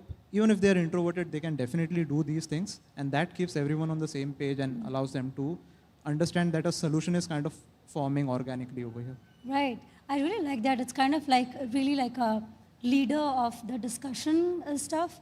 Even if you are not the one to write the solution, you're still the one to drive consensus and drive the solution together, which is an important skill of a staff engineer. 100% agree. Kamlesh, anything you want to add since you've been at like so many levels and have probably worked on so many different projects at this time? Yeah, so the way I look at it is, like the other day I was mentoring someone and this is exactly what I told them. The way you look at these levels is that when you are, say, a senior engineer, your impact is generally within the team. The moment you become staff, your impact becomes that business vertical that you are part of. The moment you become principal, your impact is now the entire org. It's multiple business verticals, right? So this is like a soft boundary and an easy, like a blueprint that you can use, that how you define. And the moment you have these boundaries, say for example, even at a senior engineer level, you basically say that, at this level, my boundary is, say, within my team, what are the problems surrounding me? Be very curious to start asking questions. Like, there's no wrong questions. The moment you start asking questions, you will get a lot of problems surrounding you. But you also need to have a mindset where you are not just someone who's just pointing out problems, but you're also being part of the solutions. So the moment that mindset appears is automatically where you start excelling in that boundary. So as a senior, the moment you start asking questions and the moment you start identifying and solutionizing problems, you are automatically upskilling yourself to go to the next level. And the moment when you are there, you won't fail at that level. So this is like a blueprint kind of a framework that I would recommend to anyone. I love that. It's kind of like you're not the one who's causing problems, but you're part of the solution. And automatically people will start seeing you as a leader and somebody who can drive that solution and lead that solution. I really like that. That's a great tip. I think one thing that has really helped my experience is a mentor or a coach that we all have is our manager at the company. And we can really leverage that person. I think having candid conversations with your manager about your goals at the company and where you see yourself, like stepping up in the next role and what kind of projects you want to work, really help, especially as somebody like me who was really new to Slack and in the beginning, and I did not really know a lot of people. And so I leveraged the one person that I knew could help me, which is my manager. And they can kind of help somebody who's new to the company or maybe introverted to also find projects that they may not know of. So really great tips, everyone. I think we talked a lot about like these projects, but I think it would also be really helpful to talk about what are these projects. And so I would love to actually hear from you all about some projects that have kind of been key milestones in helping you achieve a staff engineer role, if you can share it, if it's not like private information. So I would love to talk about a project that has been really impactful in your promotion to staff engineer or principal engineer. I'll start with whoever can think of a project first. Yeah, I think it's not one project, if I have to be precise, because then it looks like it's a promo-driven development, right? So it's generally multiple projects, but the outcome is like what is your impact, right? So for me, there have been like multiple projects. For example, one of the biggest projects or the investments has been when I joined Razorpay, we didn't had like a design system, and neither did we had like an infrastructure team, especially on the front end side. And this is when I had joined in, we were in that growth phase where 1 month I was like in and I started talking to people and especially the devs is where I identified that this is kind of a problem that everyone, there were like kind of two problems. One, the time to like even ship out a feature because of say tooling, CI, deployment and the whole infrastructure part was still not that solved for front end. And the second part was even when you are building features, we were still just rebuilding the same piece of things again and again. Like we had design languages, but in multiple parts. Like it was like every team was having their own design language, and it was still not standardized. So these were like kind of two projects, or I would say two things or two verticals that I had picked up to an extent where I kind of started working on them as my hobby projects at work, taking like pilot projects. Like I can't just go back and say that, you know, this is what we should invest in. I need to have some valid data points. The way I kind of navigated this was we were building like a new product at that point of time. And to prove its worth, I've used these, like I first built these on the side and then picked this new project as its first consumer or let's say a pilot. Once this project was out, then we had like all the monitoring and everything in place. After the release, because it was like a very time-bound release, the entire team went off for 1 week because everyone was so tired. The good thing that happened was when we came back, there was just one P0 incident, except that everything was running smoothly. And that is what acted like an anchor point. And then because the reason about the incident was like, because just one incident appeared was not because the code was perfect. It had a lot of failure systems in place and a lot of systems in place for the engineers to monitor that everything is running smoothly. So then that is where the whole navigation point started off. where I had to pitch in, set up the team, got the buy-in and everything. So these were like the two verticals. And even when I look back today, they look like these were like the best investments that we have had, because the impact is still giving us benefits, even though it's like 5 years. So it took a lot of time. It's not like an overnight journey, of course. So it took many years and we are still evolving. But because we like when we are talking about projects, these were like the two core problems. And that is where kind of it helped me that, you know, the outcomes were very delayed as well. Like you can't just say, okay, you worked on this project, because this project is evolving. It's still evolving. So this is basically, if I have to talk about multiple projects, it also goes beyond, but these are like the two key projects that I wanted to touch upon. Yeah, I think like the projects that you talked about are very evidently projects that impact the entire company and not just one team, which kind of goes back to the point we've been discussing, which is that when you become a staff level engineer, you're doing projects that are not just your team, but it's the entire team. It's the entire company at a principal level. What has your experience been? So I have a few stories to share here. Maybe one story from Contentstack. It's about authentication and marketplace. So around 2021 was when we started going into this multi-product journey. And that's also when we wanted to revamp our entire auth infrastructure, right? So we had to revamp our authentication. We wanted to allow our APIs to be called from outside. That's where we started employing OAuth. So I was part of the team which was, tasked with designing an OAuth interface. But there was another team who was working alongside, who was the marketplace team, and they were designing apps to be built on top of Contentstack. Now, I was not part of that team, but when I was designing the OAuth interface, I understood that I was designing something that resembled an app interface, right? Because if you want to create an OAuth, you first have to generate some client credentials and all of that, and that requires creating an app. And if you think about it, that's the same thing that you do on the marketplace side as well. You have to create an app there.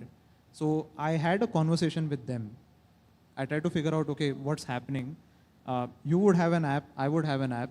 If someone comes to Contentstack and they say, okay, you need to create a OAuth app, you need to create a marketplace app, it's very confusing. You'll have all these disparate concepts which are not really, they all share the name app, but they're not really working together anymore. So we kind of worked together at that time, and this then became a Contentstack-wide initiative. And it is something that we had to discover at that point, right? So a lot more teams kind of got involved at that point, not just the marketplace team. It went right up to the CTO. The CTO had his own things to share and his own points over there. And that was when I was in this facilitation space, where it's not my idea. It's basically something that we need to achieve. And we need to figure out as an organization, what is the best way forward? What is the most easy way for the customer to understand what's going on within Contentstack, right? So being able to, today, just to tie that back to the solution that we have today everything is within the marketplace. So if I had just done it for my own team, then we wouldn't have had this outcome. So today you just have a marketplace app, everything, whether you want to do OAuth, whether you want to extend Contentstack, it's all within marketplace. That's really cool. The skill that I feel like you highlighted there was not just somebody who looks at the solution of their own team or tries to figure out the solution for their team, but also figures out redundancies within the company and tries to find out ways in which they can kind of unify that together instead of creating multiple solutions, multiple spots, which I think is a really important skill. Santosh, any project that comes to your mind? So a lot of projects, because when I joined Celonis, we had started moving to this module federation and NX. But one thing which Kamlesh mentioned, I'll come back to this, but staff engineers have one thing in common at all the orgs. They have hobby projects, and a lot of it. They have a lot of hobby projects, and I still do. I still keep working on my hobby projects, and this something which I think you should speak to your managers and keep transparent that, look, I have some work, but I also have my hobby project, because you never know when that project becomes your full-time project. So coming back to my task, so when I started at Celonis, So we were migrating all the apps to NX. It was like, a lot of teams were scared. Like they were like, we will lose control to our code base. And then I had to come in and say, no, we are not going to do that. We are just going to help you. And then I had to convince them, speak to their managers, have a call with them, or meet in person. So I traveled to a few offices as well, and then I had a chat with managers one-on-one. And then they finally got convinced. I mean, there was a plan to migrate, but they were like a little bit hesitant. And then when I came in and then I started having a chat, they were like onboarded. And then we said like, we will provide all the help you need. I know like, so in all big orgs, the problem is not every team has the resources they need or skills they need. So a lot of teams had like, oh, we don't have a front-end resource. And we said like, we will do it for you. We will do all the migrations. We'll just sign off like that you are agreeing to this migration. That helped. And then the biggest project was like migrating to Angular 14, because now we had multiple repositories. So we first like migrating all the code base to NX, and then we figured out there are still few issues, and that project took us 16 months. And this is where one of the most important skills of staff engineer comes into picture, not giving up. Right? So of course, like in 16 months, we'll probably give up and say, hey, I'm looking for another job. But this is not something which you should do. Like this is something, this is a skill, right? That you did that project, even though it took 16 months, like collaborating with multiple teams, and you never gave up.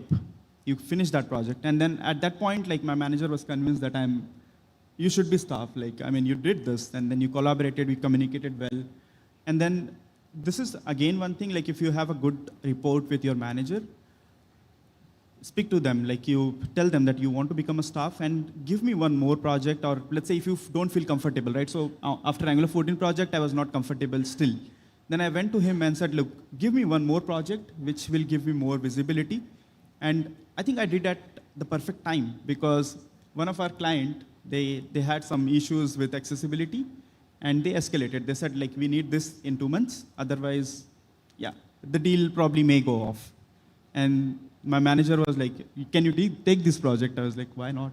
And we finished it. Like, we finished it before timeline, and he was so happy. And that was a big impact, because now I'm bringing more revenue. Like, I jumped into a project. This is like a lot of staff engineers do. They jump into a project, they just make it successful, and then they leave. Right? So this is one skill, very important skill, which I was able to showcase in my recent project. So, yeah. Yeah, I think you talked about not giving up for 16 months. And I feel like if I was seeing you in a project and not give up for 16 months, I'll be like, yep, you're ready, you can do this. If you can handle this for 16 months, you can handle a hard project as well. I think not giving up, just even as a junior engineer, is also a very important skill. I think not giving up actually reminds me of like challenges that I have faced myself as a staff engineer, and feeling like maybe I shouldn't be here, maybe I don't belong here. So I'm curious, like, if being a staff engineer or being a principal engineer, have you ever felt like perhaps there have been some challenges that have made you doubt where you are? And if you can share any of those with us. And I'll let anyone who wants to go first. I can go because this is related. And this is the same project, right? 16 months. Come on, like, it's a very big time. So there was a time I wanted to give up. And then my health was an issue, because look, in 16 months, so many things can happen. You never know. Like, you probably are not interested in doing that project anymore. It happens a lot. Like, in big organization, people give up on a project because, no, they don't want to do it anymore. Especially in case you are not a blocker. Like, you want to do the project, but like you have dependency on other team, which has like different priorities. They are just not ready yet. So there was a time I wanted to quit. I was like, no, I'm not going to do it anymore. And you will have that doubt, but be transparent. Like keep speaking to those teams. Like, in case the dependency is external, not on yourself. Of course, this frustration comes in when you have dependency on others, not on yourself, right? I mean, it's like if you have to do it, you will do it, right? Why should make it delayed? So yeah, I mean, just hang on, communicate properly, and probably the project will be done at one day. So one thing I can talk about is that as a staff engineer, when you're in between all of these other teams, typically you can also build infrastructure that everyone is using, right?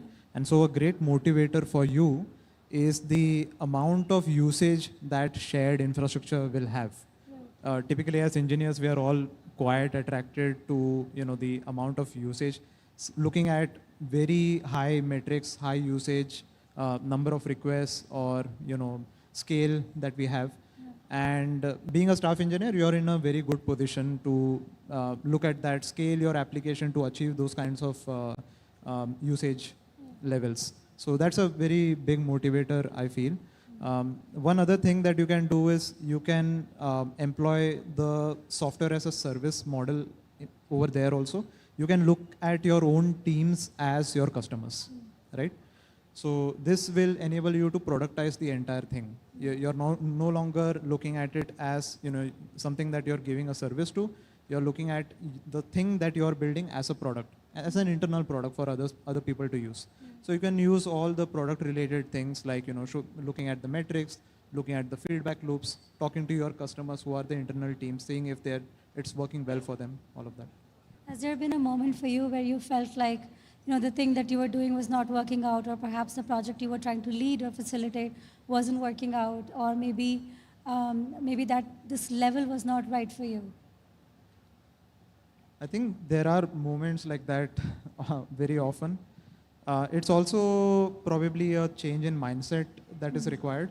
So I think going back to our first question of senior engineer versus platform or principal engineer, the change in mindset is that a senior engineer is looking for the best solution and to implement that in the best way, whereas a principal engineer is looking at what solutions can we build, right?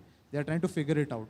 They're basically looking at going from darkness to light in a way, right? Whereas the senior engineer is like, oh, this is a great idea. Give me the chance to implement it. I will implement it in the best way. They're looking for those kinds of opportunities. So a change in mindset is required. So if you're feeling quite down being in this kind of a position, just know that you're attached to the outcome and not really the entire process, as it were, right? Yeah, I actually really like that, which is like the outcome, like you're not attached to the outcome, which is like one single thing, but it's rather the process that you're developing, which is something that I would say as a growth mindset as well. Like you're not just looking at one small thing, it's the journey that you're counting towards. One thing that, one of the projects that reminds me is that when I was at PayPal, I was leading an integration between PayPal and a company that we had acquired at the time, which was Honey. And I was actually leading the discussion, kind of being facilitator, and I was leading the integration between PayPal and Honey. So I was kind of the mediator or the tech lead for two companies at that time. And I felt like my kind of imposter moment came at that point where I felt like I was new to checkout, I was new to checkout at PayPal, and I was new to Honey, which was the company I was working with. And I felt like I was feeling like I wasn't meant for this because I felt like I didn't have the technical skills I needed. And so I was really close to a mentor at that time. And I told him that, hey, I'm feeling like a bit of imposter. And he's like, and this is a person that I admire a lot, and I feel like he can do no wrong. And so he's like, yeah, I feel like an imposter too. And I was like, what? No way. You can't feel like an imposter. You're the best engineer I know. He's like, no, I feel like an imposter too. So I feel like this feeling of kind of like not being good enough, or like that you're not fit for this role, it's a very common feeling that a lot of people have. But I can guarantee that you're doing better than you think you are. Actually, one question that comes to mind, are there any things that you want to add there? Yeah, I think I kind of call it as a baggage of title. It's the baggage that, and it's also a thing that just goes on behind your mind that, okay, if I don't know this and if I go to this meeting, are people going to laugh at me? Or what is the other person going to think about me because I have this so-called title? But I think it's the matter of that perspective, and when there's like a down that comes in and you kind of enter into that imposter, I think one thing that has always helped me is first asking why did it all started?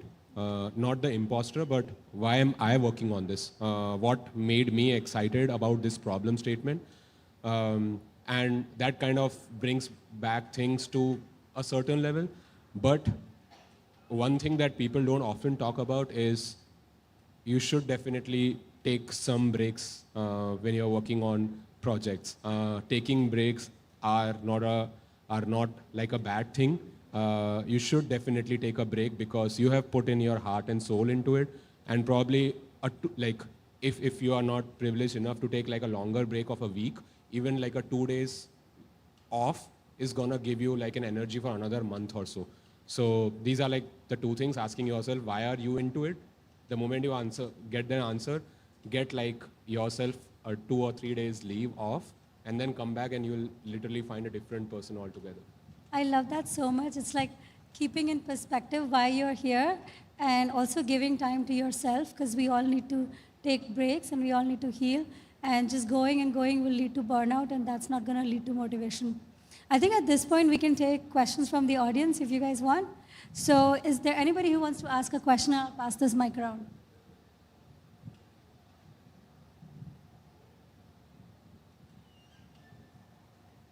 Yes.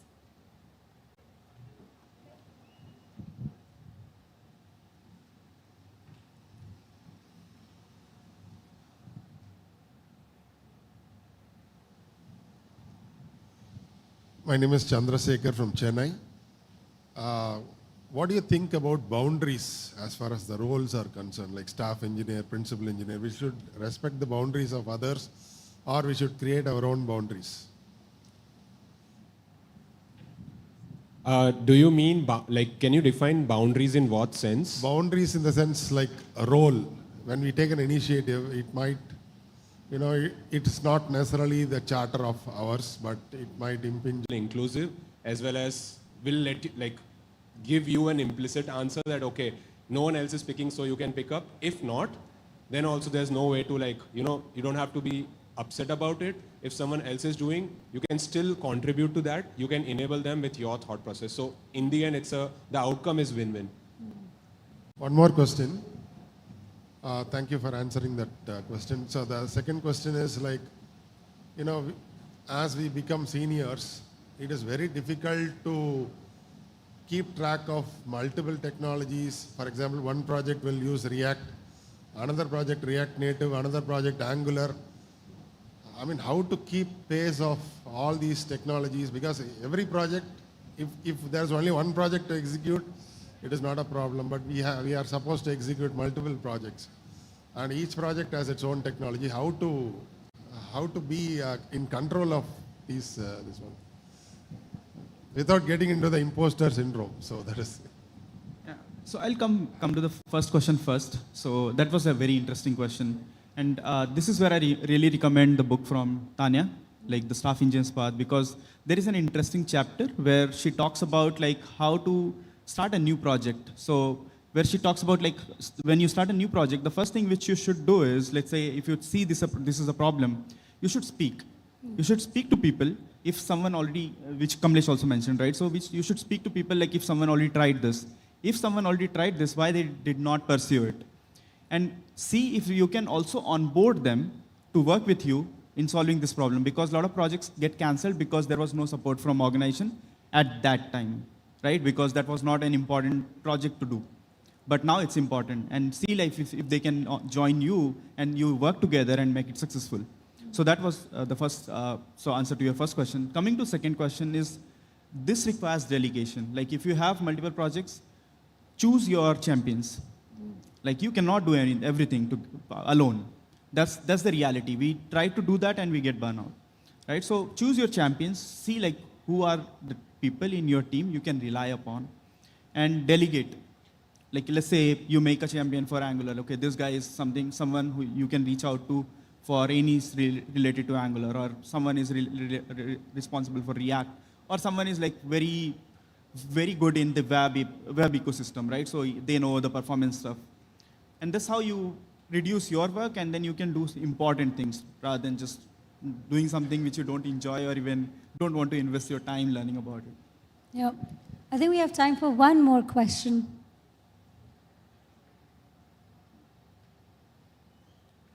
There's a question here.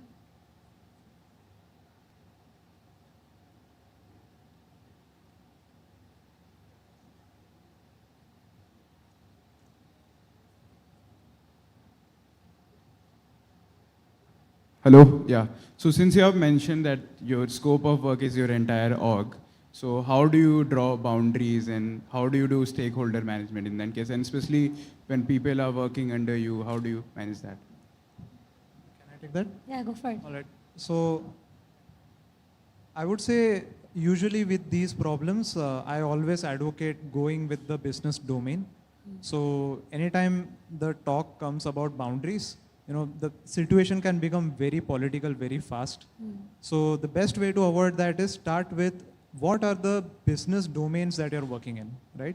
Typically, each team that you form in your organization, that should be formed on the basis of the business domain. In Contentstack, that's usually the product that you're working on. Each product is kind of its own business domain. And that's a very nice way of setting up the boundaries. Now, as a staff engineer, you're basically creating a platform across all of these different product teams, right? So the natural boundary is where the business domain ends for each one of these teams. That's where your kind of dominion starts. And that's where you can kind of focus on the tech that needs to be set up for all of these teams as a shared infrastructure. So that's typically the way that we do here. So starting with the business domain is kind of the way to go. One final question I'll ask you is, have there been key people in the community or your company that have acted as your mentors who have been really helpful in your journey? And I'll start with you. Yes, directly, indirectly, both. There have been multiple people. I mean, it's like when you start talking to people, you get to learn a lot of things or start getting some insights on a lot of things. I would say there's no direct answer or there's no right or wrong answer. But when it comes to mentoring, yes, there's one. So first and the primary person has been my wife. She has been she's been the person who has taught me how to deal with people, how to be empathetic so that the other person is not hurt. And then she's very good at it. The other person has been used to be my manager in one of my previous orgs, now a friend and also an indirect leader in this org. So two key people who have impacted in different ways. Yeah, I mean, so I have stories from both. I started contributing to open source, and then before that I was working at a startup, and I had a manager. And believe me, I was the person because of whom a guy literally ran away from the job. Yeah, so I was like that kind of a person. So, and then I got the chance to work with him. He was like AVP at some Capgemini at that time, Capgemini Netherlands, and he came to join our startup. And I learned empathy from him. And that totally changed my perspective, how I look at things. Job is not something, or work is not something where you want yourself to be attached or not recognized but what you're doing at work. I mean, everyone should have this empathy, okay, if someone is struggling, why they are struggling? We generally don't ask this question, right? I mean, and that changed my perspective. I still give him shout outs whenever I can. So he works at another company, his name is Anand. And then when I started, I was still I feel like then I was a senior engineer because I had empathy, but I was focused on still my work. And then I started contributing to open source. And one of the NGRX core team member, Tim, he used to literally work with me at the night. He was in Europe, I was in India. But whenever I needed some help, I learned the open source has so many things to learn you as a person. How many things you can just learn by collaborating with the people. So I learned how to collaborate in a better way, even though you are not working together. You are being part of different continent and you're still collaborating, and then you're collaborating in a nice way. So yep, those two people are really, and then of course, my daughter who inspired me to actually do more. Yeah, so I have a story, so if you want to read it, just go to Twitter and then you'll be able to read my story. So when she was born, she was fighting for her life, and I was whenever I used to see her, I was no, I can do anything for her, and then I'm not going to give up. I mean, there were times in my life I just wanted not to go home. But when I used to see my daughter fighting every day, doctors giving up, okay, they almost gave up, probably we may have some sad news. And then but she was not giving up. So I didn't. Yeah, I think I agree with you. Shout out to my wife. I think, the best sounding board that anyone can ask for, right? I don't know what it is. Perhaps every partner, there's always like something that you want to challenge or you want the best to come out. They are amazing when it comes to, talking about the problems that you have and getting solutions. And you get solutions that are not very specific, but in general, they just orient you in the right direction. So, really, I would say your partner, anyone who's really close to you, you should be talking to them about your problems. It definitely works. Thank you so much for those wonderful answers, for the shout-outs to your wife. As a wife, I feel really proud that you all give shout-outs to your wives. But thank you, everyone, for joining us today at this panel, and for our amazing speakers who came and shared their journey with us, and also shared how to be vulnerable on the stage. I think one key thing that I took away from this is ownership. When you become a staff engineer or trying to become a staff engineer, nobody's going to come and give it to you. You have to go and earn it. So thank you, everyone, for joining us, and thank you, folks, for being here. Thank you, everyone. Thank you so much. Wow, so much knowledge. You are all so special. Thank you, thank you, thank you. Incredible. I hope you learned something valuable to take with you. And thank you, man. Shout out, give him a round of applause, handing out mics. That's awesome. That's so inspiring to see. He saw a need and he filled it. This is also a thing that makes people staff engineers and more. So love it. Great. Okay, we're done. Day one is over. We actually finished before 7. That's crazy. But we're not fully finished. If you want, in the community lounge, there's another discussion panel on front-end architecture, if that's your thing. But this stage is done. So you can network, you can get food, you can do whatever you want. Party, it's Goa, just no drugs maybe. Community lounge has some stuff. Again, blue wristbands at the Planet Daily's restaurants. Yellow wristbands, you make your own food arrangements. And red and green is at Fame right here. Thanks so much. We'll see you tomorrow. I want a picture with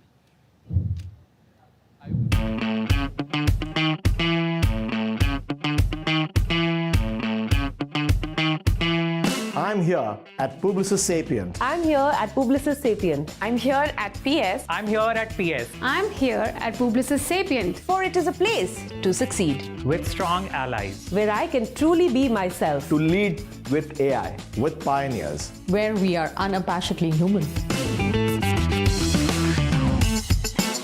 I am here at Publicis Sapient to create the next client impact. Where we do tech for good. Where I can be limitless. Where we are all for one. With visionaries. For endless learning.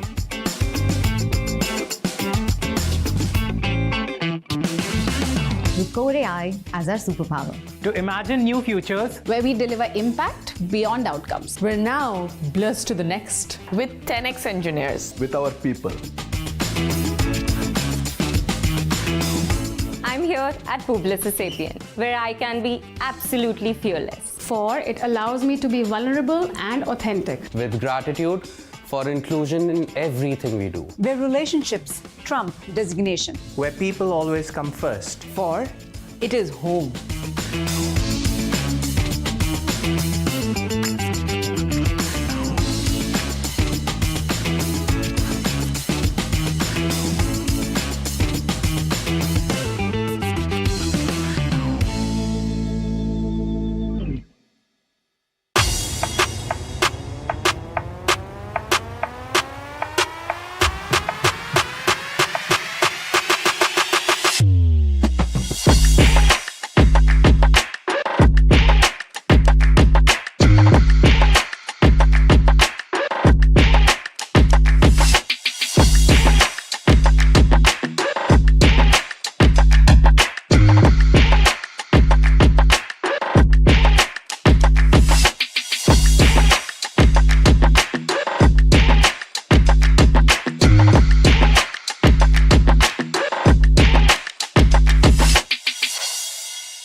Introducing Affinidi, a revolutionary digital identity solution that lets Sarah manage her data trails holistically with full control, so she can discover her data found across social media, e-commerce, and more.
Good code is good, we don't touch that.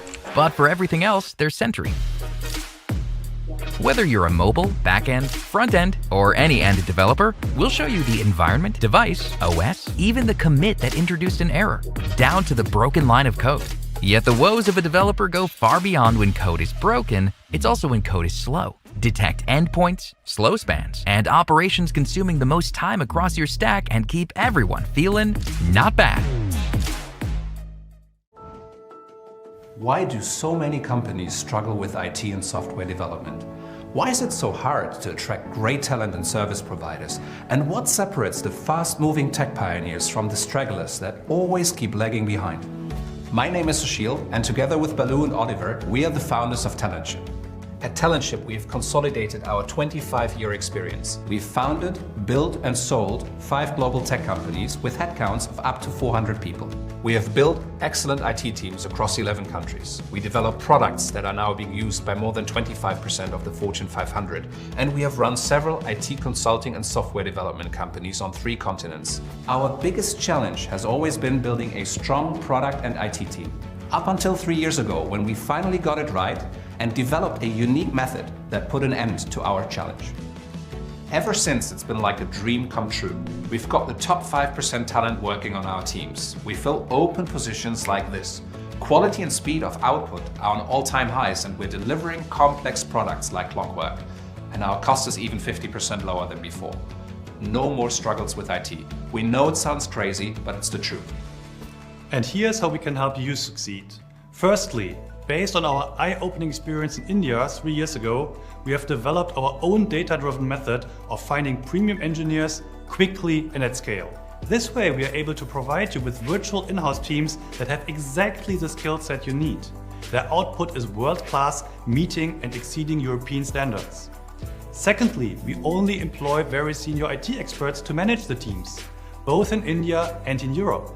Our managers have been in your shoes. They bring your virtual in-house team to high performance, and this is where the magic happens.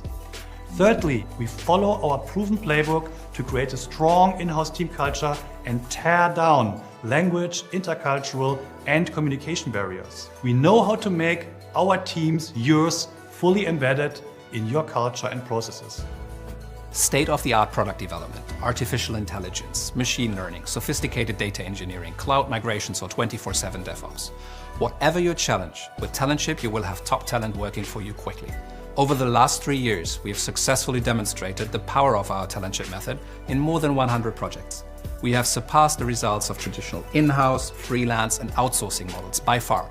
We are so confident we even back it up with a guarantee for you. So, if you would really like to address your IT challenges, and if you like the idea of working with an experienced partner who's been in your situation many times over, please book an assessment call with us now.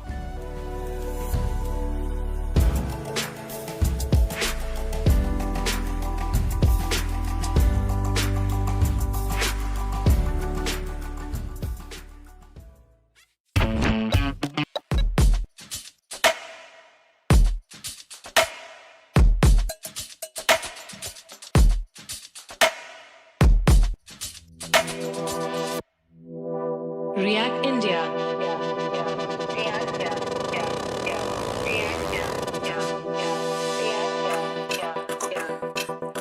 React.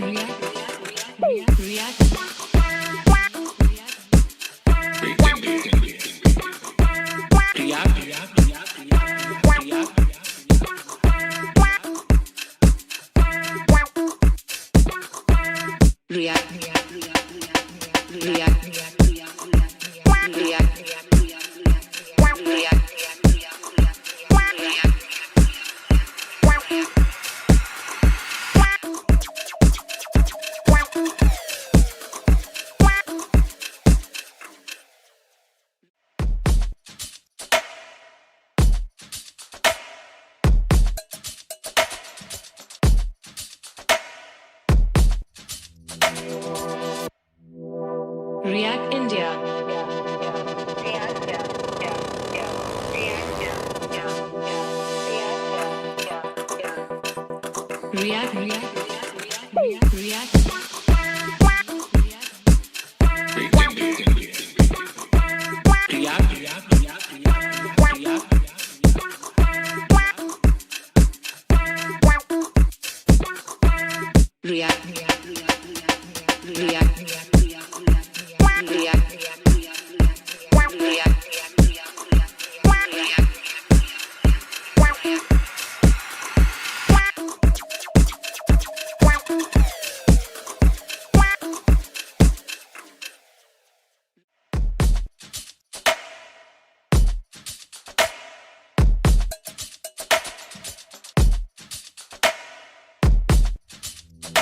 React India.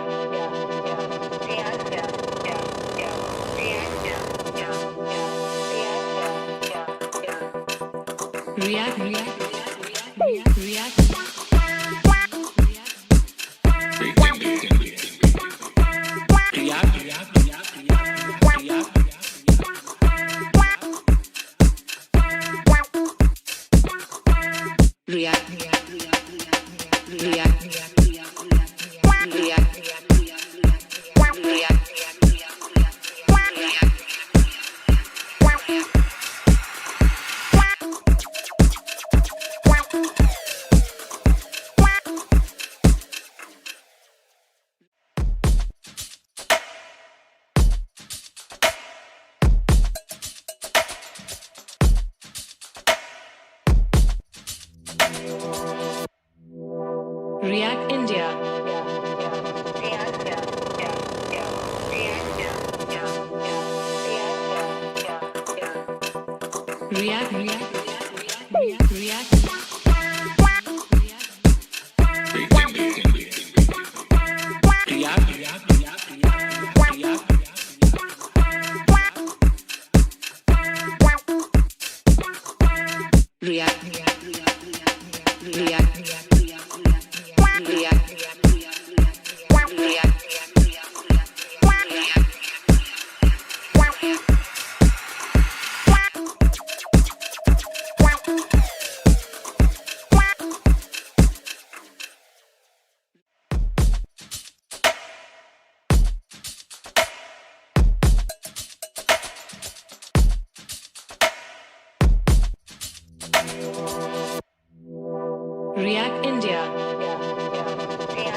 React India. React India.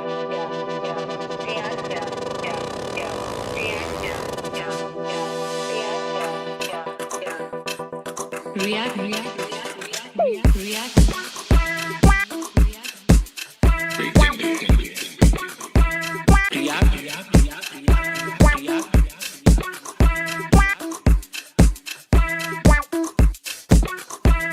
React.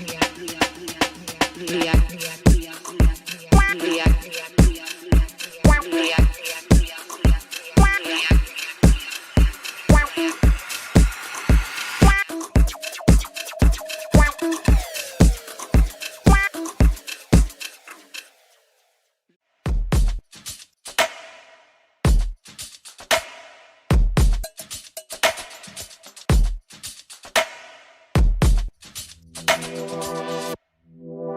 React India.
React.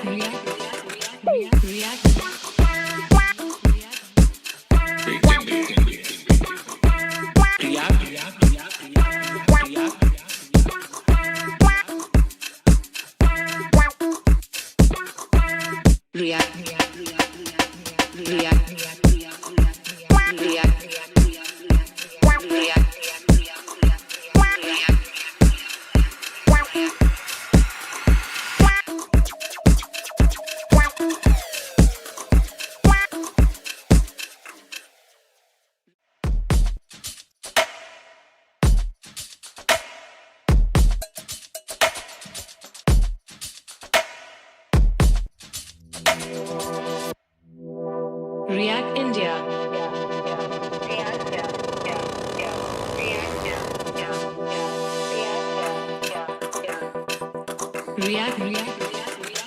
React.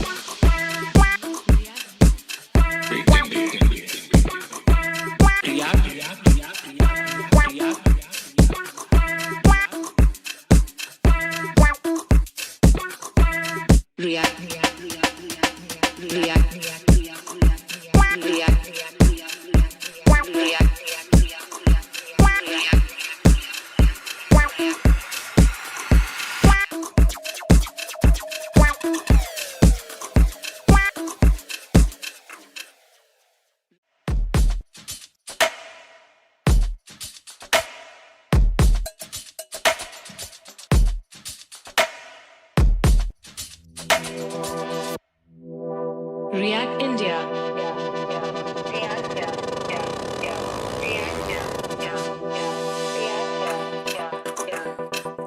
React India.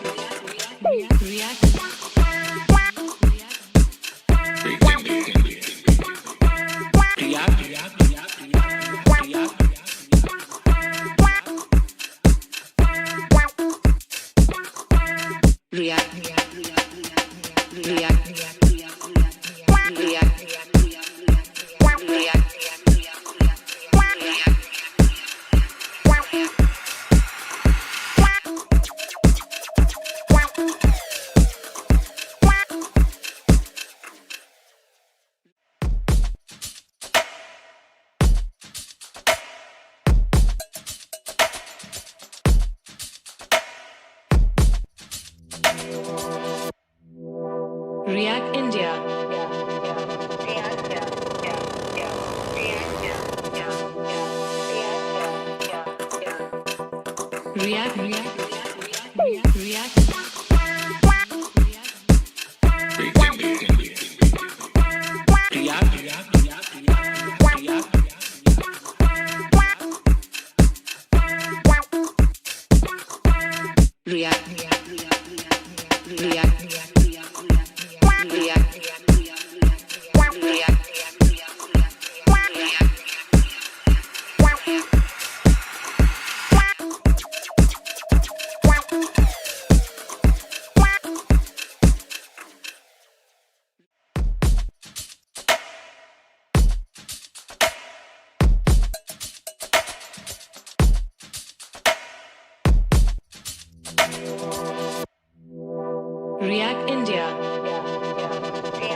React.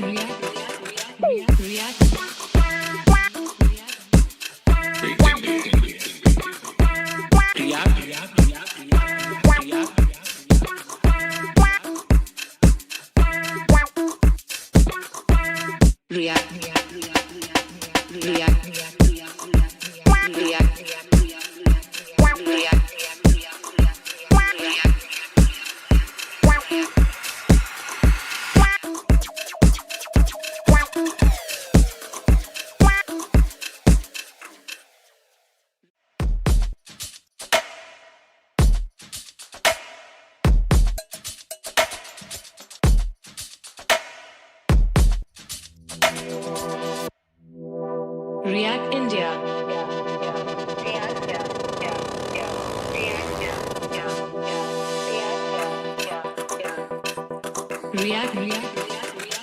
React.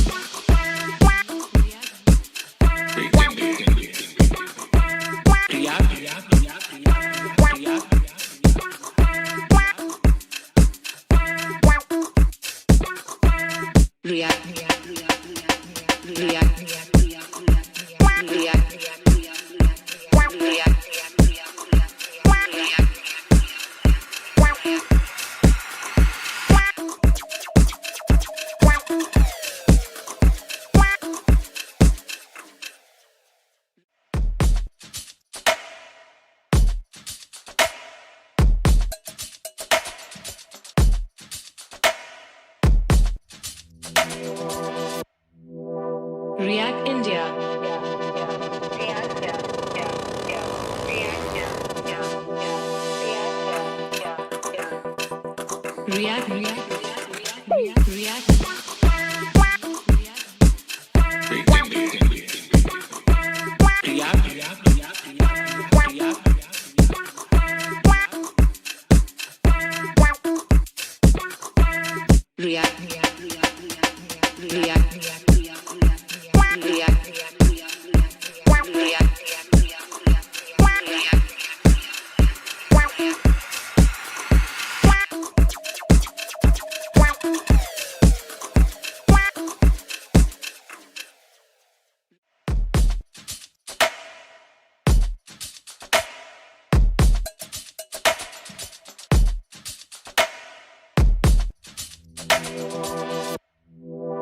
React India.